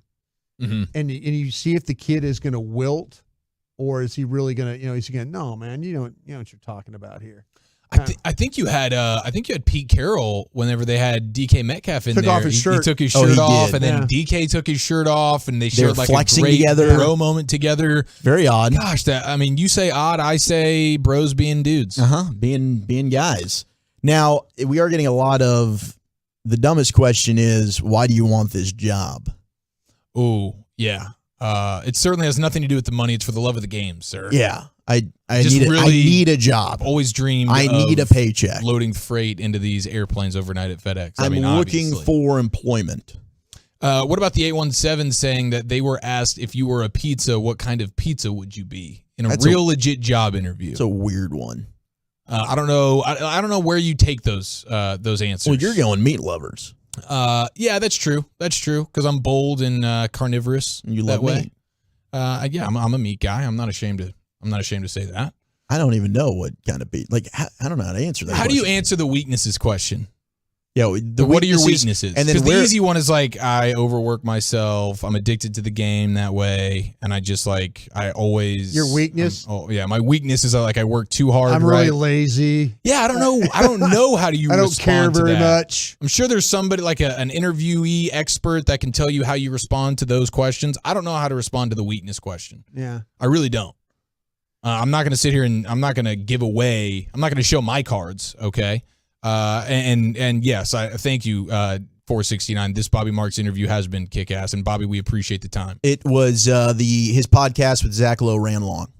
Oh, the Low Post. So we're hoping to get him on here in just a moment. He will have TV at the top of the hour. TV at the top of the hour. So we're gonna work on the phones, and hopefully we'll get him on here in just a moment. Well, listen, he had to do what he had to do with Zach Lowe, but don't you have to do what you have to do with your Wooly Bully top 10 at 420? Yeah, don't worry. Are you going to acquiesce to I'm Bobby gonna make. Marks? We're gonna get the top 10 in. It just might be an abbreviated version. We should do it with Marks. With Bobby Marks. What's today's top 10 It's an list? NFL list. We're not going to do it with Bobby. Oh. Although that would be good. Let's harken back to yesterday's and hit him with the tater tot stuff. We could ask him what his favorite side is. If Bobby Marks were to find himself in a drive-through anywhere in the country right now, what drive-through would it be? I think that's a good question. Like, what's his fast food of choice? We found out today Giannis is his Culver's. Now, I will say this really quick. Back to the Randy. We have an Austin Powers themed bar that's going to open in Dallas. Say that one more time. Just repeat it for the people who didn't hear like me. An Austin Powers themed bar is going to open in Dallas. Oh, yes, sir. It's an Austin Powers themed bar, is going to be at the Whippersnapper, just down the road here at Henderson Avenue. Is Fat Bastard going to be there? He might be. He better be. You know who is here? Bobby Marks, ladies and gentlemen of ESPN. Bobby, thank you for giving us some time, man. We're 6 days from the deadline. You must be just working like an animal right now. Are you getting any sleep at this time?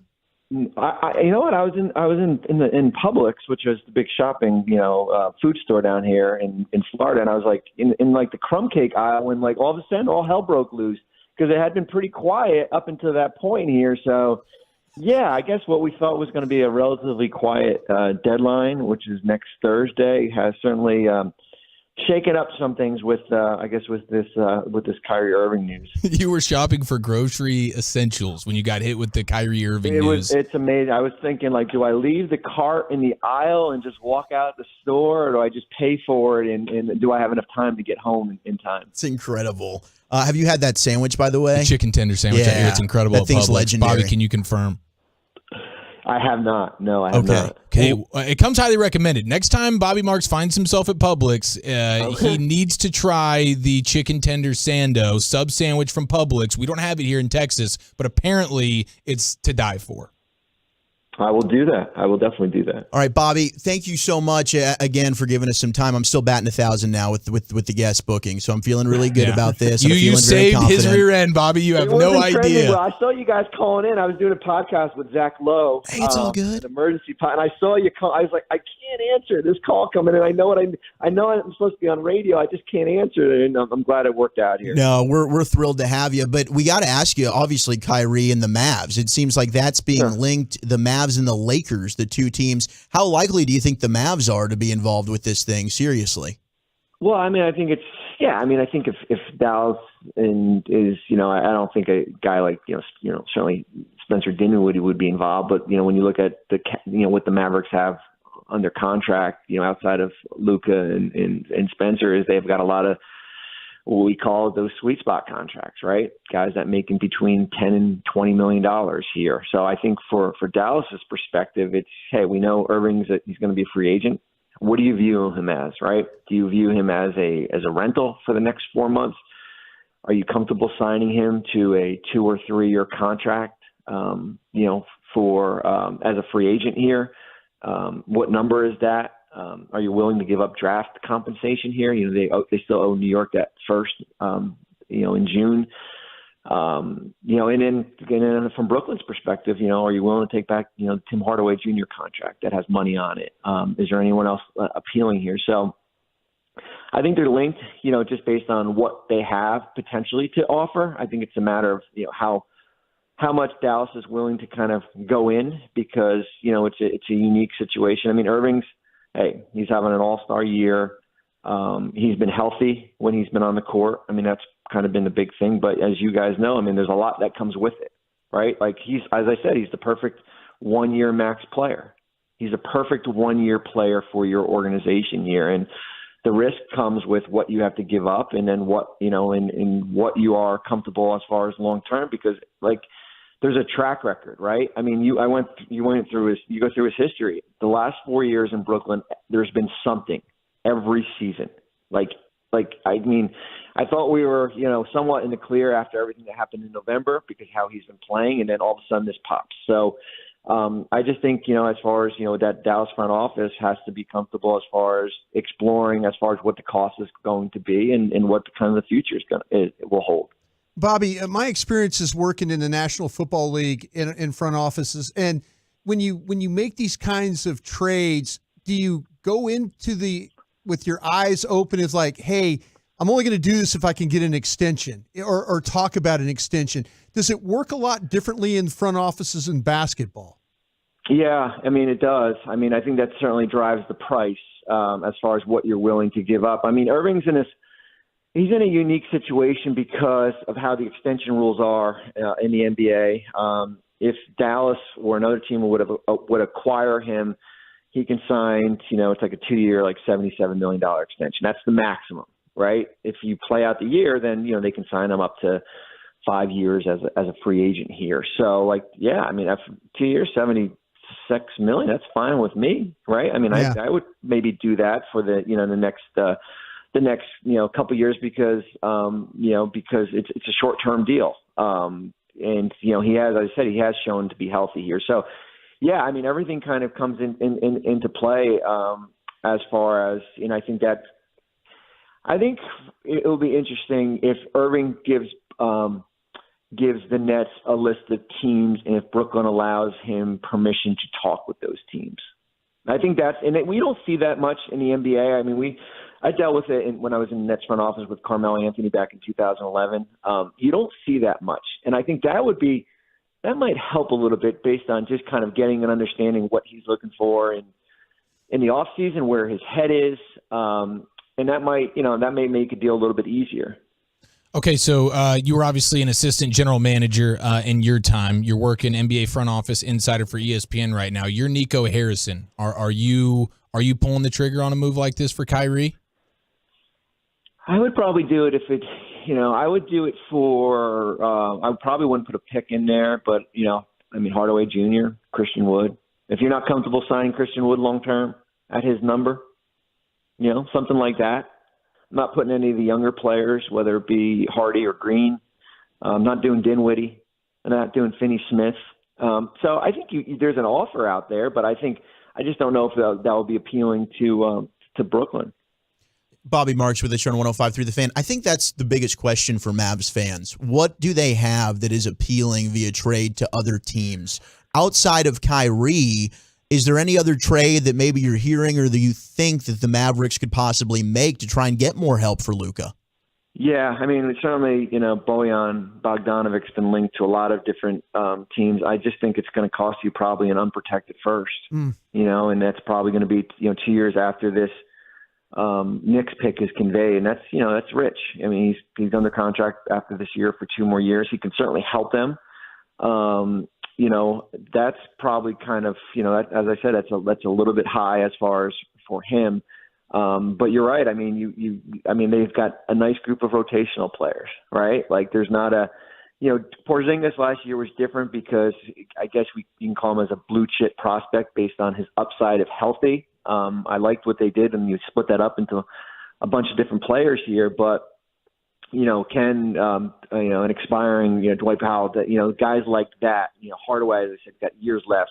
Dinwiddie's having a really good year and he's under contract another year, and your draft assets are limited here. So, and it's hard because it's, this is not a buyer's market, right? It's basically like, you're going shopping and you want to go buy eggs, and, usually you get them for $2. Now they're on the market for $15, right? Mm-hmm.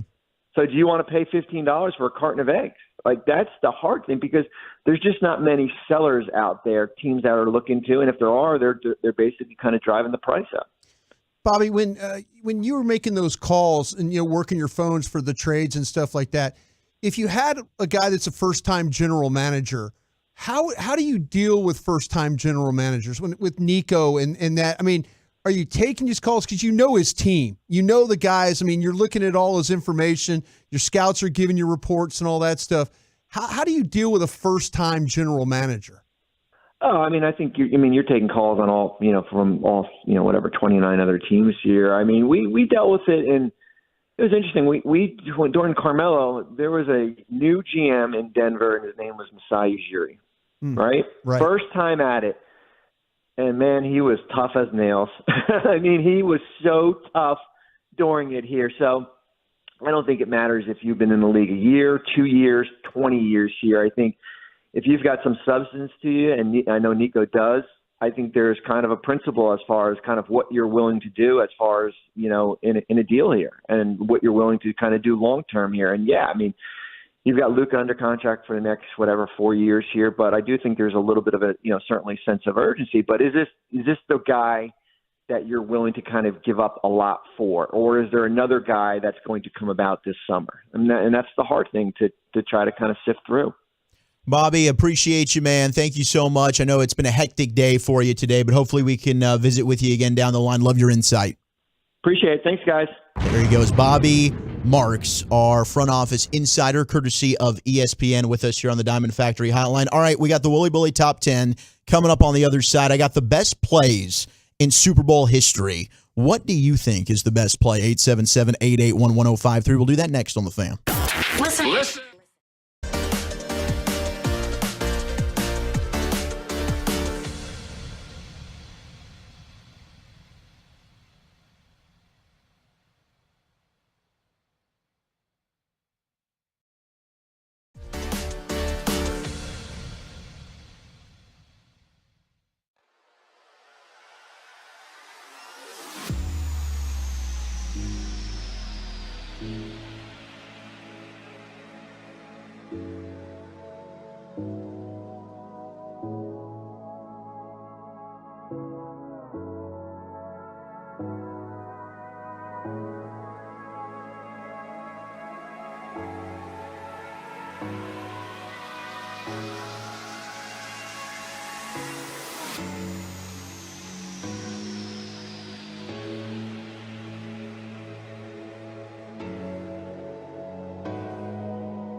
Hello, G-Bag Nation. About to get you the Wooly Bully Top 10 list at 420. Great to have you in on a Football Friday. 24 hours from now, we will be in the midst of a fantastic party. Texas Live, Revolver Brewing Company is where Fan Bowl is going down. Can Hagee retain his title?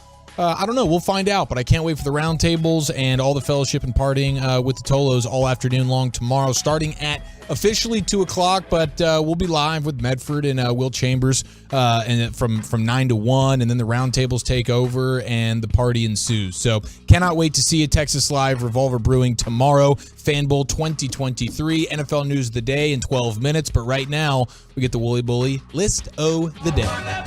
Let's do it, baby. Let's hit you with that top 10. We're getting ready to fly on out to Arizona after our show Monday to hit up Radio Row. Is your body ready? I know your body's ready. You've been preparing for this moment your entire life. I don't know if it is. Dude, we're going to be in front of all these cool people. We're going to get to ask fun questions. This is going to be amazing. I'm bro. excited yet nervous. Yeah, I'm a little bit nervous too. You know, it's just, this is going to be crazy. But I've got the top 10 best plays in Super Bowl history as we get closer to the big game that's going to be a week away from Sunday. You can say Super Bowl. Can I? I think you're allowed. You don't want to get flagged by legal. Yeah, no, Corey is always ahead of that with KNC. I think you can say it. All right. Now, some of the plays. Yeah, you're good. I'm good? Yeah, you're good. Super Bowl. As long as you don't say you're having a Super Bowl party and you're charging folks. Darn it. Yeah, then it gets different. Yeah, okay. Don't say that. You're not charging folks. Well, you did not get that inbox I sent you just I got your bit invite. ago. I sure did. A couple of honorable mention plays that didn't quite crack the top 10 here. We had the butt fumble. Tracy Porter, pick 6 against the Colts for the Saints to give them their first Super Bowl. Clinched it 31-17, and that was a great moment for New Orleans. You also had the Edelman diving catch against the Saints. Gosh. Yeah. Where I don't know against how. The Falcons. Against the Falcons, excuse me. That was crazy. That was a crazy play. That, to me, probably needs to be in the top 10. It does. Yeah, it does. Because that was monumental to the comeback. And it was just a prayer from Brady, and it ended up bounced off some hands, but it worked out for them. He fights off 2 Falcons defenders. It's a 23-yard gain. Yeah, it was one of the biggest drives of the game, no question. But number 10, this one's not great for us as Cowboy fans. Well, then don't say it. Lynn Swann's catch. Over Mark Washington. Yeah. And overrated. This is Don't the we only all agree? reason. Overrated catch? Overrated player. Yeah. Oh, wow. Okay. I mean, I thought he was brilliant in Waterboy. He was great in Waterboy, and he was okay doing sideline for ESPN in college football. Now he's the AD there with USC, and he's probably doing good work because he got Lincoln Riley. I think they moved on from him. Did they? Yeah. Well, exactly. He couldn't even be a good AD then. Man, overrated as an athletic director and as a receiver. Go bleep yourself, Lynn Swann. I think I'm right about that. I don't know. You might be. You might not be. I probably not. Hang on. Did you just fire Lynn Swann? I tried to. I did. When I think of great Super Bowl plays, by the way, it's 2 plays for me. It's David Tyree. Mm-hmm. And it's James Harrison. Yeah. And those should both be in the top 10. There's no question. Top 5. Top 2. We'll see where they go. Number 9. Jeez, I was right. You were right? Guy named Mike Bond. Mike Bond. See, that sounds like an AD. He came from the University of Cincinnati. Well, he was doing great work there with the Bearcats. Yep, Mike Bond. Both Kelsey brothers really gave him a ringing endorsement. Think about the coaches that Mike Bond has hired. He hired a guy that's at Ohio, Luke Fickell. He did? So, man, this cat knows some football coaches. At Wisconsin now. This Bearcat. Absolutely. He was a Bearcat. What is a Bearcat? It's like a mean. It's a cat. It's a mean. It's a kind of a. Like a mountain lion. Yeah, kind of a cat. Not a. I think it's a cross between a bear and a cat. Who knows? You got the same Googles. Broad is finally hitting Broad. He's like, I guess Is it a actually it's a meerkat? good question. Did we have a situation where bears and cats were mating with each other? This is a crazy situation. I'm going to look this up. It feels like to me this is going to be one of these like 6-legged animals. It's a hybrid. Number 9, it's a liger. Number 9 is the John Taylor game winner that secured the Cincinnati. 49ers' 3rd Super Bowl over the Bengals. Yes, sir. Joe Montana, that 92-yard drive to erase a 3-point Bengals lead, hits Taylor for the game winner. Number 8, Marcus Allen punctuates a bad night for Washington as he reverses field that 74-yard touchdown run that I'm sure we will see a highlight of next week leading up to the game. Yes. Number Man, 7. Google's not really helping me with this Bearcat thing. A bear-like climbing mammal. especially the red panda or the binturong. I've determined I'd want a panda if I can get one of those zoo animals. Telling you, they're a little bit meaner than you think. Pandas are cool. Lucius Pandas and koalas, man. The penguin was Lucius's. Yeah, I like dope. The penguin. The penguin. The penguin. Number 7, Mike Jones tackle. It stops the Titans. That was amazing. That saved the game right there. Oh, at the 1 yard line. There's two defensive plays of all time that you can remember in this thing. The one, him, and then that one and Malcolm Butler's interception. Oh, yeah. Absolutely. Yeah. Number 6, we've had this one texted in quite a bit. It's the Philly special. Yeah, great. Back to Nick Foles for the touchdown. Corey Clement. My guy. Trey Burton to Foles on a 4th down. Doug Peterson. Pretty damn good call there from Doug. It's crazy to me. Still to this day, it baffles me that Nick Foles has a statue outside of Lincoln Financial Field. They beat Tom Brady and the Patriots. Crazy, bro. Gosh, I can't stand them. Number 5 is Eli Manning's throw to Mario Manningham in their second Super Bowl along win. the sidelines. See, David Tyree gets the headlines, as we know. That's the first one that comes to my mind. But that Manningham throw and catch on the sideline. Both of them, the throw and the catch. Whoa. 38-yarder, incredible play. And bleep the Giants. Amen. But that's incredible. Number 4 was Santonio Holmes. Tiptoe in the back in the end zone. Somehow, some way, Ben Roethlisberger finds him in the corner as they end up coming back to beat the Cardinals. 73 of the 88 yards on that final drive were Santonio Holmes. Jeez. Dude, he was a beast. He was a beast in that game. And then he got a big contract with the Jets. He did. After that. He did. Because the Steelers are just a pipeline. I think it was for great him and wide Plaxico receivers. Burress. And then they ended up going to those AFC Championship games with Sanchez. Well, Plaxico Burress went to the Giants. Right, and then I think he went to the Jets. Oh, at the Jets after? I think he did. Wasn't he a Jet when he shot himself Yes. in the piece? Yeah, I he thought stayed he in, was a Giant then. hey, either way, he was in New York, but I think he went Giants to Jets. Man, we're doing some quality radio here right now. I'm pretty sure. Yeah, if what is a memory Bearcat? serves. What is a Bearcat? Still is it wanna a cross know. between a bear and a cat? That's what I hope it is. That's what I'm hoping too. I hope it is. Like a Shih Tzu, right? Is there something going on? Some that's just Dr. a- Frankenstein done put together some animal out here that we just call a mascot Island now. of Dr. Moreau. Yeah. I mean, we do just say Bearcat like it's nothing, but when you really sink into it, what in the heck is a Bearcat? And looking at the photos of this thing, it really is. It has to be a bear and a cat got together. Crossbred? It has to be. Man. This thing is insane looking, and it looks more like a bear than a cat. Shout out to Alito. Is it better than just a regular cat? No, like the bear's gene pool was strong. It's better than a regular cat. You think so? Yeah, it's got the bear in front of it. Seems more dangerous. Number 3 is Malcolm Butler's interception. That's what I'm talking about. Yeah, that's a good one. That's a good one. What about Devin Hester opening up the Super Bowl with a kickoff return for a touchdown? Pretty cool with all the lights, all the pictures that are being taken. That's one of my favorite So cool. sports things that happens every year. The initial kickoff of a Super Bowl, Oh, and there's the flashing lights all throughout, especially when it's a dome, like an indoor game. Number 2, James Harrison.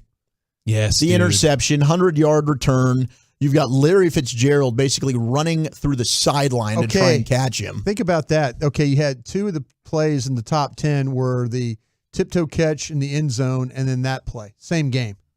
It's up there as maybe the greatest Super Bowl of all time. It was crazy how that thing went back. An incredible game. Yeah.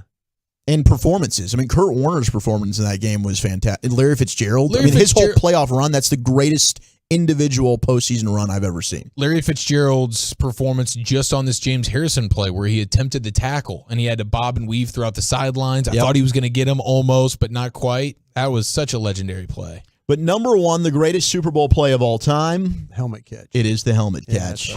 David Tyree, as Eli Manning closes his eyes and heaves this one over the middle of the field. He was flinching. He really wasn't closing his eyes. He was Whatever it flinching. was. Yeah, I believe that. As dumb face, like you called him. I did. Rodney Harrison, Wait, unable did I? to break it up. By the way, great guest for us this year on the pre and post. Yeah. But still the king. It is David Tyree's helmet catch where he's got gum on the side of the helmet, somehow able to do it in the Giants pull. Maybe the greatest upset of all time. Hey, a Bearcat looks kind of like a badger and a beaver had a baby. Yeah. I actually, you're 100% right about that. A much longer neck than I was expecting. Yeah. Just a very Badge- interesting creature, man. Badge beef. What are we doing there? Badge. I'm trying to think of a name. You gotta relax. I'm just asking a question. Don't sir. badger the beaver, okay? I made sure I said it correctly because I thought I could say it poorly. Sounded pretty uncomfortable. You nailed it. All right. We do have somebody in the 469 saying they went to school at Cincinnati. They still have no idea what a Bearcat is. So I'm glad we're not the only ones that are scratching our heads on this thing. We will get to the bottom of it, though. There's no question about it. NFL News O the Day on a Football Friday featuring Zach Wolchuk, Kyler Murray, and a new DC in Denver. That's next right here on The Fan. Coming up Monday morning on Sean, RJ, and Bobby, we have an Adams.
Even though shortages and demand are driving up prices, Classic Chevrolet will never charge over MSRP. Not now, not ever. Experience the difference today. This is Texas. This is Classic. Found new road, y'all.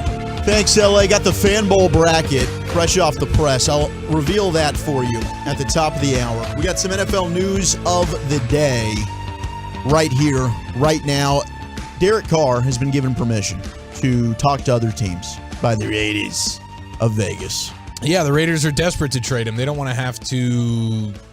They don't want to have to pay him on the 15th, and they'd rather get something for him than just inevitably cut him before the 15th when he's due a guaranteed $40 million. So the Raiders are like, please go seek it out, see if there's a team that's willing to give us some draft picks or something in order to take your services. I don't see it happening. He's not going to get traded for. Not with that contract. He's not. Me either. And he doesn't want to be traded for, really. He wants to be able to probably take his free agent tour and handpick his team. And man, I don't know how. I wonder what team's going to be interested in throwing. It just screams Washington to me. Washington's going to be like, this is our guy. Throw a bunch of money at him. I do wonder if Washington's holding out for Lamar, if there's any way that they could make that happen. But otherwise, I'm with you because the Jets seem like they're going to try and go for Rodgers, but you do have Devontae Adams, who you had Las Vegas locally on Twitter say, which neighborhood at Aaron Rodgers are you moving to? And Devontae Adams quote tweeted it and said, mine. So he's already recruiting his former quarterback with the Packers to replace his best buddy, Derek Carr, who's now leaving. Well, I do wonder with the Brady news, it felt like the Raiders were going to go all in on Brady. And with him now retiring, I do wonder what the Raiders' plan is at quarterback. It's clearly not Derek Carr, but I think they were going to just go full force on, okay, so maybe they bring in Jimmy G? They're going to go for Jimmy Garoppolo. That would make sense. Yeah. I could see that happening. That's the one they're doing. You got the McDaniel connection there. Yeah, makes a lot of sense. Speaking of quarterbacks, if you're wondering why the heck has the Cardinals' job not been taken, NFL insiders are saying, well, many of the desired candidates don't want to take the job because they know they're going to be tied to the hip of Kyler Murray for the next 4 seasons. He signed that 5-year, $230 million contract in late August, and anyone who takes the Cardinals job will have no options in the foreseeable future at quarterback. And it appears that a lot of these candidates are not very into coaching Kyler Murray. I kind of felt like that was Brian Flores' job. You're going to tell me that he's interviewing with Denver, right? Yes, Flores is going to interview with Denver, and I think he's the favorite to get that defensive coordinator job. What's my OC, my DC there? The guy has a strange name. I never get his name right. Oh, my gosh. Eve. It's something with an E. It is he does have a strange, but I don't know why they wouldn't just retain him. I don't either. That's what I'm saying. That like the folks at the Broncos, the front office was very adamant about that. I think it's Avero. Avero? Yeah. Oh yeah, Desai is the he's Seahawks. the Seahawks guy that they're also going to probably look at as well. But it appears that they want a big name to pair with Sean Payton, and that's why a lot of insiders right now are reporting Brian Flores, assuming the interview goes well. It sounded like though, but talking to people that around the league that kind of know the Broncos pretty well, that maybe that the front office wants to keep the DC. Yeah, Avero's done a great job there. His name Avero, right? Yeah. Is that how you say it? Hero Avero, I believe. Hero Avero. Okay. Avero. Okay, I get it. Yeah. But anyway, so yeah, that's kind of that's something that people are talking about. That guy, I don't know, I can't even pronounce his damn name. It is a unique name. But look what their defense did. Those guys played hard for him. They did. They were arguably the best defense in the league. I'd keep that group together if I could. Yeah. I don't think that thing's worth changing. But Brian Flores, if things go well, it seems like he's got the inside track to get that job. Yeah. But maybe Brian Flores is a good coach too. Maybe he is going to hold out on Arizona, see if he can get a head coaching job. I thought that Brian Flores was going to get that Arizona job. That's what I was. I don't know. I mean, I can understand. There's only 32 of these. Go for it. I mean, Brian Flores, you're probably still getting paid from the Dolphins for them letting you go. Go take another opportunity, or maybe he doesn't want to be a 2-time failed coach, a head coach. I don't think he would. In Arizona, I can think of worse situations. I don't think Kyler Murray is. I think a lot of people are making a very talented player. Yeah, I think you just got to get the right guy as an OC working with him.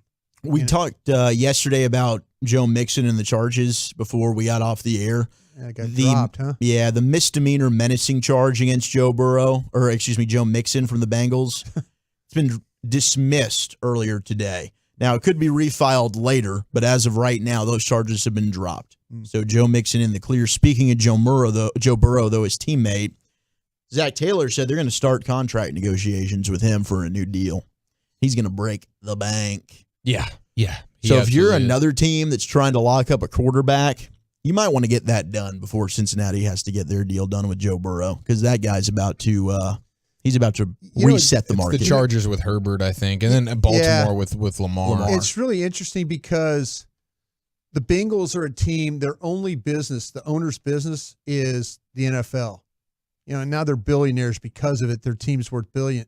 But extra cash, for signing bonuses and stuff like that, they don't have that that extra influx of money like a lot of these other owners have, money that they could put in to pay some of these signing bonuses. So I'll be interested to see how the Bengals structure this one. You remember this emergency quarterback rule that the NFL had? Yeah, they got rid of the third quarterback. So the Niners, of course, this is what they're talking about after what happened to them in the NFC Championship game. No team should have to go through what the Niners went through in that game. They're pushing to bring this thing back. Heck yeah. Kyle Shanahan said definitely would be in favor of it. We were scared to death when that rule ended, how many years ago. You kind of forgot about it since you don't see anyone have to go through it, but then you get reminded of how quickly a football game is over once that happens. They had no shot. They didn't. And Jason Kelsey was talking about it on his podcast with his brother Travis Kelsey, the New Heights podcast. Felt bad about it for a little bit. Yeah, he was like, we knew going into the fourth quarter when we realized Purdy came back in and he couldn't throw, this game's over. Yeah. They can't do anything on offense. Couldn't have happened the week before, couldn't have. No, that's the way she goes. And then finally, Eli Manning is giving an endorsement to Daniel Jones. He's saying he has earned a long-term deal, and he hopes he's the Giants quarterback for a long time. Me too, man. I hope they give him all the money, him and Saquon, and they just make that their duo, and they just throw the bag at it. That'd be nice. I would say Saquon's reflexes aren't very good. I would not pay him that much. After dodgeball? Hit in the face with a dodgeball. How's that happen? Oh, I didn't even see that. Oh, yeah. Were they using the legit, kickball, old school dodgeballs? No, not the kind that you ruined your mom's furniture with. Okay, they softened it up probably a little bit. they were hurling these balls. I didn't know Saquon got popped, I man. think it knocked out his pod. Yeah, it was one-on-one him into Mario Davis, and Davis nailed him right in the face, but because of that... The face rule? The offense, you're not allowed to hit him in the head with the ball. So the offense won. That's an automatic L if you hit somebody in the hell? Oh, no headshots in dodgeball No either? headshots. No headshots. I just saw the thing. Yeah, he tried to just dodge it with his head and move it to the side, but he just still got smashed. Right in the face. You think he took one for the team there to win?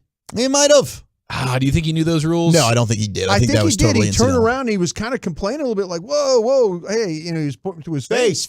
So Barkley got hit in the face in a one-on-one dodgeball and ends up winning? Yes. He won. Oh, I don't like those rules. Me either. Those are the rules we need to change. Defense should have won. All right, we got your afternoon headlines. Plus, we've got the bracket for you for Fan Bowl and who should be on the Cowboys offseason wish list. If you were Dan Quinn, we'll talk about that next on The Fan.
From our fan studio, secured by DFWsecurity.com, you're rolling with the G-Bag Nation on 105.3 The Fan.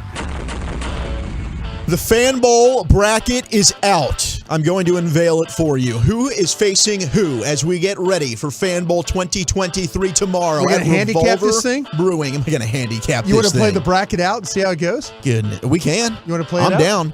I already have a conflict, but it's okay. Oh, you have a round Scheduling table? conflict? I got a round table at the time of my first match, but it's going to be fine. I can do I one might segment. switch with you if you have to. No, we're good. I got one segment. I I'm might do everybody's segment. going to go play, and then we'll be good to go. And then if I'm done in time, I'll run back to the round table. It's going to be good. We're going to be mixing and matching. We're going to be hanging out and fellowshipping with all the Tolos. We hope to see you out there as we roll on into hour number 4 of the G-Bag Nation. Hour number 15 for Broadus today, I believe. The stamina on him. My gosh. I'm you at stud. 12, right? You are, you're at 11 and a half. Yeah. 11 and a half. How you doing with the sun in the face? Is that okay? Actually, I love it. Do you? I really do. He needs as much vitamin D as he can get. More feats of strength for you, Brian. More feats. What do you mean vitamin D? Why don't you get out of here? You're too good for vitamin D, bro? No, I know what you were doing. What? Letting the people know that you're No, a big fan of vitamins and staying healthy as you go into your twilight years? It's twilight year. What's the first bracket? What we got? All right. He got offended by vitamin D, bro. I knew exactly what you were doing. You're such a jerk. So some of us, and by the way, I Gavin, wish I'd have talked worse about you this morning. you should have. Yeah, we'll should get have to just that at answered Eric 6:20. for all of the questions. 6:20 we'll have that. You owe We'll me have- money, you bum. We got what you drinking and what you thinking. Is that right now? Coming up at 5:20. No, we'll do that in a moment. Okay. It's Wolchuk, it's Broadus, it's Chiafalo, it's Lucius. We got Carter Freeman hanging out, doing your video. All right, so we got first round. Some of us get buys because of just how long we've been at the station. First which I round love. buys. We got a couple of 1 seeds in there. I mean, Hagee's obviously Hagee's a 1 seed, no doubt. And that's going to be a good first round match we'll get to in a second. Okay, so it's going to be Alec versus Will. That winner's going to play Reggie. Alec versus Will, Reggie. Got it. Who you picking? I'm picking Medford, man. The college kid. I'm taking Medford as well. He's going to be in the zone. He's been in the gym. I'm He's in. ready to flick those balls. He has been. The paper footballs. Mm-hmm. Yeah, it's more like triangles. He's going to flick the triangle. Yeah. So he'll go on to play Reggie. Got it. It's going to be me versus Sean at 3 o'clock. Now, my round table is scheduled 2:40 to 3:20. So what I'm going to do is I'm going to do one segment, then I'm going to go play Sean, and then we'll see how that goes, and I'll run back over and finish the round table. Who are you going to play on the? Who are you going to play once? After Sean, is there? Do you go? There's another buy or anything like that? I'll play the winner of Reggie, and we said Alec. No disrespect to Will Chambers. Yeah, I got you. That's also going to be the show from 9 to 1 tomorrow, so make sure you head on out there early. Although these roundtables are going to start at 2, and then we're going to start, I think, playing at about 2:20. Mm-hmm. It looks like. Broadus, you're playing Ruben at 2:30. I think. Yeah, Ruben's going to dominate Broadus. I'd say so. I mean, I'm going to try. I just haven't played paper football in 50 years. It's all right. Ruben probably has never seen what a paper football looks like. I think Ruben. And there's Bobby Marks on TV now. I think. Do you think he was late for his hit? No, heck no. He's good. I think Ruben. I think Ruben's gonna. I think he's gonna dominate me in this thing. I'm excited. I think this is probably the matchup we're going to put an asterisk next to. Nah. The winner of this is going to go play Corey. Oh, jeez. So that's your next matchup is Corey. Okay, I'm gonna try. I know you secretly kind of want to beat the crap out of Corey. Oh yeah, if I could. Yeah. So I'm going to move you. I'm going to advance you so we can get Corey and Broadus to bleep talk each other. Chop is taking on our guy Eric at 3:10. The Battle of the Italians. So set your alarm for that one. That's going to be fun. Is Choppy bringing his girlfriend? Are you kidding me? His Of course. better 3/4. Yeah, Sarah's going to be there. Good. On the other What if side, she wants to play for me? she might. I might have her be a ringer for me. She's very competitive. Peyton and KG, Bobby Belt and Joey are taking on each other. Winner of Peyton and KG plays LA. So Lucius, your first matchup is going to be at 3:20. You're going to play either KG or Peyton. How do you like Wait, that? I got a first round bye. Yeah, you got a first round bye. Yes. Finally listen to me. Thank you, God. You're good on that. How do you feel about your chances against Peyton or KG? If it's Peyton, it might be a battle. KG, I got you, bro. I'm going to wash you. Oh, yes. Just as I've been in school, you know what I mean? That's Crotch right. first, baby. I think KG might be younger than me, though. I think he is. Yeah, he is. His birthday He was is. recently, and I want to say he said he was 37. Yeah, he's a mid to late 30s kind of guy. I don't know. It might be a battle then. I think we learned Lucius is Dirk, right? Lucius is 21. 21. Yeah. Do you think 21? Plus. Thanks. Can you do something for me? I ask you to do something every day. I send you all kinds of audio. Thanks. All right. We've got General and Hagee, man. This is probably the best first round matchup. Technically, I guess it's second round because both of them get buys. But the defending champ, Kevin Hagelin, against our guy, Gavin Dawson. It's going to be the most sober match of the day. That's a 240 special. I think the loser needs to start drinking again. Ooh. Well, I don't think Hagee ever started. Oh, he never Hagee- even I he thought never Hagee- even started. I thought He's celibate. Oh, really? I do know that. Wait, that- what? He just had a kid. Lucius, you're worried about me. I don't think you know what that means. Larry is playing the winner of Bobby Belt and Joey. CA and Bassick then will be your other matchup. So those are all the round one matchups. That's going to be a battle right there. That That will be a CA battle, and Bassett's yeah. going to be a battle. Yeah. Bassett's going to act all nonchalant about it, but he wants to win. Yeah, there's no question. I believe so too. He's been doing, and I think that's kind of what Brian's doing over here. Nah, man. Brian's like, I'm going to be eliminated. I'm telling you, first man, round. I'm that episode of South Park. I swear. Oh, he sucks more than me. Yeah. They're not any good. They're worse than us. Shout out to the Rangers. They're out to surprise, baby. The trucks have left. Trucks have gone. Woo! We're going to be out there as well at the end of February. We'll be in Arizona twice. Yeah, we are. Month of February. Heck yes, we are. Yeah. First time doing Radio Row. First time doing spring training. I can't wait. Be fun. Oh, it's going to be awesome here on your home of the Rangers, home of the Cowboys. 105.3 The Fan. Speaking of the Cowboys, we got a Dan Quinn 2023 offseason wish list.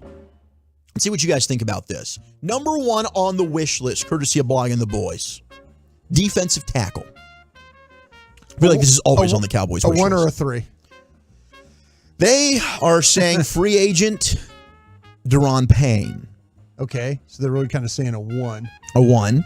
Yeah, because you have Osa and you have Golston, I guess. I think as it's a 1, but threes. see, Deron Payne gives you that flexibility to play both. Play both. You know, he's a guy that can get you some sacks. Yes. Yeah, I would absolutely take him. He had 11 and a half sacks last year. Yes. Holy cow. Yes. Holy cow. Yeah. I said crow. All right, and then Siaki Ika from Baylor. Good player. If he's there in the second round, I'd be thrilled. But I'm not taking him in the first. You're not? No. Give me a reason why you wouldn't. I just don't. I don't think he's a first-round player, personally. Well, you're picking him at 26. I get what you're saying, but there's other defensive tackles that I think are maybe better, or there's players that I just like more at the bottom of that first round for me. And I don't think D tackle is as pressing of a need as some others. Now, I know you want to take BPA, but for me, he wouldn't be BPA, I don't think, at 26. I like him. Not bad. I'm not saying I'm against the pick, but to me, he's a second-round guy. My guy, is it Mazzie Smith? Yeah, Mazai Smith. Mazai Smith? Yeah, you and I disagree. See, I think Smith's better. You think Ika's better. I do. I think Smith is better. Yeah. Now, Ika I think, is going to give you more in terms of pass rush than Smith. Yeah, a lot more. Yeah. Yeah, but you don't want to take the guy. You just don't. You don't. I don't want to take him in the first round. You don't care about pass rush. I'm looking at a one tech, baby. I want somebody that's going to be just stand there. But you take Smith. Trash can full of dirt. Would you take Smith? I'm not taking either in the first. Okay. I don't think there's a defensive tackle there I want in the first round. Jalen Carter? Well, okay. He's the best player in the draft. I'm not going up to number 1 for him. I just thought I would test you there a little But bit. you're right. You're right about keep about him that. honest over there, Broadus. How about edge? Would you re-sign Dante Fowler Jr.? Did you like the way that he played this year? I think I'd move on from that. Would you? Yeah. So free agency, they're saying wish list, bring back Fowler. Otherwise, Brian, I wonder what you think about this guy. I liked him, and I kind of think he's an undersized Will Anderson. Nolan Smith from Georgia. I tell you what, I see 6'3", 237. He's just smaller because he's skinny. Yeah. But to me, he does a lot of the same things that Will Anderson does. Man, I'll tell you what, I was trying to remember exactly what I thought about him. And yeah, he got hurt late in the year. He did. And like on November 1st. And he is the definition of a tweener, linebacker There's- end. Yeah. There's, like I said, they asked him to do some pass drop stuff, but he was so much better as a pass rusher. I think he puts the blockers, I think he puts blockers in a tough spot because of his quickness and the explosiveness off that snap. Mhm. So, yeah, I mean, it's if you want a pass rusher at the bottom of the first and he's there, I'd be in on that. There's no question about that. There was one time he was projected to be a top 10 guy. All right, linebacker on that wish list. Should you just re-sign Leighton Vander Esch? I think he proved his importance. Yeah, I think that's not a bad thought. Because I'm struggling with these linebackers myself. You know, I'm trying to figure it out. Like Drew Sanders, you know, Arkansas guy. You always got to be alert of the Arkansas guy. Mm-hmm. But he's also got some edge rusher to him as well. He does. He's the best linebacker. He's the only guy I see going in the first round. They offer. What about Jack Campbell from Iowa? I liked Jack Campbell. I got to see him live in that game. I went to Ohio State, and he stood out to me. I just want to draft him on name alone. Jack that Campbell's sounds like good. a backer. He can that sounds play. like a dang hole plugger. I thought he was an instinctive player. There's no way Jack Campbell has all of his teeth. Well, at least his original teeth. He yeah. might have a fake one or two in there. Jack Campbell is a freaking head crusher.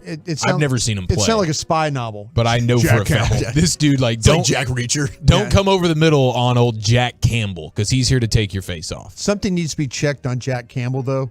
He wears a shoulder harness on his left arm. Oh, that's right. right. I wonder if it's one of those things that he's got issues coming in. Fair enough. When you hit that hard, man, it's hard to keep that body intact. Haven't watched Tank Dell yet. 817 asked about him. I have not watched him either. No, he lit up the Senior Bowl though. Yeah. So we'll get. He's also tiny man. I don't know if the Cowboys are going to be interested.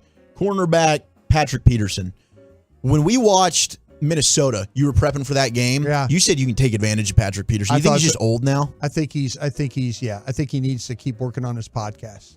Ooh. Yeah. Look at that. Yeah. Do you think he's so old that at times he'll be FaceTiming somebody and forget that he's got the volume all the way up while he's working? Probably so. I love busting on Rodgers, bro. Probably so. I admit it. Somebody just here. They were just here talking to me, I promise. Oh, it was a great time earlier in the program. Can't remember what time, but that was a fun moment. Corner, best one's Joey Porter Jr. I don't think he falls. I don't think he falls either. But I think there's several good ones though. Yeah, we talked about Cam Smith from South Carolina. Mm-hmm. That guy. I mean, he could outside inside. I have no problem with that. I'm guy. a fan of his, Yeah, man. Absolutely. I think he's the second best guy. And then finally, wish list for Dan Quinn, safety. I think you can. Malik Hooker really, I thought, didn't have a very good second half of the season. He had like braces on his thumbs. Banged up. Yeah, he had surgery on his thumbs or thumb. So if you could upgrade that, I would definitely consider that. I mean, a big way to upgrade it is if you want to take a swing in free agency, it's Jesse Bates. We know that's the Cowboys. That's a real big swing. It's a huge swing. Yeah. All of a sudden, you add one of the best safeties in football. Yeah, but that's what I'm saying. Will they do that? No. I'm scared they're not even going to be able to pay Donovan Wilson and keep him here. Yeah, fair enough. I'd love to have Donovan Wilson back. I would too, bro. I think he's vital. And Dan Quinn being back makes me feel that way even more. With the way Quinn likes to use 3 safeties at a time, that's a guy that you want, man. That's a guy that you want on your team. And I'm going to be really disappointed if Donovan Wilson's not here. Draft-wise, the guy they throw out there, Antonio Johnson, who I do think is the best safety that we've looked at from Texas A&M. Yep. Question is coverage. Can't really tell if he can cover, but he's a dude. He's like Donovan Wilson. He's physical, man. Box guy. Beautiful tackler. Tackles in the open field really well. And he is kind of a do-it-all guy. And he played some slot corner a little bit from my notes, but you just can't tell. We just didn't have a ton of A&M tape at our disposal to be able to see his range and coverage ability like as a center fielder. I think he's more of a box safety. You're talking about Antonio Johnson, right? Yeah, A&M. Yeah, it's okay. I was sitting there because I was thinking, I hope that's who he's talking about. This guy does a great job of creating turnovers too. You can see, I mean, there was a game, I think it was Mississippi State, where he chases the quarterback outside the ball and just knocks the ball out of his hand. Did it to a running back. These guys did a lot of things well, is what I said. The skill and the toughness, especially 6'3", 195. Gotta like the way and he plays. was a clean tackler. I could see a player that I just want to throw out there, and I don't want to get too overzealous into draft talk, but a guy that I know the Cowboys are probably going to like is that Boise State corner, or safety, excuse me, big 6'4", Skinner. Skinner. Yeah. JL Skinner. And I don't love him, but he's a thumper. Like, if you move on from Donovan Wilson and you just want to replace that kind of physicality and toughness, that's the dude to do it with. Cool. Well, I'm glad there's guys out there. There are guys. I'm torn between, like, my 2 most exciting players on the team next year are Sam Williams and McQuamu. With Dan Quinn coming, I'm so excited to watch those 2 young studs really hopefully blossom into super beasts. All right, let's do a little what you drinking, what you thinking. 877-881-1053. Get those calls in. That's next on The Fan. More G-Bag Nation, less commercial.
Welcome into the G-Bag Nation on a Friday. What you drinking, what you thinking. It is the one time of the week where you are actually encouraged to call into the program while intoxicated or in the process of catching a buzz. It is what you drinking, what you thinking. And we look forward to drinking and hanging out with you and talking sports and just fellowshipping the only way we know how. And that's tomorrow at Fan Bowl, 2 o'clock. It gets underway, round tables, and all the partying. Texas Live, Revolver Brewing. It is going to be a spectacular event, and we absolutely cannot wait to see you there tomorrow afternoon. Segment's brought to you by Frankel & Frankel. There's a reason you need a special license to drive a big truck, so companies that hire drivers and put them in a big truck should be held accountable for what happens when one hurts you. Frankly, you need Frankel & Frankel. The consultation is always free. Visit truckwreck.com, and I went ahead and busted open the Crown Royal, boys. Courtesy of Tolo Tim from Carthage. Put a little splash in the ice water there just to get the festivities underway. This is sort of the pregame to tomorrow's main Fan Bowl event. And that's really what I got on my mind right now. I'm fired up for it. It's my first time actually getting to participate in Fan Bowl. And so I'm looking forward to seeing, do I still have the paper football chops that I used to? And when I used to have them, I didn't really have them, but it was a fun game to play. So we'll see. Spittle's the referee. So I'm hoping to maybe get some calls going my way in round 1 versus Choppy. We shall see. But tomorrow's going to be an absolute extravaganza, and I cannot wait for it. Broadus, what are you sipping on over there? I have got me an ice-cold Dos Equis is what I have in my hand right now. Delicious. And it actually, the first sip tasted excellent. And what I'm thinking is I share your sentiments with the about the Fan Bowl tomorrow, but I also wanted to quickly say thanks to all my teammates here at 105.3, the shows that I've been on this morning, and then midday, and then our show here. And I'm looking forward to finish this thing out with CA and KG. So thanks for these guys. Everybody allow me to pay off my bets, and hopefully I won't have to do this again. I love it. And hopefully you won't either. I just crushed a soda shake. It was cran grape. Cran grape? Mm-hmm. I'm not familiar with that. That was the flavor. It's actually a really good flavor for them. It was very good. And I'm thinking, yes, I'm pumped about Fan Bowl tomorrow. First time to get to play and participate in it. I'm excited for that. A little bit nervous about this first round matchup with Tiny Hand Sean because I do think that he excels at this game. But I'm going to have to bring my A game. And 3, Brian, I don't know how the hell you've done this. You are a crazy man. And I love you. Appreciate that, man. Thanks. And I would never accept this bet payoff, but what you've done is outstanding, and I can't wait to figure out what you two gentlemen are going to do for your bet payoffs that you owe from Conference Championship Sunday. Yeah, it is a very fair question. We're going to have to see how can we embarrass ourselves at Radio Row. I will pack the truck nuts just in case Broadus wants to don those in front of all of his football people that probably have a ton of respect for him. Yeah. And maybe he'll lose that respect. Maybe he will. I do think one more thing to add to this. There was an article today in the Morning News.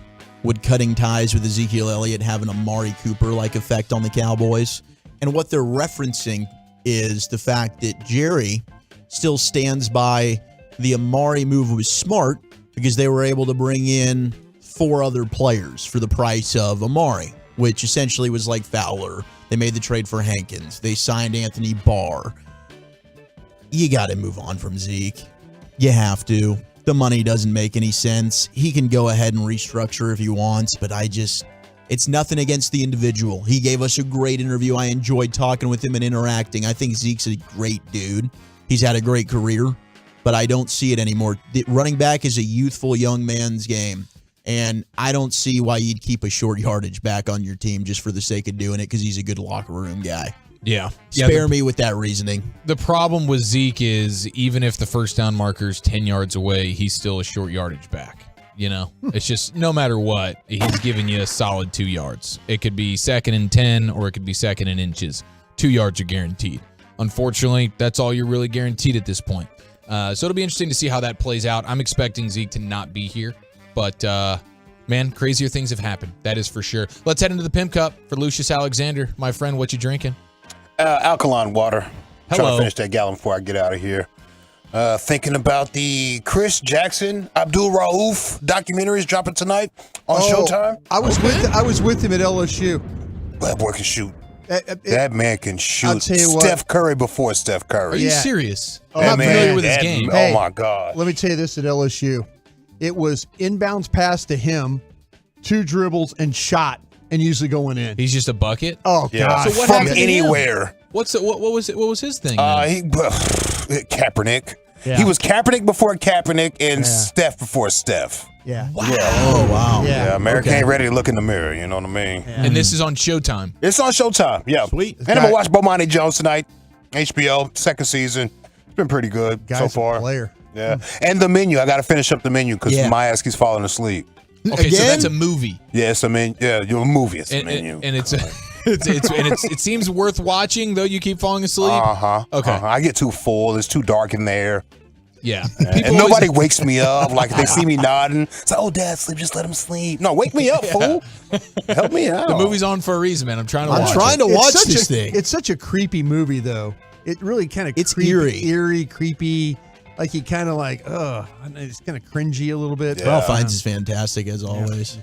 Lucius, are we doing the tequila thing tomorrow? Are we gonna rock with tequila only tomorrow, or what's the plan? Because I think that was my initial move, like ranch water. Yeah, I'm going to keep it light on tequila until after I play the game. Okay. Yeah. Okay. I might microdose just to help me play the games better. Absolutely. Yeah, so if you play against me, bro, you might want to study. The PEDs are gonna be out and about. It's going to be up. All right, 877-881. Like Mario out here. 817 says you guys need to try Miller Lite, OJ, and vodka. It's called the Bromosa. Whoa. That sounds like a recipe for disaster, Kinda seen especially that. for That's a- Broadus if there's OJ involved. That's a but- TikTok drink I think people were putting on. Oh, really? Yeah. Okay, look The at you, Broadus. Bromosa. The Bromosa. Maybe I'll give Bromosa. that a shot tomorrow. Yeah. Might give that a try. All right, Tim from Carthage, you are in the building, my friend. What you drinking?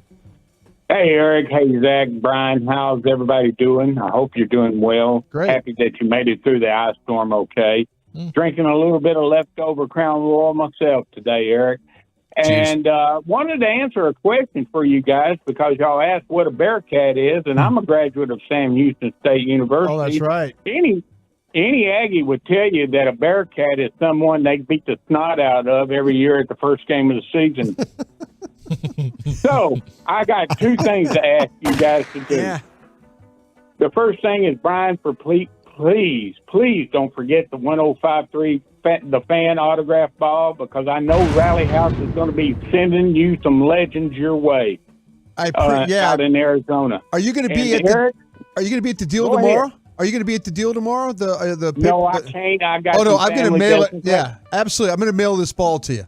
Trust me. No, you're not. I You're think he gonna wants you to hold take that to the Super Bowl with you and get some signs on it. That's what I feel like he's saying. Hey, I want you to hold on to the ball till the next remote so I can make it. And me too. I got you. I got you. Well, I'm Okay. an idiot too. Okay, I got you, Yeah, sir. and the other thing, Eric, you and Zach, get pictures, because these are memories you'll cherish for a lifetime. And do me a favor, Zach, will you please try not to fart on Eric with a live mic?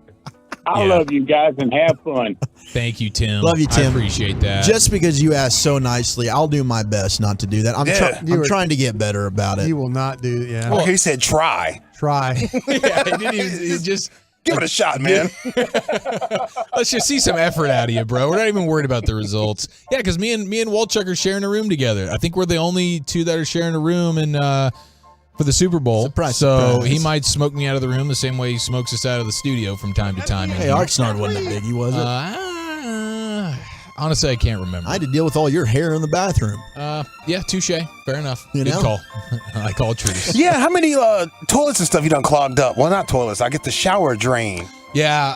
You clog up shower drains. You and your old lady. Y'all got long hair. Yeah. My wife gets onto me about that more than I get onto her. Honestly, I got to be better about it. She's like, "You left hair in the shower again or whatever." I'm like, "Dang it, dude!" And that's honestly one of the biggest reasons why I'm approaching the moment of cutting this all off. No. Yeah, I'm getting closer. Are you getting annoyed by it? I'm starting to get annoyed. I've had it for a long time. You're going to wake up weak one day and be like, okay, I guess what's real. No, bro, I don't want to go all Samson on this thing, but it might happen to People me. not going to say hi to you. You're going to walk right past you like they don't see you. It's crazy. All respect is going to be gone as soon as the locks leave.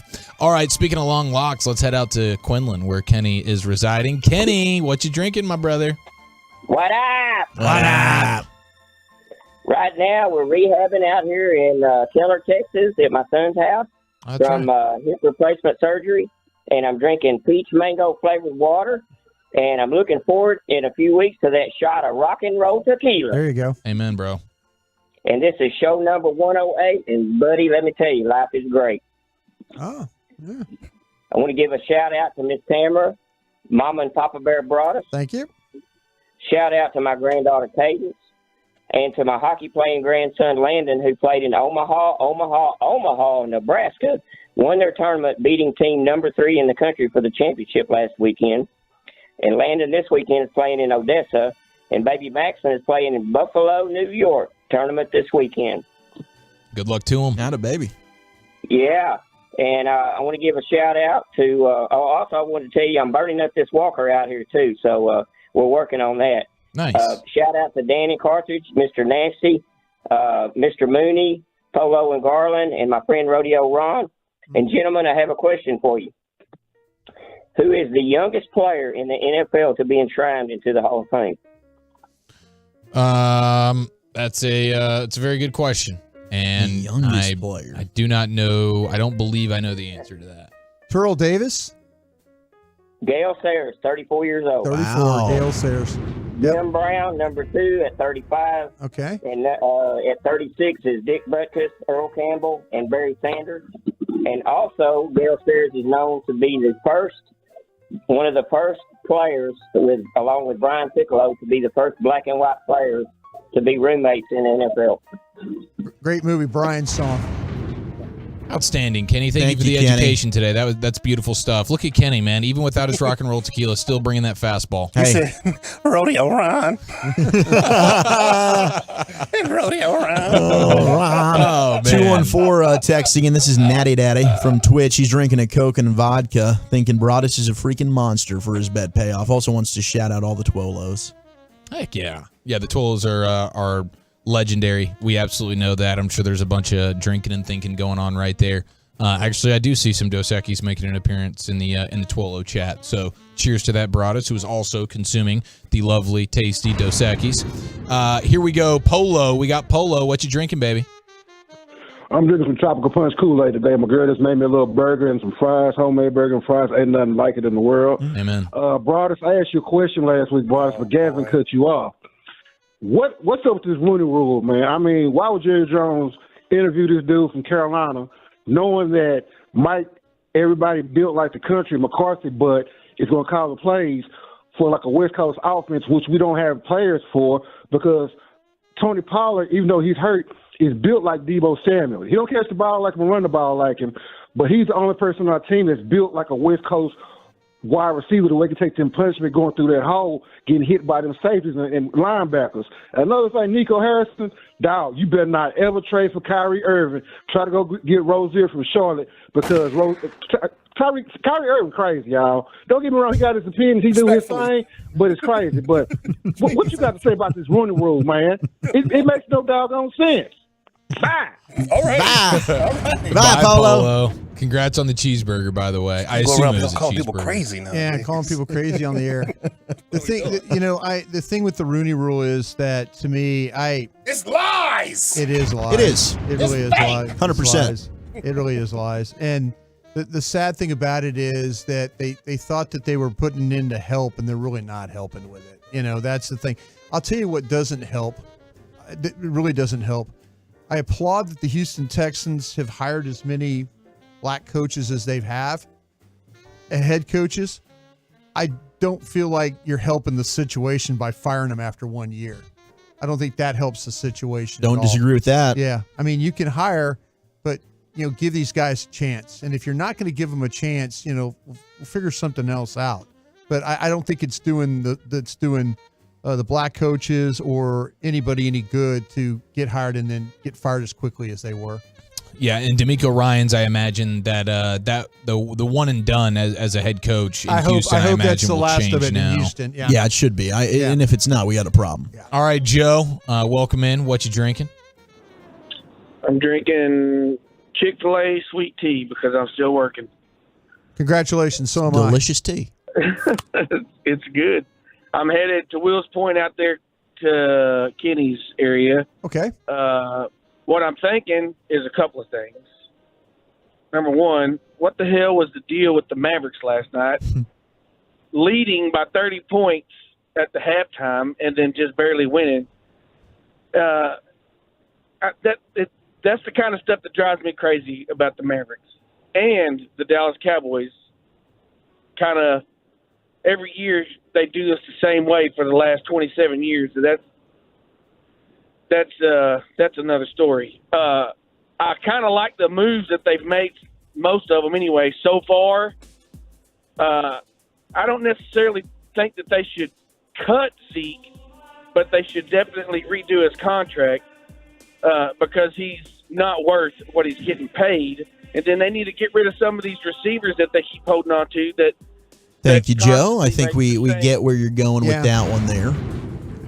Yeah, I mean, to me, the Mavs game last night, it just disintegrated on them in the fourth.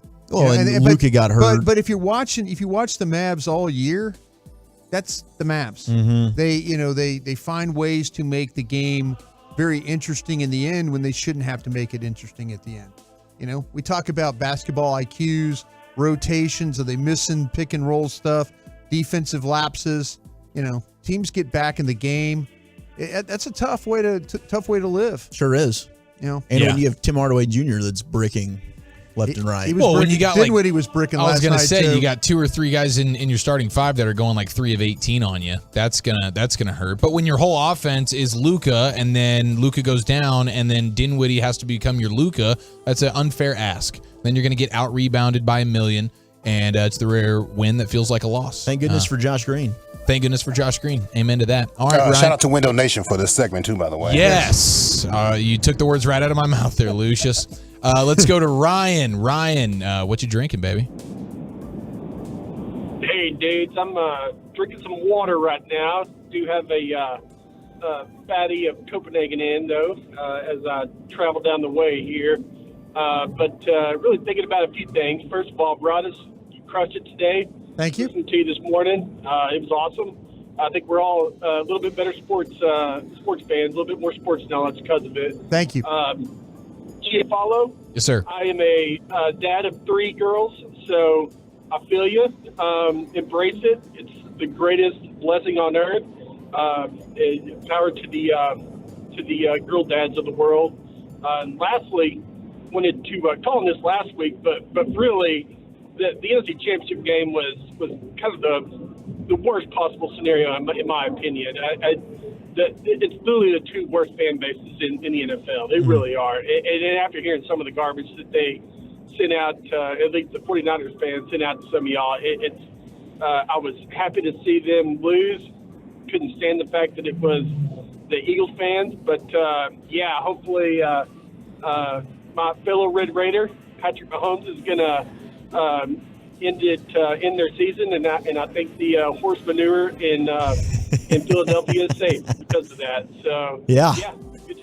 Beautiful, Ryan. Thank you. I love that Ryan was like, hey, I'm drinking water, but I do want to let you know I am catching a buzz still. I got the Copenhagen. Don't worry. I'm dipping and I'm spitting. That's right. And he said a big old fatty as well. So he's not doing any tiny little pinches. No, it's there. a big old fatty. Got half a can, it probably, and then it's a fat old sucker. That is correct. All right, I see we are absolutely loaded up here on the fan or on the lines here. Fan Factory, Diamond Factory hotline. Maybe the crown's setting in. What are they? I don't know. It didn't take long, did it? Who's been doing the radio all day? I guess it's been you, Broadus. And Broadus is still hanging strong. Yep. Hanging strong. Still got a few hours to go for the Fan Jam payoff. Hanging real tough. Hanging tough. But let's go ahead and throw it into the Pimp Cup for Lucius Alexander and the Friday edition of LA Live. All right. Well, since I screen these calls, I guess we'll knock them out. Let's go to line 6. My man Sam, what are you drinking and what are you thinking on a Friday, sir? It's me? It's you, Sam. Yes, sir. Sam, I am. All right. I got ranch water going down right now. Good. And, man, it feels good. And what I'm thinking is I'm ready to get back to the promised land. I got spoiled as a kid and got to see 3 Super Bowls. And for the last 27 years, been stuck in purgatory. And I feel like I'm wearing a clown nose. And I put it on every year. And this year I was ready to take it off after week 1. Tyron Smith went down. preseason, Dak goes down, and guess what? Cooper Rush comes in and puts that clown nose right back on my face. You're not alone, Sam. Happens to me every stinking year. Yeah, well, Chuck knows. Just when I think I'm out, they pull me right back in. Right back in. Kirk, what are you drinking? What are you thinking, sir? Well, I'm drinking some ice cold water driving home from work, but I'm also smoking a nice fat Cuba right now. Yeah, got that Maduro in my hand. So I'm thinking two things. One, Cowboys better have a really good draft this year, because just like Sam, I'm getting roped in every year and putting that clown nose on my face too. The other thing I'm thinking, the next time you guys talk to Bobby Belt, tell him to get his slow butt out of the left-hand lane and just let people go on about their business. We'll tell him at 6 o'clock. Yeah. Bobby joining us at 6? Yeah. Oh, okay. Since we're like, oh, okay. Did I not respond right? I'm sorry. Well, I printed out a sheet for you. I'm sorry, man. I'm swamped in here. Get it? Holding these gators down. I'm swamped. Ooh, swamped. Hey, there's a little bit of LA Live in here, too. We do G-Back of the Day every day at 2:30 here on The Fan. If you missed it, I've got the G-Back of the Day right here for you. We've got a girlfriend who called this would-be caller. This guy's trying to hit on this girl's girlfriend. So she called him man to man to say, hey, you need to fall back. Everybody said, oh, after we talk, man. After we talk. Why would you keep inboxing her? Why you keep texting her? What's that about, bro? It's nothing. After you told me that was your shorty, I fell back. It was that simple. No, it's not. Clearly it's not, bro. I came to you man to man. Just like I'm coming to you now. You said, man to man, letting you know what the situation was, and I go through her phone. I see you once again. Man to man. Like, what about that? Don't you understand, bro?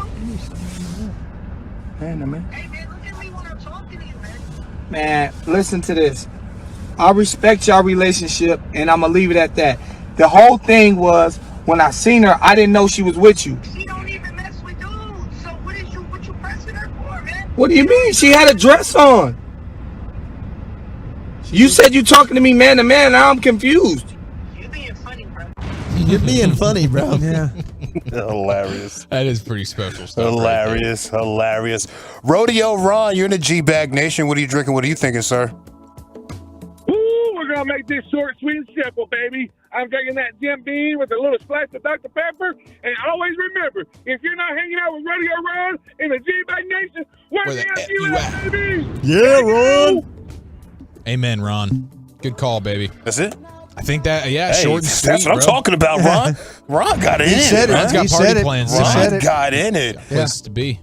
This is February 3rd, 2023. LA Live with a little drinking and thinking together. A little combo packed. Question for the Tolos I had yesterday, and I'm still getting reactions today on my social medias. How do you know that you've had too much to drink? How do you know if you've had too much to drink? What are your tail signs? People are still responding. I got answers like, when I can no longer taste the alcohol. Oh, yeah. When I text a certain ex that I know will be available. Cool, the OU Hey, up, girl, you huh? up? Yeah. Yeah, I told him to tag her. Let's see who's always available. When I start asking for cigarettes. Yeah. I got a buddy that's like that. Man, I was thinking about this last night, and it hit me. I was like, it's usually the after the fact, like when you get in the car, when you get into the Uber or whatever, and the car starts moving, and you start realizing, like, okay, everything's settling down now. I'm sitting down, the car is moving, I'm looking outside, and it's like, oh no, this is like fun's over. The This is about to spins, hurt. bro. That's when Yeah. the spins start. Yeah. I know what you're talking about. Ash, you're in the G-Bag Nation. What are you drinking? What are you thinking? Hey, fellas, appreciate it. Brian, keep crushing it, buddy. Thank you, man. But what I'm drinking, man, it's that 10 o'clock, 10 a.m. thermos coffee, still going hard, still going, put Wow. in 60 ounces in there, and that Yeti keeps it cool. So I'm still going off of that. But what I'm thinking, and I want to bring some positivity to Cowboy Nation. Like after the loss, I've had time to chill out.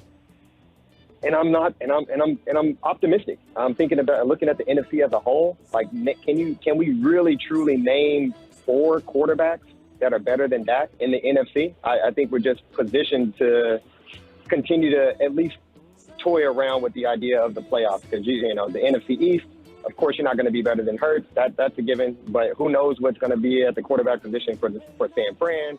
Kirk Cousins not the guy. Daniel Jones not the guy. Like, all these people are not the guy, and the Cowboys are not that far off. So, yeah, he's Serious not. about his Cowboys. He's not wrong about that. I mean, we thought that going into the playoffs that you'd had a shot. Jerry said it in his postgame comments as well.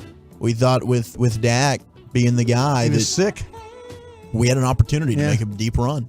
Yeah, and that's the bummer. I mean, you've lost to Garoppolo and Purdy in the last 2 years, so you've had the better quarterback in both games, and it didn't matter because they both had better teams. And unfortunately, once you get into the playoffs, that's going to happen. And maybe you can win a playoff game, but once you get into that divisional round, you're playing a team that is really dang good. Maybe they either have the better quarterback than you, or they have a much better roster, and that's what you've run into the last few years. Hey, our quarterback's probably better than yours, but your roster's definitely better than ours. LA Live with a what you drinking, what you thinking combo packed right here.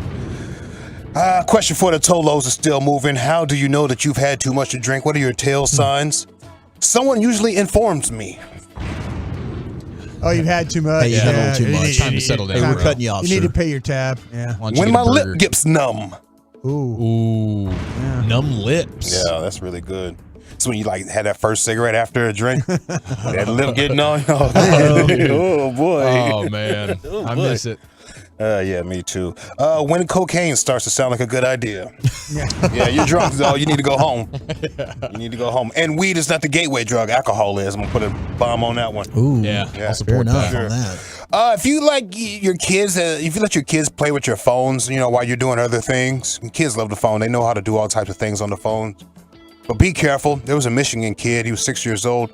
Ordered $1,000 worth of Grubhub on his parents' phone. Oh my Listen to God. this. Keith and Kristen Stonehouse had no idea who could have ordered all of this food until Keith eventually stopped one of the Grubhub drivers. And I said, "What is going on? Why are you bringing me food?" He said, "I don't know. You ordered from the shawarma place." I said, "No." Oh. That's when it clicked. He let his 6-year-old son, Mason, play with his phone before his bedtime. So I think I had left the app open, and he saw that when he was playing with my phone and just started going to town. So he ordered multiple orders, chili cheese fries, the chicken pita wraps. He ordered multiple orders of that, multiple orders of ice cream, pizza. Nearly $1,000 worth of food was ordered. Yeah. He even tipped every order to him. Shout out to that kid. Dude, it is the easiest move, man, and I've had to get onto myself for it. There's nothing easier in the world parenting just by giving a screen of some sort to your kid and let them do whatever. Hey. And I've got to reel that in. It's the easy thing to do. Yeah. When my daughter comes in, it's like 6 a.m. and she's ready to go for the day. You know how easy it is for me to just hand her the phone and then just go back to sleep. Here you go, honey. I got too many screenshots and bookmarks in my stuff. You can use my old girl's phone, but you can't use mine. Yeah, use mommy's phone. We have a whole other conversation. It's too early for that right now. Let's see. What else I got for you boys? Oh, Andy Reid. Does Andy Reid look like a serial killer to you? I always go walrus with Andy. Yeah. Or he looks like the guy who walks into the office and sees the box of donuts and he starts wagging his index finger around and he says, "Don't mind if I do." Who brought that? Yeah, my man Bill Burr was talking about Andy Reid and the Eagles head coach this week. I'm going to play it for you boys. Congratulations to the Chiefs. That was actually a great game. And so it's the Chiefs versus the Eagles. Who do you like? This is a tough one because the Chiefs have the more experienced coach in the BTK killer, Andy Reid. It's his brother, right? I mean, he looks just like him, doesn't he? He does. It's ridiculous. And that guy was from that part of the country. I swear to God, if Andy Reid ever goes to 23andMe, I say he loses at least 2 uncles. Andy Reid was the guy who chose the right path. All the rest of were in rest areas and out in the woods or something. So, what's funny was when the Eagles won, or we're going to win the game, I immediately went to my Twitter because I was trashing their coach when he was nodding vigorously, saying, I know what the I'm doing. The guy's literally winning a divisional playoff game, and he's acting like no one's ever done that before or ever been a coach that came in with a game plan that worked. I know what the I'm doing, right? I mean, am I crazy? I mean, this is like Psych 101. The guy, he's got a massive inferiority complex, right? I know what I'm doing. Not like everybody says. So you got Nicky Fredo going up against the BTK killer. Who do you like? I think he looks more like Feinbaum. Yeah, I didn't think he looked like the BK2 killer, whatever the fool's name is. Yeah. Dennis Rader. He doesn't look like that guy. I don't think so. No, he's just got the mustache. He's got, I mean, the BTK guy, he's got the same hair and glasses as Broadus, actually. He does. If Broadus grew out the big mustache, I see a lot of. Could you go pretty good mustache? It's giving serial killer. It's giving serial killer. Hey, but here's the thing, though. This guy doesn't even look like a serial killer to me. Like, he had a great disguise because he just looks like some level of like an accountant. That's how he hid in plain sight. You know, he really did. But I get Paul Feinbaum vibes from him. Yeah. Because of the cul-de-sac up top. Just in general. Andy Reid, pound for pound, the best coach in the league. I thought that was Mike McCarthy. That's number 2. Okay. Yeah. Number 2. He's behind Mike. Hey, it's a weight class, baby. It's a weight class. Show some respect. Black and Gold B, you're in the G-Bag Nation. What are you drinking? What are you thinking, sir? What's going on, fellas? I'm drinking the ice cold Bud Light. About to spark up a fat bowl. There you go. That's weed. And I'm thinking, man, I'm a little upset because I'm not going to make it to fan. I'm not going to be able to make it to Fan Bowl tomorrow to meet all you guys. Dang. I'm looking forward to that. But yeah, funds are a little low this week, so I got to wait till payday next week. So I'm upset about that. But man, I hope y'all have a good time. And Brian, I know you got to be tired, man. Whenever you leave tonight to go home, just be safe driving home, man. Appreciate that, man. Thank you very much. Black and Gold. Well, it's free to come out to Fan Bowl. It is free to come out to Fan Bowl, and Walchuk promised to any Tolo that walked up to him and made a compliment about his body, Walchuk will personally buy you a beverage. That's not true. So if you walk up to Walchuk and you compliment that cleavage or we whatever, will find Eric's tab and we'll put it on him. Compliment that ass. wagon. Yeah, if you want to compliment my tuchus, then maybe we can talk. Wagon is a top 5 way to describe a nice dunk, right? Yeah. Wagon Wednesdays, man. There's a girl on Twitter. She be. Oh, I got another plug on Twitter. I'll tell y'all later. I'm gonna have to mute it, All right. bro. I'll tell y'all later. Oh yeah, if you're in Plano, pay attention. Plano, Texas.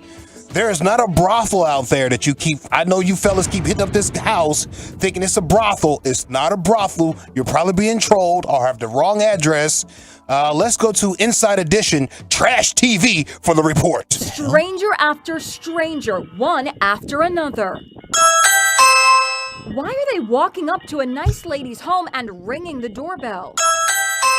They're all uninvited. So, who are these guys? What can I do for you? I'm here for Nikki. For who? For the past 9 For months, who? Elaine White has been inundated with total strangers showing up at her front door in Plano, Texas. There was a gentleman sitting on my bench out front with a 6-pack of Miller Lite, 6-pack of Bud, and 6-pack of Heineken, You and a look bottle of like whiskey. Jerry Jones. Why are they here? Turns out they think Elaine's house is the best little whorehouse in Texas. Men are literally showing up at your door looking for a prostitute. That is correct. My address had been given out on a sex website that men go to. Okay. Oh, yeah. And they pay for sex by Venmo, and then they give them an address, and it's mine, and then they come here. I was supposed to meet someone here. For drugs or sex? Second one. Elaine is so agitated about the men coming to her door, she's arming herself one. with a pistol. 4-inch barrel. It is loaded, and I will use it the next time they come here. Wow. How disappointed you got to be. You're supposed to meet somebody here? Like, you don't know what I had to do to my schedule to get here. You telling me it's not going to happen? This is ridiculous. I got to cancel all my plans tonight now. Here from the soup kitchen. I think There's no soup. I didn't make soup tonight. No, but I made a casserole. Tonight's chicken noodle. I think we're getting confused with the guy. Remember next door? Yeah, next door. Not here. Yeah. Megan. It's Megan. I got the fun stuff for you. Next door. All right, that's it for me, fellas. I got some more jokes and stuff on deck, but we got to go. All right. Have a good night. I'll see you tomorrow. We love you. We love you, LA. All right, coming up Great next. show tonight, Lucius. You killed it. Let's catch up with our Cowboys insider, Bobby Belt, find out why the hell he's been driving in that left fast lane. We'll talk with Bobby Belt next on The Fan. Odyssey celebrates.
Studio, secured by DFWsecurity.com. You're rolling with the G-Bag Nation on 105.3 The Fan. Welcome to the Nation.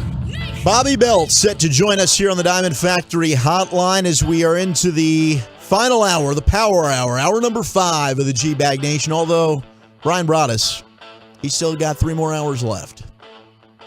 Yeah, let's see. He's been going for now 12 and a half. Mm-hmm. You've been doing an incredible job, Brian. Thank you. Appreciate honestly, that. You still haven't snapped on anybody, and I'm a little bit. We're good. A little bit surprised. No, we're good. Maybe it was that Pecan Lodge brisket sandwich. That's excellent, man. Total Mark dropping that by Mark, was thank huge. you so much. That's what But did it. I think it's Really. something like when you're in the cold and it hurts really bad for a while, but then you just get numb. And I imagine that's where you're at now, Broadus. You're just a little bit numb to it. Like you do a cold plunge or something. You know what? This is very similar. What we do is for the draft. You know, when we go work with the Cowboys, and you get like a 9-hour day.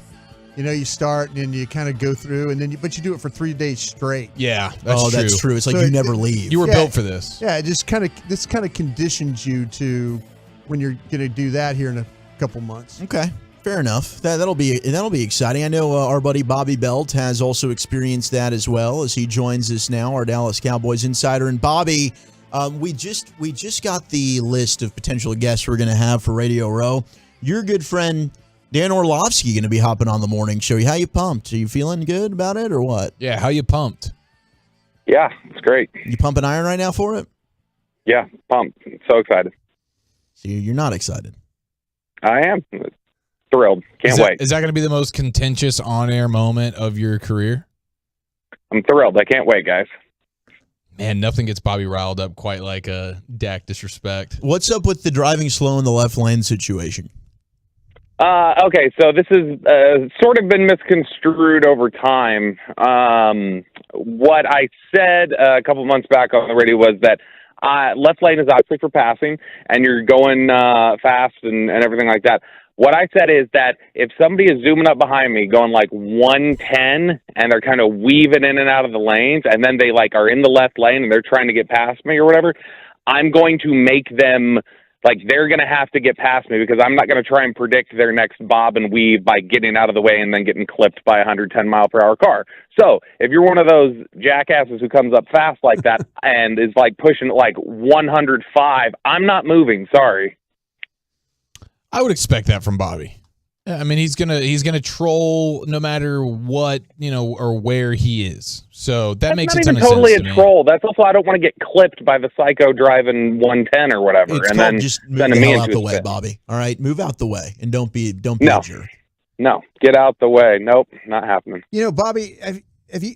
Okay, obviously you've had this happen to you before. How quickly did you pick up that driver going behind you at 110 or 105, whatever? Like how did I was I able to tell they were going that fast? Well, no, I've been on the highway before, like 635, and people go flying by you, and but you can't even react. You know, they're going by you, they're going behind you, and then to the left of you so fast you can't even react. I mean, how you just gonna? Yeah, so if I see in the rearview mirror like somebody weaving, That's what I'm saying. Oh, weaving, yeah. That's what I'm saying. If I see them weaving in through traffic or whatever, and then they get to the left lane, and they're just like, if there's a stack of cars in the two right lanes, and they're trying to come up, I'm not gonna just like move for them and their unpredictable car movements. Because then if I start trying to move out of the way, they might go 15 miles per hour faster than me and try to move into the same lane and then hit me. So I'm not doing that. They can either just slow the F down or they can move themselves. All right, Bobby Bell. I've been in like I said, been on the highway and cars chasing each other. Oh yeah, they're racing. Yeah, they're zooming. They're rooming. Or they just get ticked off at one another, and now. Oh my gosh! Okay. That's what I'm talking about. That chase. Cars chasing each other. Cars chasing each other. Now I gotta tell you the coolest thing I ever saw on the highway, and it's completely like reckless and dangerous, but it was cool. So 635 and 35, where 35 kind of splits off. There's this one guy clearly chasing this other as it was coming up to the 35 split. And he was in the HOV lane, and he was flooring it, and the guy behind him was chasing him, and then what he did was right as the HOV lane, those little poles came up, he ripped off to 35 heading south, and the guy got stuck in the HOV lane going down 635. The guy behind him chasing him. It was a really cool move to see live. Interesting. Bobby, any more buzz happening with this offensive coordinator situation, or should we just not expect more news really until post-Super Bowl? No, I think this is. I mean, there may be something next week, but I mean, like, I think right now they're kind of in a little bit of a holding pattern, just kind of getting their ducks in a row. But yeah, I wouldn't think we're going to hear any large developments, today or over the weekend or anything else. And so, kind of cooled, kind of quiet. I think they're figuring some things out. They've obviously been focused a lot on Senior Bowl and their meetings there, and so that's kind of where I think their focus is right now. Hey, Bobby, I'm going to ask you a really strange question because it's that time for me. I'm getting there. He's getting weird. But with the Arizona job not filled, is there still a chance they lose Dan Quinn? I wouldn't think so. I mean, I don't think so. I mean, we've obviously seen cases of like Bill Belichick taking the Jets job for like a day. Yeah. We've seen guys seemingly have jobs for a couple days and then bail, like Josh McDaniels. Wow, weird that those two guys worked together for so long, huh? And then they both did weird things like that.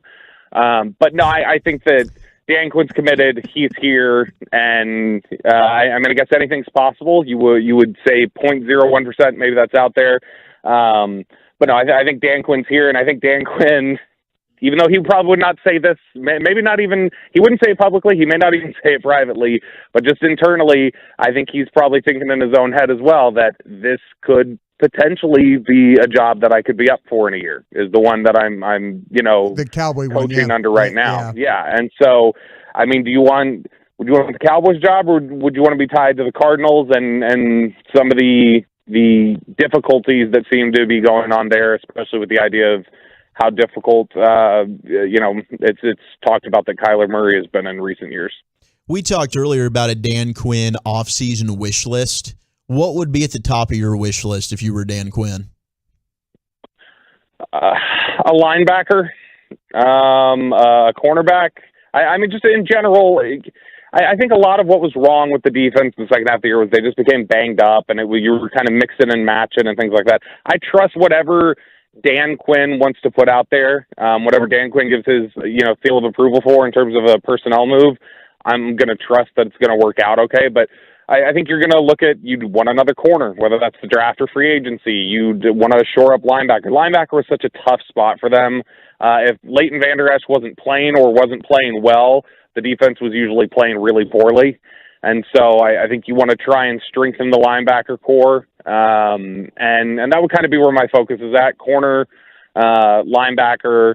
And then, I mean, making sure that you build on some of the good things you saw from Oso Digizua in the second half of the season, some of the good things you saw at times from Carlos Watkins, the good things you saw after you acquired Jonathan Hankins, just making sure that some of that better interior play keeps up, whether by, retaining those guys and making sure that they're building on that, or when you're adding guys, making sure you're adding more quality there instead of some of the issues they've had with Neville Gallimore and Quentin Bohanna and some of the other guys. So would LVE be a more important re-sign to you than Donovan Wilson? It's tough. They're neck and neck. They're neck and neck for me. No pun intended.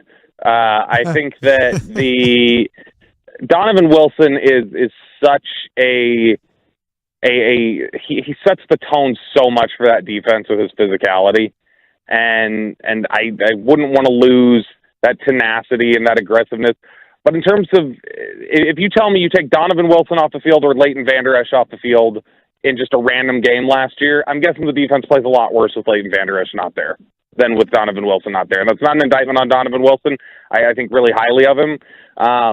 But, I mean, they have, Israel Mukwama, who can play some safety, who is a safety and has been playing some corner, but Israel Mukwama can play that. They like Marquise Bell and what they have there potentially. Jaron Kearse, Malik Hooker's had some ups and downs last year, but I think had started to find his groove a little bit. And so I think that you've got more answers if Donovan Wilson leaves, more in-house answers if he leaves than if Leighton Vander Esch leaves. And I think that your defense plays better when Leighton Vander Esch is on the field as opposed to, if it's Donovan Wilson on the field and no Leighton Vander Esch. We just got a question from the ChartRack.com text line, and it's a good point, but I believe Jonathan Hankins was just on a one-year deal. How high on the priority list do you think he is to bring back after they traded for him?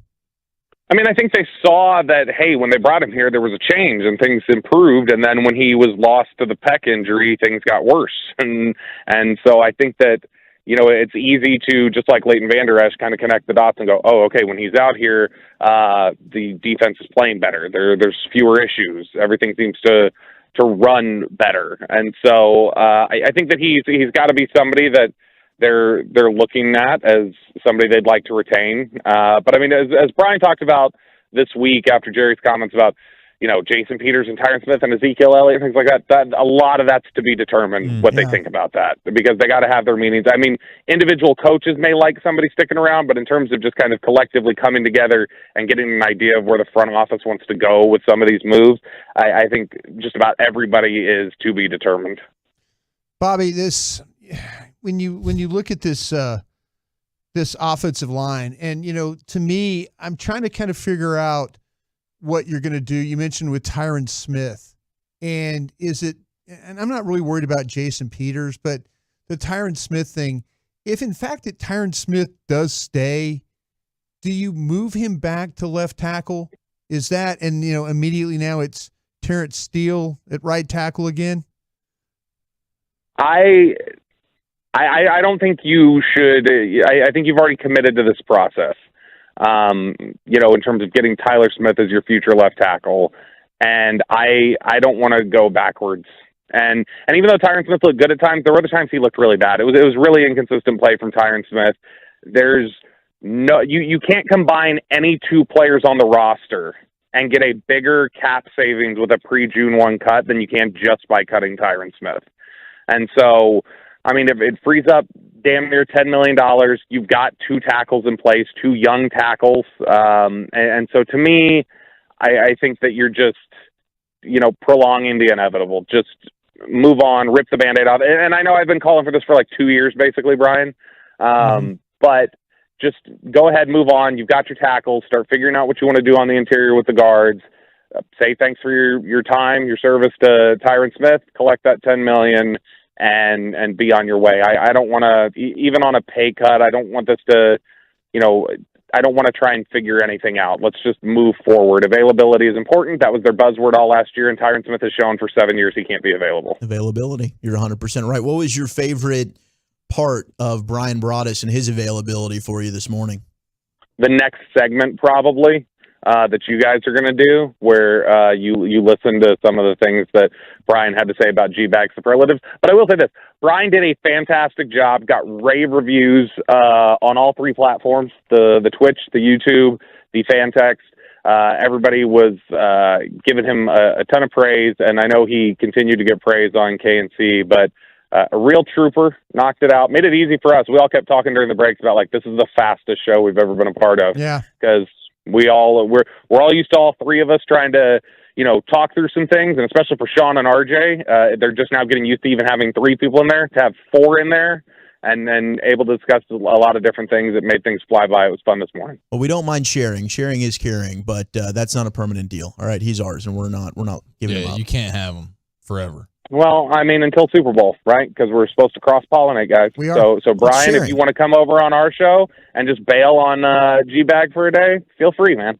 Dude, don't look at me like that. I was thinking about Bobby because I know that you're going to have to. I mean, it's going to be quick turnarounds for you and Sean and RJ, and I know they're probably being veterans in this game. They're probably less. Are you going to offer to sit in for me on the Orlovsky interview? No, I'm not sitting in. Get up and go. I'll tell you what. I'm trying to convince myself to, like, if Bobby goes hard in the paint, like for the media party or something, I'm like, Bobby, I'll stick it out for you. No, I am too. Y'all think I'm going to the media party? You are going to the media party, you jerk. Bobby, what is wrong with you? Let me. I'll trade with you, Bobby. I'll tell you what I'm going to trade. We're going to interview Christian McCaffrey's mom. We've got Lisa McCaffrey. Hey, that should have been the bet, not hit on Walchuk's mom for 10 minutes. It should have been hit on Christian McCaffrey's mom. I wonder how long it's going to take her to figure out the trolls that were going after her son. She's going behind enemy lines. Yeah. I wonder if she's going to be aware of it. I've got bits prepared. No, I'm going to do the Orlovsky interview. I'm not looking to trade out of that because I'm not going to run away from that. That'll be fun. I can't wait. Over under 1.5 dumps get hit tomorrow when you and Drunken Walchuk and Drunken Corey Majors get together for the roundtables. Well, I mean, it depends on how drunk I can get on 2 shots of vodka. I think that's all you're having tomorrow. Soda guy now. Trust me, Bobby. We can get ratchet.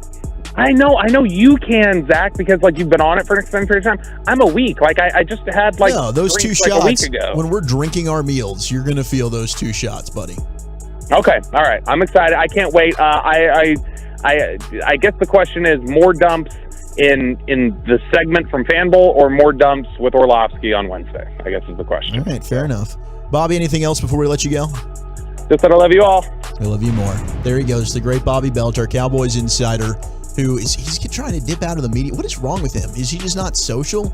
Jerry's not going to be there, to our knowledge. Yeah, he's got these weird things where he just can't get over them. He's got these fears. Like even in the press box at AT&T Stadium for the Cowboys game, he won't go to the carving station. Yeah. Because he feels weird like standing there and holding a plate and somebody carving his meat and then handing it to him. So he won't do it. It's a weird thing that he has. I don't do it If it was either. a self-serve carving station, he would be down for it. But because somebody else has to, it's like he's scared of the awkward interaction. You don't think we're nervous about it? I'm freaking out. What if we bump into Joy Taylor? What am I going to do? I'm going to crap my pants right there in front of everyone. Oh, no, that's true. The media party is going to be a They'll who's who. feel bad. Half our show already pees on themselves. It's okay. That's true. Sorry, And dude. on that note, we need P-bibs, man. We need to invent that. Let's go ahead and react to whatever the hell Brian did this morning. It was G-Bag superlatives. How does he feel about us? Behind Brian Broaddus' thoughts. Next on The Fan. Commercial-free fellowship. It's the G-Bag.